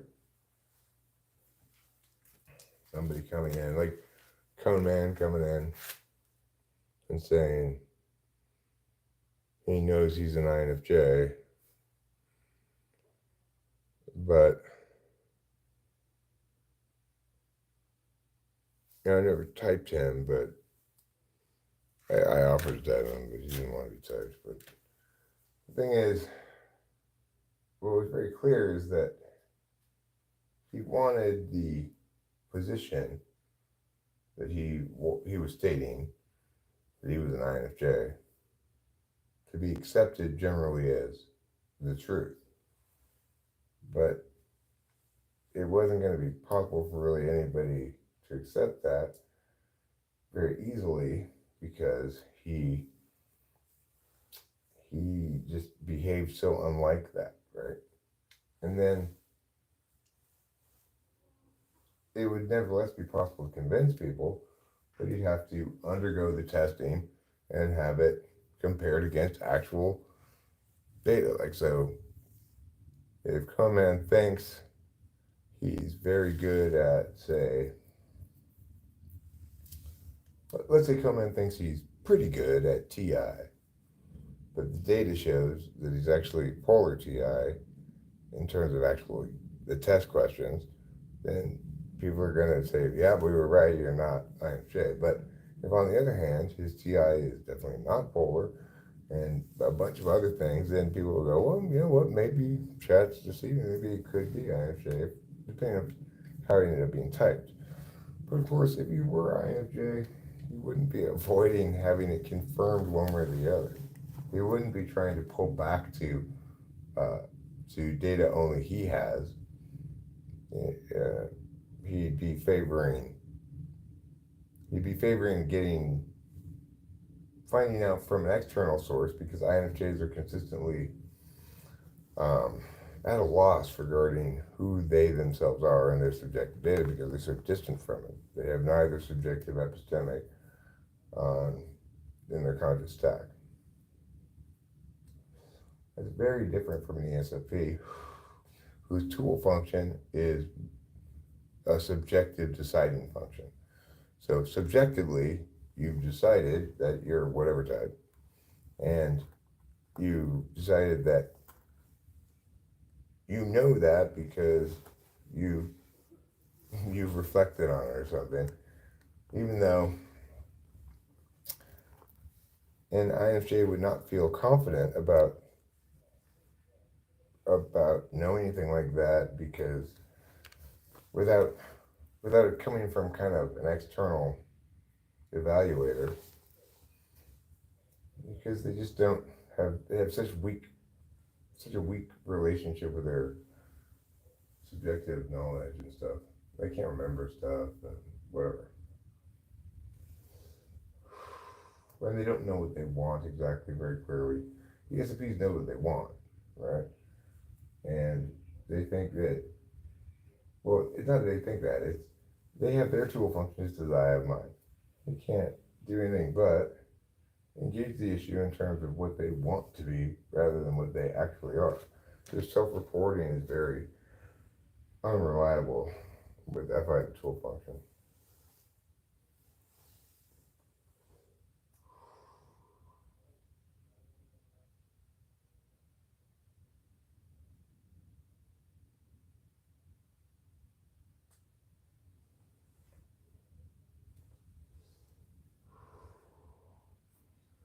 Let's see if I can say it's internet. And this has been streaming a long time, I think. So I'm not entirely sure about that. But you know, like I said, I don't want to argue with you about it. People want to argue with me about these things, but they have another option available, which is don't expect agreement out of me, I guess. Oh, trouble, what do you want? You want me to watch you eat? Is FI unreliable in your view? I think FI tool is, I think every tool function is unreliable, right? It prioritizes its modality of whatever kind of function it is to the absolute exclusion of the other way of doing that. So, like, my TI tool is unreliable and just as starkly unreliable as FI tool, just about a different kind of thing, right? FI polar is real and at times crippling, just as unable to process appropriately putting myself in someone else's shoes as a TI polar person is unable to process appropriately, you know, the process of elimination and conditionality approach that's the correct way to deal with cognitive functions.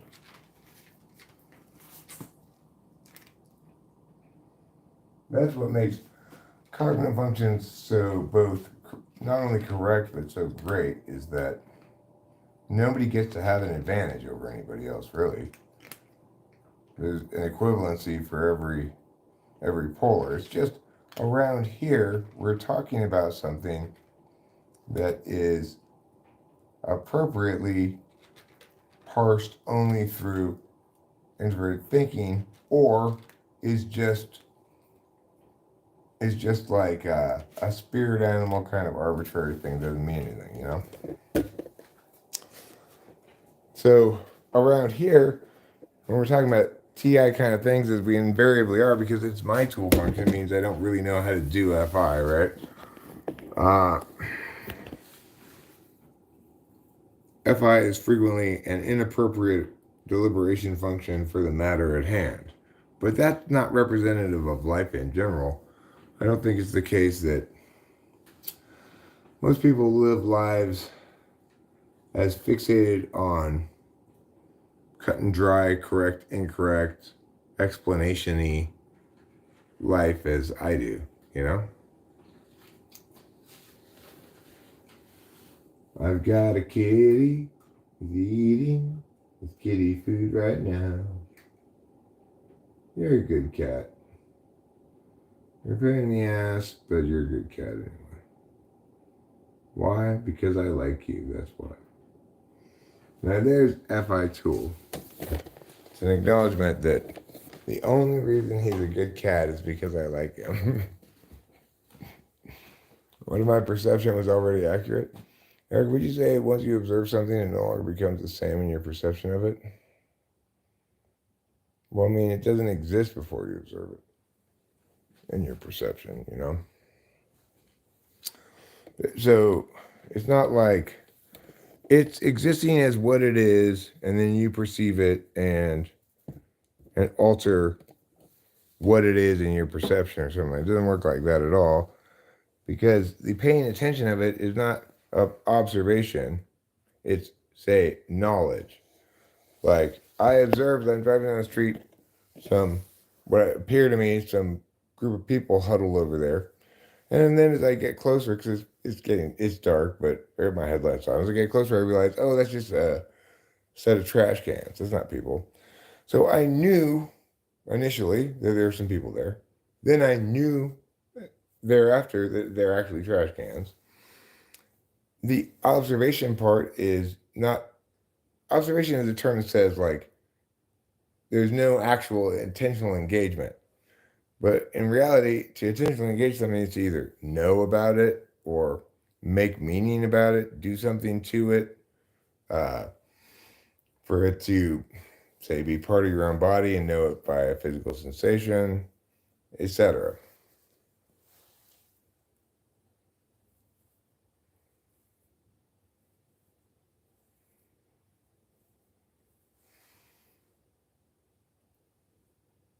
What you just said seems to be balanced, like it could be any arrangement. So then, where is a starting point in that system for an individual?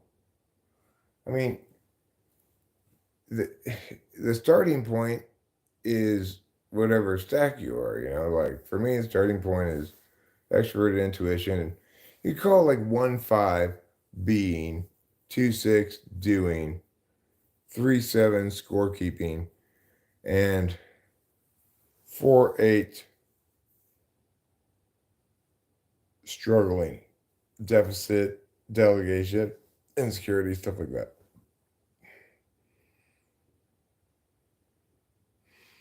The Matrix? Well, the Matrix only makes sense if my physical body is someplace. And if my physical body is going to be someplace, it seems more likely to be here than someplace else.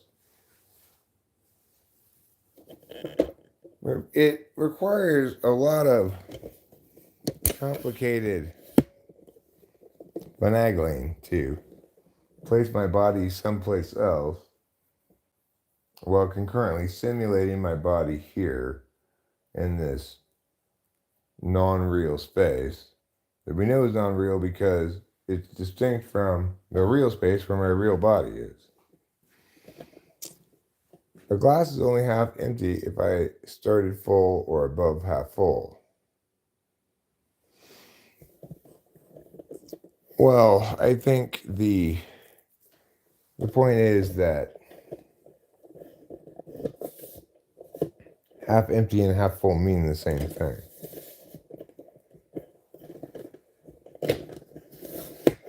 So it doesn't matter where you start. If it's at exactly 50%, it's half something, right? You can call that half empty or you can call it half full, but those terms mean the same thing in terms of what's expressing before you as liquid in a glass. I saw a theory saying our physical body is buried on the earth and that our current body isn't technically our physical body. Okay, well, but why? It's like you can make that, somebody could just throw that out there, but what's the reasoning for it? I'm semi-retired. I work today plenty. I do a bunch of painting at the other house. Got this income property that's not generating income because we haven't actually started renting it yet. So I was going and slapping a coat of paint on the inside, changing it from kind of this bluish gray to white. We're doing stuff that we should have done a while ago, but we've been dragging our feet in order to get it ready for a vacation rental.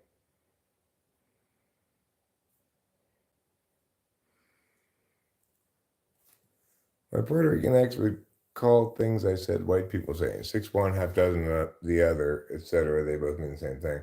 Well, that's what that saying is getting at. It's saying, like, oh, you're not making any real distinctions, just 6 one, half dozen the other.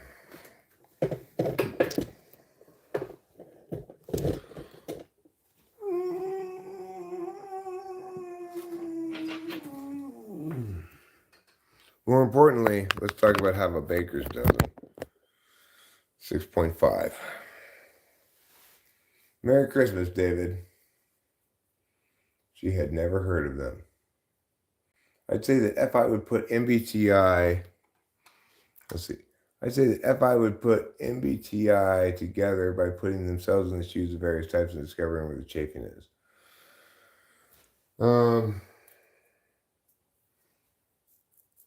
Okay. Well, I mean, certainly it sounds like that's what Ty was doing. He was saying, I've done a lot of reflection or something like that.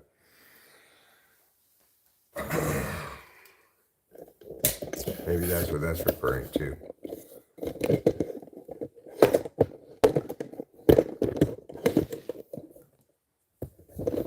It's hard to imagine how you put yourself in the shoes of a type because that's very NI, you know? It's like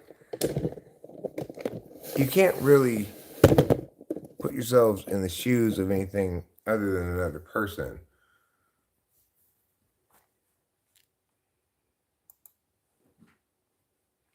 It was fine, Joe Media. For the body thing, some get ultra technical and argue that our physical bodies aren't matter based and are only vibratory. All right, money, hit me with your logic question. By watching people that claim to be that type, but there's no reason to conclude that they're correct about it.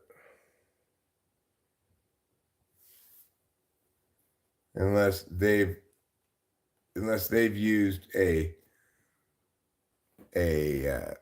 typing approach that can be, reproduced.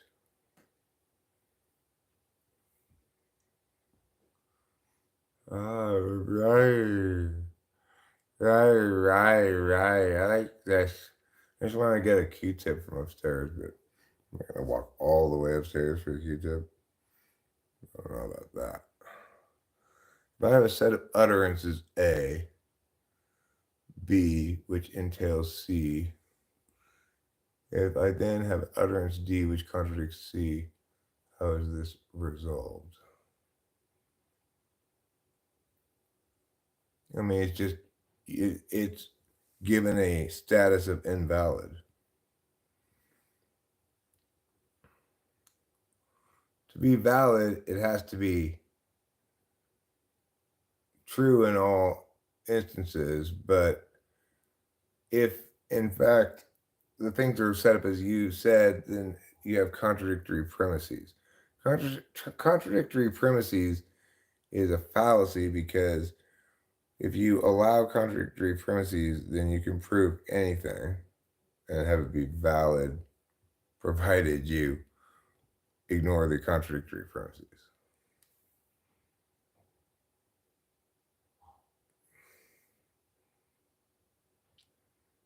Yeah, Q-tipping is great. The logic is that there is no such thing as physical, like a hard surface.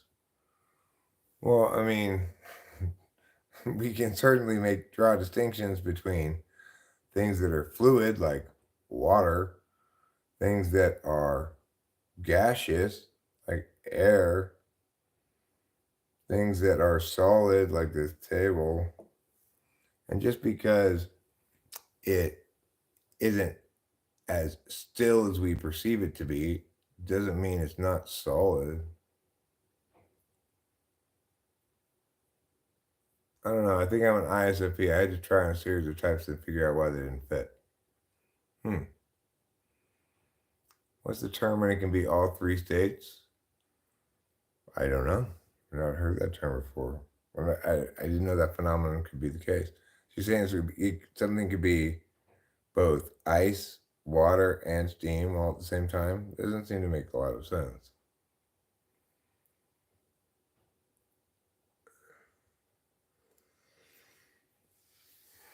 water, ice, and steam. Water just needs to pick a state, right? Pick a state of matter already. Like, now I'm a cloud. Now I'm an ocean. Now I'm a glacier. Shut up, water. Hot and cold water don't exist. Water exists. Well, I mean, that's not true because, for example, we know that heat moves from, it diffuses, right? So it moves from areas of concentration where there's heat to areas where there's not heat or less heat. So because of that, we know it must be possible to have hot water because after all, we define hot water as something in the process of moving to diffuse out. And accordingly, there has to be a distinction between the thing diffusing heat and the thing receiving it. Well, there are definitive concepts in terms of the movement of energy in a system, right? Like, so if I pour water that is hotter into a tank of cold water, it's going to behave, the energy dispersal in the system is going to behave in a predictable fashion. Hi, Brian Rochman. What is cracking, gay boy gangsta? Well, I got some bad news for you. I gave up on the homosexuality. I tried so hard. I said, listen, I am not a homophobe. I'm going to get out there and I'm going to find me some dicks to suck. But in the end, I just couldn't bring myself to do it. I guess because I'm just a no good, gosh darn breeding hetero. Ugh. Hate that. Do you like countries' flags? I mean, I don't really have any opinion about such things. Gay boy gangsters, huh? Are you going to be at the Pride Parade again this year, bro? No, unfortunately. Last year, they said, hey, Eric, you have too much pride. You're making the rest of us seem humble. We need you to stay home next year. I said, but I'm so proud of my gayness. I said, well, be proud of it alone at home. I'm like, but. I said, take your dildos and go. I said, but. I said, you're not even gay, dude. Get out of here. They're like, Pokemon? Pokemon's fine. Why doesn't Santa Claus have any children? Because he only comes once a year, and when he does, it's down the chimney. Well, good for you, Yoshi. I'm very, very happy for you. You can have intimate relations with people of the same sex. And that's really saying something.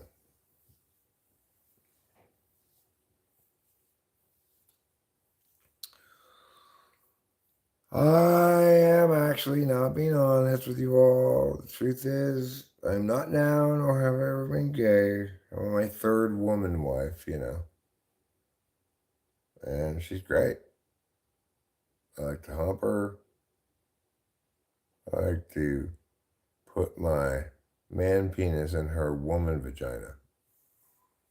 But that doesn't mean I don't approve of gayness. I think gay people should be as gay as they want. Because you know why? Because I don't care about them at all. Why would I care at all about what someone else is doing sexually?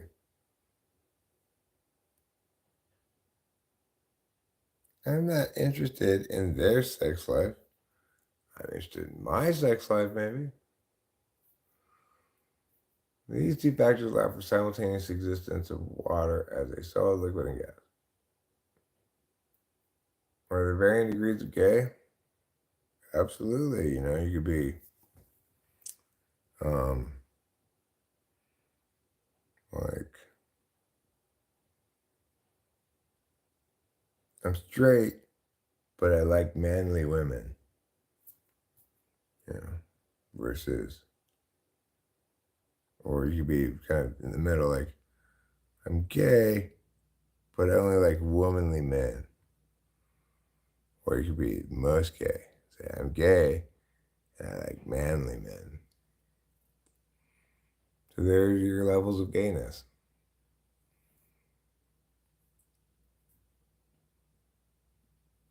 Yeah, well, you could say I'm asexual and I like other people who you can't tell what gender they are, androgynous. But regardless, even if you could, I wouldn't want to have sex with them, no matter what they are. That would be the dead square middleist of them all. Well, good for you, Yoshi. Trans men that only date women, lesbians. Well, the key thing is this. We can all transition to whatever we want, whenever we want. That's why I'm transitioning into a robot. But not a regular robot. A heterosexual man robot who's in the process of transitioning back into a human.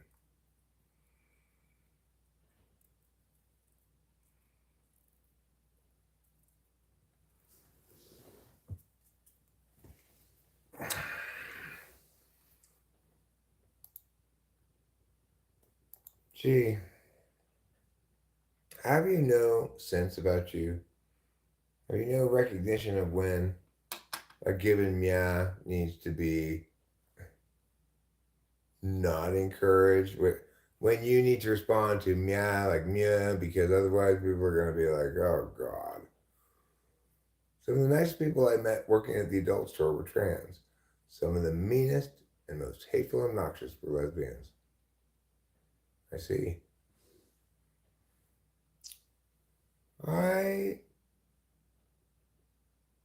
don't spend a lot of time at any adult stores. You love raccoons. Acacia loves raccoons.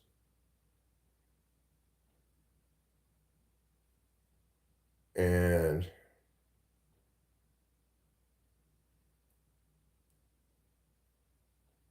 raccoons love Acacia.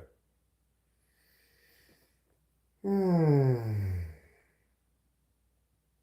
the end, it was a love that could never be. The raccoon friends were like, stay away from that lady. You don't know what she's going to do to you. She could put you in a cage and carry you off to the hills. And then Acacia's friends were saying, get away from that filthy animal. You can't date a raccoon. What's wrong with you? Anyway, there was a dancing scene, and then some other stuff happened. It was pretty boring, really, in the end. Finally, Ruben came along, and they were back and forth about it for a while. He's like, I like you, but it seems like you can't get over this raccoon. And she said, no, I can. I do. Oh, Ruben, I love the raccoon so much. But you know what? I love you too. Because we maybe, I don't know, have a threesome? And Ruben's like, no! I told you you'd break up with that raccoon, or you break up with me, that's it. Acacia kind of went back and forth for about another 6 or 7 months. And finally, the raccoon dumped her for a different lady he had met on a hotel balcony nearby.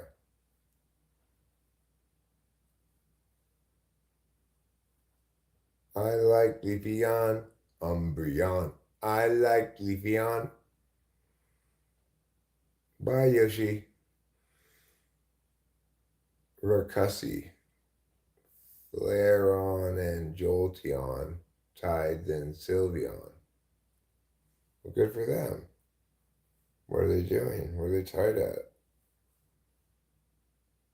They're tied for being rad Pokemon.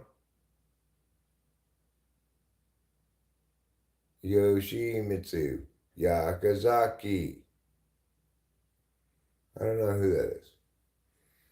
Sounds like you're just throwing syllables together randomly. Never heard anything like that before in my life. I have to go to bed. I have to get in the shower.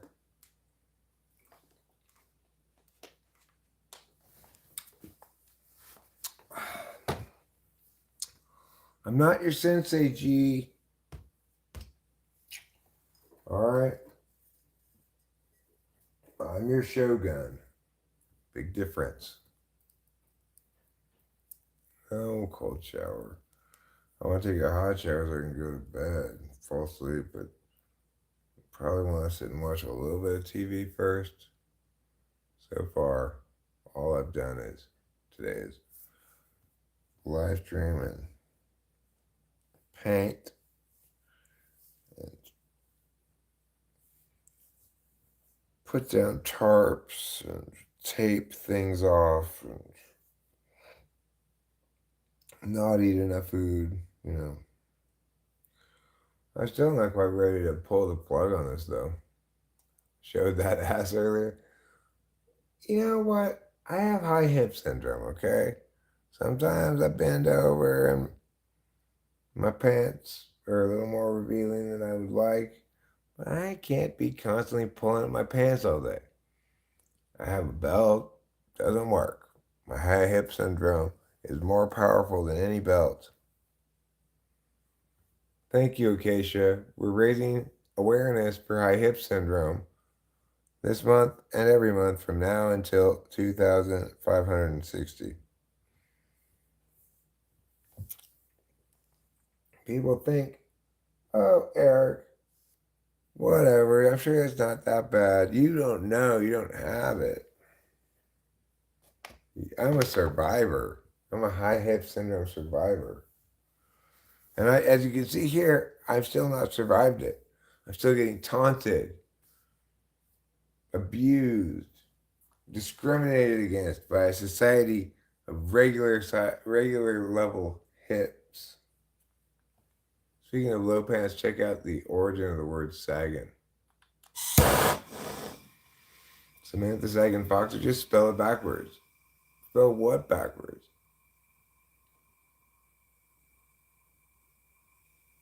All right, we'll hit a bowl with you. There's a story of a guy named Eric who decided to hit a bowl with DDS Mike. Here we go.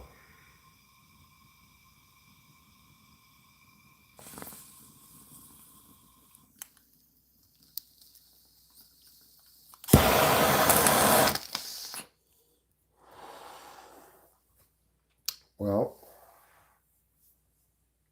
okay.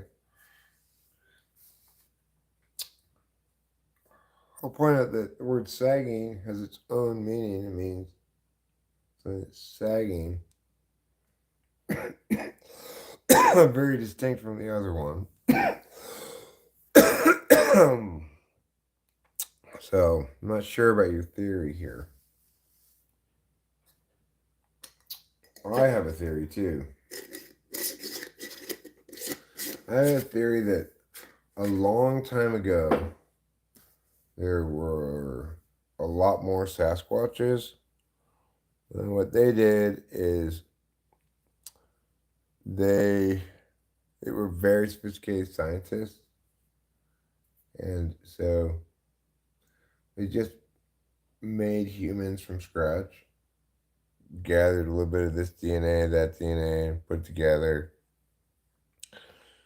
And then me, Sasquatch, say, species done. Here's the Sasquatch. What Sasquatch called new species? Sasquatch calls species Little Sasquatch. But the name didn't stick, and we've been known as humans ever since. That's my theory of where human beings came from. You talking about my bong? Firecrotch? Acacia named my bong Firecrotch.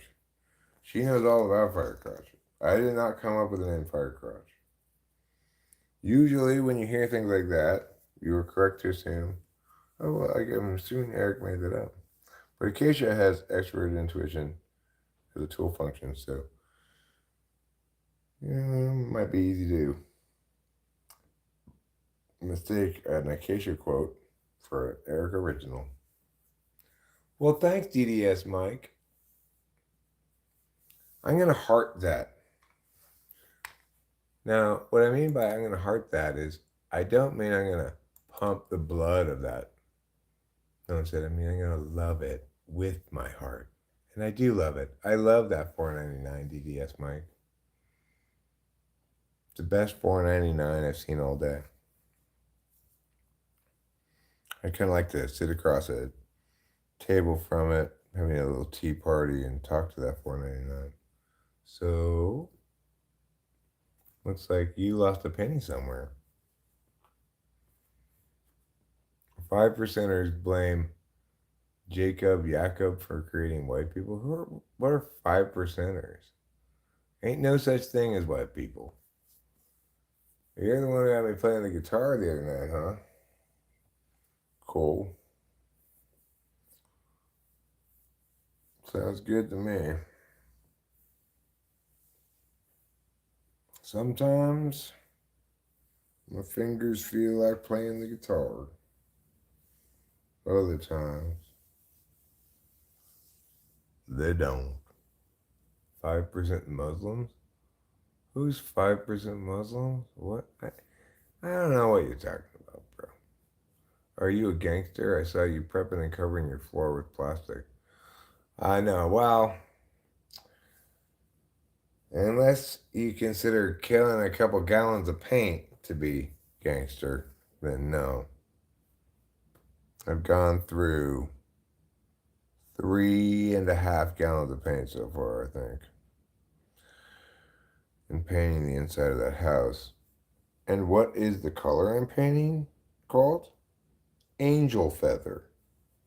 I'm painting the inside of the house angel feather. There could be hardly anything less gangster than that, it seems like. I'm pretty sure at the gangster clubhouse they don't paint their walls angel feather. They probably paint it like gangster blue or something, which is, is it as pretty as it sounds? I mean, I looked at the various whites at the store and the color swatch thing. It seemed to be a nice bright white without being too sterile. I do not work for the CIA, no. I'm not getting ready to cap anybody, no. I just wanted to not get paint on the carpet when I painted. That's all. So, Little Angel is a gangster, is a father, and Angel Feather is the color of that gangster's kid's bedroom. Sterile whites are draining, right? Yeah, it's what the guy at the store said is it's actually white with a little bit of black and a little bit of red in it. But I think it's a nice one. Red paint will help hide blood. No, it's not being painted red. You can't. If you looked at the paint shade, you would never guess that there was red and black in it at all. It just seems like um, a warm white that's bright, but not too antiseptic. Angel feather is the color of the sugar butt baby's butt. Well,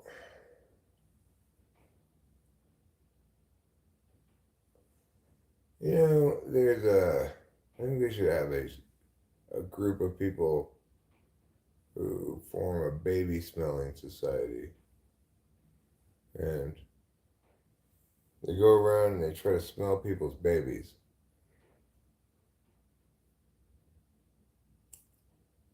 And they even began collecting little vials of baby smell, which they scoop up by putting it near the baby. Baby scented candles. Yeah, a newborn baby at the car, or the car freshener at the car wash. Get new car smell, newborn baby. You could get um,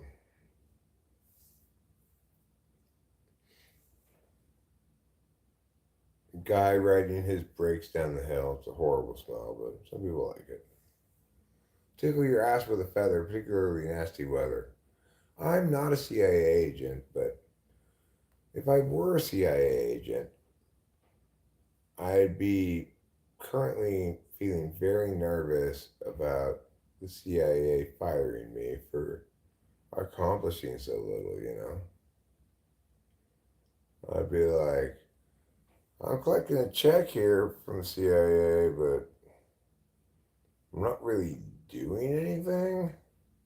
Are you sure? I don't want to do anything, but I'm worried that they're going to stop paying me and or that even worse, that they're going to tell me to do something, you know. So that's, if I were a CIA agent, that's where I'd be right now in my head. Like, gosh, I haven't done anything for the CIA. Unfortunately, in the status quo, I'm not getting any payment from them. So I both am not doing anything, nor are they paying me. Therefore, I think I'm not with the CIA. I'm a psyop. Do I work for the Clintons? Bill and Hillary Clinton. No, I don't work for the Clintons. I don't really work for anybody except just me, I guess. Mossad. No, I'm not Mossad. I was one of the top behavioral specialists in the American government. I do specialize in behavior. Like, watching TV, feeling sorry for myself, sleeping, stuff like that. How are you every conspiracy theory read? Me? Oh, red-blooded American, I see. He just likes his conspiracy theories, maybe. You know?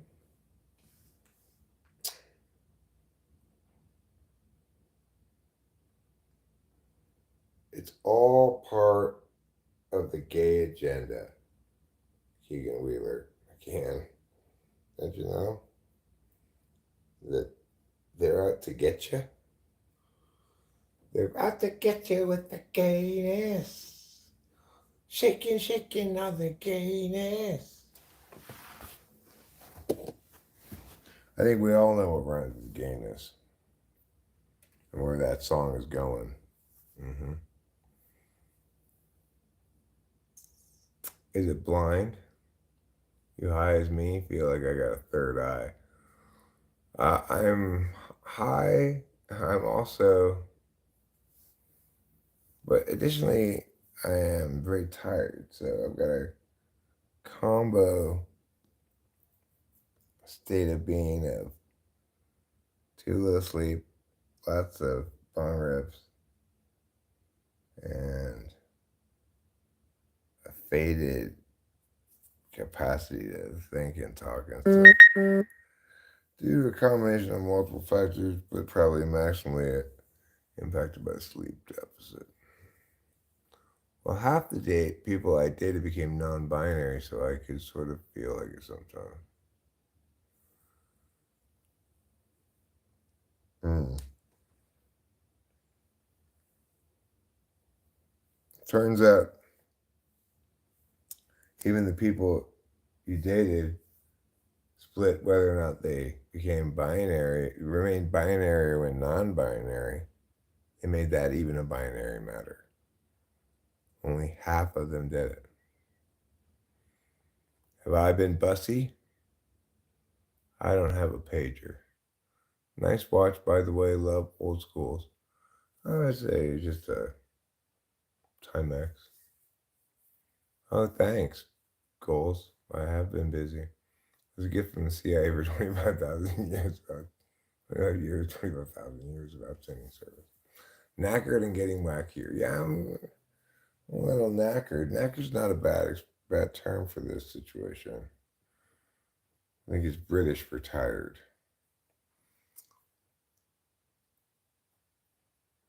Um, I don't think Rachel's awake, or I don't know. I don't think I saw her at all since I don't think I've seen her at all since I got back from the other house.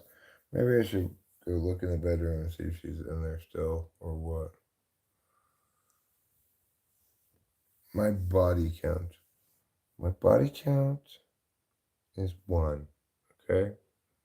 None of the women before Rachel counted. It didn't exist. It didn't happen. I was a virgin until I got with Rachel, even though she's my third wife. So there you go. I do not need a ladder, that's true. But I did step on one for a little bit today because I had to reach up over the refrigerator and tape some edges, Accordingly, I did that while stepping on the step ladder. That involved a lot of contortioning and lean. Did you do a purity do-over? What's a purity do? Oh, right. I see what you're saying. I didn't do it. I just realized that like I've been lying to myself, been lying to various people. I've never actually, time for me to come clean. I've never actually been, naked with a woman before Rachel. I kept putting it off, like, yeah, we're getting married, but I know I injected my semen into you with a turkey baster. That's how you made Delilah, but you're really rushing things. I don't feel comfortable. So now finally, I'm able to have sex.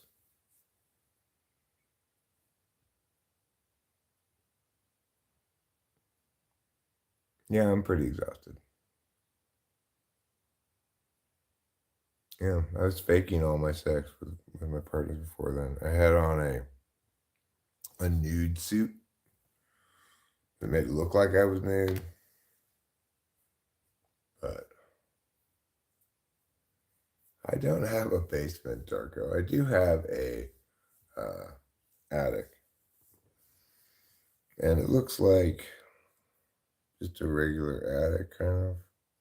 I mean, it's got the attic roof is like this, so it's under this thing on the roof that's like this. Like he's got a poop shed. Like he says, I have a poop shed. It's not a poop shed, okay? It's just a regular shed. Anal impregnation is immaculate conception. No, there's no such thing as getting impregnated in your butt, G. Don't you know how butts work? They're what you poop out of, not where you get pregnant. Have you been operating under that assumption this whole time? The poor women you've been with, G.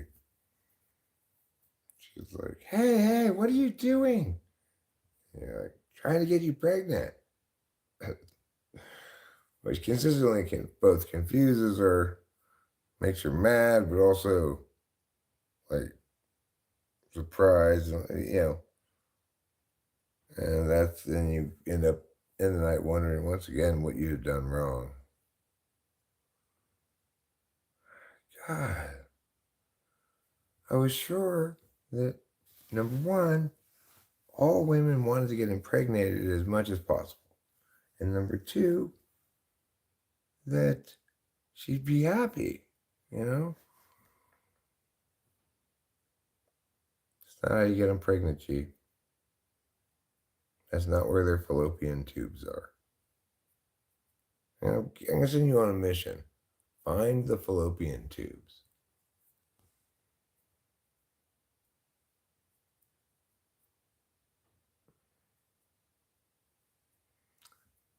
He thought boys were birthed from the butt and girls from the front butt. What, that's not true? That would be a delight if they are morosexual. I knew a girl. Oh, God, okay, that's so gross. Stop that. I'm removing you. Removing that comment. That's the grossest thing in the world. Please don't say gross stuff. My daughter's having a baby and she's miserable. My daughter's not having a baby and she's not miserable. But I don't think we can generalize too much of a conclusion. Hey, Ruben, I'm about to end it any minute now. We just started talking fallopian tubes. You know how I am. Once you get me started talking fallopian tube shop, I could carry on forever.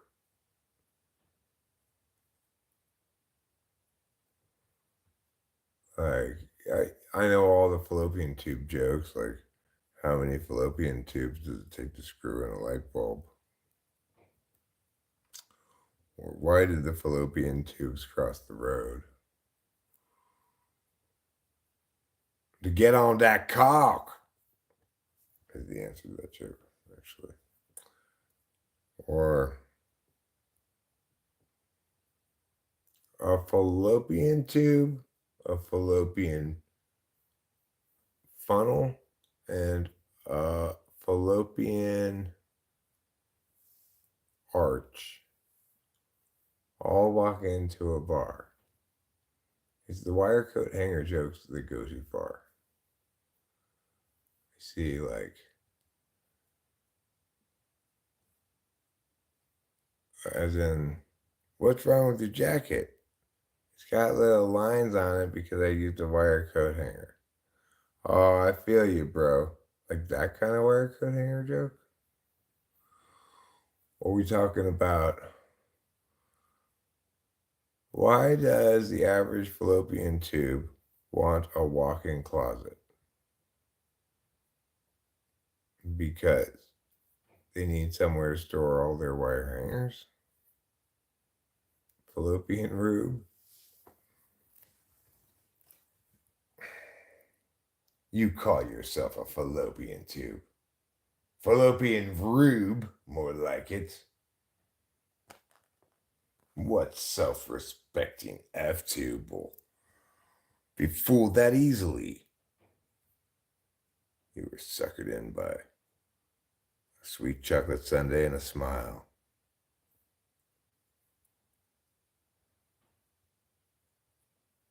You've been there in the fallopian tube since you were born? Were you a live birth like me? I was. The doctors gave me a certificate proving it. I said, special achievement, honorary mention, notation of important event. Eric was a live birth.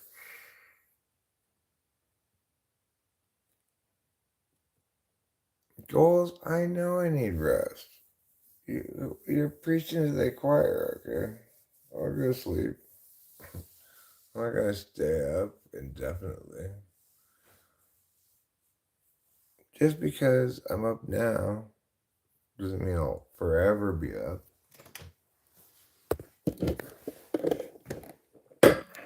Clearly, you're under the impression that I'll never sleep again. But that impression is wrong. I'm going to sleep so good that you don't even know what it is to sleep. That's how good I'm going to sleep. I mean, how many hours have I been awake? I don't know. I slept some last night. I got up at some point this morning. I don't know how many hours I slept last night, but I got up maybe 6 or 7 this morning. Well, I'm carrying a sleep deficit, so take what you make from that. Haha, you took my next comment. I have a brother who stays up for days and days and days and then sleeps for weeks and weeks and weeks. And after that, stays up for months and months and months and sleeps for years and years and years. You slept 3? Well, I'm going to show my exhaustion more than you probably because I'm getting up there in years. As a 53-year-old, I can't handle the endurance aspect of things as well as I once could, Sometimes I'll look like I'm tired. People will be like, you look really tired. Yeah, I look really tired. But that's because I'm really tired. The problem here really is that you can tell. I need you to get some makeup. It's an act. He's practicing for a new role in a musical I'm prepping for. Keisha, I asked you not to tell everybody that. I missed. You have trouble staying up for one 24-hour period? Well, you gotta take more than the prescribed dosage of Adderall. I'm 50 and exhausted, insomnia, fibromyalgia. Oh yeah, do you also have plaque psoriasis and uh,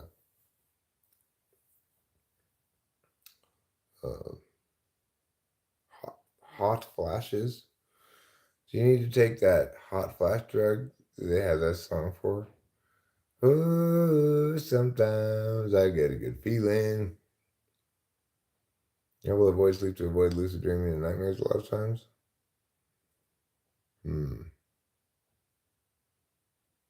From Fia. Thank you, Acacia. I want to take some of that too. So that instead of feeling warm, I won't feel warm.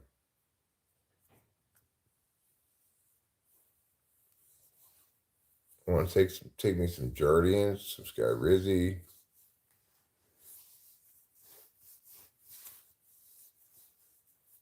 I go to the doctor and say, Doctor, listen, I seem to be not dancing very much. I seem to be not going around talking to people with a clipboard in my hand nearly as often as I would like. I'm just, not out and about and important enough. The doctor will say, well, have you tried Jardiance?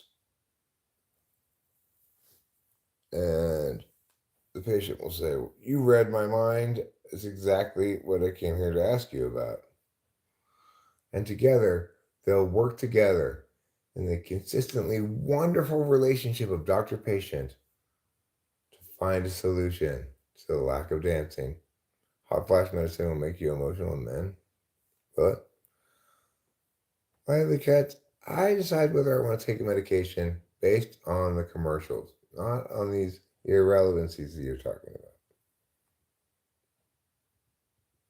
Welcome back, Cotter. It's me. Merry Christmas from Humboldt, Trinity County line.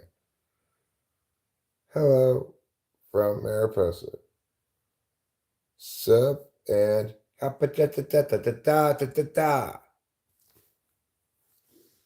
you think? Jameson Boyer's back. That's what he thinks. Slow burn romance. Who's got a slow burn romance? A slow burn romance. There's got to be a twist. What? Guess what? What? Wolves.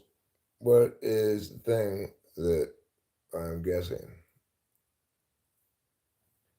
Those commercials definitely sell the drug with those happy family and bright smiles. Jardians is crap. Well, maybe you don't need help dancing and walking around and giving instructions to people. Maybe you don't need help with that. Maybe you're perfectly fine at that. But I don't do that much dancing around.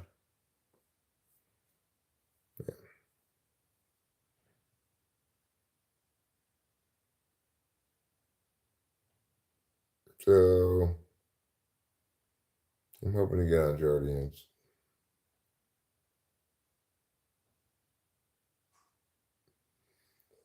And I'm starting to use, finally at long last, I got enough complaints.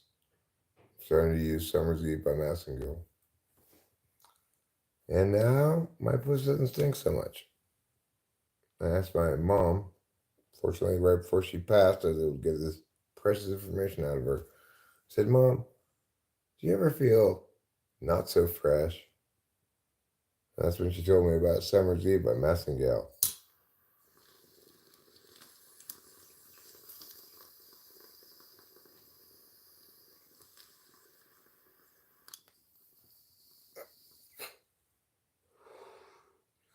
I don't know where you guys are entering into this conversation anything about erections.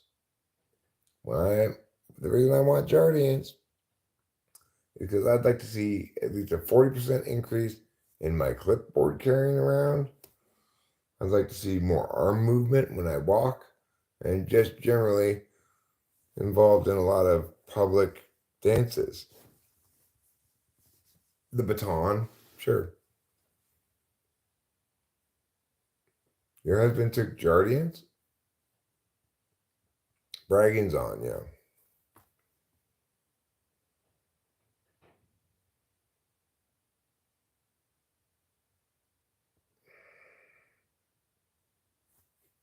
Snitching is on?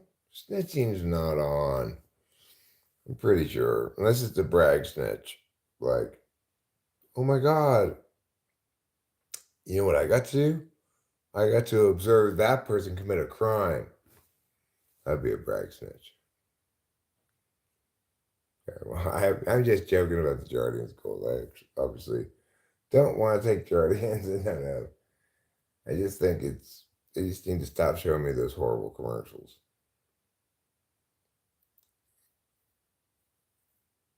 Nope, we're coming and doing the dance. It's Jardians. Yeah. Nothing is everything. Are you talking about getting rid of my plaque psoriasis? Or are you saying this? Eric, it's time for you to get that blotchy person cream. I'm going to lower my A1C, and I'm gonna get a lot more blotchy.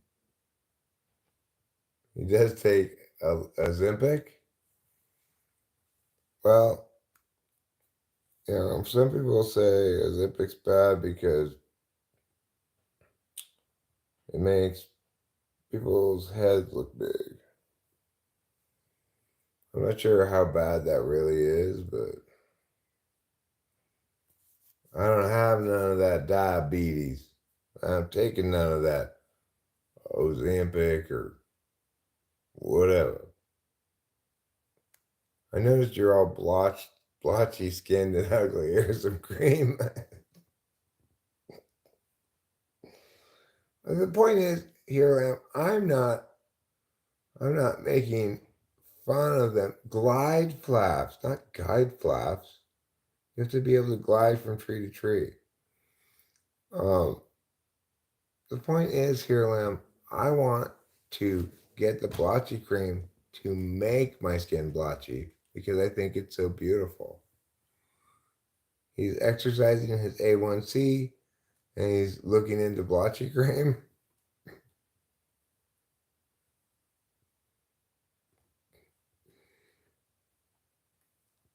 You don't get glide flaps installed, okay?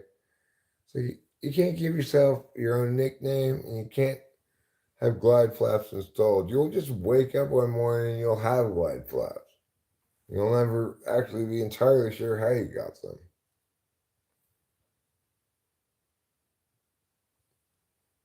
You need the labs to begin with. Like the reels where the women in skirts trip and fall on a guitar and the roast beef flaps strum and play a song.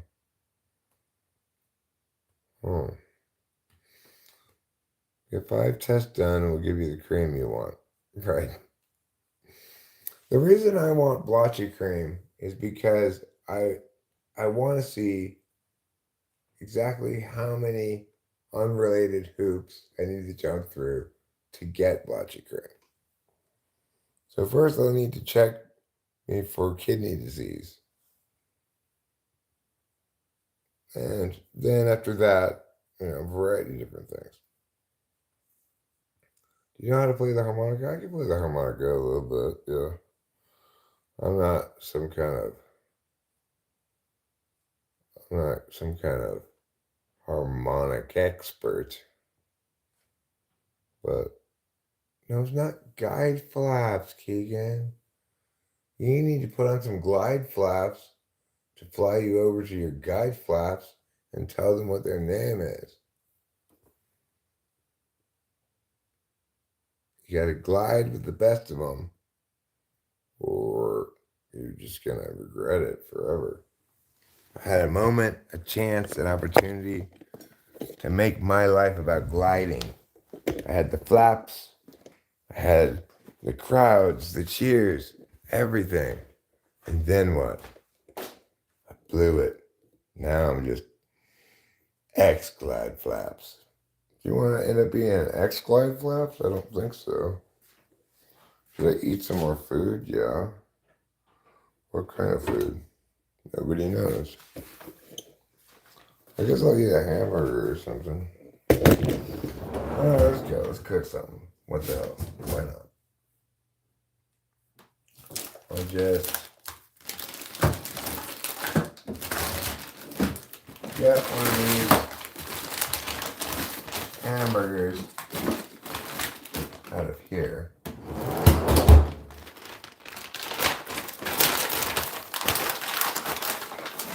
We're just gonna put it in this bacon grease over here from last night.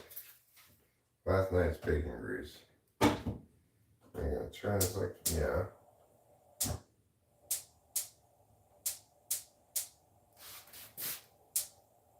There.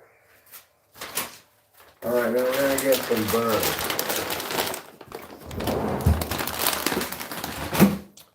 I wonder how many buns do you have on your butt? I have exactly 2.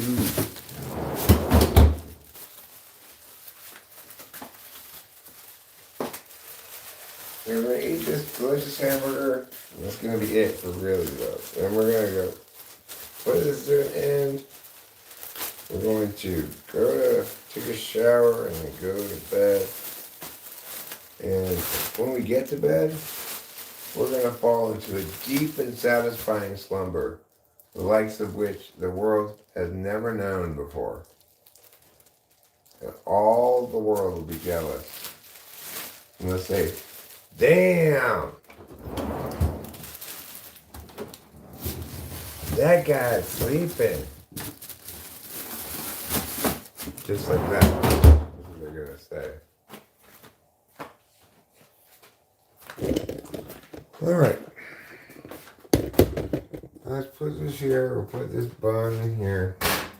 We'll just try it like that. We got a little bit of ketchup, mustard, cheese out.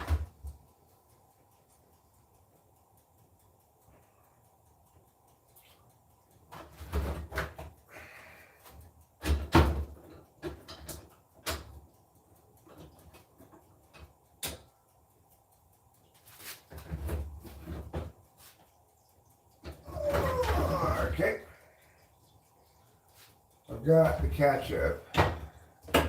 Where's the mustard? Here it is. I've got the mustard, and lastly, I've got the cheese. I've got the cheese that makes the whole world sing.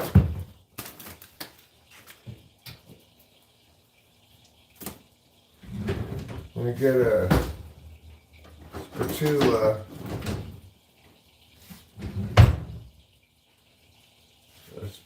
oblongata. Be ready to turn that when it's ready to be turned. We got a paper plate.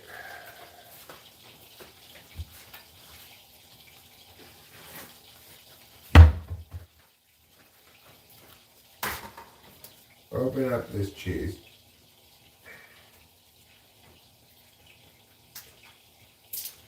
There we go. We just push it out. Pushing it out. Pushing it out for fun and profit.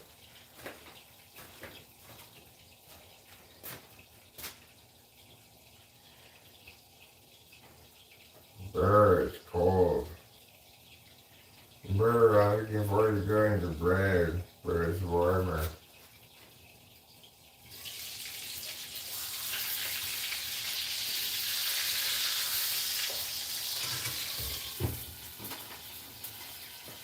I'm gonna go look and see if I can find, let's see if Rachel's in the room. Confirm that, you know, he hasn't disappeared or something.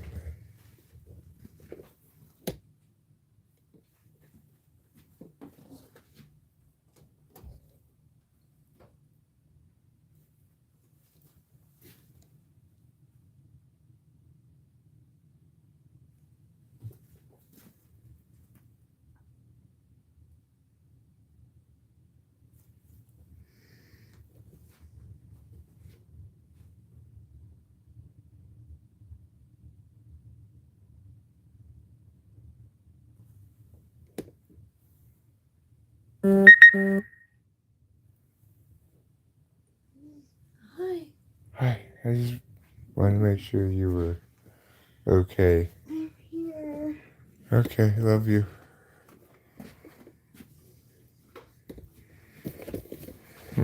So, she was here after all.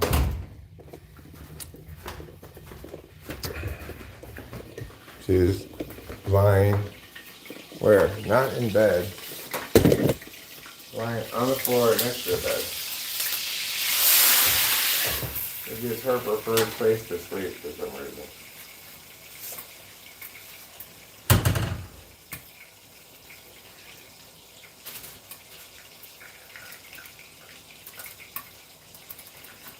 She gives her reasoning for this as being like FE stuff, which makes perfectly fine sense, but the weird thing is, it doesn't matter whether I'm anywhere near the place or not, or involved in sleeping in the bed or not. She still wants to sleep on the floor next to the bed. Keeping in mind that she has a bed in her room too.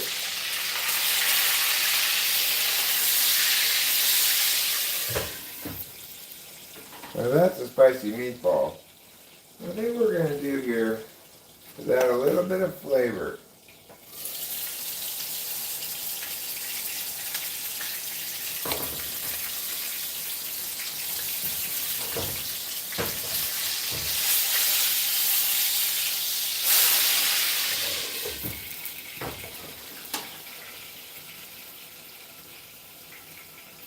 So we got some flavor in the mix. But we're going to want to add a little bit more flavor, not to the meat itself, but rather via condiments. We've chosen 2 select condiments today, ketchup and mustard. And give it a little shakeroo to make sure that no mustard water comes out. We'll put these away as we're waiting for that burger to just finish its last finishing touches.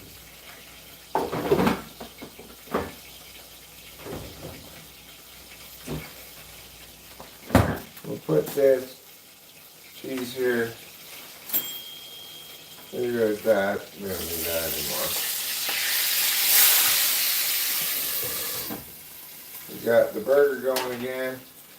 Yeah, we got a little bit of grease on the stove and stuff, but that's okay. That wipes right up. There we go. Fine, fine stuff, everybody. Okay.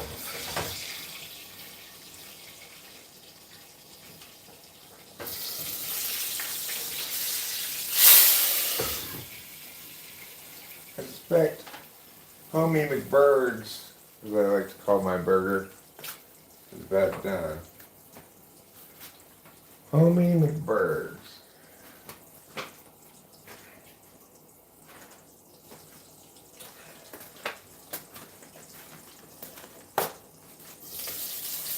Alright, I think it's done. Yes, I do. Done. Love is gone away. That's very much done. It's got no juiciness left to it at all. Just crisp, hard, well done burger. And that's fine. You know what? That is just fine. Maybe that's even how I want it. So I'm going to try to eat this burger, and then let's try to go to sleep. You want to text her, huh? You want to text who? Looking moist. Makes the chickens, huh?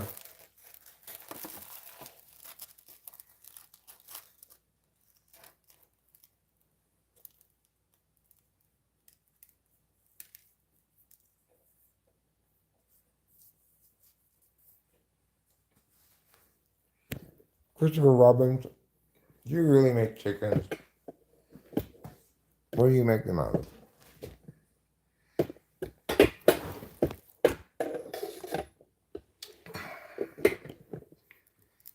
Can you share with me the secret recipe? You take a bag of feathers,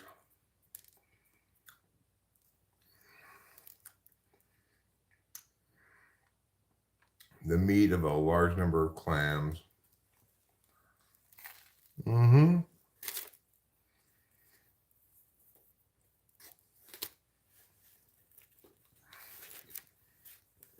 Indeed, Gordon Ramsay is always talking shit about me because he's jealous.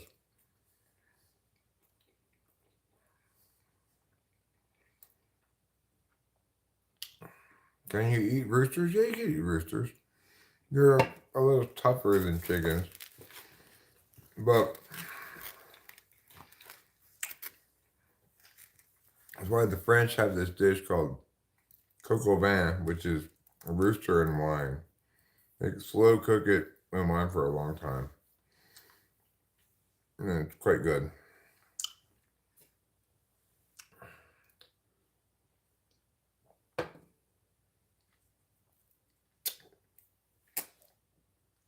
Roosters on legs.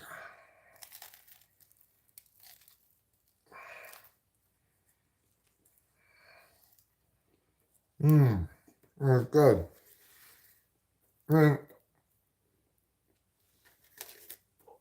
I do cook frequently, but I only cook a few different things, so this is one thing I cook.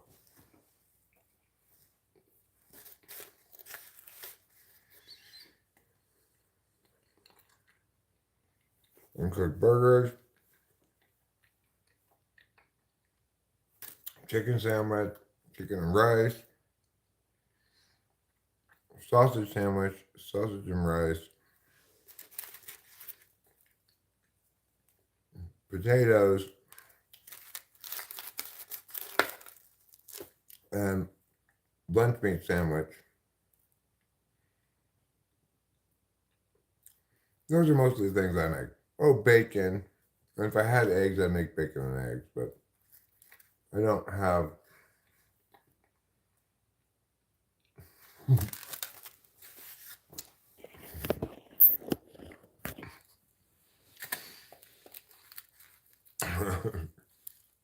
Happy holidays, says Ammon Mackmer.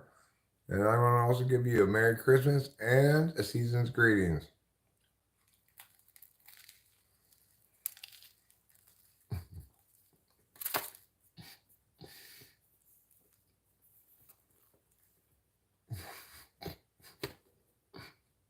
Did you make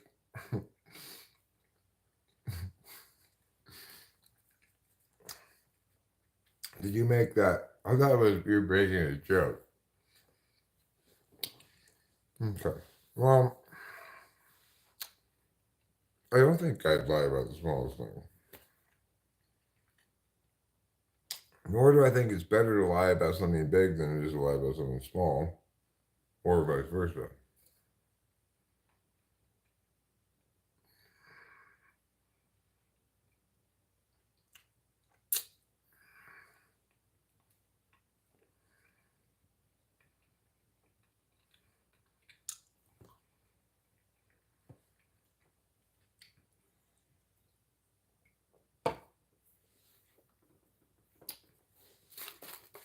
Oh dear Jesus, this food is so absolutely necessary.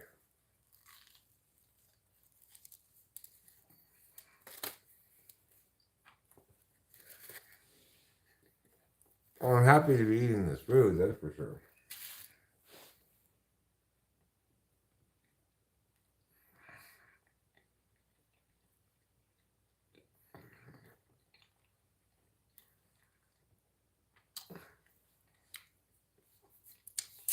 Well, she should be angry at the lie. People shouldn't lie to each other.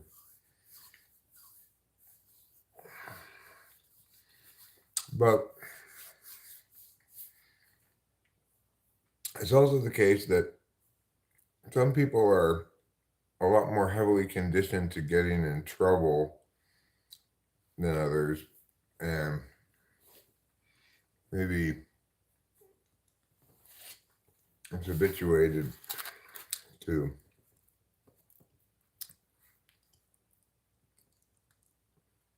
avoiding a very strong response, you know.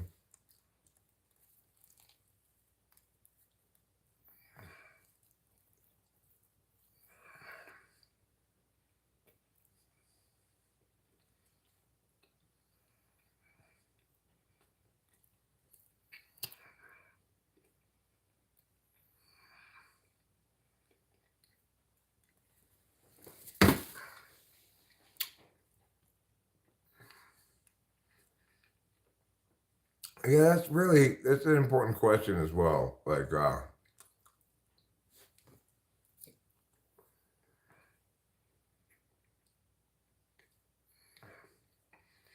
if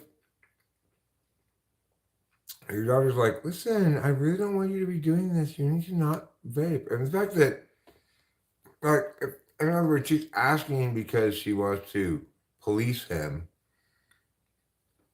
then,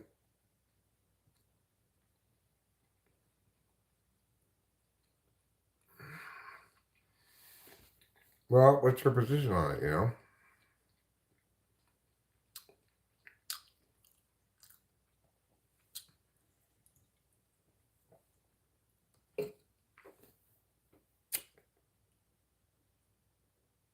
Well, then she should break up with him.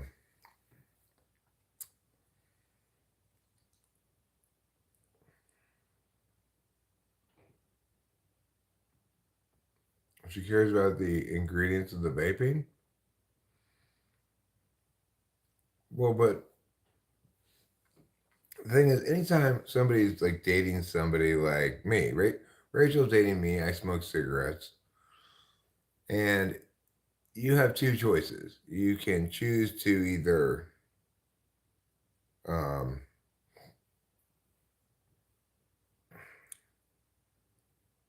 embrace the person you've chosen to be with and respect their agency, or say that's a deal breaker for me and leave. There's no acceptable way to try to police and control someone's a behavior that is not up to you, you know? They're both adults.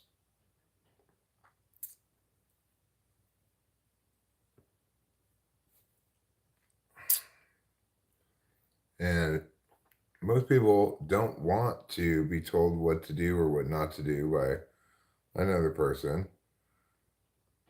I suspect that your daughter wouldn't like it if he told her what to do and what not to all the time. Well, see, and that's like he's plenty to blame too, Goals, because that's part of why this kind of thing perpetuates. Is the proper response is I decide what I do about that. You don't need to worry about it. That's not your concern. Even if you are worried about it, TFB. Sure, that and every other little thing in the world could possibly be unhealthy. And also, you do you, and I'm going to do me.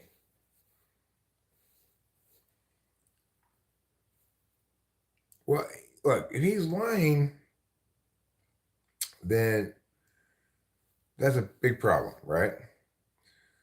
But if she's trying to hold him accountable for vaping, that's the same thing as policing.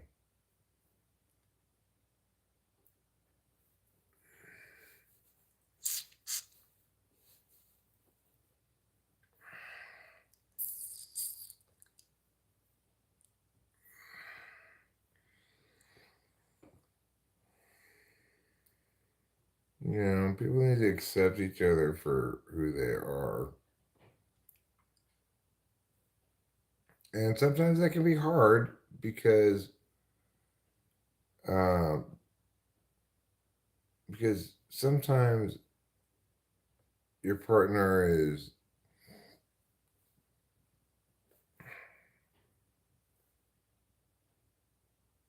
like this isn't hard for me to accept, but it's an example of something that somebody might find hard to accept. Like Rachel's very much not interested in being in having a lot expected of her in terms of this rental property. She doesn't feel comfortable that she's going to be able to successfully keep up with the expectations I might put upon her regarding tasks that need to be done and stuff like that.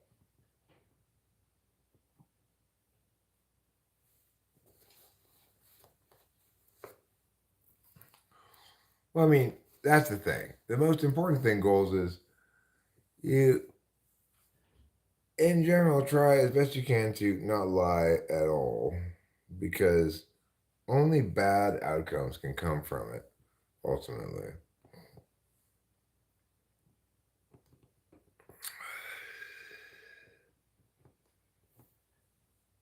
And, um, and if you, it's like, it is the case that everybody does tell and every once in a while kind of lie. But by and large, people are either not lying most of the time or all of the time, or they they're using lying as a strategy to deal with things. So they're lying a lot, you know.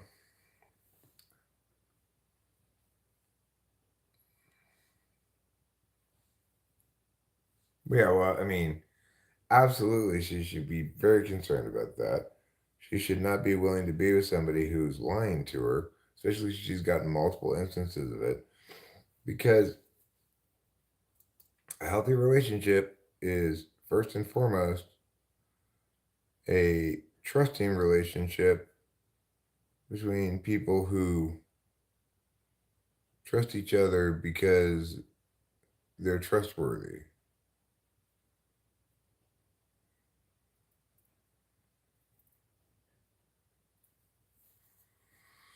Yeah.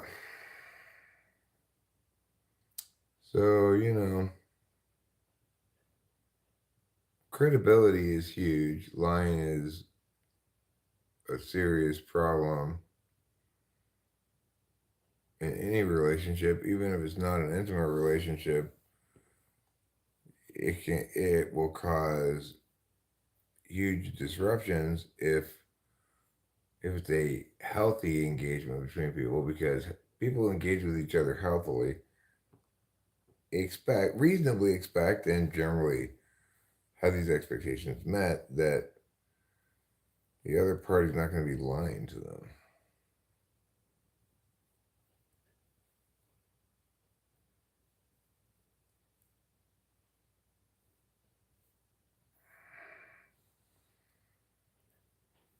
Well, they clearly need to break up, because she not only doesn't trust him, and have good reason not to trust him, but she can't count on him to to be concerned about her interests in that way. In other words, his FI got in the way of her FE. So yeah, tell her to give me the old kitten caboodle. Say, get out of here, yo.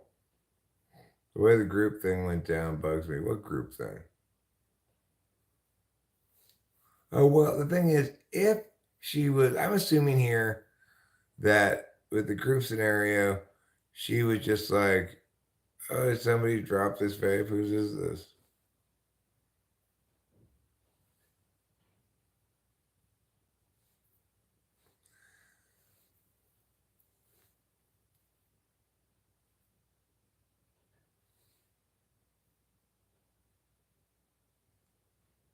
Well, I mean, I can kind of see it both ways. I've had an ESFJ wife who always positioned things as uh, it's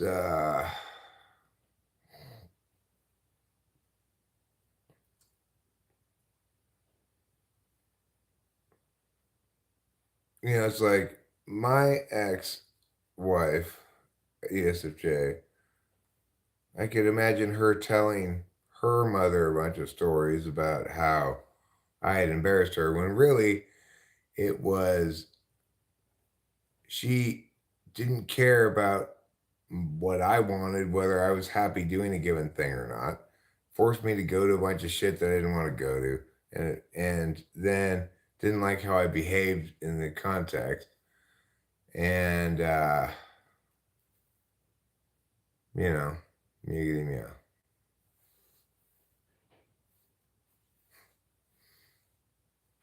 But you should wonder a lot about why she's asking whose is this. If she's asking because she suspects it's his, and and wants to play I got you or caught you, then you want to let her know that she made her own bed or something. I don't know. Maybe she's not like my ex-wife. I don't know. Well, that's a perfectly reasonable thing to say. Don't lie, even if I don't like it. And the thing is, even if she is playing some kind of gotcha game, he needs to set his own boundaries too and say, uh, um, you need to check yourself before you wreck yourself with all this um, policing me shit, right? The key thing is, nothing works out correctly if either party's not being honest, right? You can't determine who's in the right or the wrong because there's just lying going on. The thing is, if he is in fact lying in response to that, then the problem is she's constantly being left trying to figure out what's actually going on and trying to get some kind of empirics on the matter, right? And that's understandable.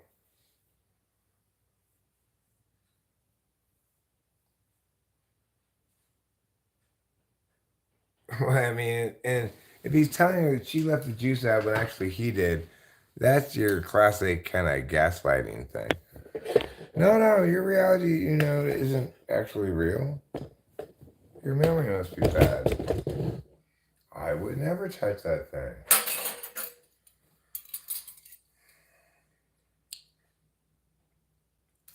Okay, we're going outside together for one more cigarette, and then we're going to turn off the stream. It's been such a long stream.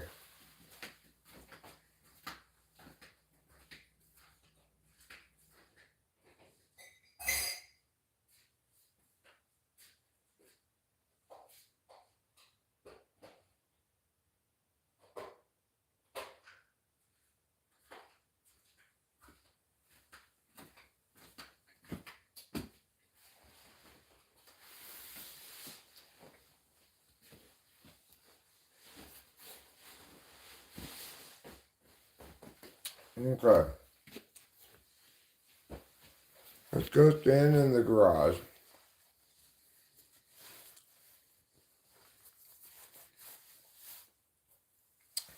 Well, Zarko Crude, I think you're projecting your own experience here because the thing is, it may or may not be the case that they both have in real life red flags, but we are hearing one side of the story. And so for you to take away from this side of the story that we're really seeing red flags in both of them, it's probably not accurate because after all, we're hearing a side of the story that doesn't highlight any red flag that might actually be there from one of them.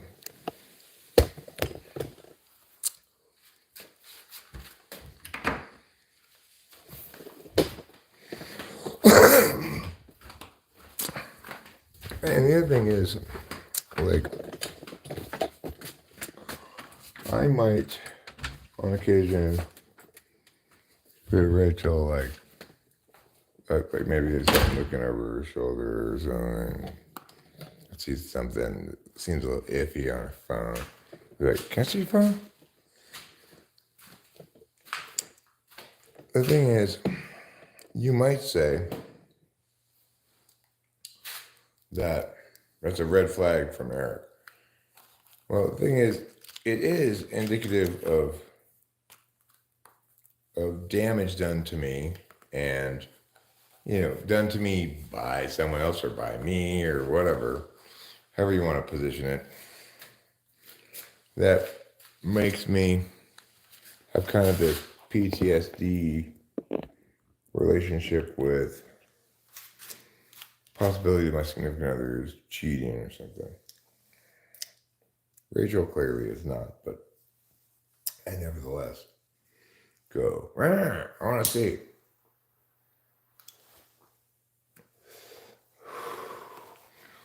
You call it a red flag if you want to, but in reality, it's a nothing flag. Rachel's not lying to me, being dishonest in any way, not giving me any actual reason to feel the need to check her phone. But accordingly, because she has nothing to hide, she wants to be reassuring to me and provide me access to whatever information I want to look at, because that way I feel comfortable that in fact everything's kosher. Concurrently, she can enjoy the same privilege with me. Look at all of my shit at any time. I'm a completely open book to her. All of my stuff. So, you could say, well, we're controlling, or I'm controlling. She never takes advantage of the opportunity to look, but when I say I'm controlling something, I'm just wounded from a lifetime of bad relationships, and accordingly, sometimes I'm irrational about it, I wouldn't call it a red flag. But in contrast, if I were trying to tell Rachel what to do and not to do, and then that would be a red flag.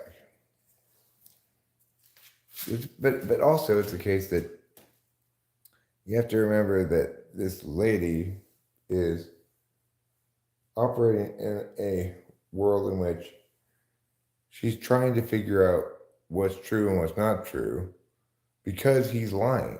So it's going to make you a detective, right? If your significant other isn't telling you the truth, it's going to turn you into a detective. You could say it's your fault for being a detective, but I would say a better way to put that would be it's your duty to get out of that relationship rather than put yourself through that. Duty to yourself, you know. Nevertheless, it's their fault for being dishonest.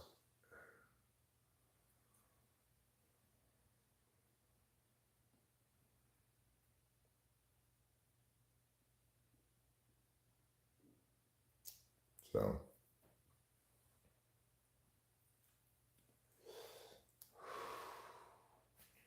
now I understand that none of us are always relentlessly honest, but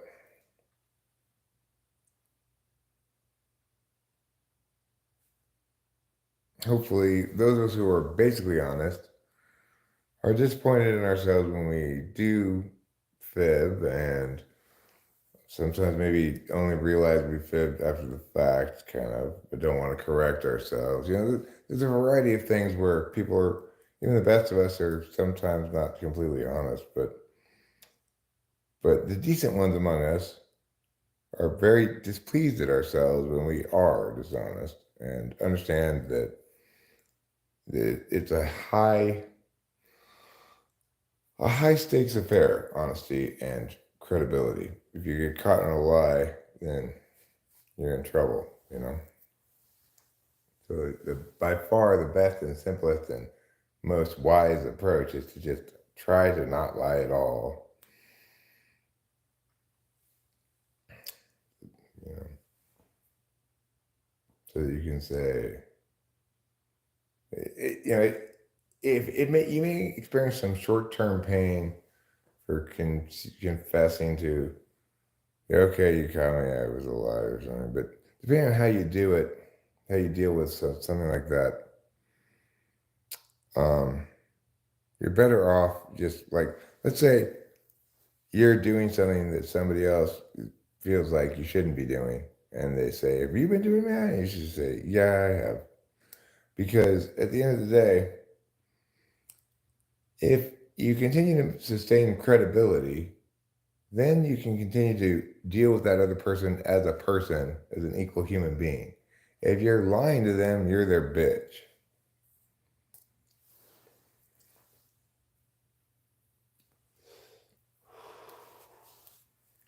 Because now you're conceding that you have some sort of responsibility to please them, so much so that if you think you didn't, then you're gonna have to lie about it. It's affording them too much power.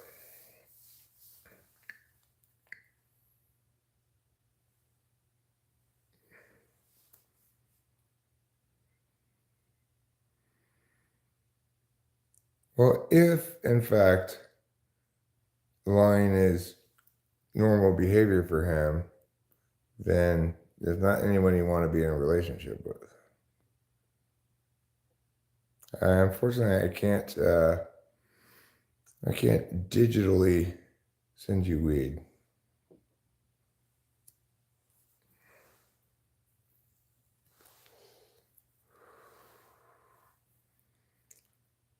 You need to help them.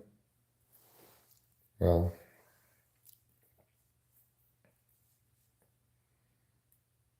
then you go right ahead and help them. You have my full support.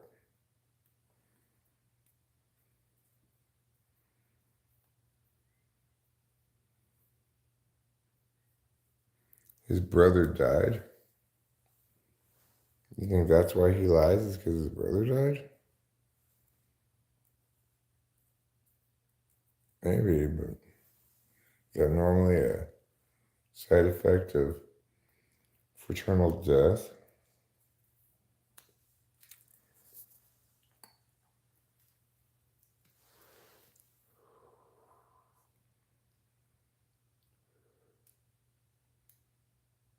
Well, that could have something to do.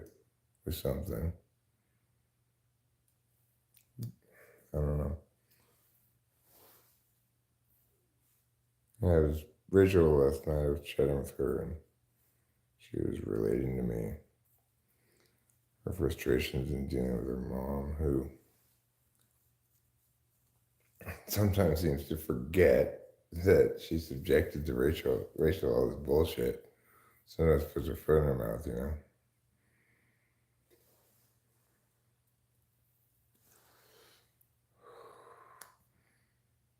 How is the USA? It's fine. It's fine. You know, I got a lot of, regular old American work done today. Went over to the other property, painted. I'm really tired, really kind of physically spent. And, but the USA is doing just fine, just seems to be moving along as usual. I just ate an American hamburger with ketchup and mustard on it. It was delicious. Oh. And now I'm going to try to take care of myself a bit. I'm gonna end the stream, rest, watch a little bit of TV and rest, and then go to take a shower and then go to bed and sleep. Sleep is the slumber of 1,000 sleeps. All right, so I'll see y'all later. Thanks for being here. Happy to talk about the subject goals. It was interesting. See you all.